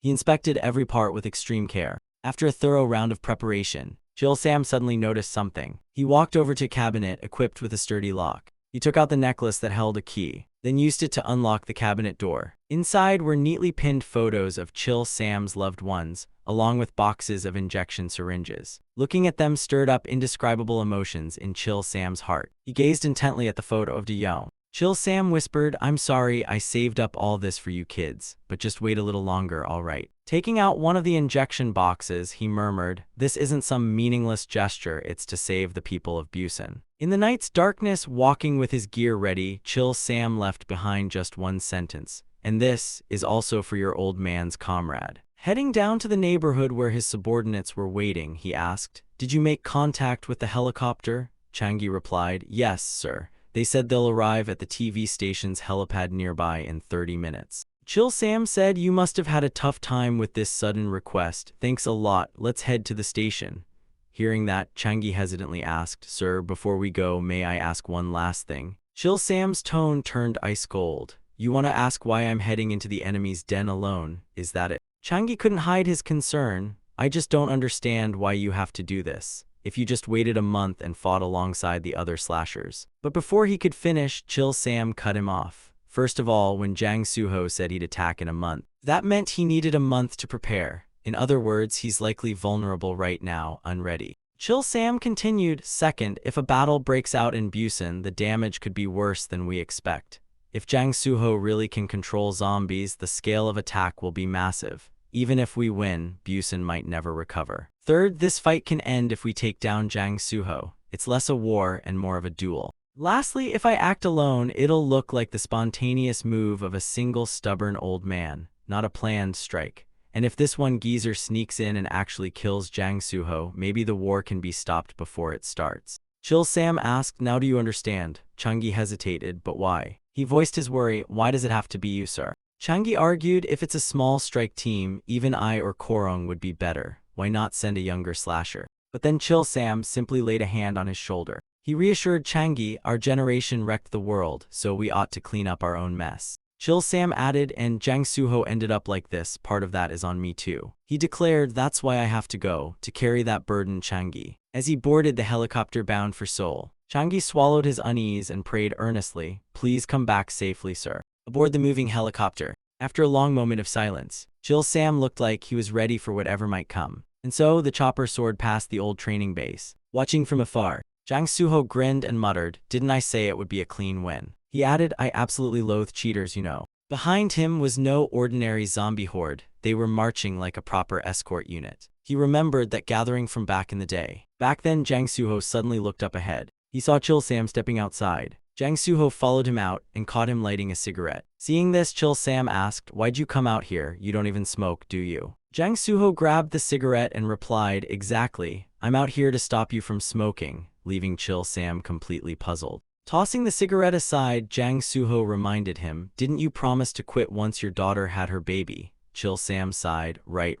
Just as he was about to say more, Jang Suho gently placed a hand on his shoulder and said, "You said you'd save them, you even spent a fortune buying vaccines for it, so the least you can do is stop smoking." That caught Chil Sam off guard. He asked, "You really think I can go to Seoul and find them? You think that's possible?" To his surprise, Jang Suho confidently answered, "Yes." Looking up at the sky, he declared, "I believe that one day we'll reclaim Seoul and reunite with our lost loved ones. We can do it all." Jang Suho firmly added, "We have to do it, all of us." Chil Sam chuckled and asked, "I guess that's why I took this insane job that has me going beyond the wall. What about you?" He muttered, "You really are a dreamer, aren't you?" leaving Jang Suho looking a little confused. Chil Sam turned and headed back inside, mumbling, "A warm-hearted dreamer." Now while flying on the helicopter, Chil Sam thought to himself, if a slasher is haunted by something, then this is mine. For years, he had been stockpiling vaccine doses for the family members who went missing long ago. He sat in silent reflection, remembering the words, "You're haunted by a dream of returning the world to what it once was." He still remembered those words, "You're a warm-hearted dreamer," and now, it seemed he was ready for everything. Slowly opening his eyes, he declared inwardly, "I believe that dream still lives on somewhere inside you." Chil Sam looked down at the ground below. He saw a fleeting image of the younger Jang Suho. Glancing at the stash of vaccines in his gear, he recalled the statement about wiping out all survivors in Busan. Pulling out one vial, Chil Sam frowned and thought, "No matter how deep the betrayal, I still refuse to believe you'd ever think up something so ridiculous." He remembered Jang Suho's chilling promise. "In 1 month, I'll lead a swarm of mutants and zombies to break through the wall and storm into Busan." Chil Sam guessed maybe when his body mutated, his mind snapped too. He then removed his earpiece. "We're dropping here," he ordered. "Activate the pulley system. I swear I'll bring him back." The pilot responded, "Good luck, sir." With unwavering resolve, this was Chil Sam's way of protecting Busan and the path for Jang Suho to redeem himself. He stepped into the battle alone. He touched down gently on solid ground. The moment the zombies saw him, they began to swarm toward him. Seeing that, Jang Suho gave the order, "Calm down, everyone. Looks like the other side has something to say before we start this little dinner party." Throwing down his weapon, Chil Sam greeted him, "Long time no see, Suho." Hearing that, Jang Suho replied with dripping sarcasm, "Yes, sir. First time since you all abandoned me in Seoul, right?" In response, Chil Sam said, "Yeah, I heard the story from that kid I trained. Heard you're planning to lead zombies to invade Busan." Thinking of Cheol Su, Jang Suho commented, "That kid's got solid fundamentals, good balance too. Pretty rare these days, so it was you who trained him, huh? Guess you've gotten old teaching disciples now." Chil Sam replied, "Disciple? Nah, I just gave him a few tips because the little boss lady asked me to." Hearing that name, Jang Suho asked, "You mean Ah Jeong, is she doing well?" Pulling out a syringe, Chil Sam's face darkened as he said, "She still hasn't moved on from that day. That's why I plan to turn you human again and bring you back. So will you cooperate nicely, or are we throwing hands today?" Hearing that, Jang Suho bent down mockingly and said, "A vaccine? Wow, I'm so touched." But then he looked up, fury rising in his voice. "Did you seriously think I'd say that?" Face to face now, Jang Suho sneered, "Old man, I already told you, I'm going to kill all of you." Chil Sam's stance tensed. Standing before his undead army, Jang Suho growled, "I'll lead those who were abandoned by you all and wipe Busan clean, government, military, survivors, every last one of you." He jeered, "Guess your disciple didn't tell you everything, huh? Or did your hearing go out with your knees?" Chil Sam, holding back the pain beneath his large hat, replied calmly, "Honestly, I already figured you wouldn't cooperate." But his eyes suddenly burned with resolve and killing intent. In a flash, Chil Sam swung his fishing rod, slicing through nearby zombies and using the momentum to strike at Jang Suho. But Jang Suho ducked in time, narrowly avoiding the attack. He chuckled, "Still up to your old tricks, huh? Too bad your finishing move missed, Grandpa." Chil Sam simply said, if it didn't hit then," as he yanked something with all his strength. His fishing rod extended with full force. In that instant, Jang Suho realized what was happening. But Chil Sam was one step ahead, pulling hard on his rod with all his might. With that, dozens of zombies were sliced in half. Chil Sam's attack was swift, clean, and devastating. Jang Suho didn't even have time to react. He shouted, "Duck, you idiots," but the zombies dropped like bowling pins. Just then, he sensed more zombies rushing toward him. Watching the crazed undead charge in, Chil Sam threw his fishing rod aside, flinging it far away. He quickly pulled out an iron staff. With just a few basic swings, he sent the zombies straight to the afterlife. A good chunk of the undead horde was wiped out. He then retrieved the fishing rod he had thrown away earlier. Even after all this time, Chill Sam's skill hadn't diminished one bit. Witnessing it all, Jang Suho thought to himself, the only slasher who can pull off this kind of solo, overwhelming attack is that old man. Looking at the zombies crawling over each other on the ground, he realized the regular ones under his control were tripping all over each other. Unable to move forward, they were dying from sheer entanglement. Jang Suho then spoke a little early, but guess I have to use the special ones now.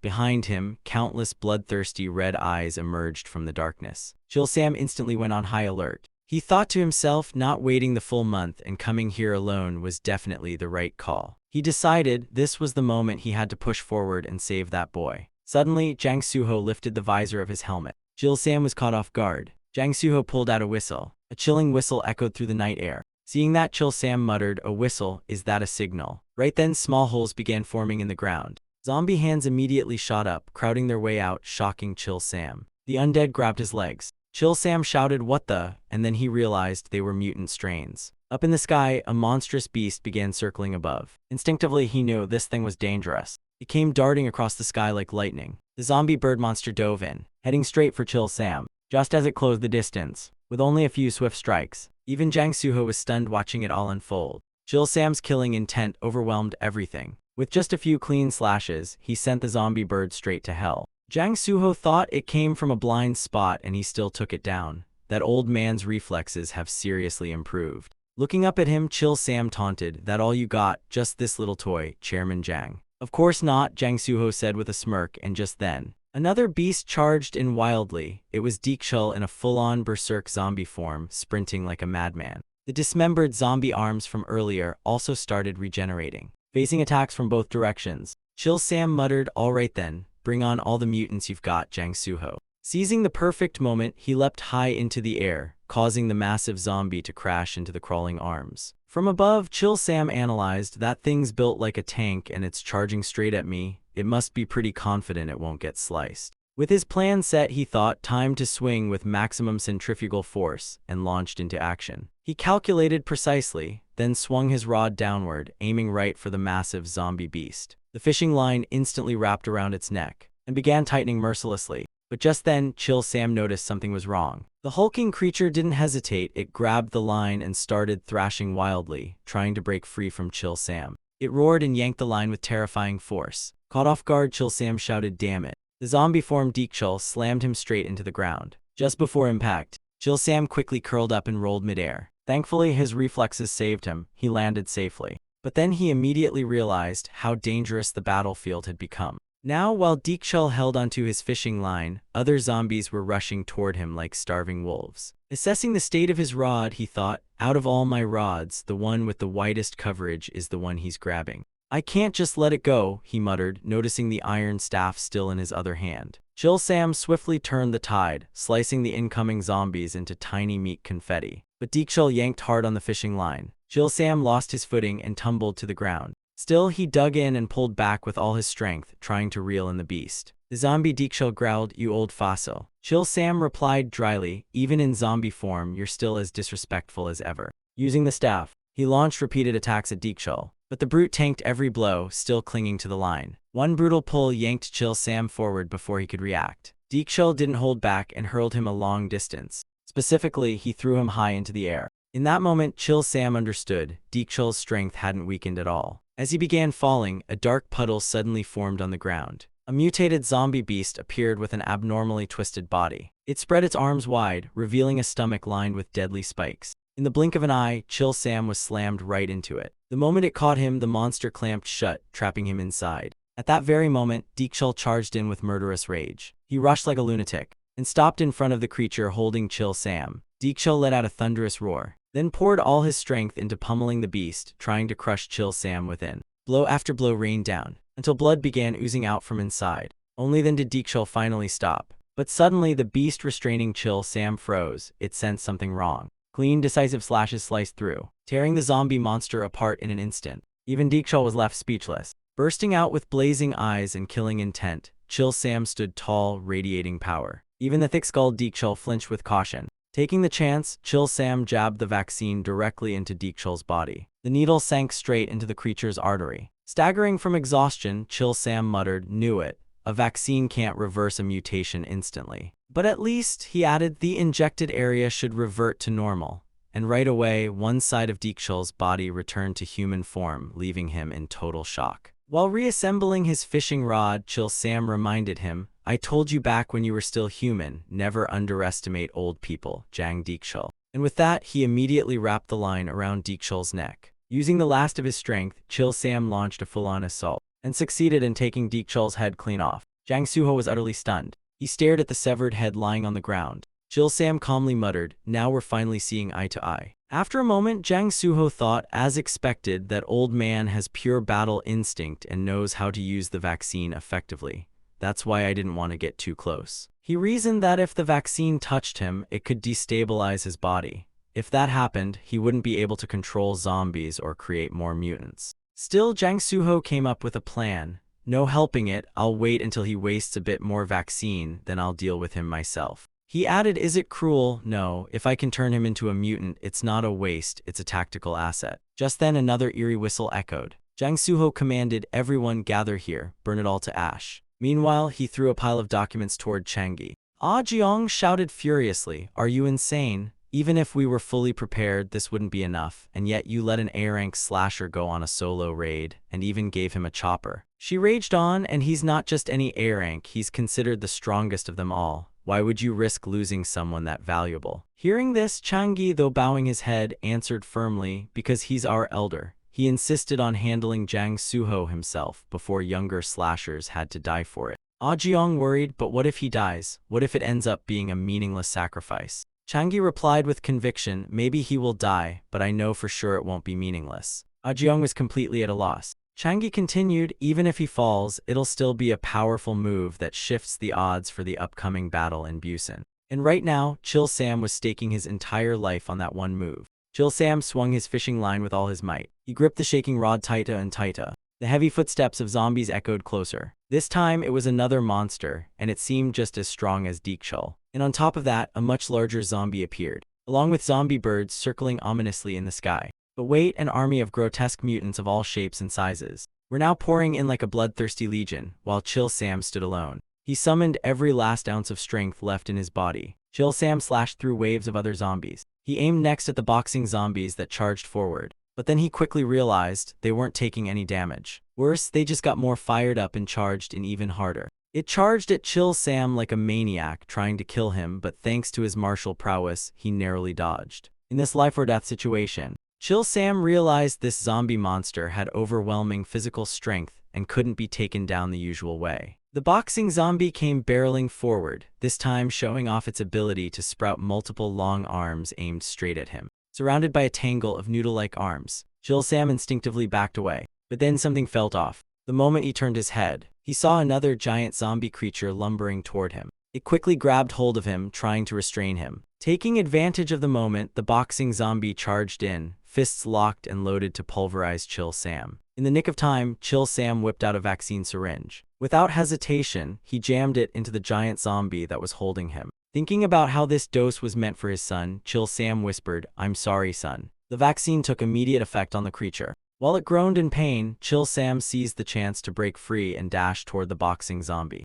Just as the boxing zombie threw a punch, Chil Sam reacted swiftly this time. He slipped past the creature and threw his fishing line, catching the boxing zombie off guard and throwing it off balance. In a flash, Chil Sam flipped the script and began tying up the boxing brute. Meanwhile, the giant zombie was still squirming from the vaccine. Because of the redirection caused by Chil Sam, the boxing zombie accidentally landed a full-force punch into the giant's gut, tearing it wide open. That's when the boxing zombie realized, oops. Before it could even blink, Chil Sam struck first. He tied it up with his fishing line. Unfortunately, the boxing zombie fought back, using its bare hands to wrap the line tighter instead. It smirked with a devilish grin, but then it noticed something strange. A vaccine syringe was already stabbed into its body. Sorry bro, Chil Sam thought silently. The vaccine spread quickly, making its veins bulge grotesquely all over its arms. As the boxing zombie scrambled for a way out, Chil Sam cleanly sliced its head off. After the intense battle, just as he tried to catch his breath, Chil Sam suddenly realized in horror.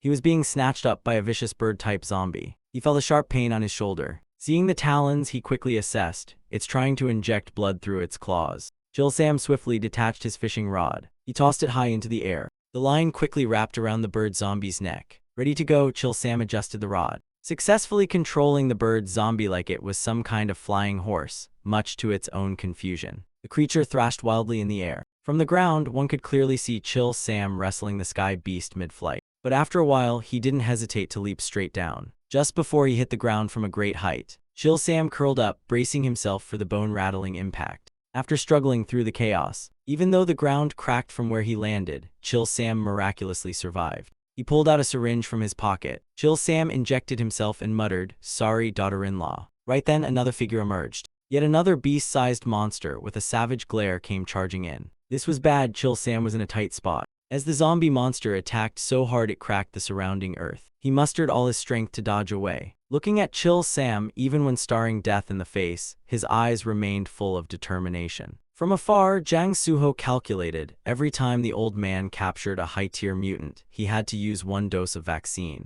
He figured that before catching Jang Dekshul, the old man had 5 doses total, and now 4 of those had already been used. Seeing the battlefield, Jang Suho thought, if he uses the last dose, he'll have no way to counter me. Too bad I'll have to sacrifice that precious giant water bug mutant, but as long as I confirm he's out of vaccine, I'll strike. So Jang Suho ordered, "It's about to begin, get ready."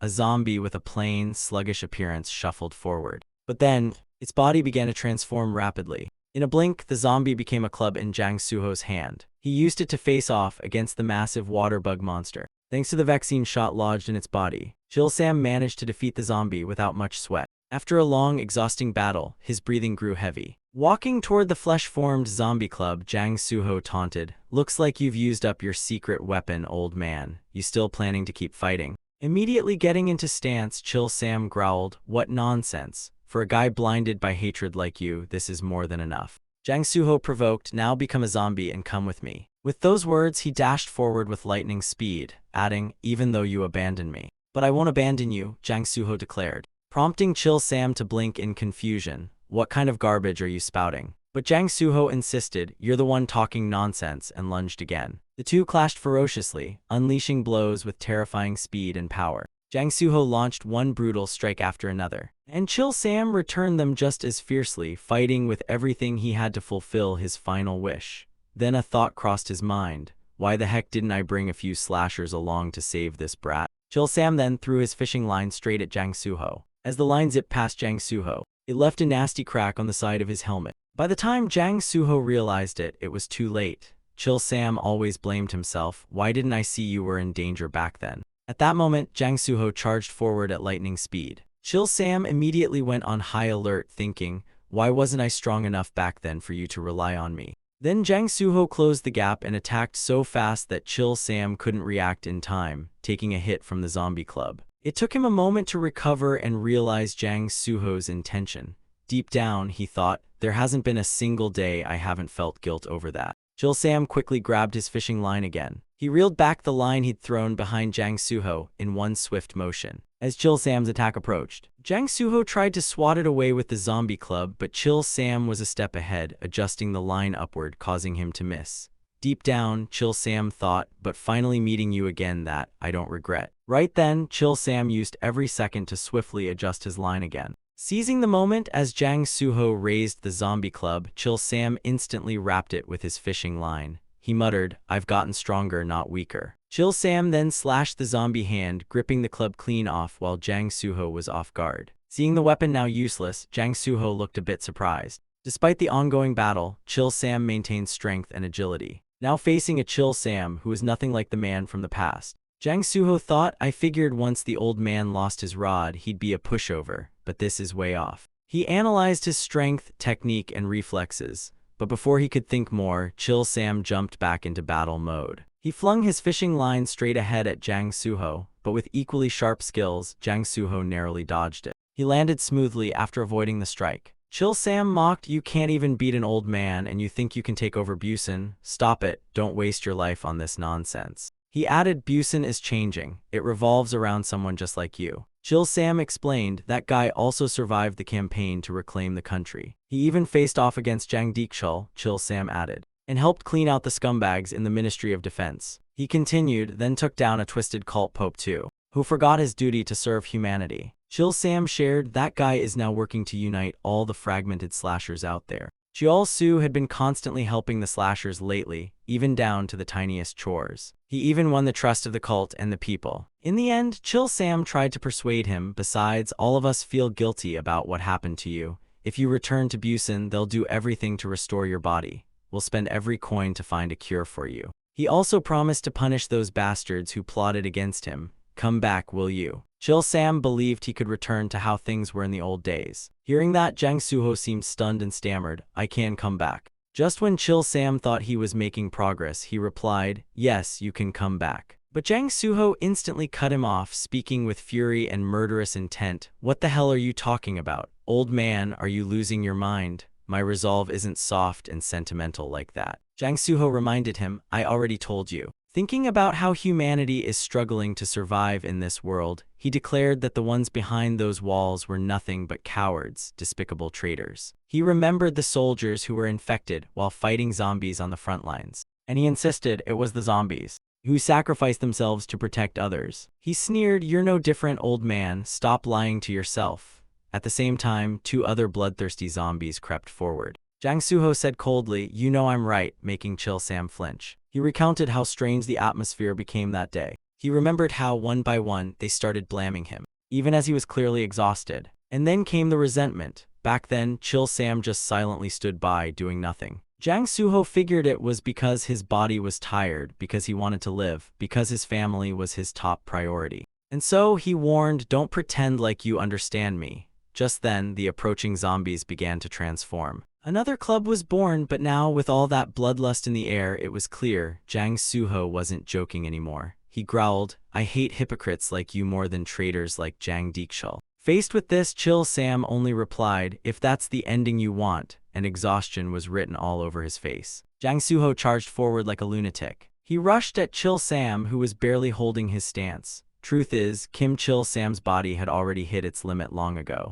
Injuries from using his own body to fight instead of his trusty rod. Endless battles with elite mutated zombies where he had to jab in vaccine syringes. He kept slicing off one head after another, while also tanking some thunderous blows, and suffering the side effects from infection and recovery. But what kept him standing through all that was sheer willpower. And now, Chill Sam was pushing past his limits to fight Jang Suho. Yet just as he raised his fishing line to prepare for battle, just like a sandcastle collapsing under waves, his hands, already torn from gripping the line so long, started to bleed nonstop. In an instant, Chill Sam's fingers snapped clean off. They couldn't take it anymore. At that moment, Chill Sam was instantly in trouble. He stared in shock at his own hand. Right then, Jang Suho seized the opportunity and charged forward. And just like that, he ruthlessly stabbed the zombie rod straight through Chill Sam's belly. Now Chill Sam could only stand there, stunned by the surprise attack. Jang Suho commanded, it's over, you stubborn old pig. Looking at the thing impaled deep in his stomach, Chill Sam couldn't hide his disbelief. He staggered trying to hold on,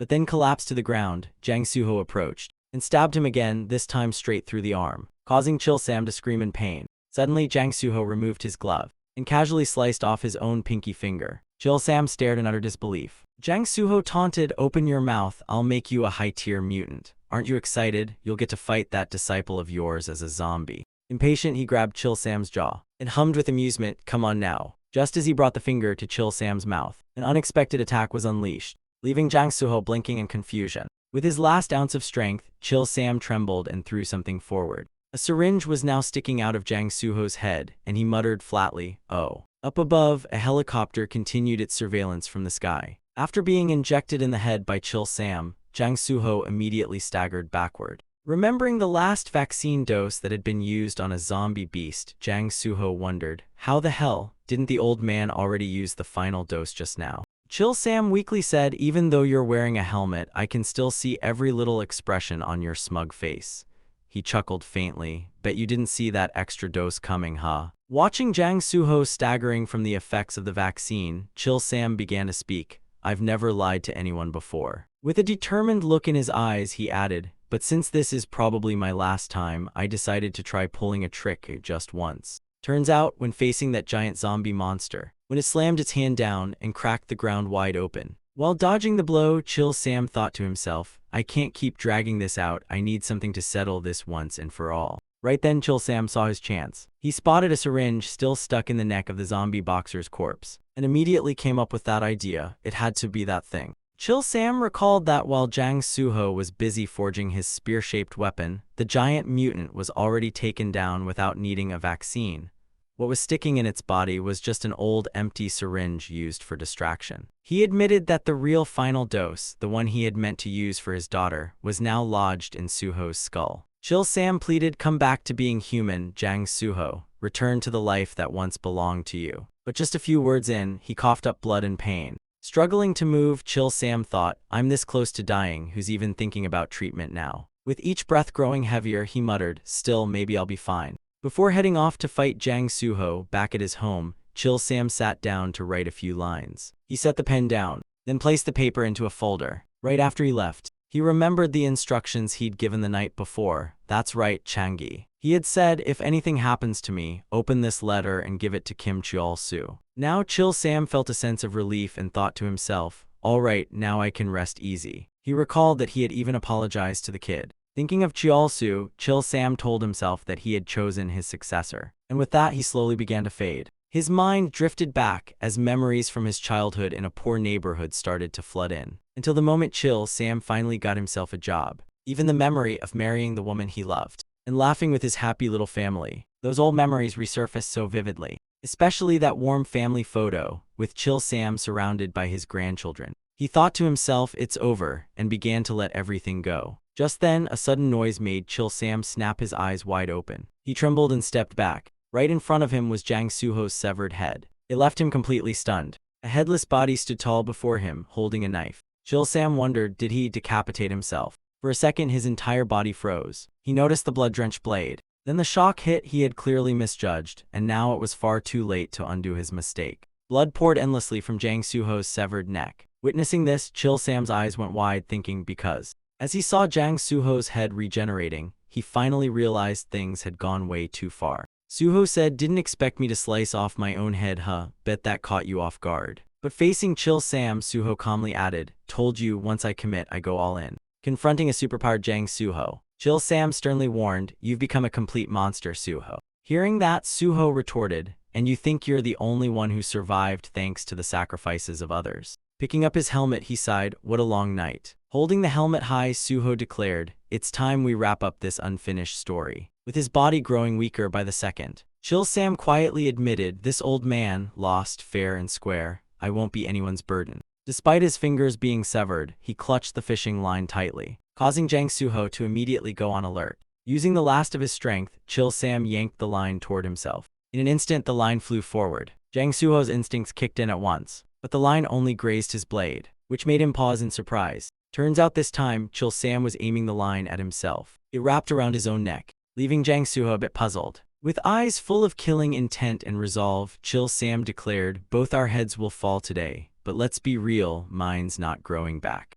That's when Jang Suho finally caught on to Chil Sam's plan and thought, "This stubborn old bastard, even at the end." As he rushed forward, Chil Sam pulled the line tight. Blood sprayed out in an instant. Jang Suho witnessed the complete death of his old comrade. For a moment he reached out as if trying to stop it. But then Suho clenched his fist and muttered, "Damn it." He thought to himself, "This old man's body is already in pieces. If the wounds are too severe, I won't be able to turn him into a high-grade mutant."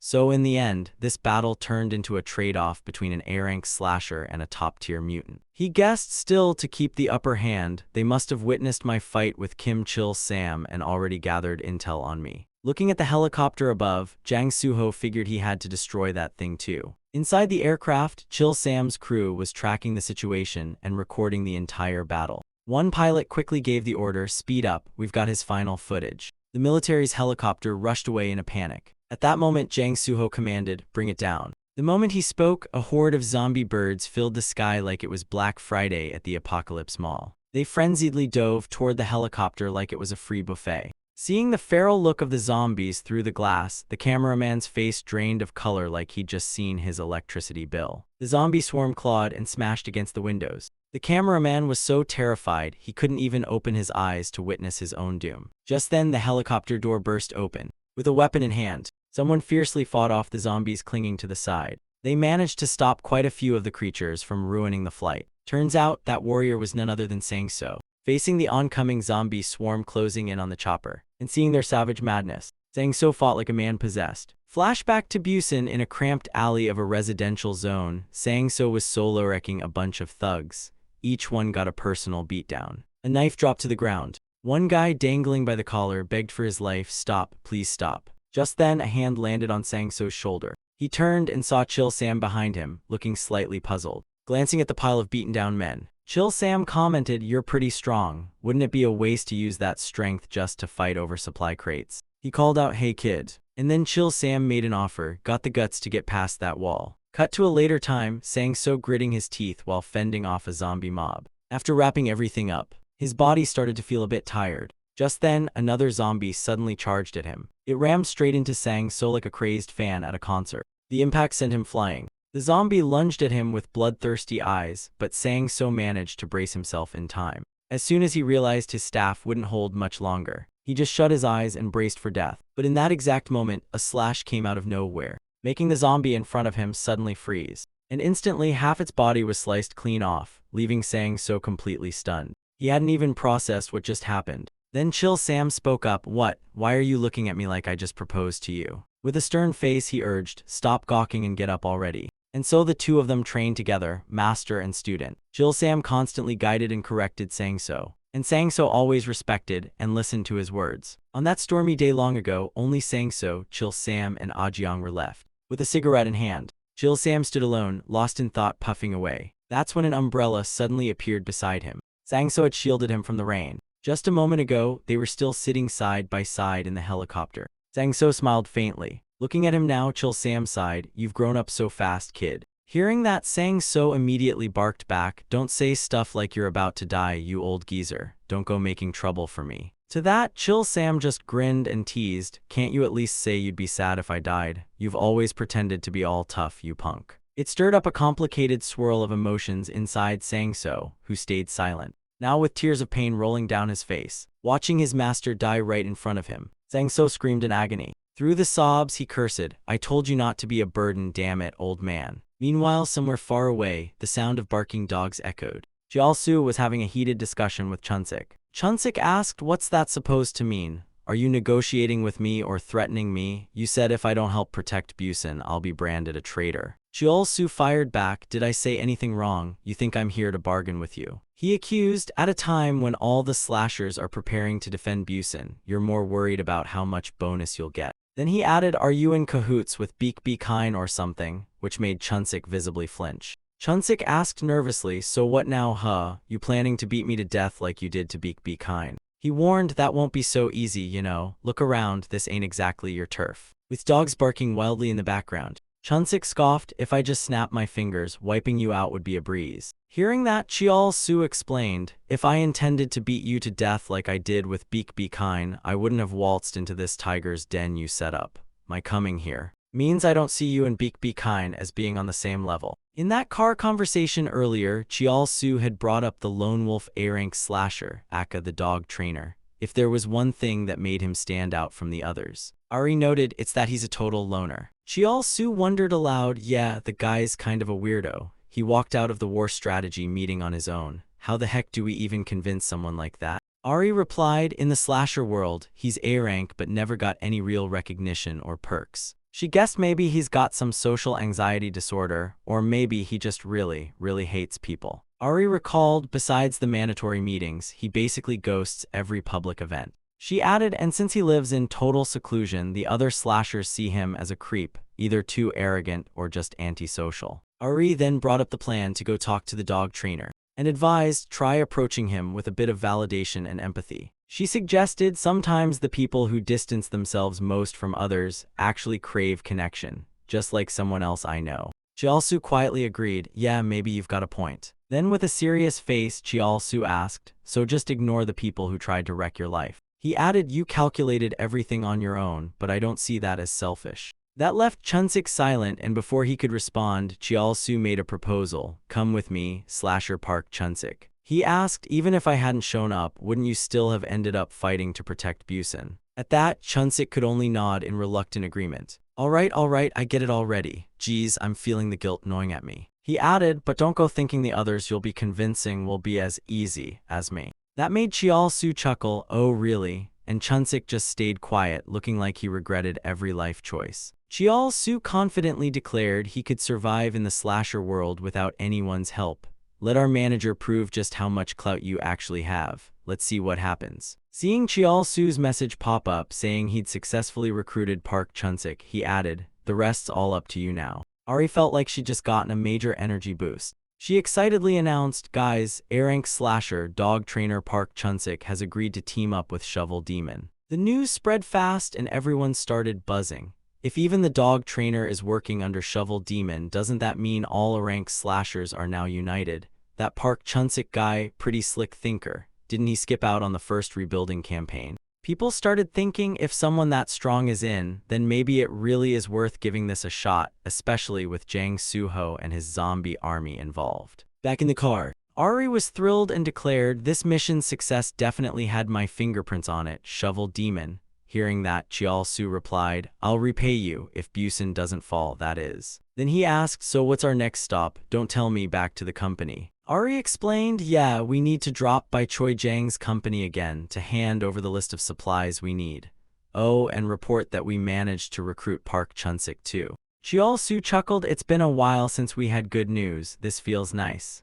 But what awaited these two cheerful souls was a devastating bombshell. When she received the news, Ari couldn't hold back her tears. Ah-jeong's face turned dark. Even Sang-so stood in total silence. In that tense atmosphere, someone shouted, what? Chial-su was stunned, who died? No human escapes death. Over time, we watch kids grow up, go to school, work, then grow old. For slashers constantly in battle, seeing blood-soaked corpses on the ground is just Tuesday. And those on the front lines, their lives are even shorter. Remembering Chil Sam's white hair and the deep wrinkles from years of experience, it hit hard. He really was getting old. His funeral was grand, with everyone he knew coming to pay their respects. He, too, was no exception to fate. Sitting outside the funeral hall, Chial-su just sat there dazed, while the rain poured down around him. Kim Chil-sam shouldn't have had to sacrifice himself like that, and the more Chial-su stared at the letter in his hand, the heavier his eyes grew. When he opened it, inside was a densely written letter and a carefully taken family photo.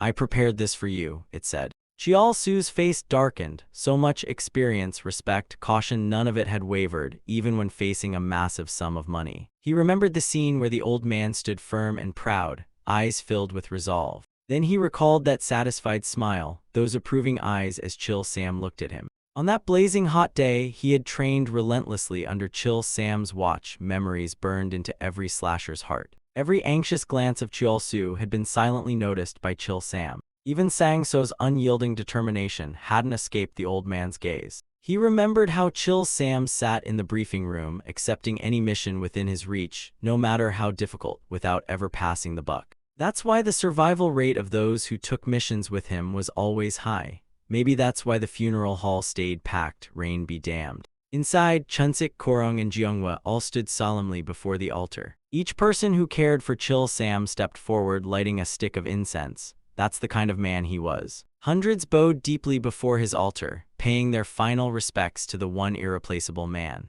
Outside, Chial-su still sat alone in the downpour. That's when Ari slowly opened the door and stepped out. Seeing him sitting there blankly, she hesitated a bit, then finally spoke, Chairman. Hearing her voice, Chial-su turned with a confused look. Her eyes betrayed a sorrow she couldn't hide, yet she tried to comfort him.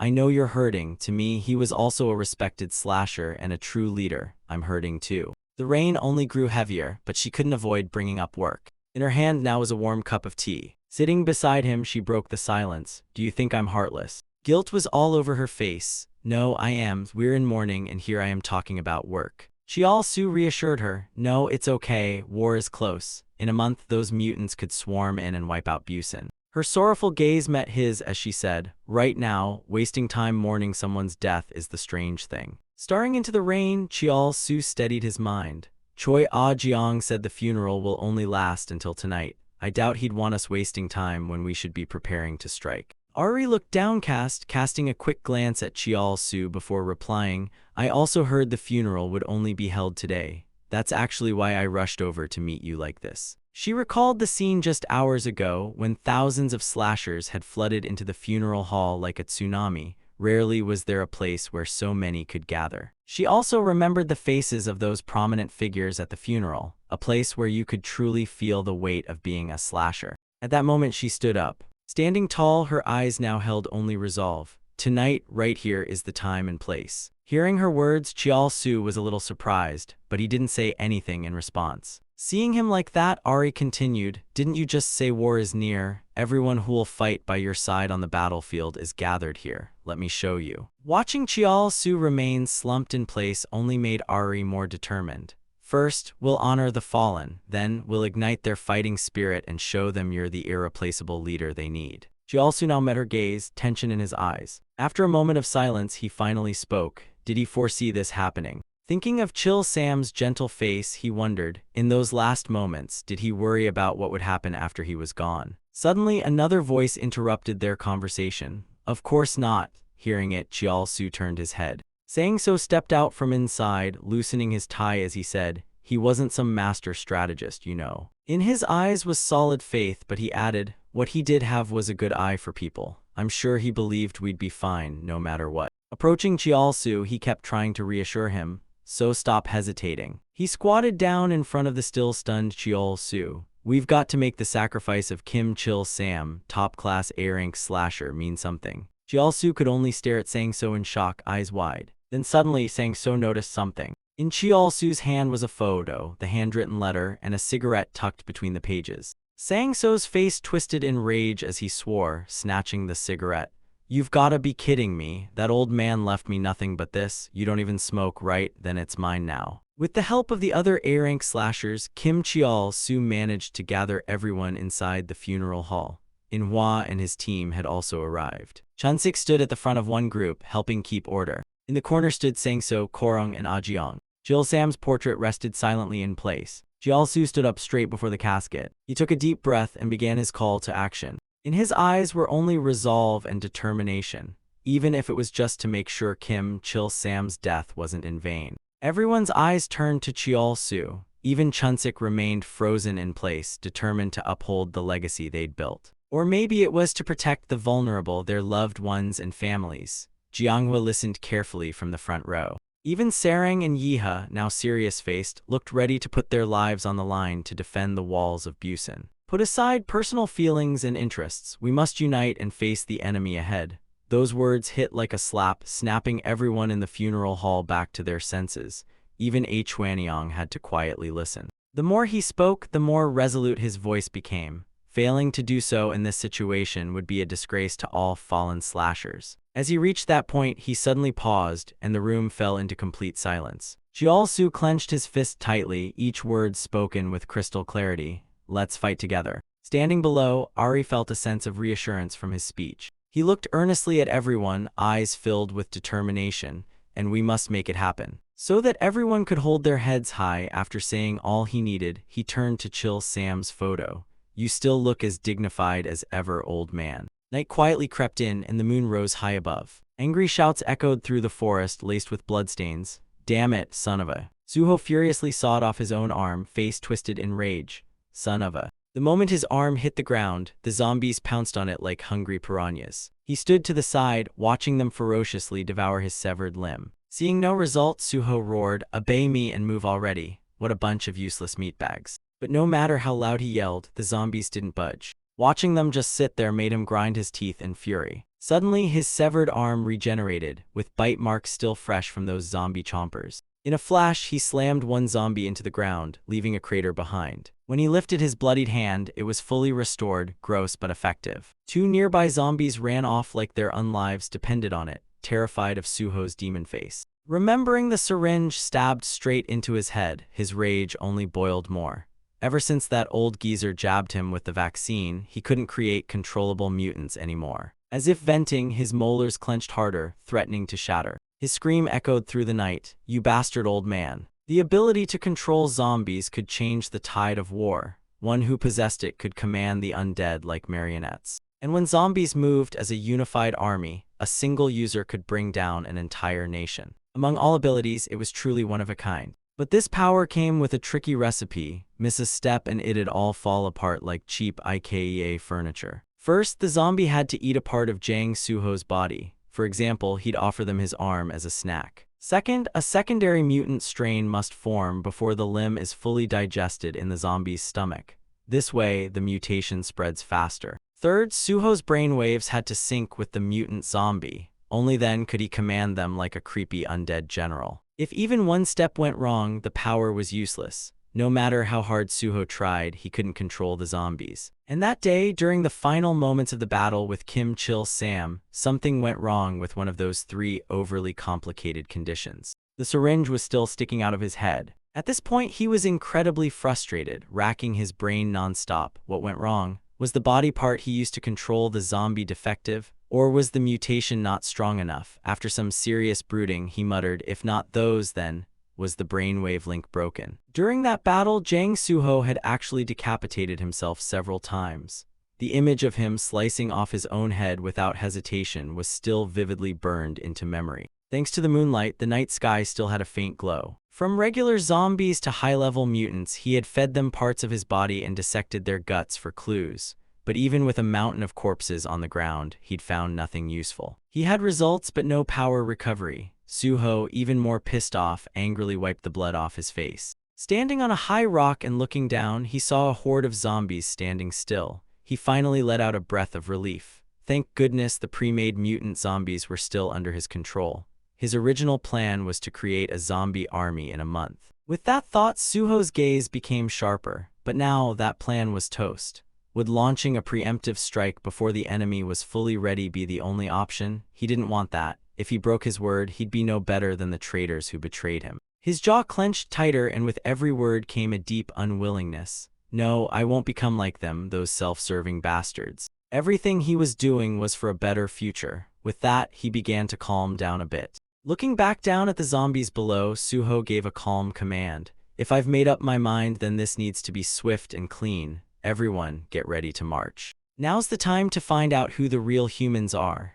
After those words, the night grew darker, though the moon still blazed above. Meanwhile, Kim Cheol-soo and the other slashers were busy making battle preparations. Inside the grand hall, all the slashers Cheol-soo had gathered were assembled together. His team stood off to the side, silently watching the scene unfold. Suddenly, Ah-jeong covered her mouth and cleared her throat. A hum. Her voice echoed through the grand hall with authority. All right, everyone, from this moment on, the A-rank managers will take over order enforcement. Ari, standing beside her, also raised her voice.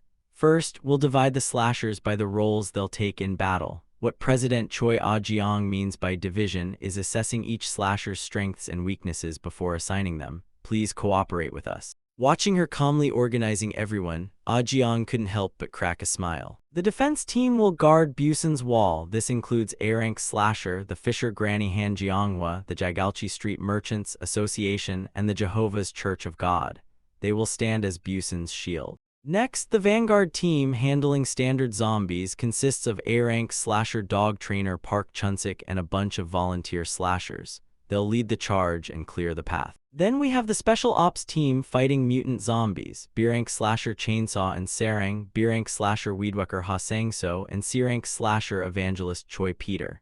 These 3 will square off against the zombies under Suho's control. And finally, the Assassin Squad tasked with protecting Kim Cheol-soo and facing the high-tier mutants. A-rank slasher Demon Hall Kim Cheol-soo, A-rank slasher Prodigy Lai Korong, and B-rank slasher Yu Yeha. They'll handle the nastiest enemies of this war. Suddenly a hand shot up. Hold on a sec. Sang-so stormed forward, visibly annoyed. Why the hell am I not on the Assassin Squad? I've got a score to settle for the old man. Granny Jeonghwa joined the protest. That's the problem, kids. How could you assign us to defend Busan's wall? Back in the battle to reclaim Yongsan, our merchants association dropped more enemies than I dropped prices at a clearance sale. Ah-jeong calmly faced the crowd. Technically, we don't have to explain our choices in detail, but to show we really thought this through, I'll answer just 2 questions. First, Ha Sang-so, you've got the strength to go one-on-one. Even if you face Jang Suho himself, you could hold your own.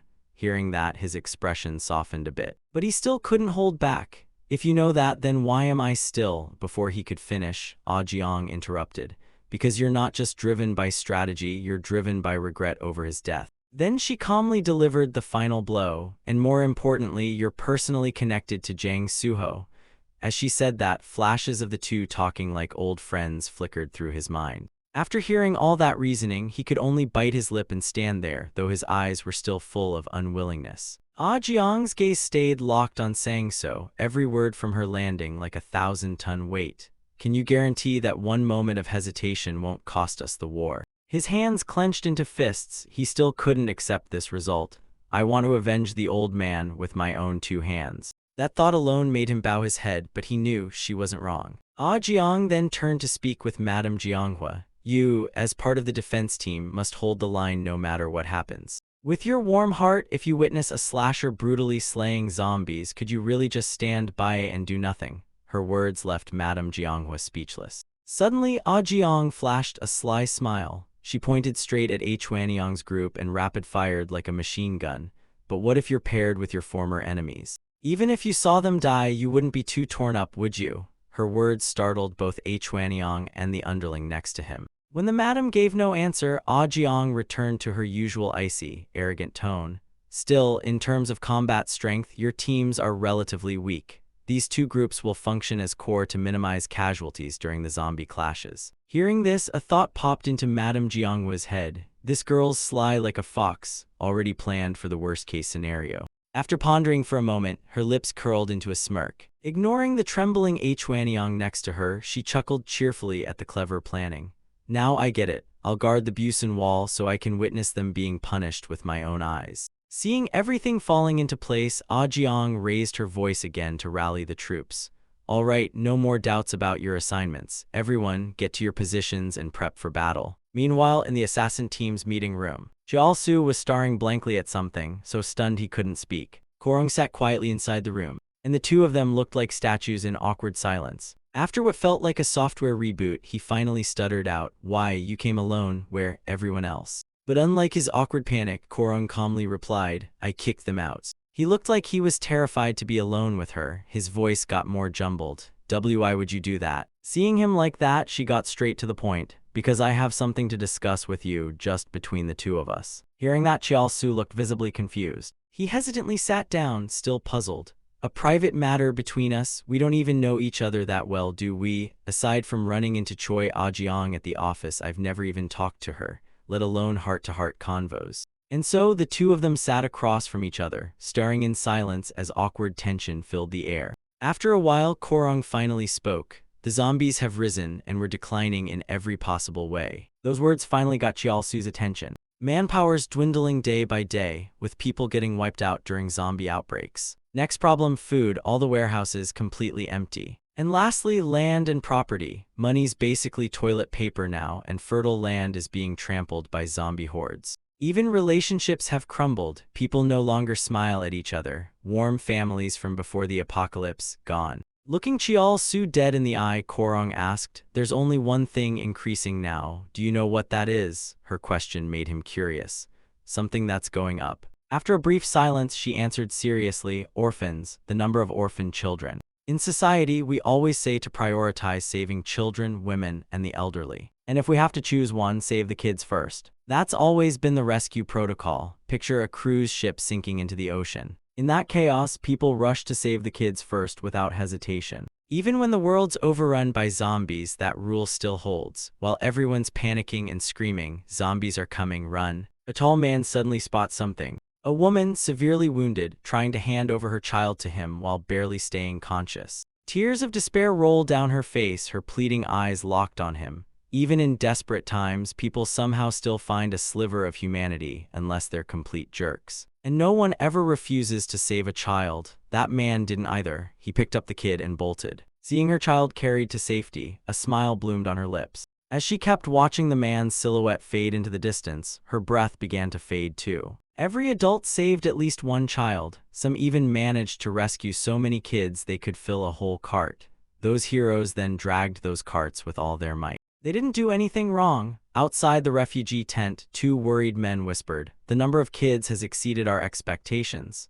Even if we count orphanages and foster families willing to help, we still can't place more than 20% of the children we've taken in." Among the children, cries of panic echoed. "Mommy." Looking at the chaos, someone nearby awkwardly muttered, "The higher-ups are discussing a solution. From what I've heard, if we help cover part of the financial burden, more businesses will agree to care for the children." That plan was gaining traction. While adults stressed out about logistics, one kid was fast asleep, completely unbothered. The overwhelming number of children had to be scattered across various places like burdens, and I was one of them. The kids tried to care for each other, their eyes fixed on the unknown future they were being sent toward. The place I ended up in was an orphanage slapped together by a shady organization blinded by government subsidies.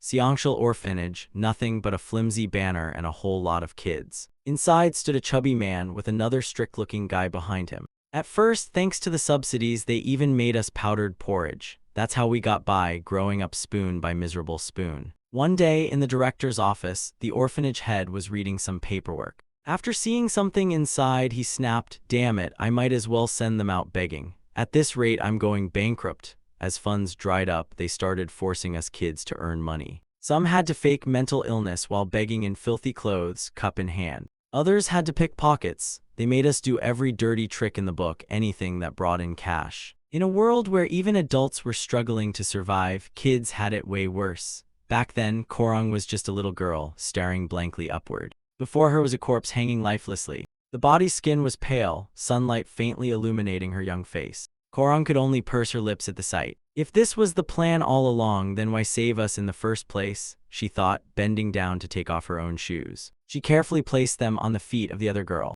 Her heart was filled with resentment. If this is how it ends, why did they even bring us behind Busan's walls? Yet her expression remained eerily calm. A tear suddenly rolled down her cheek. Looking back at the girl's lifeless body, Korong's sorrow deepened. If this is how it ends, maybe we shouldn't have been born at all. To reduce the headcount at the orphanage, they sold us to the ones leading the land reclamation campaign.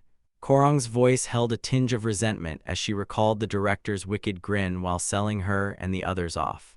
Those people used us as bait for zombies. That day, I stepped outside the walls of Busan. The kids around her were crying in terror, but Korong calmly looked straight ahead. She and 5 others were surrounded by zombies. When the fighting began, 3 of the kids didn't even dare to open their eyes. A baseball bat slipped from someone's hands. Korong just stood there, silently deep in thought. Then I discovered my power. The 3 kids were left jaw-dropped in awe. A small, pale hand gripped the baseball bat, blood dripping from it steadily. And I realized what my purpose was. Standing atop a mountain of zombie corpses, Korong calmly looked at the 3 kids. She was drenched in blood from head to toe. An orphan like me kept pushing forward until I became a rank A slasher. Suddenly, Cheol-soo raised a hand to interrupt. "Wait, hold on." Sitting across the meeting table, he asked in confusion, "Why are you even telling me this sappy backstory? Isn't this like our first real conversation?" Korong coldly retorted, "Wow, you really aren't a nice guy, huh? Most people at least listen all the way through to stories like this." Still, she continued, "The money I've earned as a slasher is funding 20 training camps and orphanages."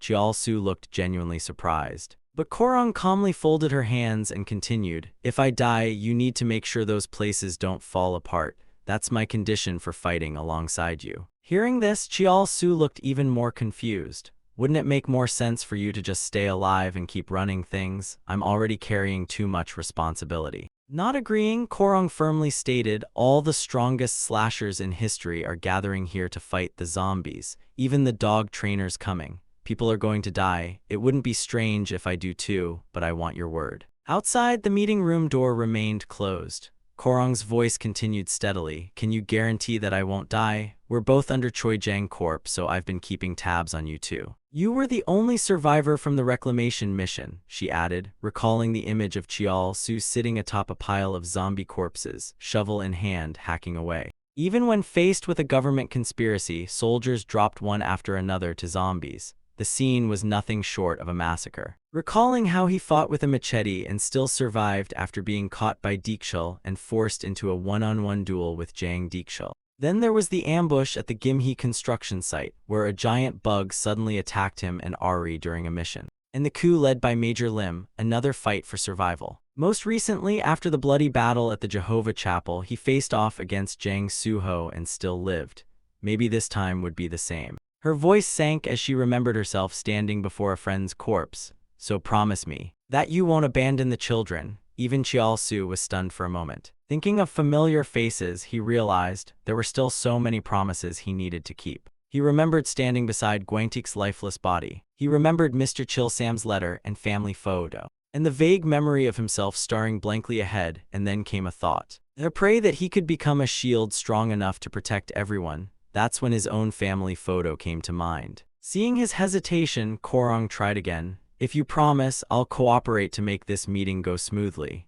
Suddenly, he slammed the table and stood up. His sudden move made her visibly confused. His long legs carried him across the room in a few bold strides. He leaned in close to her, and his serious expression grew even more intense as he reached out his pinky, leaving her utterly baffled. With an absurdly serious face, Chial-su said, "You want a promise, right?" and gave her the pinky hook. Seeing that, her eyes lit up. Knowing she still wasn't convinced, Chial-su gave a confident nod. Sitting there, Korong hesitated for a moment. But seeing how determined he looked, she finally hooked her pinky around his. Meanwhile, over in the Daegu region, inside a trash supermarket, sunlight poured through the broken windows. Chawan's group was gathering supplies. He was urging everyone along, "Let's move. There are still tons of people waiting in Uljan." Then he turned to Chawan, "Lucky us, a supermarket no one looted yet."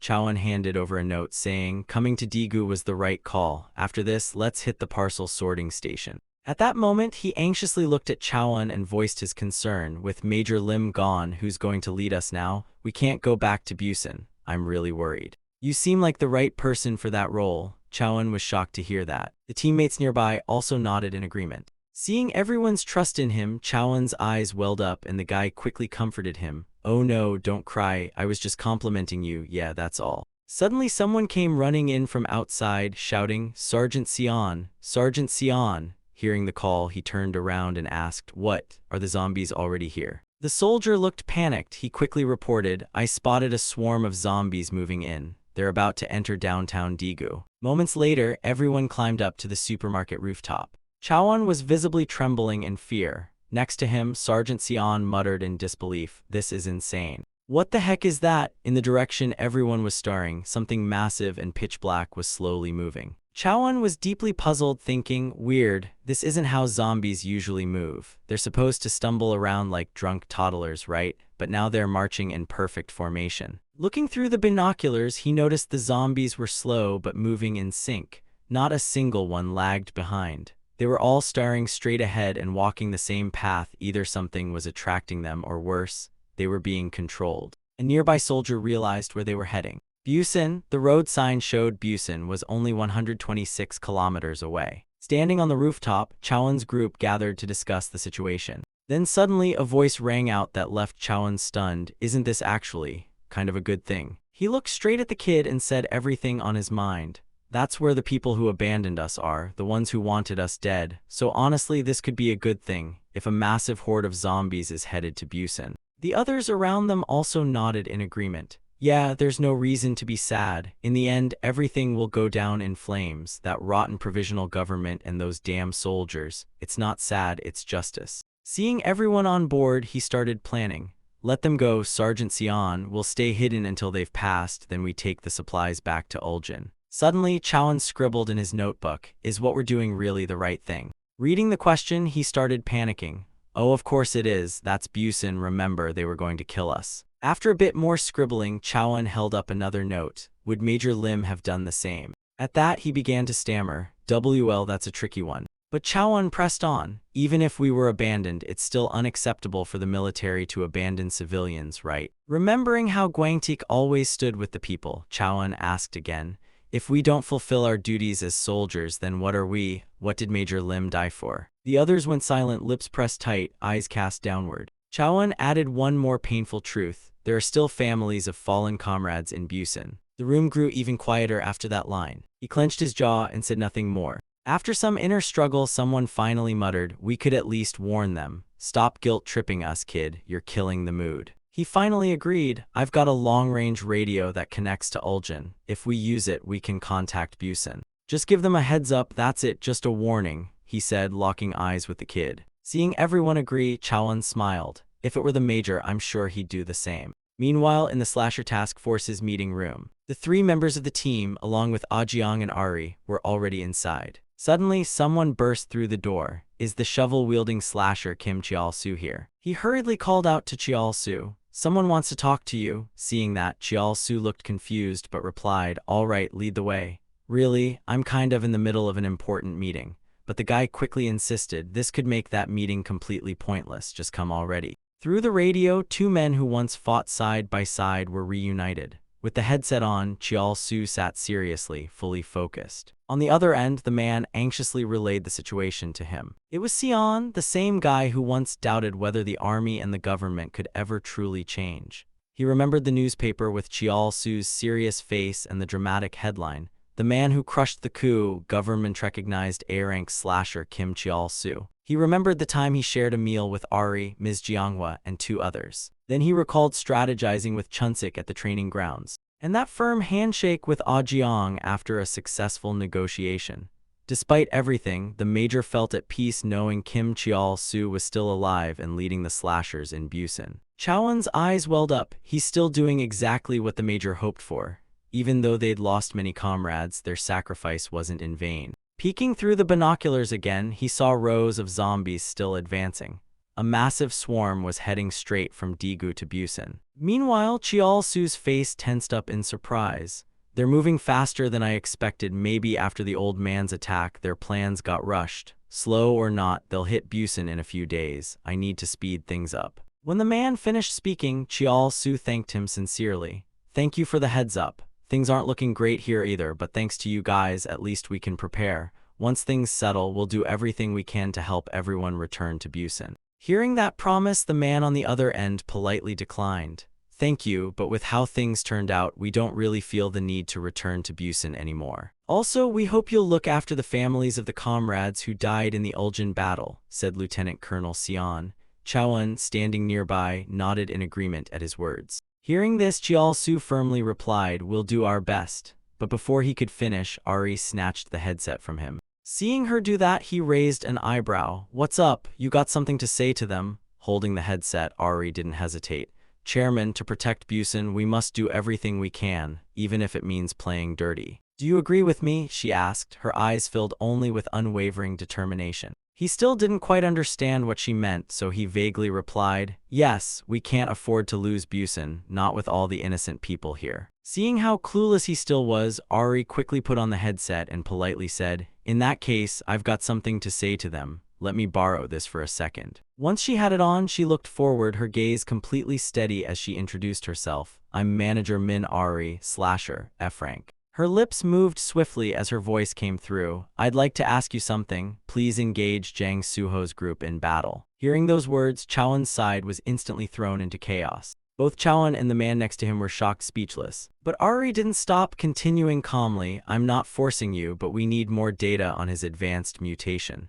We also need to stall for time, even just a little bit. If you could fight him even just briefly." Before she could finish, he exploded, "You're insane, completely insane. How shameless can you be? We gave you intel, wasn't that enough? Now you want us to throw ourselves into the meat grinder." His grip tightened on the radio, veins bulging across his face. He remembered how hard they had fought just to survive. "After Uljan, we were branded traitors and couldn't go back to Busan. We've been scavenging ruins just to stay alive. We just told you there are thousands of zombies incoming, so what, you want us to die nobly or something?" His rage silenced everyone around him. Meanwhile, Ari kept pushing. "If you can buy us some time, just a few more data points might help us turn the tide."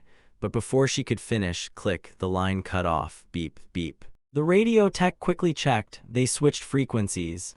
Sitting back down, Chial-su turned to her. "You were too aggressive. They're clearly pissed." She let out a deep sigh, her eyes lowering with regret. "Yes, I was hasty, but we're running out of time, Chairman. If what they said is true, things are even worse than we thought. I had to at least try." Meanwhile, one of the angry guys kicked a rock hard across the ground. "Damn it, what the hell do they think we are? Now they're throwing around talk of noble sacrifice for the country. What kind of crap is that? This is why I said we shouldn't even bother warning Busan." His anger just kept snowballing. Nearby, Chaowen stood quietly, lost in thought. While the three fuming men kept cursing the radio, he suddenly took off running somewhere. The road sign still stood quietly in place. Busan, 126 km. His feet kept moving down the road. He remembered walking with Gwangtik in those final moments, panicked when the man suddenly stopped.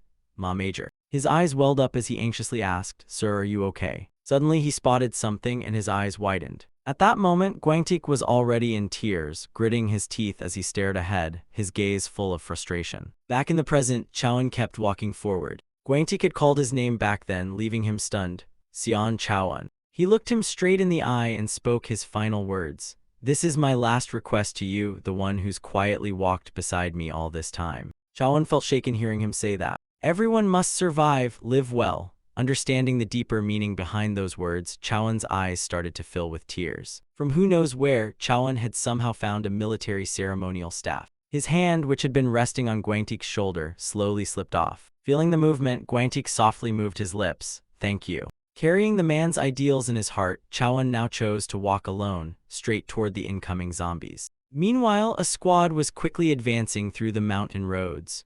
Rank didn't matter in a soldier's life, whether private or general, all had to face a time of crisis. The medals on their chests were little more than decorations at that point. A glass of liquor was suddenly slammed hard onto the table, spilling it everywhere. In a barbecue restaurant, Chaoan seemed totally drunk. I can't do it, Captain. He sighed deeply. This was before zombies appeared, when Xian Chaoan was still a corporal. Hearing that, Guangtik simply smiled. Yes, also before the zombie era, Lim Guangtik was still a captain. Seeing that smile, Chaoan frowned. Why are you smiling? I'm really quitting this time. Even if I never get paid again, I'm resigning for real. Sitting in front of the sizzling grill, still smelling delicious, he calmly commented, You're definitely not going to resign.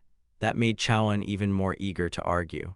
And what makes you say that? I don't have a family to support. I graduated from college. I can totally do something else. Unfazed by Chaoan's pushback, Guangtik pointed at him and replied calmly, Because you love this country. Hearing that, Chaoan stammered in confusion. Love what exactly? You mean being a soldier gives me face, benefits, respect, and a smooth life. Taking another shot of soju, Guangtik calmly explained, Honestly, you don't have a family to look after, so you're not even eligible for most benefits. Just look at yourself, squirmy as heck, stuck in this mess, and you can't even land a date. So why are you still doing this job, huh? He asked, locking eyes with Chaoan. Why did you become a soldier? Corporal Xian Chaoan was caught completely off guard by the question and couldn't answer. Guangtik poured him another drink and continued, No clear reason, right? That's called patriotism and your sense of duty. Chaoan didn't know what else to say and just went with it. Let's just say I'm giving in. Sure, patriotism it is. But this country doesn't love us back. Heck, it treats us worse than regular citizens, Chaoan muttered as he poured Guangtik a drink. Guangtik grew serious hearing that. Did I ever say the country would love you back? What we're doing is voluntary. It's unrequited love. One-sided affection will never get returned. Chaoan fell silent, just listening. Seeing how lost he looked, Guangtik smiled. But isn't that beautiful, to love without expecting anything back and still stay loyal to the end? That hit Chaoan right in the feels. His lips curled into a chuckle as he teased, You sound totally unhinged, like a full-on stalker. But even with that jab, Guangtik just laughed. Says the guy who's exactly the same. We're in this delusion together, buddy. Back in the present, Chaoan's feet kept moving forward. Major, I probably should have argued back then. He walked straight ahead, not hesitating for a moment. The ceremonial staff in his hand kept clinking against the rocks with each step. But maybe you were right, even if the thing we love is a total jerk. But even so, you just can't stand seeing the one you love get wrecked by someone else. As Chaoan thought that, the sunlight conveniently beamed right onto his silhouette. Looking ahead, Chaoan could only let out a deep sigh. If only I could gather more intel and report it back, that'd be nice. But with them refusing to cooperate, this is gonna be rough. Whatever, I can buy time on my own, he thought, just as a horde of zombies appeared before him. His ceremonial staff twitched slightly as he tried to calm himself down. Just hold them off for a few hours or even a few minutes, and it might turn the tide of the battle in Busan. Besides, this spot right here, this is the front line. I can't run now. His eyes suddenly turned fierce. Meanwhile, Suho was watching, confused. What the hell is that, a slasher? Looking at Chaoan, his curiosity grew. Probably some abandoned slasher or a scout on recon. Can't tell if he's frozen from fear or just lost his nerve. Suho's gaze hardened. He raised his hand and signaled, but if you want to stop me, you'll have to die. The moment he gave the signal, the zombies charged at Chaoan. Suho's eyes were glued to Chaoan, analyzing. If I go mutant mode, I could finish him off in a second. But maybe there's some coward hiding and gathering data on me, just like that old man did. That thought reminded him of the camera guy who'd been sneakily filming. He glanced back at Chaoan again, now certain. With this many zombies, they should be able to handle at least one dude. Just then, a zombie lunged at Chaoan, but a flash of light burst beside him. Chaoan spun around like a blender on high speed. the zombies around him were sliced to pieces. The bodies of the frontliners were flung far into the distance. Around him, not a single zombie remained standing. His eyes gleamed with intensity, a wild and savage glint. The zombie swarm came at him again like moths to a flame. Chaoan swung again, his staff effortlessly cleaving through them. The zombies flew apart with clean cuts across their bodies, as if he'd been slicing tofu. Blood now soaked his staff. In his mind, a thought popped up: how many can I kill? Then he quickly scolded himself. No, don't go there, it's always been like this. If I'm standing on a battlefield, then I rule this ground. Just as he thought that, not a single zombie dared come close. Suddenly, one more came rushing from behind. Without blinking, he swung and axed it down like chopping firewood. Standing in the middle of the swarm, Chaoan was like the world's tastiest bait. Zombies just couldn't stop coming. But with a few more swings, he sent them all flying. Chaoan slammed his ceremonial staff straight into the zombie's skull. But something unexpected happened that caught him off guard. The zombie actually grabbed hold of the staff that was stuck in its head. Chaoan tried yanking it back with all his might, but damn, the zombie wasn't weak either. And so, the two just stood there in an awkward tug-of-war for like half a minute. The staff started to slip from his grip. Without hesitation, Chaoan kicked the zombie square in the face, sending it flying. Exhausted, he somehow pulled out a sickle and an iron rod like he was playing a weapon gacha. The zombies didn't give him a break. They lunged at him again instantly. He waited for them to get close before swinging his rod with everything he had. Watching from the side, Suho was a bit surprised. He's holding up longer than I expected. Looks like the zombies are struggling a bit. From high up, he had a clear view of Chaoan swinging away at the zombies below. Down there, Chaoan was still fighting like crazy, panting hard but pushing through. I want to do well like the major. Is this what one-sided love feels like? He recalled Guangtik's last words: everyone must survive, live well, okay. Chaoan's eyes began to glaze over. Major, I think I'm about to. Suddenly, a loud scream snapped him back to reality. Chaoan quickly turned his head to check what it was. A fuel truck was barreling straight toward his position. Inside the driver's seat, a hand gripped the steering wheel tight. Without hesitation, the driver floored the gas pedal. The wheels spun fast, tearing down the road. Zombies in its path were launched like bowling pins. Chaoan also dove to the side just in time. The truck roared forward like it had a death wish. As it zoomed past Chaoan sitting on the ground, it plowed right into another zombie ahead. Suddenly, the truck began to wobble, its tires starting to lift off the ground. A bit down the road, the truck finally tipped over and crashed. Suho, watching from the side, was stunned by what he just saw. Even Chaoan from behind looked surprised. The truck's cabin door suddenly flew open, catching his curiosity. A man leapt out, furious, shouting, "Damn it, already regretting this." He rubbed his buzz-cut head with a scowl of pure annoyance. While no one was paying attention, some zombies were already crawling up the fuel tank. One of them let out a roar, as if proudly announcing its victory. Meanwhile, fuel had started pooling on the ground beneath them. The man pulled out a lighter from his pocket and flicked it on. Without even looking back, he casually tossed the lit lighter behind him. As it arced through the air, he grumbled, "Busan's full of bastards. I'm only doing this for Choi Sion and the families of my fallen comrades." Just as he finished his sentence, the lighter landed in the puddle of fuel. In seconds, the truck exploded in a massive fireball. Staring at where Chaoan was standing, he still couldn't quite form words. "That's exactly why we fight." Hearing that, Chaoan looked genuinely surprised. Beneath the truck, a zombie had somehow crawled down unnoticed. Its bloodshot eyes locked onto the two of them with deadly focus. Suddenly, a shell came flying toward the horde of zombies. Hearing the noise, Chaoan panicked and instinctively ducked while hugging his head. But when nothing happened for a while, he peeked over his shoulder. From that direction, his comrades, those who had faced death by his side, were running toward him. "Major, that one-sided love you spoke of," was written all over their worried faces inside the truck. Chaoan turned back to confirm it with him. Seeing that, the man nodded firmly. Lifting his head, a thought sparked inside Chaoan. Even if I can't receive that love in return, I won't hide it anymore, just like you. As he thought this, that night drinking with Guangtik felt like it had just happened yesterday. In the operations room, silence filled the space after the call was cut. Ari looked down in guilt. "I thought we were out of time, so I tried to be as direct as possible. Did I push it too far?" An old man from the government spoke up. "Even so, if thanks to your bluntness we acted quicker than planned and even found their location near Daegu, then maybe it wasn't a bad thing after all." Near the console, the tech guy patted Chial Su Shoveldeman on the shoulder. "Thanks for giving us your time. Based on the intel, I think we need to call a meeting." "I don't think they're going to reach out again," he added, eyes practically drilling into Chial Su. But suddenly, Chial Su interrupted, "Let's just wait a bit longer, they'll contact us." Everyone looked shocked except for Ari. The tech guy clearly didn't buy it and quickly shot back, "How? They just rejected our request," and seemed pretty pissed off about it. Still sitting calmly in his chair, Chial Su stared at the screen. The request was unreasonable. Of course they'd be mad, but if they cool down, they might just say yes. Behind him, the old government geezer still couldn't believe it. "How can you be so sure?" Seeing the man's face, Chial Su replied calmly, "Because I saw it with my own eyes." He recalled Guangtik and his 3 comrades, his voice now more confident.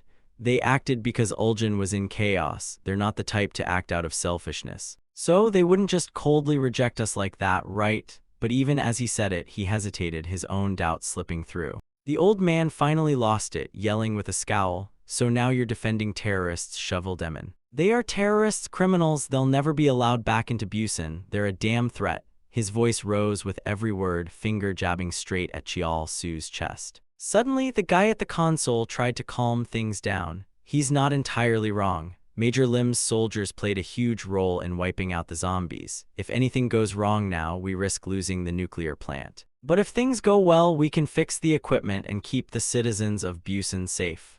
The mention of the 2 nuclear power plants instantly jogged everyone's memory. Chial Su remained quiet in his seat, watching the tech guy continue trying to talk some sense into the old man. More importantly, without their warning, we wouldn't have known about Jang Suho's battle in time. We would have been crushed without a chance. His serious tone actually made the old man cool down a little. "But not completely. Even if we owe them for the nuclear plant 100 times over," the old man grumbled, "you expect me to believe a bunch of fugitives would have the guts to face Jang Suho's zombie horde head-on?" Suddenly, a voice crackled through the radio. "Hello, can you hear us? This is Digu. Is Shovel Demon still there?" The moment the sound came through, everyone turned their heads. The operator quickly threw on his headset and replied urgently, "This is Busan. We read you loud and clear. Go ahead." The voice came again, repeating, "This is Digu. We have a message for Shovel Demon." Hearing that, Chial Su gave a firm nod. On the rooftop of a building, someone stood vigilantly. A soldier scanned the area with binoculars while reporting. After the link-up, Sergeant Xian Chaoan stepped in to engage the enemy. "We're trying to stall them as long as we can and have also convinced the retreating troops to stay. I've been ordered to continuously report all zombie movements and behavior heading toward Busan." Through the binoculars, the whole battlefield unfolded before him. Meanwhile, Chial Su adjusted his headset and asked, "How long do you think you can hold them? You said earlier the force was too small." The soldier squinted through the lens, then answered, "Even so, we can hold out for quite a while." Below, Chaoan and another soldier were sprinting like their lives depended on it.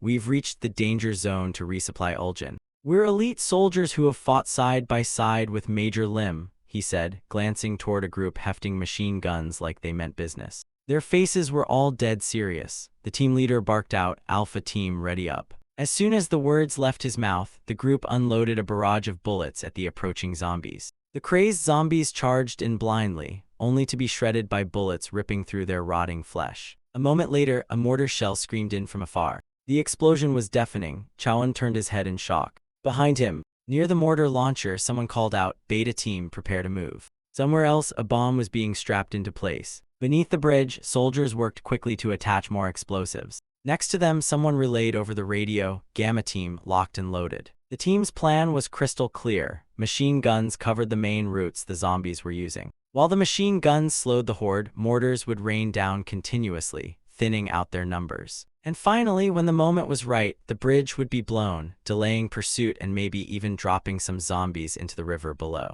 Atop the bridge, Chaoan felt genuinely touched watching everyone in action. "I thought I'd be fighting alone, but these guys, they really are battle-hardened zombie slayers. To come up with a full plan in such a short time," he marveled. "If they pull this off, they won't just delay the enemy or fool the mutants, they might even crush the spirits of those bastards marching on Busan." As the thought passed, his eyes landed on a nearby road sign. On this side, Suho remained still, calmly observing the battlefield. He ran a hand through his hair, already showing signs of impatience. Do they even know what fear is? Just a tiny bug acting like it's some kind of big deal. Do they really think they won't get caught? The tension on the field was escalating, and Suho's voice echoed again. "These pathetic bugs buzzing around like they actually matter, it's disgusting. Still, traitors must die, those willing to sacrifice themselves will be saved. Good will always triumph over evil."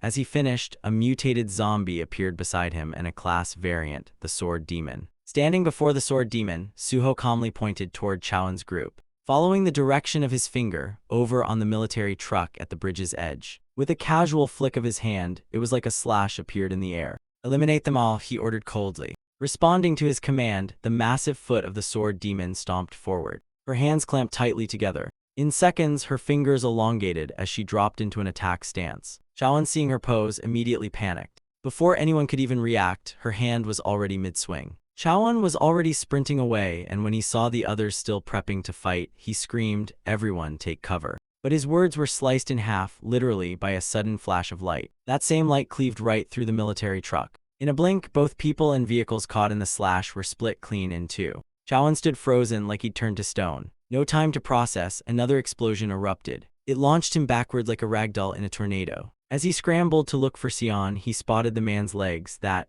was. Above the waist, the rest of the body was just gone, cleanly severed. Chaoen's pupils trembled violently, and his heart-wrenching scream pierced everyone's chest. Watching the blockage of gunmen cleared away, Suho finally spoke again. "This is the highest grade variant. I didn't even want the old geezer to see it. This type is insanely rare. Even if I had to create a dozen more or sacrifice other zombies, I didn't want to waste this one. But hey, I figured you might as well witness something majestic before dying."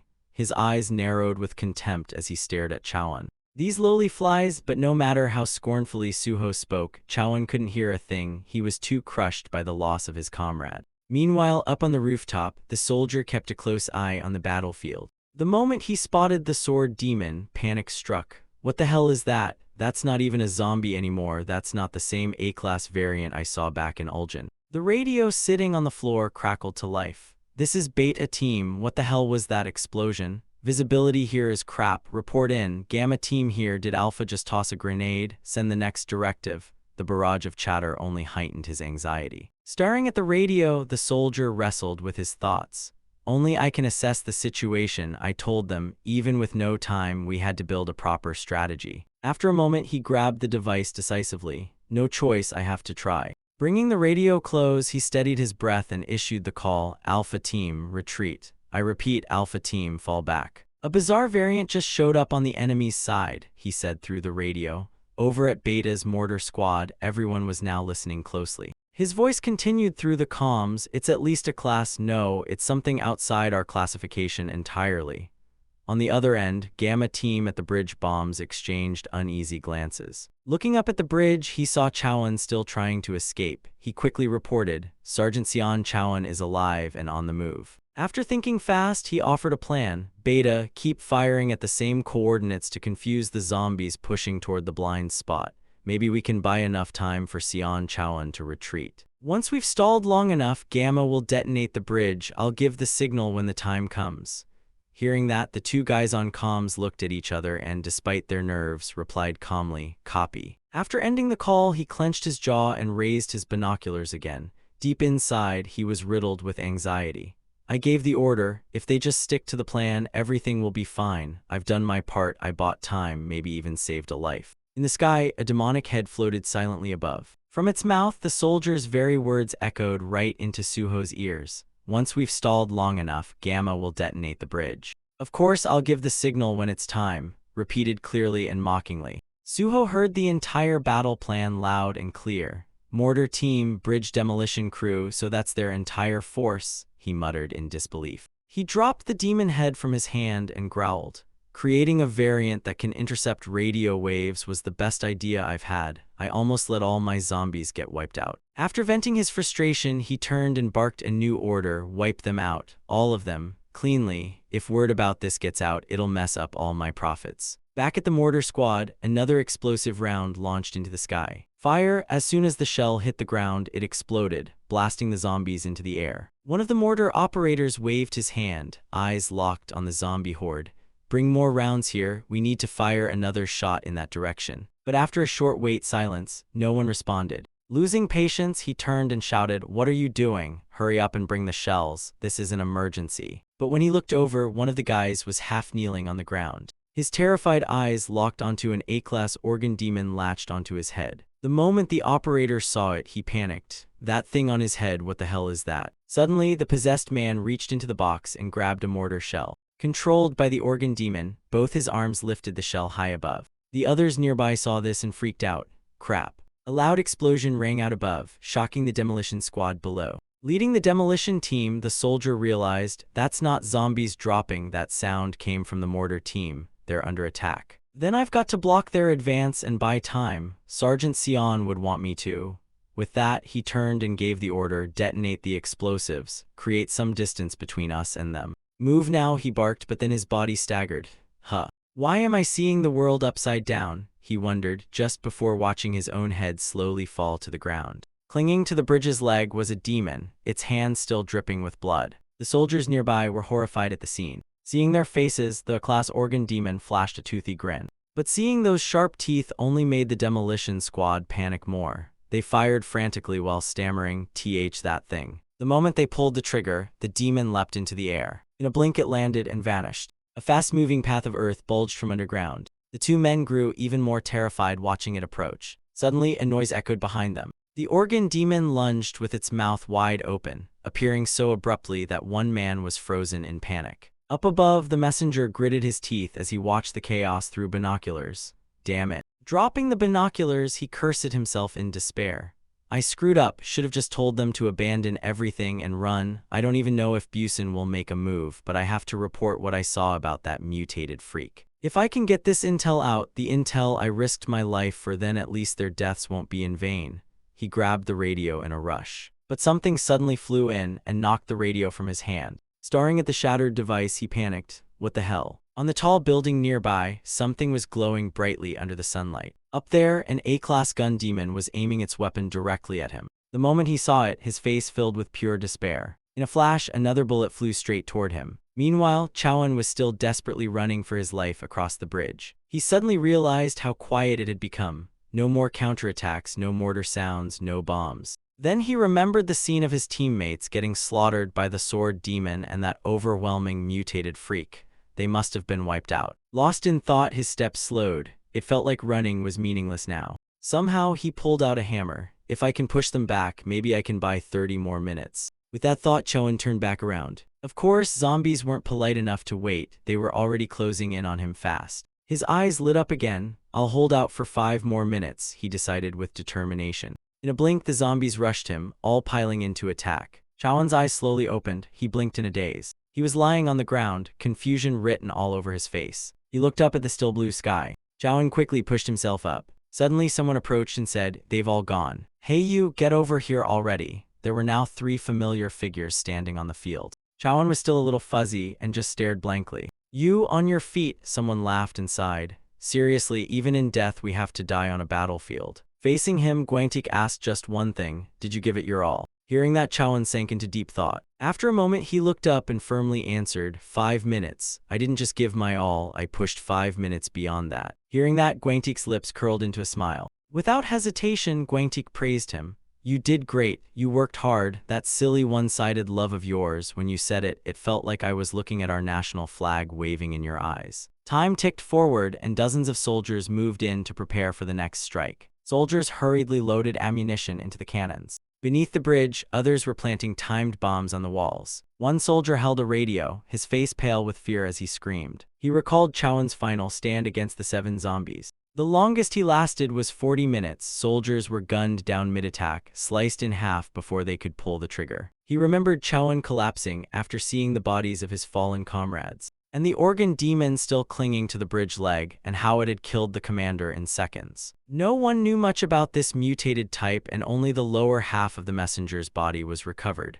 Some might call this a meaningless death, but it was anything but meaningless. Suho's face was tense. A battle might last only 40 minutes, but Jang Suho had spent half a day reorganizing scattered forces and assessing the damage. Watching the zombies walk the roads, he thought, zombies can't carry out complex strategies like humans. If our formation breaks, it'll take time to regroup and prevent chaos. He clenched his teeth and muttered, such a damn pain. Even without confirmed info about the new mutation, everyone in the room looked worried. The operator looked pale as a ghost, eyes downcast, lips sealed shut. But the slashers in Busan could instinctively sense it. Even in the tension, Chiao-su spoke up. They were warriors who made the decision to fight bravely. They wouldn't just change their minds like flipping a card. Maybe they're being attacked so quickly they can't report back and died there. There might be something overwhelmingly powerful among Jang Suho's zombies, Ari replied after hearing him. I'll warn the slashers fighting that group. If possible, I'll dispatch reinforcements in that direction. Finally, Busan managed to calculate Jang Suho's exact location and direction.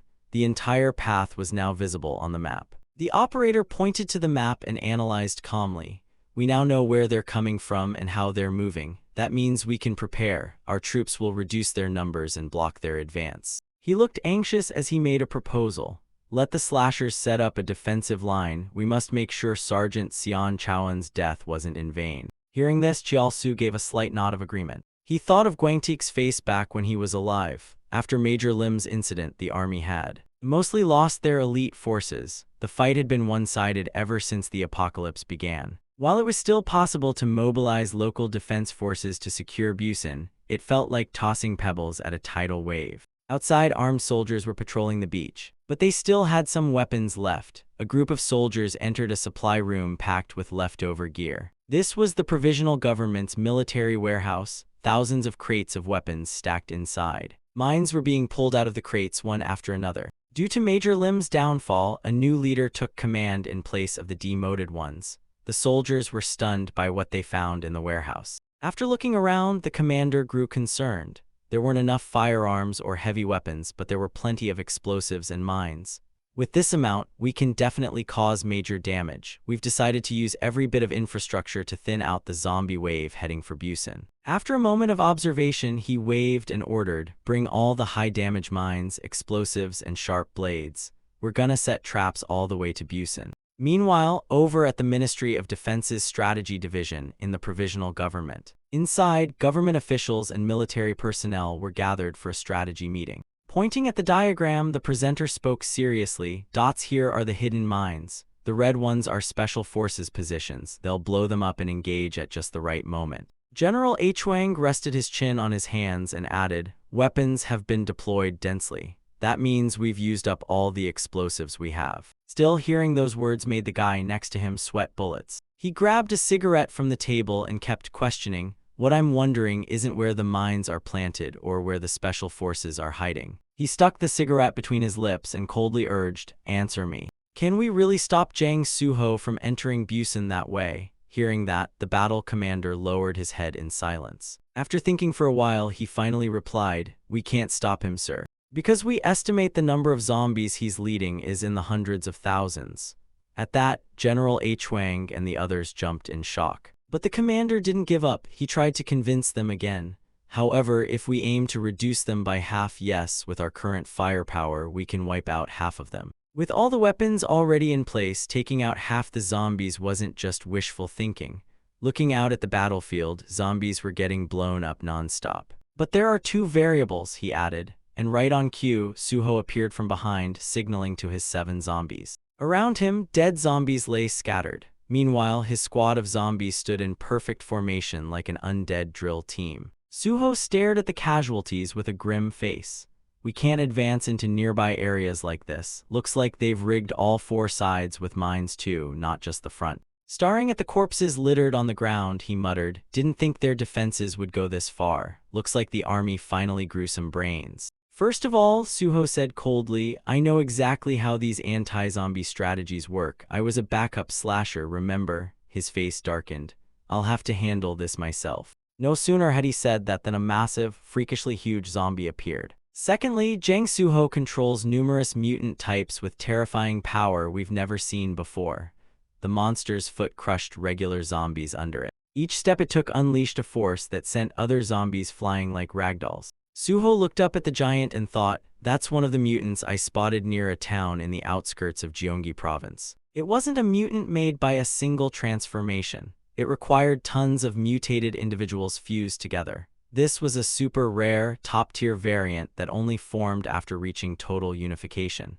As he recalled, the moment it transformed flashed vividly in his mind. An A-rank Colossus mutant now roamed freely through the city. Suho was certain this thing could be his battering ram into Busan. The Colossus kept lumbering forward. Wherever it stepped, cracks spread across the ground. Suddenly, it stomped the ground hard, sending dust flying everywhere and triggering a landmine. It blew up, injuring its foot. After a short pause, the colossus froze. The wound on its foot vanished. Suho had been watching closely and thought to himself, this thing's defense is insane. Even when injured, the individual masses within it regenerate whatever gets damaged. Just as he thought, the wound on its leg completely healed in seconds. Suddenly, his eyes lit up as he stared at the colossus like it was a new toy. Its only flaw is that it's lazy and barely attacks, but I can fix that. I'll control it myself. In other words, the last ray of hope defeating zombies with modern weapons was gone. Machine guns and heavy weapons, useless now. So you damn traitors, Suho thought with a satisfied smirk, eyes closing slightly. Go ahead and perish, watch closely and regret how those you abandoned have turned into monsters.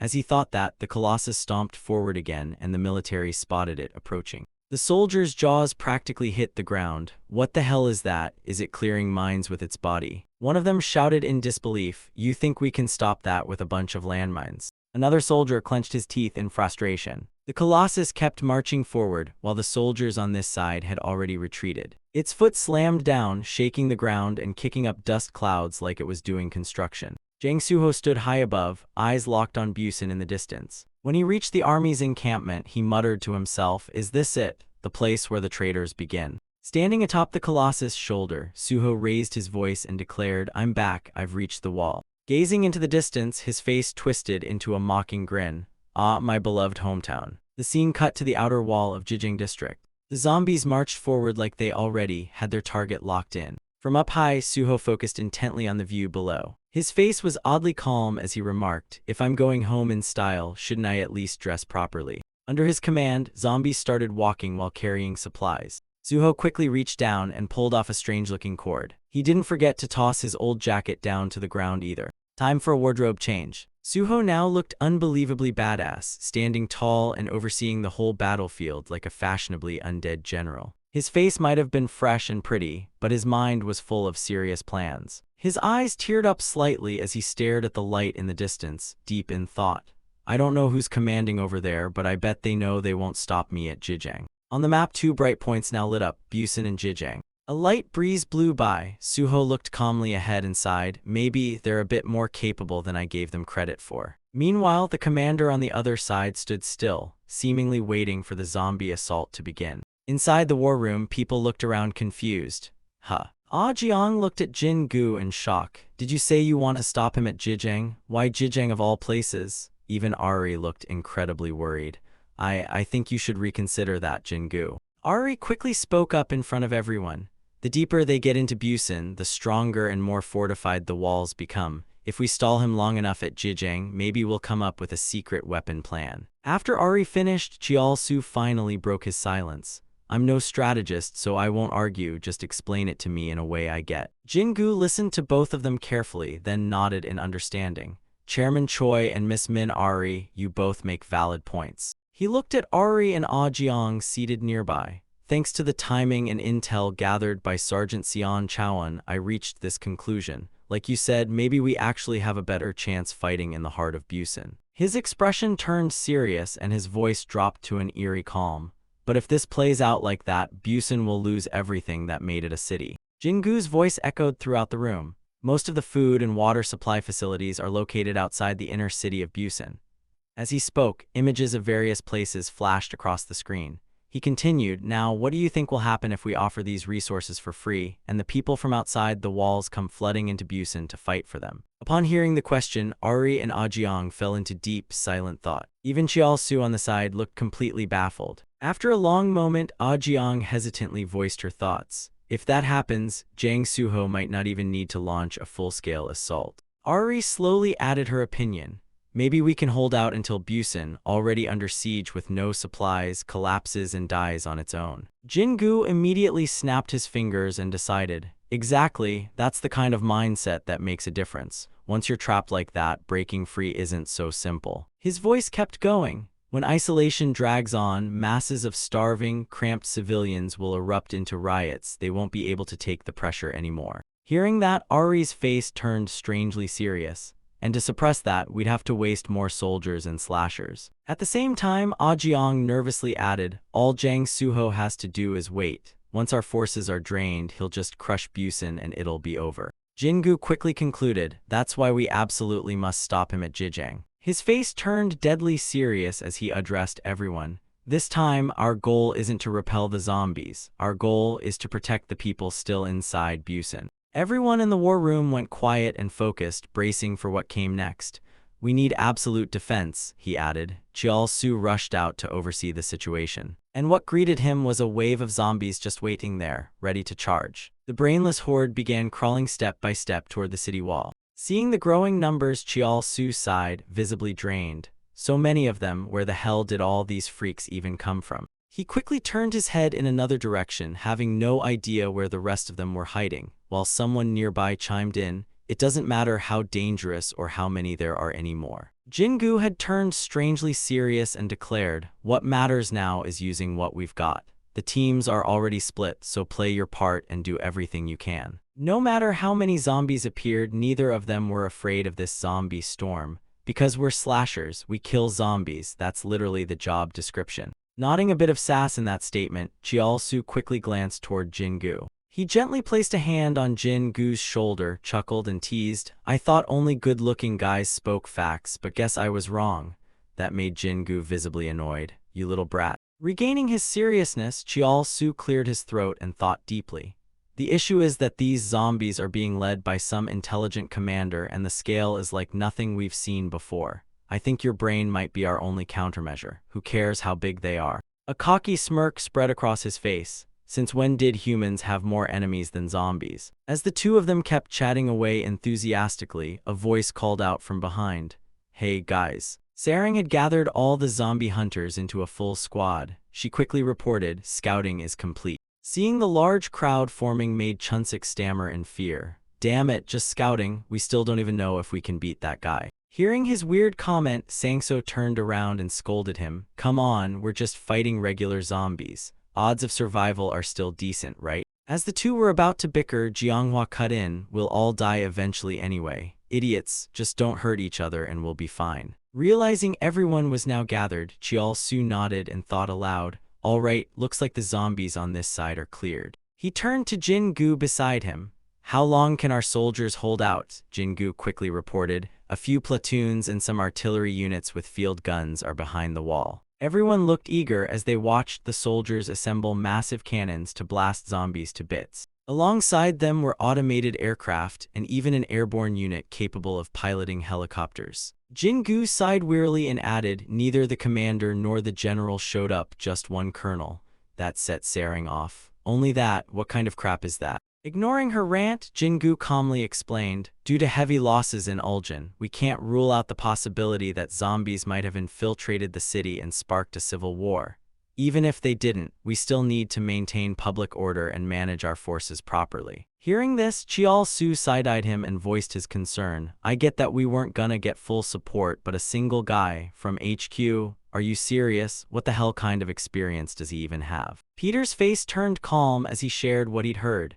It's just a rumor, but word is the interim government and the defense ministry went and hid in bunkers. Not confirmed, of course.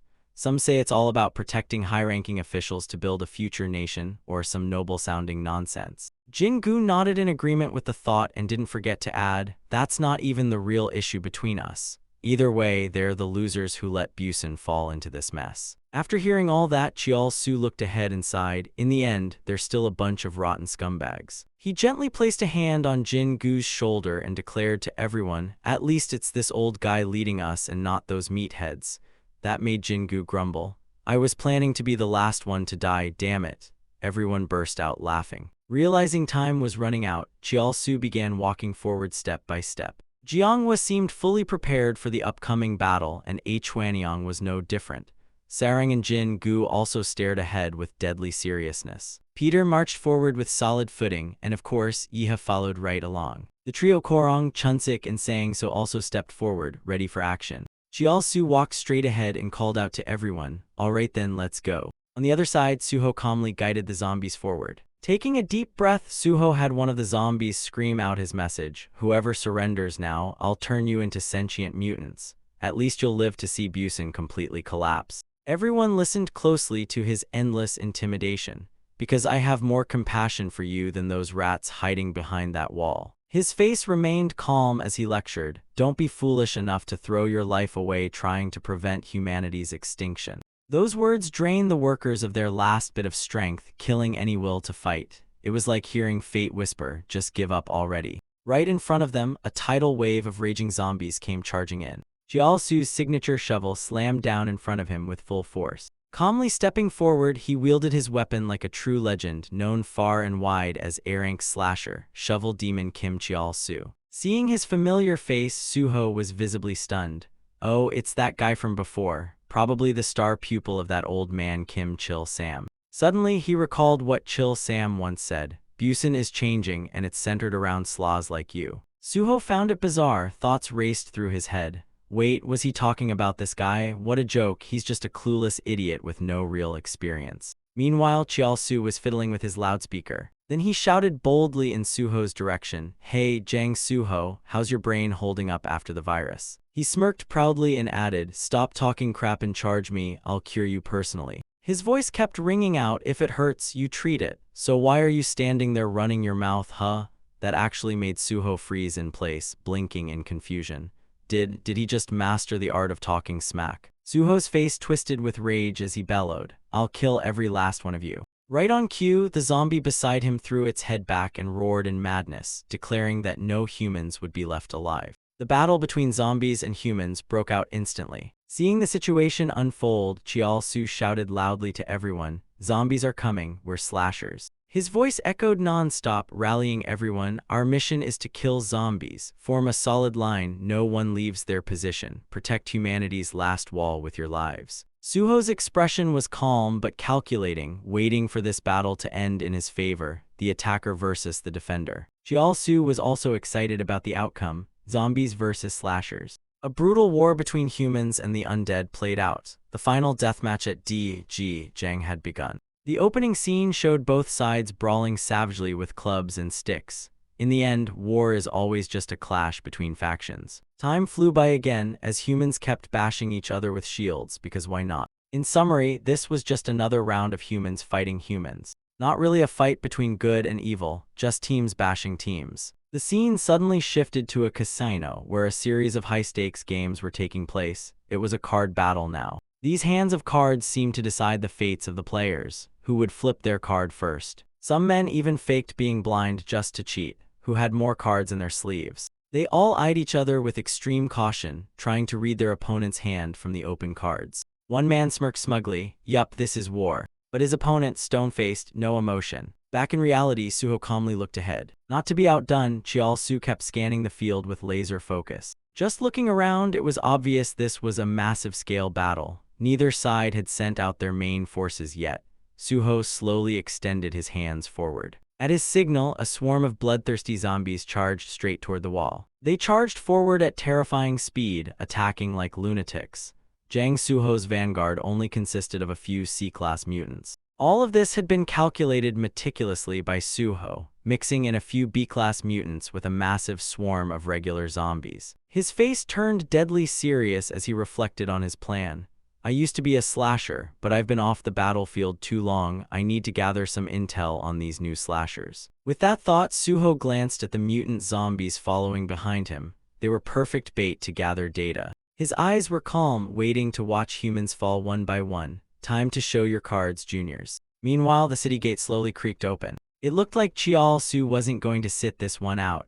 A lone figure stepped forward under his orders. Facing the charging zombies, Chunsik calmly walked out like it was just a Sunday stroll. He was known as A-rank slasher, the pioneer dog trainer Park Chunsik. Seeing just one man stepping out to hold back the undead horde, Suho was baffled. Just one guy? Are they so allergic to revealing their strategy that they've lost their minds? While he was still trying to make sense of it, Chunsik pulled out a small flute. Under Suho's puzzled stare, Chunsik brought the flute to his lips and blew a strange tune. The zombies, as if provoked by something, charged even harder at him. Chunsik stood still as a statue, completely unfazed. Suddenly, a pack of wild dogs appeared behind him, charging forward like furry missiles and ripping into the bloodthirsty zombies. Suho nearly fell over from shock. Wait, what the hell? The wild dogs viciously bit into zombie limbs while others pounced on various other body parts. All of them were foaming with rage. Watching this madness unfold, Suho was stunned beyond belief.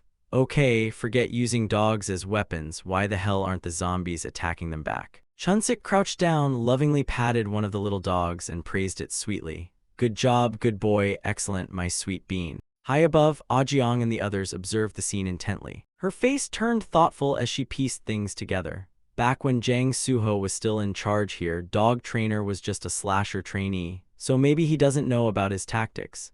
Judging by how the zombies are moving, I'd say my guess was spot on. A flashback unfolded, slowly narrating the story. The dog trainer's skill was actually quite simple. He could command a pack of dogs like extensions of his own body.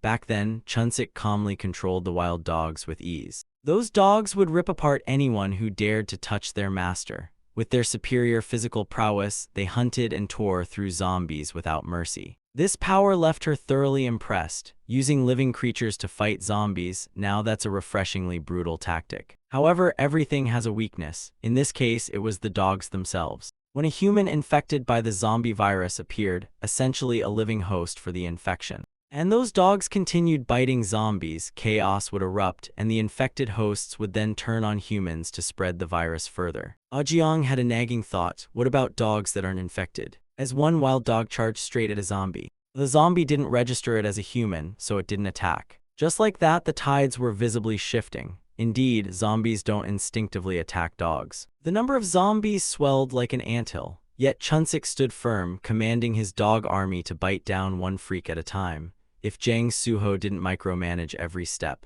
he'd lose control. Suho frowned, uncertain what to do next. They couldn't fight independently, and controlling them was a nightmare. He clenched his jaw in frustration. This opponent wasn't going down easily. Suho's face now burned with fury as he glared forward, especially with dozens, no, hundreds of nimble, sneaky little dogs swarming his army. After a moment of deliberation, Suho came to a decision. If the dog's going wild, then the owner should pay the price, right? At the same time, a mutant zombie received his command with unsettling understanding. It stepped forward, radiating raw hostility with each heavy footfall. A twisted grin even crept onto its rotten lips. Suho barked his command, you got your mission, go. The idea of playing his cards so soon made him sigh in disappointment.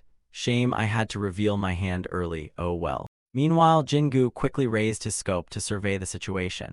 Realizing everything was unfolding exactly as planned, he quickly shouted to everyone, now's the moment. Just as he finished speaking, a squad of armed troops rushed forward. They swiftly surrounded Chunsik, clearly intending to protect him at all costs. Chunsik stood motionless, calm as if nothing in the world could faze him. They kept slamming their shields into the ground, determined not to let their commander take a single scratch. In doing so, they formed a sturdy white wall that deflected every single zombie assault. Meanwhile, the gun demon zombie kept firing relentlessly at Chunsik. Too bad it had to be disappointed, because this place had become an impenetrable fortress. That shield wall then moved inward, deeper into the mighty stronghold. At the same time, a bullet from the gun demon zombie zipped out of sight. Unfortunately, one man couldn't hold on and was knocked backward by the force of his own shield. He crashed hard onto the ground. Seeing a man go down, another quickly rushed in with his shield to fill the gap. Everything moved like clockwork, no hesitation, no openings. This left Suho utterly stunned. Wait, they predicted the gun demon would appear. Meanwhile, Jingu smirked, proud of his own cunning. Of course I knew he'd target the dog trainer. It's way easier to take out one man than to mess with hundreds of angry dogs. He suddenly recalled that afternoon when he met with the zombie hunters to strategize. That's why I convinced the freelance slashers. Instead of going solo and risking death, let's all guard the dog trainer together. Feeling smug about the plan he'd set in motion, he grinned. Attack with dogs, defend with humans, just like a flying fortress. On the other side, even Suho couldn't help but admire it. What a brilliant tactic. He looked at the scene again, thinking, impressive, but Suho's gaze turned sharper, angrier. I didn't just send the gun demon, you know. The scene cut to the outer wall. A massive foot stepped forward. Another mutant zombie emerged. It was the dreaded A-rank burrow demon. This time it spotted an opening, and Chunsik slowly came into its view. Raising a grotesque larva in its hand, the burrow demon grinned wickedly, target acquired. It hurled the thing straight toward the wall, protecting Chunsik. The larva demon flew like a missile, headed right for Chunsik. A horrifying sight, the larva demon, born from the cult of the dead, a revolting creature with countless slimy tentacles, one of the A-rank variants under Jang Suho's control. When it was young, it wasn't much. Small, weak, couldn't even kill a chicken, let alone a human. Even the soldiers used to mock this tiny creature nonstop, which is probably why it wasn't considered A-rank for a long time. Its teeth had become disgustingly terrifying, especially after being teased so much. Enraged, it leapt high into the air, but the real reason it's now considered one of the scariest mutations is because this time it targeted a soldier's face, because it can latch onto human faces, like really stick. When it hijacked the soldier's head, the others freaked out and backed away in panic. Realizing things were spiraling, one teammate quickly raised his gun to aim. The bullet flew straight toward the poor possessed guy, hoping to end that creepy parasite's control. As it grew, other monsters had also taken advantage of it, bullied by both people and monsters. Rough childhood. But now, this creature hurled the larva demon right at the army's defensive wall, ushering in the horror of the cult fiend. Its target, a soldier's face. Translation, they just lost one highly capable teammate. And now someone had to personally put that teammate down. Tragic, really. Suho now felt torn. Sending a powerful slasher who could handle regular zombies like the dog trainer was a tactical blunder on their part. A sly grin crept across his face. He's great when he's on your team, but what if he were on mine? His mind drifted to an epic showdown. You already struggle with regular zombies. So how are you gonna deal with trained attack dogs? Suho mused with glee. After seeing their teammate taken over by the larva demon, chaos erupted inside the command room. Screams echoed alongside a barrage of gunfire. It was absolute mayhem. Even after all that, the larva demon stood there, totally unfazed, like a creepy statue with no pain receptors. That only made another soldier panic harder, whispering, "Dog trainer," like a prayer. The larva demon spun its host's body around, puppeteering it however it pleased. It directly controlled the host to attack his own comrades. And just like that, the possessed guy went on a solo rampage against his fellow soldiers. Witnessing this horror, the team panicked and shouted, "Is something stuck to the dog trainer's face? What kind of mutation is that?" One of them even added, "We need to calm him down first. If he freaks out, we can't yank that thing off his face." Then, like real geniuses, two of them ditched their shields and charged straight at the parasitic larva demon. The parasite seemed to sense their intent and began preparing a counterattack. From above, the army commander watched it all unfold and sank into deep thought.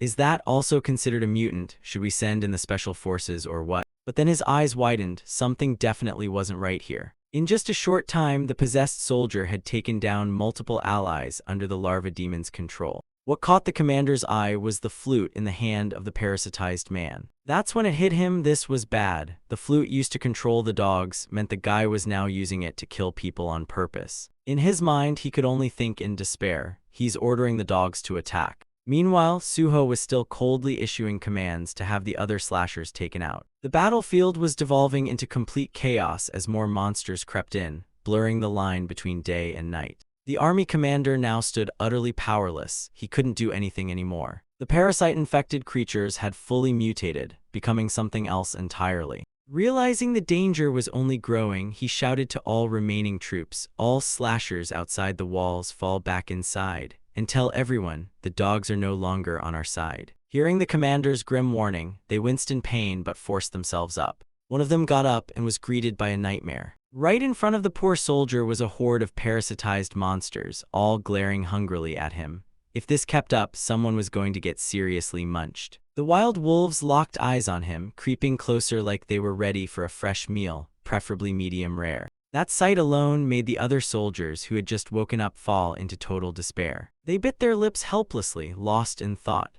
Damn it, is it too late? Even if we end up saying the dog trainer died by our hands, the orders must be carried out until the battle ends. We've already suffered huge losses, all because of that unexpected mutant. While they were still trying to escape, the monsters opened their disgusting, gaping mouths. Now weaponless and hopeless, they could only lower their heads and beg, "No, please, don't come any closer, don't." The monsters immediately charged forward. But in a shocking twist, the wild dogs didn't attack the soldiers, they lunged straight at the zombies. They roared like bloodthirsty maniacs, tearing into the undead. Chaos erupted as the beasts ferociously shredded the zombies to pieces. Even the army commander jolted in disbelief, eyes wide open in shock. And Suho, the one orchestrating all this, was just as confused. Why the hell are the dogs attacking the zombies? Why the hell are the dogs attacking the zombies? Echoed again. the man controlled by the larva demon stood there mumbling, "Dogs." Despite the pain racking his body, he ignored it and whispered oddly, "They won't bite people, dogs are good." An old story began to unfold. "To me, dogs were always better than humans. Actually, I used to hate people." A poor student walked down the hall carrying a box of books, laughed at by his classmates. "No, let me rephrase, I really hated people. All because of one thing, poverty." On that box it was printed loud and clear, "Basic welfare support recipient." While walking back to class, someone stuck out a leg and tripped him. And just like that, the poor kid with all his essential supplies went crashing face first to the floor. They would constantly dump filthy toilet water on his head, making him stink to high heaven. No matter what he did in class, he was always the punchline of every joke. And yeah, he stuttered. That pain never healed. He had no friends, but somehow ended up with a nickname, Dog Boy. It all started when a classmate bullied him and everyone laughed, saying he smelled like a wet dog. The bullying didn't stop there. He even got ashtrays chucked at his face like it was dodgeball with trauma. Sometimes he'd even get flattened by a pack of chubby bullies who thought tag team beatdowns were a sport. He couldn't fight back, not against all of them. He was their errand boy, their dog. As he grew older, this poor guy began to realize something. Maybe that's why he hated being bothered by people the most.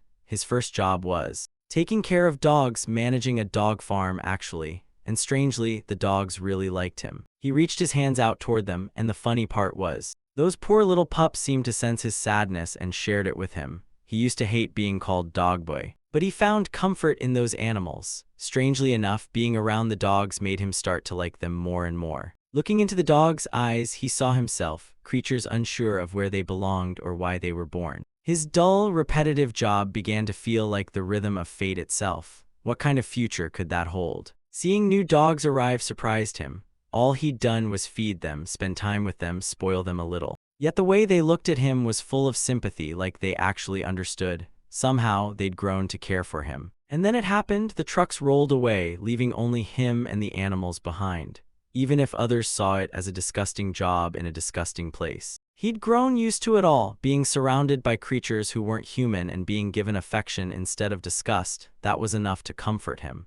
He just waited for the day he could leave with these warm companions, and finally, that day arrived. The poor guy was suddenly shoved hard from behind by some man. In pain, he wondered what exactly he had done wrong to deserve this. At the same time, dogs began falling from above like divine backup reinforcements. One of the zombies suddenly rushed at him to attack. He didn't know what to do but sit there, thinking his life was officially over. Just as this poor guy was waiting for the end, a loud noise exploded beside him. Turned out the dogs he had raised were now fiercely attacking the zombies to protect him. He was absolutely stunned, like seriously, what the heck? Looking at the dogs that saved him, he realized something important. How could anyone not love them? He barely did anything, yet these creatures repaid him with their lives. How could he not adore them? Back to reality, the poor man was still being controlled by the parasite demon, but he thought, my true friends would understand. Yet he just stood there staring at the dogs he had raised with his own hands, thinking, I'll never give the order to kill anyone. Something changing inside me. Slowly, he started walking toward all of them. Their eyes now glowed with savage fury, angry that their master had been possessed. His pleading voice echoed out, kill me.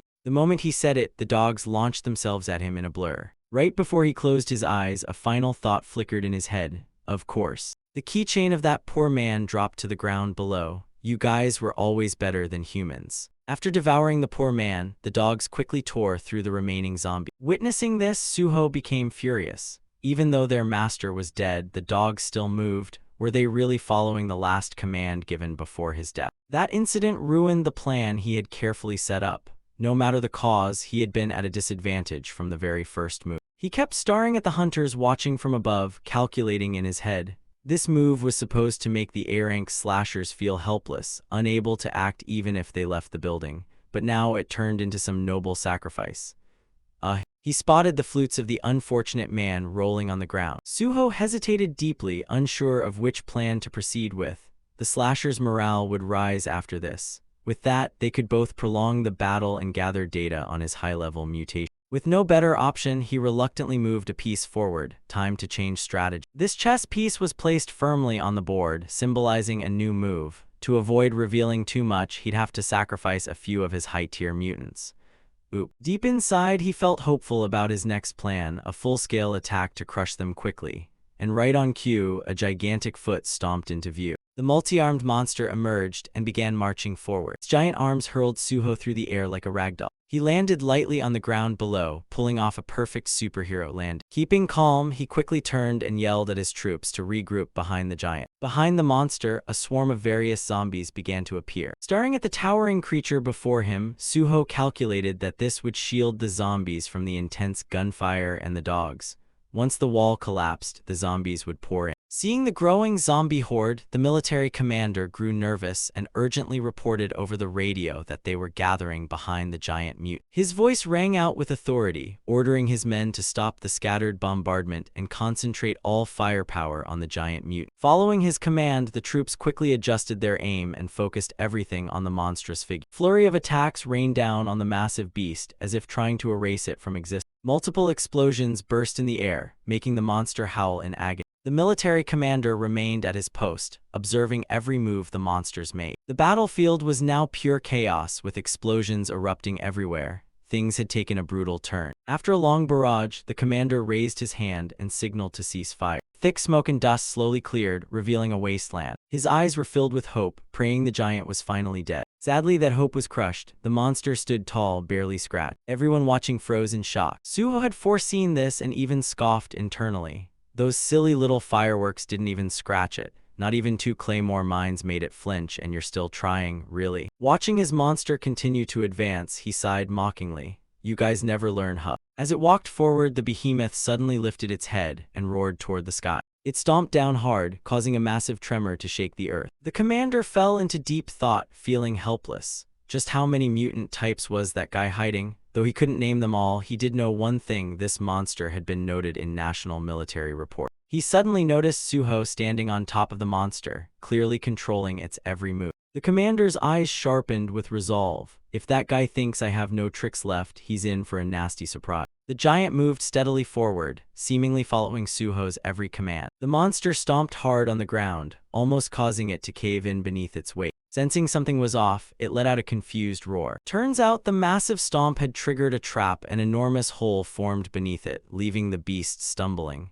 The commander grinned proudly. They had prepared a pit big enough to take this giant down. Watching his monster wobble strangely, Suho was completely baffled. Meanwhile, the military cheered with excitement. It worked. The giant lay sprawled on the ground, groaning and roaring to the sky like a tantrum-throwing toddler. Seeing the perfect opportunity, the commander grabbed the radio and shouted, "Now, move in, Special Forces, Assassination Squad." From the pitch-black underground bunker, the assassin unit rushed out into the open. Jiaosu and his squad dashed forward alongside the assassins, moving at full speed. Seeing everyone charge out, the commander felt nervous but tried to reassure himself. He had assigned the mutants each team could handle. It wasn't about wiping them all out, hopefully. He also knew it'd be hard to get a clear view in the chaos. Dust and dirt clouded everything as the monster known as Earth Troll slowly climbed up. Peter rushed in to attack it head-on. Next came the gun fiend, charging straight forward. If each slasher met the mutant assigned to them, its opponent this time would be Sarah. The bone-wielding demon sped into the fray, trying to stall the fight, and the one to face her would be Sang-So. Jiaosu and the rest, battle-hardened and fierce, prepared to fight. The assassin squad was ready to end this war. Suho calmly stared down the opponents he would face next. He walked toward the massive behemoth and softly urged, "Stop it, big guy, don't get dragged into this." His gaze was steady as he prepared to command it. There was no other choice. As his voice echoed out, the giant's eyes widened like it had received a secret signal. It stayed perfectly still on the ground, showing no odd behavior. Then, after a long inhale, it unleashed a flood. Hundreds of thousands of zombies poured from its mouth. These zombies charged forward at lightning speed, all with one mission: devour humanity. The ambush left the defenders stunned, unsure of what to do besides fighting for their lives. The bloodthirsty zombies made a beeline for the commander. He suddenly realized Suho's mind truly worked on another level. Scary, scary genius. Just as he froze, Jianghua jumped in, blocking a deadly blow for him. She calmly turned her head and gently reassured him, "Focus on commanding, sir. Jehovah's Cathedral and the Jiaogaoqi market vendors will handle that wall for you." While attacking, Huanyang shouted to everyone, urging them to keep fighting. These mutated types dropping in were just slightly stronger than regular zombies anyway. Hold your ground, trust your comrades, and defend your position to the death. On the other side, Jiaosu and his teammates were relentlessly mowing down zombies. He gripped his trusty shovel, knocking down wave after wave of undead. Everyone was holding their own in their assigned spot. His eyes darted to another direction, as if a plan had just clicked into place. What I need to do now is look at Suho, who was still standing in the middle of the battlefield. He quickly decided, this chessboard of ours needs a final move right there. While he was still deep in thought, he was startled to realize his opponent had appeared. A massive 8-pack mutant zombie was now flexing in front of him, leaving him slightly awkward and very unimpressed. Just as Chial-su hesitated, an axe suddenly lit up and flew in. Thankfully, Korong had jumped in just in time, swinging her axe at the giant zombie to cover him. She even looked back and yelled urgently, "Go now." Hearing her, Chial-su and Yiha had no choice but to leave her behind and sprint forward. Their target was the mastermind behind all of this, Su. Just thinking about what Suho had done made Chial-su so furious he clenched his teeth tight. Taking a deep breath, Chial-su yelled out, "Hey, charge." That shout was enough to catch Suho's attention. Seeing that he had entered the battlefield, Suho slowly stepped forward. "So you've arrived, huh?" At the same time, a terrifying figure quickly emerged. The battle between Suho and Chial-su had officially begun.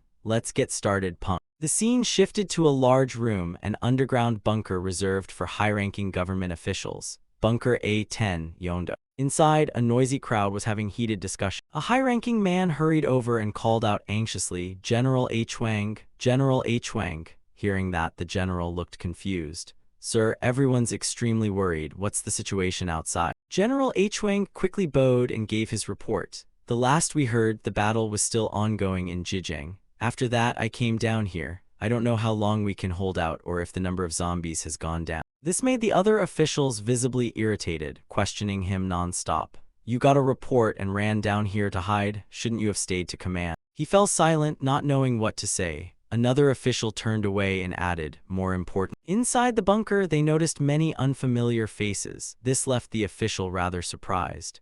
"The battle won't reach here, right, General H. Wang? No matter what happens out there, as long as we survive, we can still rebuild the nation, can't we?" General H. Wang quickly nodded to reassure them. "Yes, the location of this bunker has never been leaked." He even added confidently, "No matter how brilliant Jang Suho is, there's no way he could get in." Just as he finished speaking, a monster smashed through the wall and slowly stepped inside. Everyone froze on the spot like they'd just been glued down with super glue. The monster's mouth slowly opened into a tunnel-like path. As the chaos erupted, a mysterious figure stepped down into the room. A familiar voice rang out, "How are you all doing?" Everyone turned around in shock. Suho entered the scene with a smirk and asked, My honorable official." He walked casually into the room, glanced around, and chuckled mockingly. "Man, you guys really worked hard. Must be exhausting clinging to those meaningless titles. When did you even dig this bunker? Took me forever to find." His sudden appearance left General H. Wang completely baffled. "Hey, Jang Suho," but more importantly, the official behind him shouted in anger, "General H. Wang, what's going on?" The reports clearly said Jang Suho was fighting the slashers in Jiji. That left the general in total confusion. "That's what the reports said," Suho just laughed. "That thing." His face was perfectly calm as he looked forward and stated, "That was just a clone." Suho had calculated all of this thoroughly. He casually explained to the crowd, "Unlike you greedy, powerless leeches, I actually have a plan." Earlier outside, the terrifying monster was actually an A-rank mutant known as the Stone Mountain Fiend. Suho had calmly approached it, preparing to take control. The moment it heard his command, it obediently followed without resistance. Its body began to shift and transform in a way no one could possibly comprehend. Anticipating Chial-su's actions, Suho had created a clone of himself. The power of this mutant knew no bounds. Hearing this, one of the officials grew so furious he clenched his teeth hard enough to crack. He turned and shouted to everyone, "That guy's a zombie, and you know the rule, zombies must be eliminated immediately." Right after he barked the order, the military generals whipped out their guns and aimed directly at Suho. They opened fire without hesitation, but Suho didn't even flinch. He just stood there, letting the bullets pass clean through him.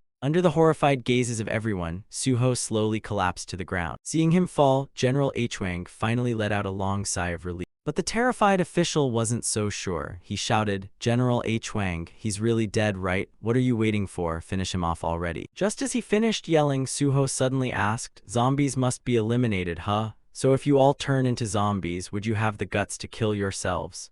His mind was already spinning with an insane new plan. That line made General H. Wang even angrier. "You arrogant bastard, you just don't shut up." He stormed up to Suho and pointed his gun right at his face. But while he was distracted, a tiny parasite quietly buzzed its way toward him. The small bug flew straight into General H. Wang's mouth as he stood there. A second later, General H. Wang clutched his neck and screamed, sending the entire room into panic. Everyone froze, horrified by the grotesque scene. Even the most battle-hardened bodyguards couldn't bring themselves to act, rooted in place. Now, instead of pointing their guns at Suho, they all turned and aimed at the trembling General H. Wang. They hesitated until the furious official behind them screamed, "Shoot him! What are you waiting for, you idiots? Shoot!" Before anyone could process what was happening, H. Wang had already turned into a zombie and began attacking the other officials like a maniac. It was all part of Suho's plan. He laughed and declared, "With a power gap like this, personally slaughtering you all isn't even hard."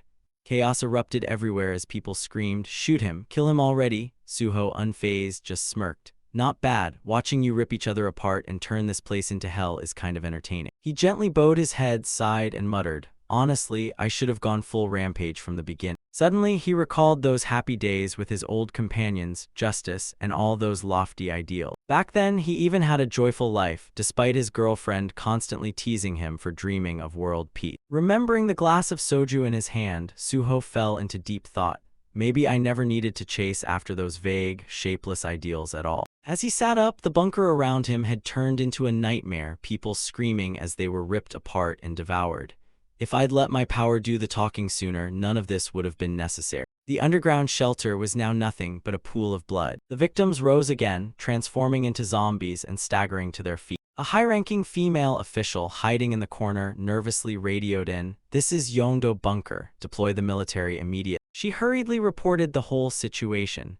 "The leader of the zombies is here. This is no longer just the front lines problem. If we have no soldiers left, call the slashers now." But her panicked voice only drew the zombies closer. The more she spoke, the deeper her despair grew. "This place, it's already hell." She looked up and saw another official approaching. Tears streamed down her face. Congressman Kim. Before she could utter her final words, she was quickly taken down. Bright red blood streamed across the cold, hard floor, still fresh. Nearby, clean, precise slashes began appearing out of nowhere. Suho was still fiercely clashing with Chial-su in a heated duel. Suddenly, Chial-su recalled their very first encounter when he had attacked Suho with nothing but his shovel.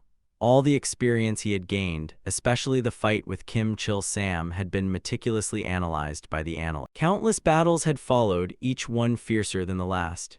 "I've studied his attack patterns hundreds of times." With steely resolve in his eyes, Chial-su gripped his weapon and charged forward. The two powerhouses clashed with unrelenting force, neither willing to back down. Because of that, with just a few basic moves, Chial-su managed to knock the weapon from Suho's hand. The weapon spun through the air, flipping several times. Then it struck the ground with a heavy thud. Now Chial-su felt stronger than ever. He believed he could actually defeat. He glanced over at Yiha, who was still fighting off zombies. Both of them were risking their lives so he could focus entirely on this one-on-one battle. Even Korong was clearing out the giant zombies to protect them and create space between him and Jang Suho. Thinking about everyone's sacrifice, he gripped his weapon tighter. With comrades like these in such perfect condition, he could strike Suho again and again with fierce determination. Only then could he fight on equal footing. The fight between the two grew more intense by the second. Suho now realized that Chial-su's strength was no joke. And Chial-su knew he couldn't let the guy behind all of this off the hook. He was ready to go all in. A thought suddenly crossed his mind. Something's off. He wondered as he saw Suho slowly stepping back. Was that really all his power? The ease with which he was overwhelming Suho only confused him more.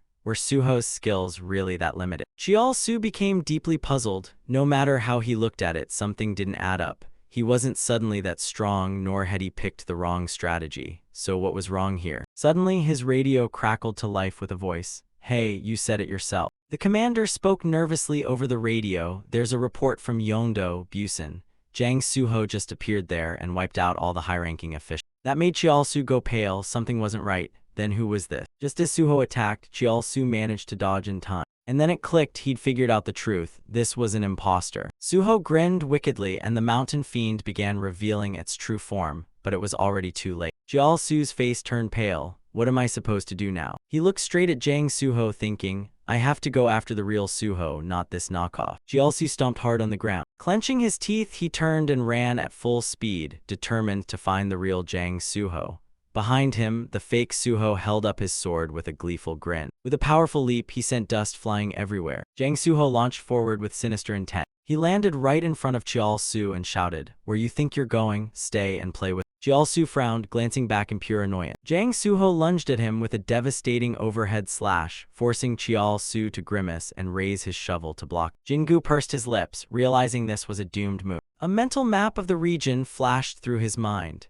Jingu noted that nearly all the slashers were concentrated in Jijang, and only a handful of cops and soldiers were guarding the rear in Busan. Every region was swarmed with crazed zombies rampaging through the streets.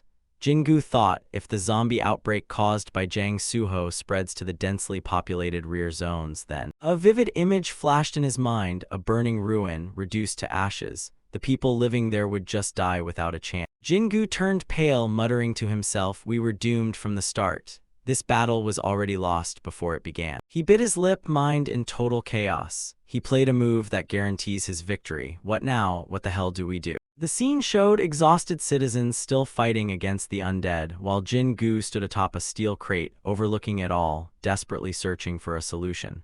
"Think, damn it, think." He frowned. His hand reached for the trigger. Jingu raised his gun skyward and pulled it. A deafening bang echoed as a brilliant green flare shot high into the sky. Everyone stopped fighting and stared dumbfounded at the glowing green light above. The green flare was blindingly bright, and someone guessed what it meant. Flashback: Jingu held a flare and calmly explained, "Not everyone on the battlefield has access to a radio, so I'll use flare signals to send emergency orders. First, this green one me." As the green light climbed higher, it blazed even more brilliantly. It was the signal that their operation had failed thanks to Jang Suho's meddling. Jingu loaded another flare into the launcher and muttered, "Next, the red one me." As the green faded and fell, a dazzling red flare lit up the sky.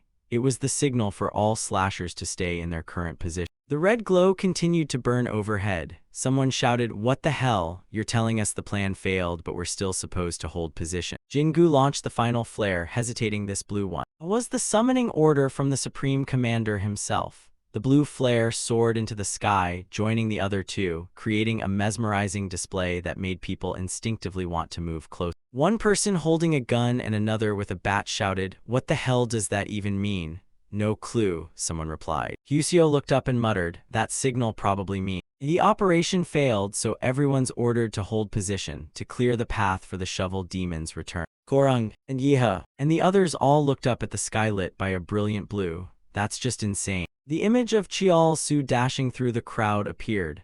Kim Chial-su had entered the battlefield to capture Jang Suho. Consequences be damned. From above, the scene was terrifying, just a handful of people surrounded by hundreds of thousands of zombies. The new order was simple: escape alive, even if that sounded like a miracle. Yeha shouted at the top of his lungs. He swung his saw and sliced a zombie clean in half. Yeha kept taking down zombies one after another, leaving Chial-su stunned. Gasping for breath, he declared, "I'll carve a bloody path through them, even if it costs my life." Someone gripping a nail-covered bat grimaced, "No matter what, we've gotta do it, damn it." He slammed the bat down hard and roared, "We're screwed. But if you think about your family back in Busan, we're the final shield. There's no one left to blame and no more chances to run." Chaos was overwhelming. In the middle of a sea of zombies, people fought on one by one. A small golden light shone down, illuminating a narrow path. Each person would have to carve their own bloody trail from where they stood. Meanwhile, Chial-su was still locked in a fierce battle with Jang Suho. Gasping, Chial-su muttered, "Damn, you're really a pain, and this road's still long." Jang Suho laughed maniacally. He unleashed a vicious slash across the air, but then paused for a second, slightly dazed. Green glow from Korong's blade came flying at him, but he dropped down just in time. A few strands of his hair floated in the air, freshly cut. Korong's blade struck down. Jang Suho turned to look at her. She planted the blade into the ground and growled, Go to where you're truly needed. "To the world where you promised to protect the abandoned children," she said, recalling the dark memory of seeing her friend hanging from a tree. She shouted, "Now go," leaving Chial-su momentarily speechless. He turned and ran in the opposite direction of Jang Suho.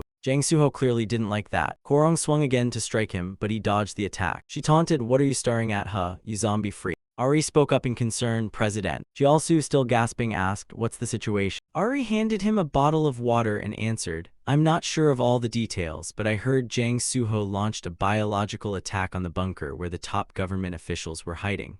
The Busan Defense Force will likely seal that area off. Wiping his mouth, he said, we need to hurry. As they ran, Ari wondered aloud, but is there even a way to get there in time? I heard there's one Special Forces helicopter left, but taking it would leave the defense vulnerable. While still running, Ari announced, she already arranged it for you. Cheol-soo raised an eyebrow. She. Ari replied, the one who solves everything with money. She added, she's a former S-rank slasher manager. They stopped in front of a helicopter.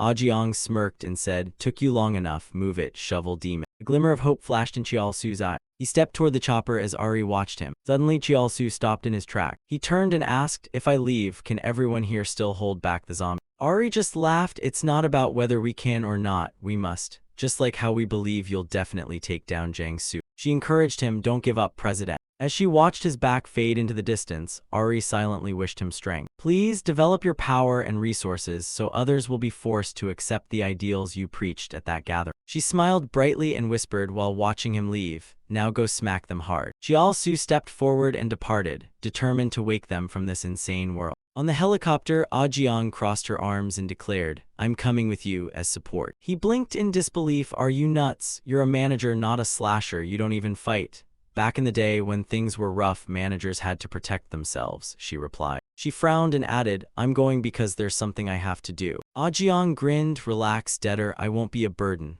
Debtor, I paid that off ages ago. Cheol-soo grimaced. Well, you've been hustling in the slasher world for years, so you probably have some kind of plan, huh? She suddenly looked at him quietly and said, don't you dare die. Ah-jeong mumbled, you're starting to sound like that guy. The helicopter soared through the evening sky. At the entrance to Bunker A-10 in Yeongdo, workers were trying to get the door open. Behind them, armed soldiers stood ready for an ambush. The commanding general anxiously thought, damn it, we sealed the entrance shut so nothing could get out, but how long can it hold? A loud bang echoed from the bunker door, startling the welding crew into freezing. One welder panicked, sir, there's noise coming from in there. Don't tell me they've reached the exit already. The bunker door began shaking violently, terrifying everyone outside. One welder fell backward and shouted, oh crap. The door was blasted open. Jang Soo-ho said coldly, you're supposed to lock it from the inside, you know. Behind him, a horde of bloodthirsty undead surged out. He smirked, wasn't locked from the outside, genius. General Kang furrowed his brow, pointed at the zombies and shouted an order.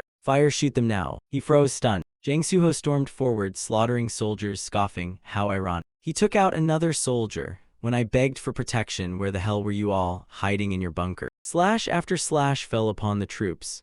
But now that you've lost something, you suddenly act like nothing ever happened. Severed limbs lay scattered in pools of blood all over the ground. Jang Soo-ho stood there, completely unbothered. A voice called out behind him, you got here faster than I expected. He turned to see Cheol-soo. Huh, I thought you died alone in Jijing already. Cheol-soo narrowed his eyes. Cut the fake intro crap, let's get to the point. Jang Soo-ho, gripping his knife, replied coolly, man, no love for your senior. Cheol-soo gritted his teeth and charged. Jang Soo-ho remained calm and welcomed the attack. The sky had already brightened. Neither of them hesitated as they raised their weapons to clap. Jang Soo-ho lunged forward, rapidly closing the gap between him and Cheol-soo, and thrust his blade straight at Cheol-soo's face. But Cheol-soo narrowly dodged just in time. But the blade still grazed his face, drawing blood. Jang Soo-ho narrowed his eyes dangerously. He yanked out a baton and punched it straight toward Cheol-soo. Cheol-soo quickly stepped back. He planted his foot firmly to regain balance, still gripping his shovel tightly. Cheol-soo looked down and thought, the real deal really does feel different. Jang Soo-ho was also closely observing his weapon, clearly calculating something. Despite our power difference, he's learned how to use it, so he's planning to go all out. He recalled the footage from the helicopter, the one left by the old man. Flashback, a discussion with Jin-gu about attacking methods. They had little time to prepare, so matching Jang Soo-ho's speed was impossible. But he clenched his teeth, realizing that with so many attack patterns at once, he couldn't block them all. Jang Soo-ho rushed in again, leaving him stunned. So, there's no winning a fair fight. A flash of light from above stopped Jang Soo-ho in his tracks. Cheol-soo thought, what I need now is chaos. Arrows rained down from above, catching Jang Soo-ho off guard. He calmly swung his arm to deflect them. The arrows clattered to the ground. Jang Soo-ho asked, what's this you brought back up? Cheol-soo replied, backup, well yeah, but she's not just backup. He stood still as a girl appeared behind him on a rooftop. Jang Soo-ho was briefly surprised. Ah-jeong stepped forward. Your old backup is here, Cheol-soo said. Jang Soo-ho froze and looked up. Ah-jeong did the same, staring straight at him. Kim Cheol-soo had vanished. Still, the battle raged on. If the front line collapses, there's no point defending the rear. A shadowy figure looked down from above. Jin-gu analyzed, standard zombies are manageable for lower tier slash. He figured they weren't a major threat since everyone was so used to killing. Even B or C rank mutants could be handled. But A rank, the ones classified as A rank mutant, kept introducing new variables. Jingu grabbed the radio and commanded, "If we want a full victory, we need to eliminate those mutants now. Special Forces, what's your status?" Zerang sprinted forward. "I'm doing my best to close the gap." She leapt gracefully over the undead, then slid through them with ease. Zerang dashed by and shouted, "The gun fiend's too far away." She grinned excitedly, "But don't worry, uncle, I think I've figured out how to beat it." Jingu watched her glide through the zombies and thought, she's closing in on the gun fiend step by step. The reason she could get that close undetected was because high-tier mutants only notice or attack slashers who kill a lot of zombies, or high-ranked slashers. Right now, 3 of them were locked in a chaotic skirmish with the undead. Images of Jianghua, Korong, Chunsik, and the others targets Jang Suho had ordered prioritized flashed through in Sarang's mind. Her instincts picked up on. Sarang had been dodging zombie attacks with ease and hadn't killed any in a while. She only needed to take down one specific mutant. She frowned and calculated. There was no need to draw attention from regular zombies or low-tier mutants. No point wasting energy, taking down this one would be worth 10 others. She locked onto her target, the gun fiend. It had to die. With a powerful leap, she shot into the air. Sarang gripped her axe tightly. She had to stop it before it killed more slashers. She swung from behind, aiming at its blind spot where it couldn't pivot the gun.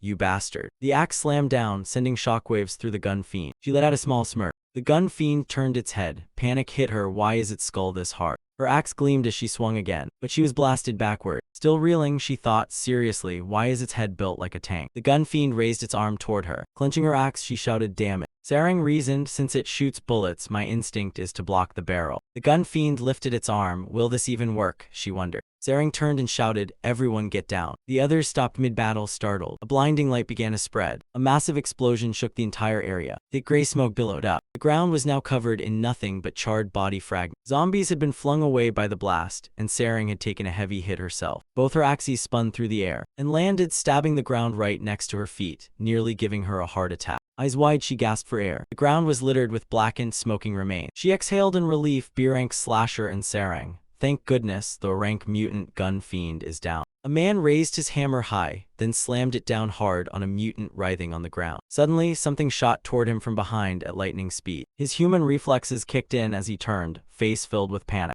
But before he could react, a ground fiend burst up from beneath. He grabbed his head with both hands, and with brutal force drove the man straight into the earth. The man's body ended up sticking out of the ground at a perfect 90-degree angle, with only his legs flailing in the air. One by one, the ground fiend killed people the same way, by driving them into the earth. Everyone was fighting desperately to stay alive. The ground fiend leapt up to strike someone from behind. Out of nowhere, a burly man in armor charged in and slammed in. Peter clenched his teeth and growled at the fiend, "You have to time your appearances above ground, don't." Then he gripped the ground fiend tightly and rushed forward. Even though his teammates were wounded, all they could do now was watch. Peter hoisted it up, creating an opportunity. The fiend's bulky body slammed into a solid wall. Peter shouted, "You're not digging your way out of this one. Your reign of terror ends here." He unleashed a flurry of punches to the fiend's body. Blood began spurting from its wound. Suddenly, someone possessed by a parasite fiend lunged at Peter. It slammed him down onto the ground, but with just 1 or 2 punches, he sent it flying. Meanwhile, the ground fiend made its escape. It dug a large hole and vanished underground. A chain shot out. The ground fiend froze mid-escape. Just when it thought it had gotten away, the last survivors yanked it back. A man standing on a rooftop shouted, "Finish it, Pastor. If it escapes now, we'll never catch it again." Peter hesitated for a moment, then looked the fiend straight in the eye and said, "I've cast aside the misguided beliefs I once followed.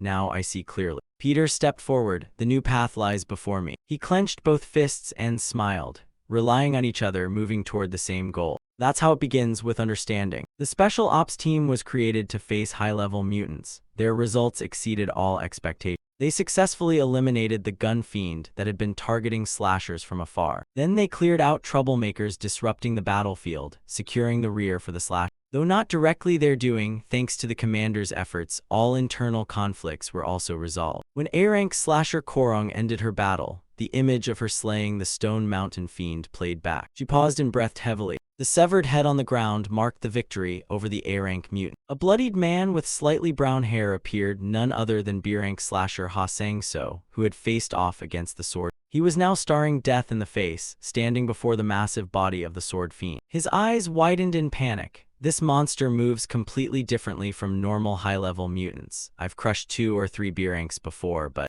Sang So trembled in fear, but this one's something else. The fiend charged with savage eyes. It looked like a zombie, but its swordplay was disturbingly human. Sang So began to feel hopeless. I don't even think I can win this. He dropped to avoid a blow from the sword fiend. But still, I can't give up. Flashes of the past filled his mind, the old man who held on till the very end. The comrades who sacrificed everything. If I can do anything, I must fight and crush it. Their expectant eyes, they gave meaning to this fight. Their courage kept our lifeline alive. With blazing determination, Sang So stood firm. Fight, there's only fighting. Screech of his saw echoed loudly. He charged like a storm straight at the sword fiend and yelled, "Come get me, you zombie freak." The sword fiend seemed prepared to face Sang So.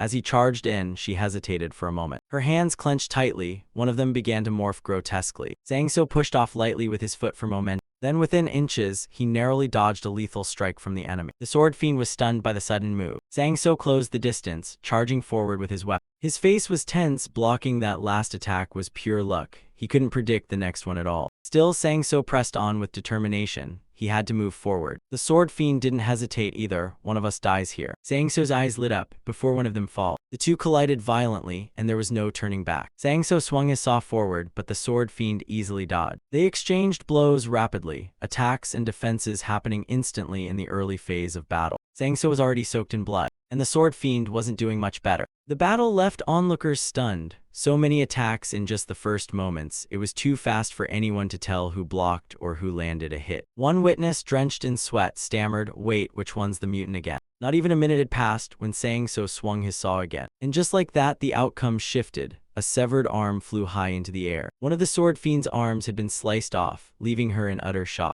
Everyone stood frozen, mouths agape, not daring to breathe. The sword fiend let out a wild, unhinged laugh. She charged forward as if nothing had happened. At that moment, Sang So suddenly felt dizzy. His weapon slipped from his grasp and hit the ground. Horrified, he muttered, "The old man." Terror peaked as he realized the sword fiend was still totally fine. Even if I give it everything, I might never beat something like this. What the hell am I supposed to do? Sang So had lost an arm and was backed into a corner. Exhausted, he cried out, "Damn it, why can't I do it? Why am I the only one who can't have a badass moment?" He recalled a time when he and Chill Sam were just sitting, eating, and chatting. At the time, the old man laughed and said, "That little shovel demon climbed the ranks again so fast, and you're still stuck in the same damn place.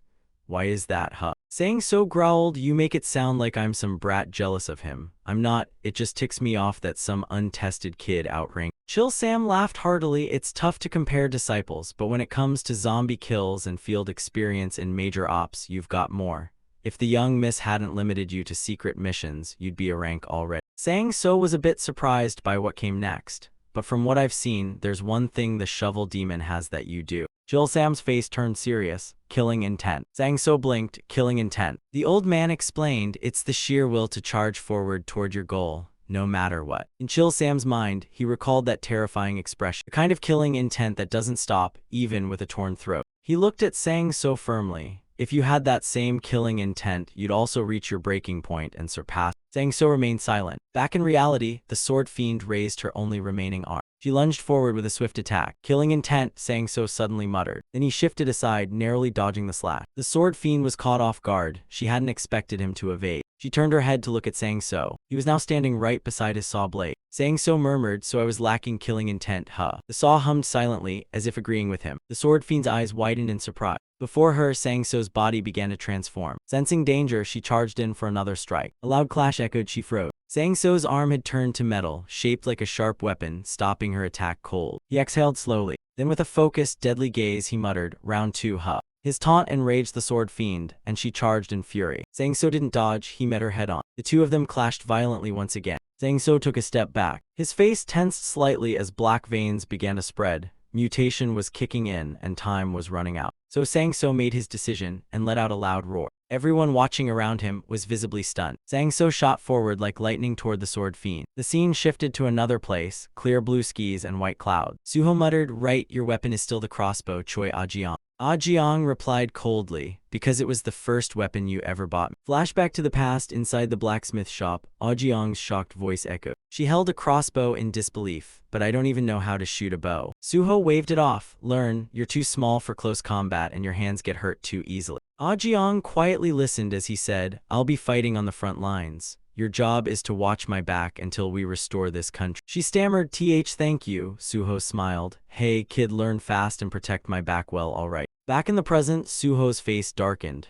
I said protect my back, not shoot me in it. Jiang paused, then calmly said, I'm helping you. Suho looked confused. She explained, stopping you is helping you. She earnestly pleaded, don't you think this mad slaughter has gone far enough? Stop now. Suho's expression grew grim. Not only those fighting were dying, but the innocent were being slowly wiped out too. Jiang recalled the faces of those who chose to fight, people who became slashers, inspired by the path they once paved, and the soldiers on the front lines, the ones who enlisted for the sake of their country. She also remembered the innocent civilians, those who entered the walls just to survive. Jiang shouted, is there any justice left here? Is this the world we once dreamed of? Jiaosu glanced at her, slightly caught off guard. Her voice trembled, please stop, this is enough, let's go back. Everything slowly fell into silence. Suho didn't say a word. His face turned icy. Your brain's fried, still romanticizing those ancient memories. Jiang was stunned by his word. Suho calmly looked at Chiaosu. Did that shovel demon not relay my message properly? Then let me repeat it. Each word he spoke was maddening. I will kill everyone inside those walls and start over. The ones inside, the corrupt government officials, the slashers, all of them. Suho said coldly, from the day you all turned your backs on me, the one who sacrificed everything for you, that's when it all began. Jiang screamed, but we didn't know you were still alive back then. His face darkened. I know. I figured you guys got duped by Jiang Dikshul and the rest of the rotten government. Suho's words left Jiang speechless. So you all thought you couldn't save me and decided to live in guilt, huh? But do the survivors ever thank the people who turned into zombies or dream of the world my former self tried to build? No. He drew his knife, radiating killing intent. I'll clean up every filthy hand that abandoned people like you and start over. That's the conclusion I've reached. Chiaosu wasn't fazed in the slightest. That's enough talk. Let's overpower him first. We can chat once he's down. Jiang quietly thought to herself, at the very least, I've never forgotten that day. Then she put on her mask. Understood. The battle began with Chiaosu striking towards Suho's position, but he leapt into the air to dodge. Jiang from higher ground took aim. An arrow fired and sliced through the air at incredible speed. Suho instantly spotted the arrow. He raised his arm to block it. The wound from the arrow closed almost immediately. Jiang silently noted his regeneration, just like in Mr. Kim Chil Sam's video. She kept watching, so even while fighting hand-to-hand with the shovel demon, he's planning to just tank my arrows with regeneration, huh? She thought in that case. Her mind was made up. There was still something she had to do. Jiang whispered to herself, I have to bring him back, the old Jiang Su. The average survival time for a slasher killing zombies outside the wall is less than 8 hours. Sang So stood tall on the battlefield. Debris everywhere, corpses in pools of blood and dust filling the air. That time includes travel. He took a drag from his cigarette and glared forward with contempt. If you're not confident you'll survive, stay the hell inside, human. A can of kerosene tipped over and began spilling near the blood-soaked body. But I make more money than anyone else, Sang So flicked his cigarette.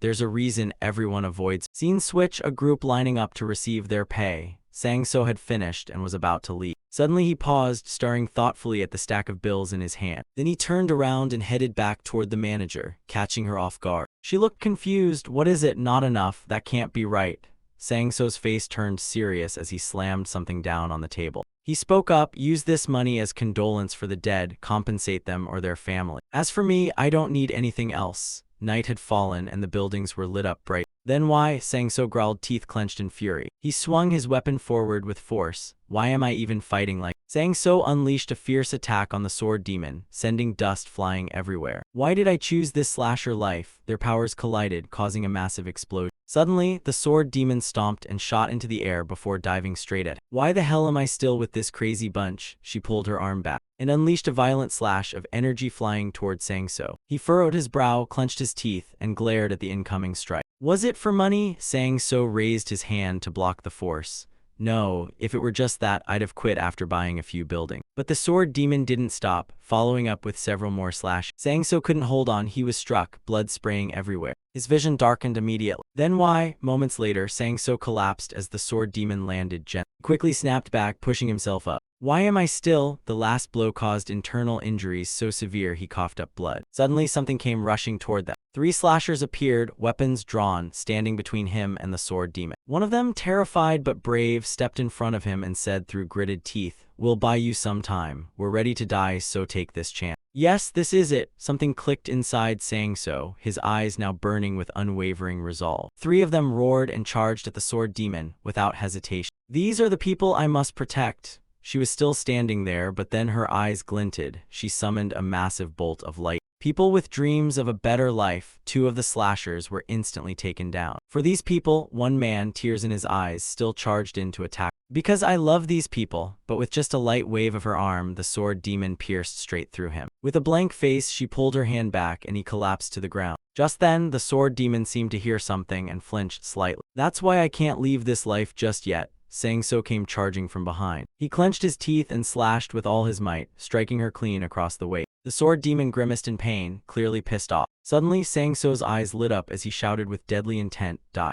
He unleashed a powerful strike, slicing the sword demon clean in half. Blood splattered everywhere like a horror movie, with no budget for restraint. Sang-so held his ground, panting heavily as he stared at the corpse of the sword demon. At that moment, someone approached with an uneasy look. "Do you have a vaccine if this keeps going?" Sang-so suddenly shouted, "Don't come any closer." They froze, staring at him while Sang-so wavered and weakly muttered, "The vaccine. I don't have it." They were all stunned, and he added, "Even if I did, I wouldn't use it." Gasping for air, Sang-so struggled to explain, "Because my body's already been completely altered. If I take the vaccine, I'll die instantly." Then his gaze turned sharp, voice dropping low. "I have to end this fight. While I still have control of this body, I must finish it." Cut to a peaceful mountain sky, like the calm before a full-blown disaster. Jiao-su slashed powerfully forward. Suho leapt up to dodge as Ah-jiang watched from afar. She narrowed her eyes through the scope. "Every shot counts. Even if the vaccine's already injected into his head, I've seen him slice it clean off to stop its effects. I know exactly where to aim." Ah-jiang recalled the footage of Suho violently stabbing someone right through. Mr. Kim Chil's Sam had fought the same way. Suho now stood tall, facing his fallen enemy who hadn't even scratched. Jiao-su and Ah-jiang paled at the sight. "Damn it," he growled. "That recovery speed is ridiculous." Grinding his teeth in rage, he muttered, "We'll have to hack him to bits faster than he can heal. In theory, if we damage him faster than he regenerates." Korong immediately objected. "No way we can do that one-on-one. We need every B and A rank slasher to pin all 4 limbs. Of course, the zombies won't just chill and watch." Jingu stroked his chin and said, "But when he got jabbed with the vaccine and then chopped his own head off, that means the vaccine does work." He continued, "If he can sever parts to block the spread, then yeah, maybe, but good luck making a weapon out of that stuff." Suddenly a voice rang out, "I'll do it." Jingu turned, surprised. It was Ah-jiang, serious-faced. "I see an opening for a vaccine strike." The others looked at her in shock, fully focused now. Ah-jiang held the remote in her hand. She pointed to the screen. At the end of the last battle, the only place he defended when he mistook Kim's suicide as an attack was here. The footage showed Mr. Chill Sam lunging at Suho. Reflexively, Suho had swung to block the blow. Ah-jiang thought to herself, "If I inject it, the vaccine will spread through the bloodstream."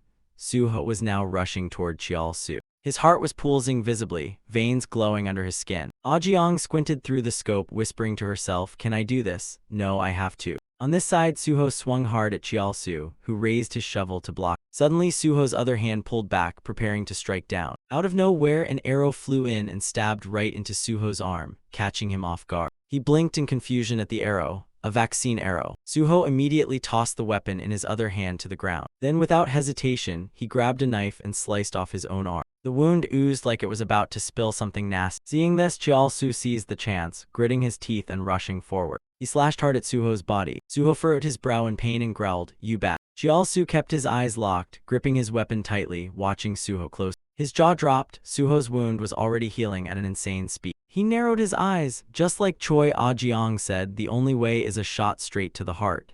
Jiao-su charged in with a serious face. No more damage, just expose the heart. He darted behind Suho, wrapped him up with his shovel, and pinned him tightly. "Now shoot," Jiao-su shouted. From afar, Ah-jiang had already locked onto her target. She said firmly, "Please do it now," then pulled the trigger. "Please," the arrow launched, slicing through the air toward the two. "Become human again." Ah-jiang silently prayed, her mind flashing back to happy memories. Everyone gathered together, laughing, raising their glasses for peace in the world. Jiao-su panted, eyes filled with hope as he stared at Suho. Suho was struck, and for a moment his whole body froze. Though he struggled, Jiao-su held on tightly. Suho gritted his teeth in agony. Jiang watched intently from her position, her eyes full of suspense. Now let's see, is that heart real or fake? The heart beat steadily at first, then suddenly it sped up like a techno beat drop. Jiao backed away, face full of confusion. Did it work? Jiang stared down, thinking, it must have gone through the heart. The vaccine will destroy the zombie virus and turn him human again. It's only a matter of time, he's definitely coming back.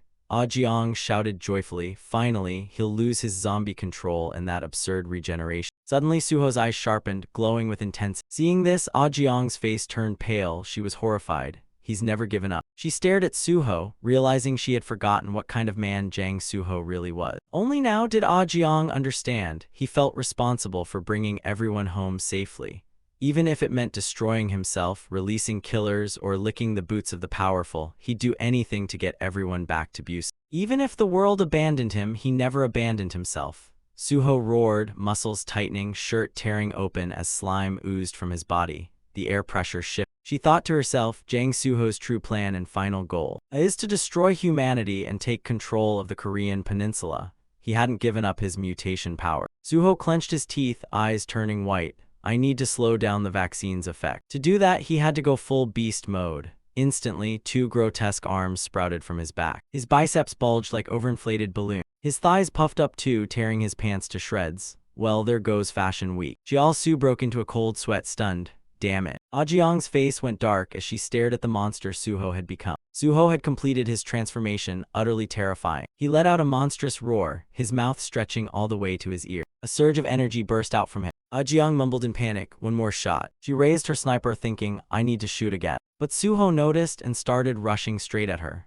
Jiao immediately darted in to intercept. Suho turned his head in surprise. Before he could react, Jiao weapon slashed across him. Jiang took the opening to aim carefully. She pulled the trigger, the arrow shot out like lightning, flying straight at Suho. Suho glanced to the side. Thwack! Jiang's eyes went wide in shock. The arrow had been caught midair by one of Suho's back arms. You think I'd fall for that twice? He channeled energy into the arm, stretching it out to grab a nearby car. Suho threw a chilling glance at her. A second later, he hurled the car straight toward Jiang. It came so fast, she froze, eyes wide in disbelief. The car slammed into the platform she was on. Boom, dust exploded everywhere. Jiang lost her balance and screamed as she fell. Moments later, she crashed hard to the ground. Her vision started to fade into a blur. Seeing this, Jiao shouted in panic, Choi, Jiang. Suho now stood tall between them, blocking the way like an unshakable wall. Jiang lost consciousness and collapsed on the spot. Suddenly, Suho launched a powerful strike straight at Jiao. Unable to react in time, he was hit hard, his vision going dark. A second later, he was sent flying, crashing into a tree trunk. Jiao gritted his teeth in pain, barely hanging on. The impact was so strong, the tree cracked in half as he flew through it. Suho furrowed his brows, thinking, no time left, I must reach the command center and eliminate all slashers and civilians immediately. Just then, the ground beneath Suho cracked open. A giant worm burst out from underground, blocking his path, just as he was about to order the purge of Buse.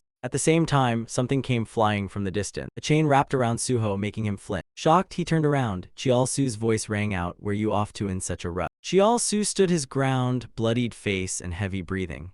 The battle isn't over yet, and you're already trying to walk off the field. Suho roared in fury, you crazy bastard. He clenched his jaw, thinking how urgent things had become. Every shot Jiang fired must be working by now. Jiao gripped his weapon tighter. Then my job is to stall you until the vaccine kicks in. He recalled someone bonking his head with a fishing rod. That's not it, idiot. Jiao was stunned. Chill Sam grumbled, why haven't you learned when to use brute force and when not to?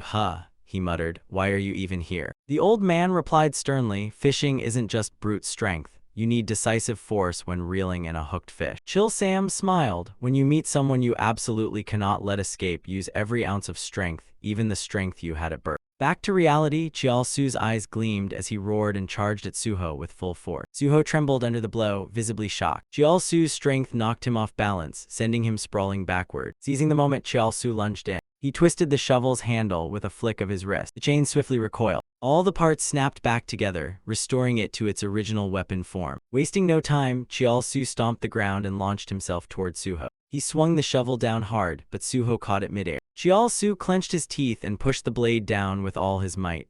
Suddenly, an arm stretched from Suho's back and lunged forward. It pierced straight into Jiao stomach, making him scream in agony. Suho scowled, what's the point of struggling when you're already dead meat? Jiao lowered his head, his voice calm and heavy. point? Then what's the point of your lunatic rampage? Even with the arm stabbing into him, he slammed his weapon down and shouted, killing people, burning cities, tearing down Busan's wall. His face full of rage, Chiao-su screamed, "What kind of twisted paradise are you trying to build on a mountain of corpses? I hate this city too." Suho looked at him, slightly surprised. Chiao-su continued, "A place that's indifferent to the poor, treating people like disposable tools." A vision of his older brother flashed in his mind. "This rotten, broken city, I truly despise it." He recalled the moment his brother died because of him. Gasping for breath, he growled, "That's why I'm going to change it. Everything I've learned from this job, the power." He remembered everything he had been through, the things he'd gained, the resources. Images of his comrades surfaced in his mind, and the people who fought through hell with him. "I'll heal this city step by step."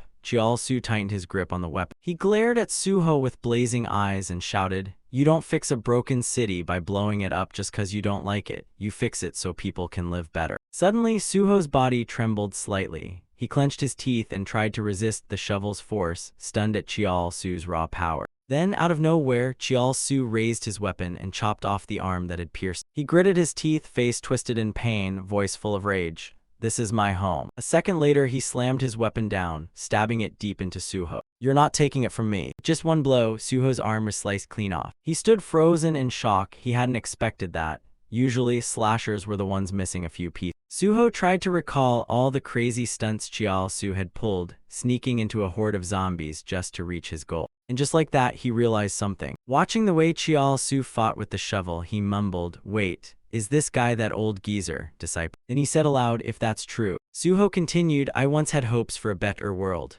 That line stunned Chiao-su for a moment. Suho began to share his past. It all started with the disaster. "I once had a pure, innocent heart. I believed people could rely on each other, at least a little. When the zombie outbreak began, everything changed. With a common enemy, I believed politics, religion, wealth, and gender wouldn't matter anymore. But that was a mistake. I saw them slaughtering each other in the middle of a pandemic. Humanity, even in this state, still couldn't unite. Human." Suho had also witnessed selfish people sacrificing others, betraying their own kind. There were plenty of scumbags who willingly released zombies into residential areas. Those people didn't feel a shred of guilt. In fact, they laughed like maniacs. "This world can't be fixed." Saying that, tears began streaming down Suho's face. "That's right, it has to be rebuilt." He suddenly roared and shouted in Chiao-su's face, "I'll destroy this pathetic Busan and rebuild society from scratch." Suho charged at Chiao-su in rage. "I'm the last hope for this world, not someone like you." When they clashed, both were thrown back. Chiao-su looked disgusted by Suho's words. What a load of crap. Suho was stunned, not understanding why Chiao-su said that. Without hesitation, Chiao-su swung his shovel with full force again, launching another attack at Suho. Suho quickly bent backward to dodge the blow. He immediately countered with a punch straight to Chiao-su's chest. The impact pushed them both back into defensive stances, ready to strike again. From the previous wounds, Suho's whole body was now exhausted. He growled while catching his breath, his eyes dull and foggy. Gritting his teeth, Suho pushed through. The arm Chiao-su had sliced off had already regenerated like new. Calmly gripping his shovel, Chiao-su thought, "If you think waiting for him to fully mutate is the strategy." He pointed the shovel at Suho, eyes firm. "Then that's the wrong call." Suho had lost all faith in humanity. "You all look like humans, but you're monsters worse than I'll ever be." Chiao-su furrowed his brows, realizing there was no use arguing. "Guess we'll never understand each other." Suho nodded in agreement. Slasher. This was clearly a brutal war between one who wants to destroy everything and start over, and one who wants to protect it all to the bitter end. Final battle between two who cannot coexist had begun. The fight had just started, and Suho already took a solid punch to the chest. He quickly grabbed Chiao-su's arm to block the next hit. Chiao-su tried to strike from behind, but Suho had anticipated it. Two arms sprouted from his back and blocked the attack. Chiao-su was knocked away by the other arm. His whole body crashed to the ground and slid across it. Suho braced himself, preparing for a charge. Chiao-su struggled and tried to push himself up. As Suho turned his back to leave, Chiao-su immediately chased after him. Without hesitation, he swung his shovel and landed a clean hit on Suho's back. Suho screamed in pain. Chiao-su gritted his teeth, forcing himself to hold on.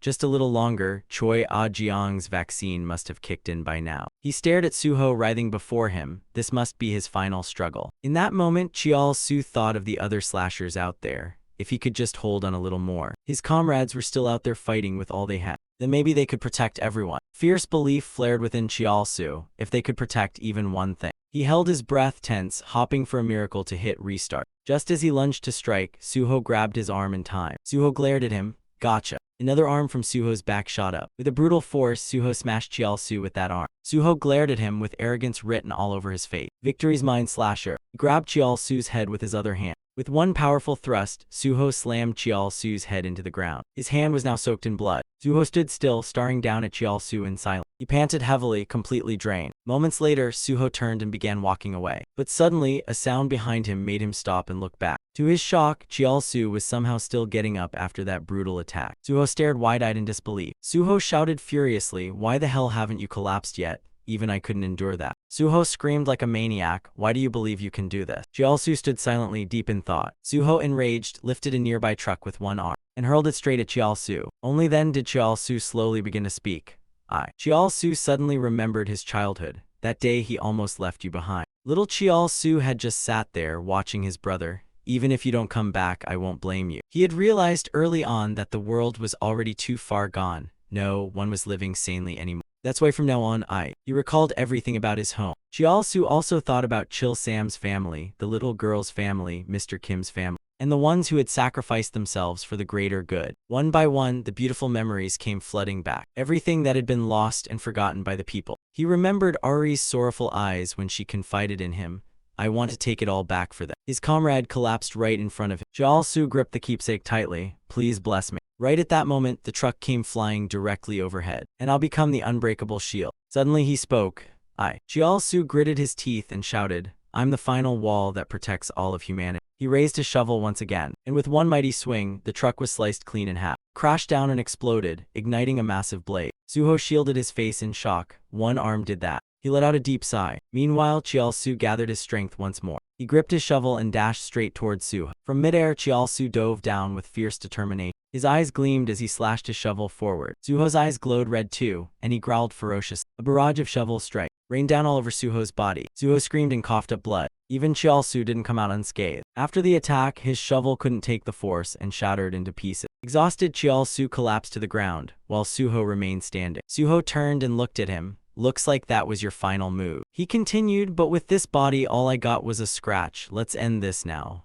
Suho asked, "Do you even know the difference between a destroyer and a protector?" But Chiaosu wasn't listening. He was busy yelling at someone else. "What are you waiting for? I already exposed his heart." Suho froze, stunned by what he just heard. Suddenly, something darted toward them from the front. An arrow lodged deep into Suho's chest, shocking him. He turned his head to look behind him. His eyes widened at the sight before him. The one who shot the arrow was Jiang. Suho looked down at the arrow stuck in his chest. His legs wobbled, struggling to stay upright. His entire body began trembling. He let out sounds of agony. Suho screamed wildly as he started reverting to human form, his lost arm now spurting blood like a horror fountain. Jiang slowly stepped forward. "This time it's for real." She looked at Suho with a mix of emotions. He's returning to human, but with those injuries, he won't survive. Blood pooled across the ground in waves. Suho slumped down, leaning against a tree. What went wrong? What should I have done?" He gasped for air, struggling to speak. "Back then and now, why always?" Jiang approached and looked down at Suho. "You know what you did at first, it was right." She remembered the past, back then. She admitted what everyone did to Suho. "We dumped everything on you and ignored your effort. We were scared and we abandoned you instead of saving you. We didn't have the courage to come back." Suho's blood now stained Jiang's face. She lowered her head. Tears streamed down her cheeks. "Killing innocent people and trying to destroy this absurd world, I can't let that slide." A memory of everyone gathered happily at the dinner table suddenly appeared in her mind. That wasn't the world we dreamed of because we forgot those moments filled with hope. That's why. Jiang stepped forward and walked closer to Suho. She gently sat down beside him. Jiang reached out her hand towards Suho. "That's why." She softly placed her hand on Suho's cheek. "Your pain, I'll carry it. Let's leave behind those dreams we once shared." Suho stared at her in a daze. He remained silent and still. Suddenly, Suho looked straight at Chiaosu and snapped, "You lanky weirdo." Using his final moments, he gave Chiaosu a word of advice. "If you're gonna replace me, don't repeat my mistake." Suho's words made Chiaosu pause in deep thought. "Don't always stand behind others and sacrifice everything." Suho kept talking. "Those who stand above others only care about their own safety. They'll always drag you down." Then he asked Chiaosu, "Can you endure that when it happens?" Chiaosu softly replied, "It's all right." He spoke slowly, because images of his fellow slashers flashed through Chiaosu's mind. "I won't carry it all alone like you did." He looked at Suho. "It's going to be okay." Suho, hearing that, looked like he suddenly understood something. Chiaosu nodded at him. Suho felt a sense of happiness he once knew. He let out a relieved sigh. "Is that so?" Unexpectedly, he smiled. Anyway, those trashy higher-ups are all dead. The road to hell won't be so lonely. His eyes now filled with emotion. He remembered the joyful times when Ah Jiang used to laugh with him. Come on, as chairman, you gotta say something celebratory. Back then, Suho was awkward and shy around everyone. What are you doing? I can't say something like that. His friend smiled and watched him warmly. Friend who always wished for his success. Suho bashfully raised his glass. Well then. He gave a small nod. Suho held his glass forward, to a peaceful world. His hand fell to the ground. He faded away with a smile on his face. Ah Jiang hugged Suho tightly, sobbing uncontrollably. With every second she held him closer, unable to stop crying. Jialsu stood silently nearby, saying nothing. Ah Jiang finally spoke, just let me cry a little, then I'll go help the others. It had been a long battle. Jang Suho was dead, the man who once tried to destroy Busan with his zombie army. Meanwhile, Jialsu quickly returned to assist Ari, and the remaining slashers fought to stop the madness. Jialsu walked alone into the area filled with container. He gripped his shovel tightly, swinging it non-stop. Zombie blood splattered everywhere. At the break of dawn, it seemed the battle was over. Zombie corpses piled high on the ground. Jialsu sat atop the mountain of bodies like a grim reaper on break. The others were stunned, still struggling to believe it was real. Looked like the zombie that Shovel Demon just finished off was the last one. Yup, it was over. They were so happy they cried, we're alive, we made it. Others raised their weapons high and shouted, we've won. Sarang lay sprawled on the ground, splashing water on her face to recover. Korong was gasping for air like she ran a marathon. Peter was stretched out on a stretcher, seriously injured. Chuanyang stood silently in a corner, just watching everyone. Jianghua had been badly injured and was being helped to safety. He had collapsed, laying flat and sighing on the ground. Suddenly someone came rushing in, calling out, Shovel Demon, Shovel Demon. The man frantically reported, Ha Sangso, something happened to him. Sangso had now become a zombie. The man explained, during the fight with the mutant strain. It seems he deliberately got infected to use the mutant power. He recounted to Jialsu how Sangso had refused the vaccine and wiped out the zombie horde. The man looked nervously between Sangso and Jialsu. There are no more zombies to fight, but what now? Jialsu stepped toward Sangso. He looked at him and said, it's me, Ha Sangso. Sangso didn't respond. He slowly turned his head. His eyes were clouded. Sangso slowly stood up, facing Jialsu. He took one step closer, then another. Jialsu gripped his shovel tightly. His face was tense, like he just read spoilers for his own story. Can you still understand me? If not, then. Suddenly, Sangso slumped to the ground. Jialsu stared, confused. Sangso spoke weakly, please finish me, I want it to be you. Jialsu resisted. What the hell are you saying? I'll go find Choi Ah-jiang and get the vaccine. Sangso replied, look at me, vaccines aren't magic potions, you know. Jialsu wavered, torn inside. Sangso begged, save the vaccine, just end me with your own hands. That'll be enough. The image of a fallen comrade flashed in Jialsu's mind. Sangso urged him, do it now. If I lose control, taking you down will be too easy. At last Jialsu nodded in silence. Class B slasher Lawnmower Ha Sangso had died, and with him, the defense of Busan had ended. Sangso collapsed, his consciousness slipping into dark. Suddenly, the scene shifted. Sangso found himself lying in a field of grass. A voice rang out, catching his attention. You're here already, idiot. Sangso slowly sat up, glancing around. He quietly stared at the person in front of him. And then he smiled. It was Chill Sam. Sangso said, well, guess there's nothing else to do now. Hey, teach me how to fit. Chill Sam quickly waved him over. Come sit here. Meanwhile, at the storage yard, everyone was sprawled across the containers, completely wiped out from the great battle. Jialsu turned to Ari. Is it all clear up top too? She replied quickly. Looks like it. Everyone's exhausted, but we've finally protected Busan. The mood below was lighter than ever. Everyone wore a gentle, relieved smile. Suddenly, a hand rested on Jialsu's shoulder. A man appeared and said, thank you all for your hard work. Jialsu turned and smiled at him. He took a step forward, then suddenly flopped onto the ground to everyone's shock. Jianghua saw it and immediately understood. Fighting below, facing Jang Suho, then coming back and slaying hundreds of zombies, of course his body gave out. She shouted, someone call a doctor right now. He survived a sea of zombies. Don't let him die from an infection. A moment later, the doctor arrived and began treating the wound on his arm. The doctor spoke, for now we've taken care of the emergency. He kept marveling at Jialsu's endurance. Slashers really are beyond human. Anyone else would have collapsed long ago, but he fought till the very end. Then the doctor warned him again, still, you need focused treatment. Best if you get to a hospital ASAP.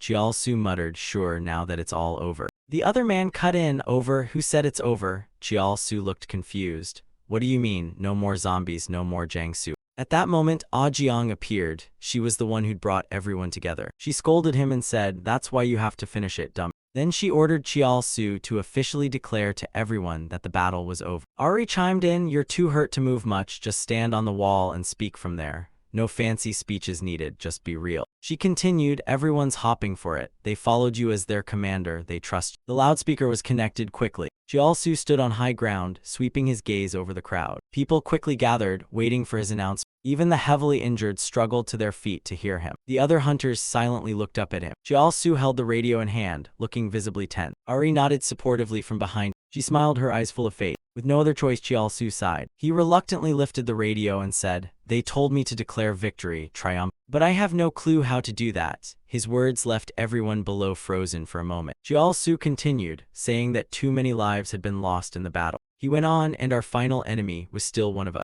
That closing line stunned everyone, so I can't say we claimed a clean victory. Then Jiao-su added, "But what I can say is that we protected." Hearing that, the crowd below was deeply moved, some even teared up. Whether it was Busan, our families, or ourselves. Ah Jiang looked at him proudly. Today, we definitely protected what mattered most. After that speech, the crowd burst into cheers. Shovel demon, shovel demon, shovel demon. The cheers only got louder. That's him, all right. The crowd was relentless with their chanting. Sarang smiled so boldly it almost looked dumb while Yiha hyped everyone up.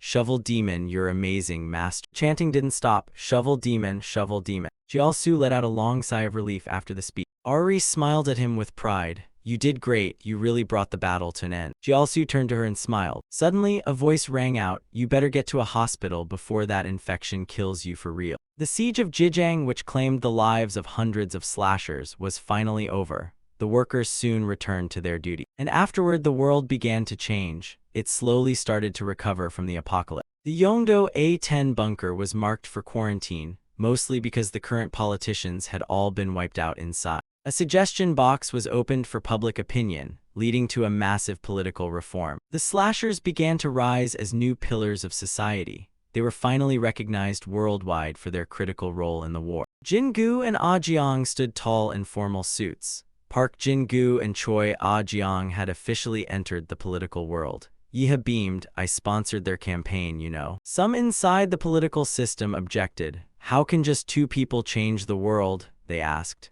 But somehow those two felt like the beginning of a major turning point. A new organization also began to take shape.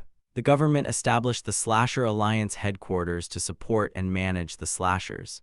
With the military weakened, they handed over all zombie-related security to the slashers. The assassins began integrating into this new organization. The slashers and their managers, hopping for a stable and peaceful life, gradually moved in and started working at the new HQ. Though young, Korong earned a high-ranking position worthy of her contributions. Rumor has it that rewards were handed out based on each individual's performance. Some slashers chose to return to their normal lives. Naturally, there were also those who didn't trust the current government. Sarang chose her own path, like others who didn't want to join any organization. They either became freelance slashers or worked for private companies, taking missions and staying in the game. Jiao-su was now the man of the hour. But what about our main character? He took a vacation to sort out the mess in his head. Jiao-su stood dazed in front of a house. He clutched his trusty shovel tightly and started digging up the garden like a man on a mission. He even spent time fixing up the house. In no time, the once ordinary place had been completely transformed. Eventually, night fell. Jiao-su sat on the ground, gazing at the night sky. He silently took in the peaceful moment with a few cans of beer. Jiao-su smiled with satisfaction. This is what home feels like. Suddenly, something made Jiao-su turn around. Brother, I'll be back, a voice said, full of determination. Jiao-su felt the presence of his late brother and let out a soft smile. Then, during the year-end party, Kim Jiao-su dropped a series of shocking announcements. Everyone gathered around him, eyes wide in disbelief. What did you just say? Jiao-su looked at them with resolve. I'm going to Seoul. Inside the year-end party hall, everyone froze at his words, not quite trusting their ears. He said, what now? Naturally, Ah Jiang couldn't believe it. Seoul, are you out of your mind? Jin-gu, standing calmly beside her, chimed in. Sounds like business expansion.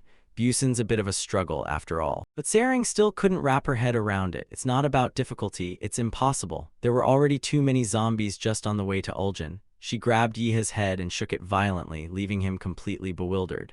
So, do I have to go too? I'm still busy training my successor. Jiao-su made an announcement with a serious tone. I'm not going for work. Hearing that, Yiha sighed in massive relief. So I don't have to go with you, right? Just as Yiha was celebrating his lucky escape, Jiao-su added, on the contrary, I. His next words once again cast silence across the entire room. I plan to retire from being a slasher. Jingu looked totally confused. He shot a glance at Chial-su. Then why go to Seoul? That place is a zombie playground. Chial-su didn't beat around the bush. He pulled out a letter addressed to Kim Chial-su. With a face full of resolve, he declared to everyone, because I made a promise. He still looked at that current photo of a happy family. Maybe Chial-su needed to find his own happiness too, to search for his family. And so the story slowly unfolded. Kim Chial-su had poured all his life savings into it. He had also received significant help, shares from the fans where he was the chairman, and compensation from the Jang Suho in. After that, Chial-su showed up in front of Ah Jiang. He had given up everything he owned except the house and came to find Choi Ah Jiang. As she realized what he meant, her expression turned tender and bittersweet. You're really going, huh? Chial-su didn't answer. He simply gave her a soft nod as confirmation. Seeing her remain silent, he added, yeah, I really am. After some thought, Ah Jiang suddenly looked up and handed him a small suitcase. Here, she said, inside were a bunch of vaccines and medicines, the exact thing he had asked for. After giving it to him, Ah Jiang glanced down at the documents in her hand. But this cost way more than just vaccines. Let me refund the extra money to you. Contrary to her concern, Chial-su became firm and decisive. He quickly reminded her and took the vaccine case in hand. Use that money to develop more vaccines. This is all I need. Knowing she couldn't change his mind, she remained quiet, waiting for something. Then suddenly remembering something important, Ah Jiang spoke up. One more thing. With a serious face, she said, let me know when you're leaving. Everyone wants to know. Hearing this, Chial-su gave a strange little smirk. Why, planning to follow me all the way to Seoul? Ah Jiang sighed softly and shared her thoughts. There are people who'd beg to go with you, Seoul or anywhere else, because the whole world owes you. Her expression grew more reflective, including me. Seeing that, Chial-su fell silent, clearly feeling something but unable to express it. The vibe got weird, so he quickly laughed it off, breaking her emotional guard. Oh, come on, don't be like that. You know the old man asked me, right? Plus, going solo means fewer zombies chasing. His gaze turned sharp and resolute. This is a promise I have to carry. Everyone else has their own duty. She kept listening in silence, her face filled with disbelief. Once he said what needed to be said, Chial-su grabbed the suitcase, turned around, and waved goodbye. While I'm gone, maybe mow the lawn for me once in a while. Yeah, I'm off. Feeling reluctant to part, Ah Jiang finally spoke up, don't die. Her words surprised him. He turned back, you little debtor. His face looked oddly touched, but he didn't let go of his original mission. A soft smile formed at the corner of his lip. The two shared a quiet understanding as he stepped outside. Chial-su waved farewell to his trusted friend. I really am going now. Chial-su quickly walked toward the highway sign that read Daegu Yongsan. His motorcycle came to a gentle stop on the familiar ground. Chial-su took off his helmet and looked at the scene before him. He and Ari were now standing in front of the Jijing district wall. Ari, looking a bit worried, asked, is it really okay for you to go alone? President, he chuckled, I resigned, remember, I'm no longer a president. After saying that, he firmly added, just call me Chial-su, Kim Chial-su. Ari remained silent at his word. Her face looked strangely contemplative, clearly deep in thought about something important. Knowing she couldn't change his mind, Ari handed him a helmet and gave a final word. Good luck, Mr. Chial-su, and take this scooter with. He hadn't quite processed what she meant when she continued. It'll help you move around more easily. And don't worry about the price, it's way cheaper than my salary. Her oddly gentle tone left Chial-su speechless for a moment. He silently reached out his hand toward her, both of them saying nothing. Ari flinched a little, unsure what the gesture meant. With his usual seriousness, Chial-su said, I made it this far thanks to you. I don't think I ever properly said thank you. At last, a smile bloomed on Ari's face, when he hadn't seen in ages. In that smile, he saw a flash of the pure-hearted girl she used to be. They had gone through so much together, especially when Deekchul constantly tormented. Even when Chial-su was hospitalized, covered in injuries, Ari still stayed by his side to care. The two had stuck together for a long time, always supporting one another. Back in the present, Ari gently grasped Chial-su's hand. They stood there like old friends, holding hands as if it were their final goodbye. With a soft smile, Ari glanced at him and said, it's all thanks to you, Chial-su, you should be proud. Looking at the darkening sky, she quickly reminded him, come on, it'll be night soon. Fighting zombies in the dark won't be fun. Under Ari's worried gaze, Chial-su rode off on his bike. Only after he disappeared into the distance did a soft smile creep onto her lip. When he looked back, he seemed to understand her unspoken message. They hadn't needed a long talk, just a few words, and they knew exactly what the other meant. He left this place behind. As he rode farther away, Ari silently prayed, come back safe. The story continues. After that day, no one saw Kim Chial-su again, but the look on his face showed a determination to reach his goal. no one ever imagined he'd lose to zombies. With no place to sleep, he would just dump the scooter and crash right in the middle of the road. From time to time, zombie fights would break out, but with one smooth move, he could wipe them all out like he was just stretching. Following the map, Chial-Su traveled through many different locations, even though they were mostly abandoned. Many places had been completely destroyed, yet he calmly walked through them all. When the sun finally rose, Chial-Su sat there quietly, looking as lonely as ever. Just him and his motorbike, cruising the long road without a hint of fear. At times, he hit rock bottom, forced into endless battles against those zombie-free. After all the hardships, he finally arrived at the familiar apartment door that once belonged to his family.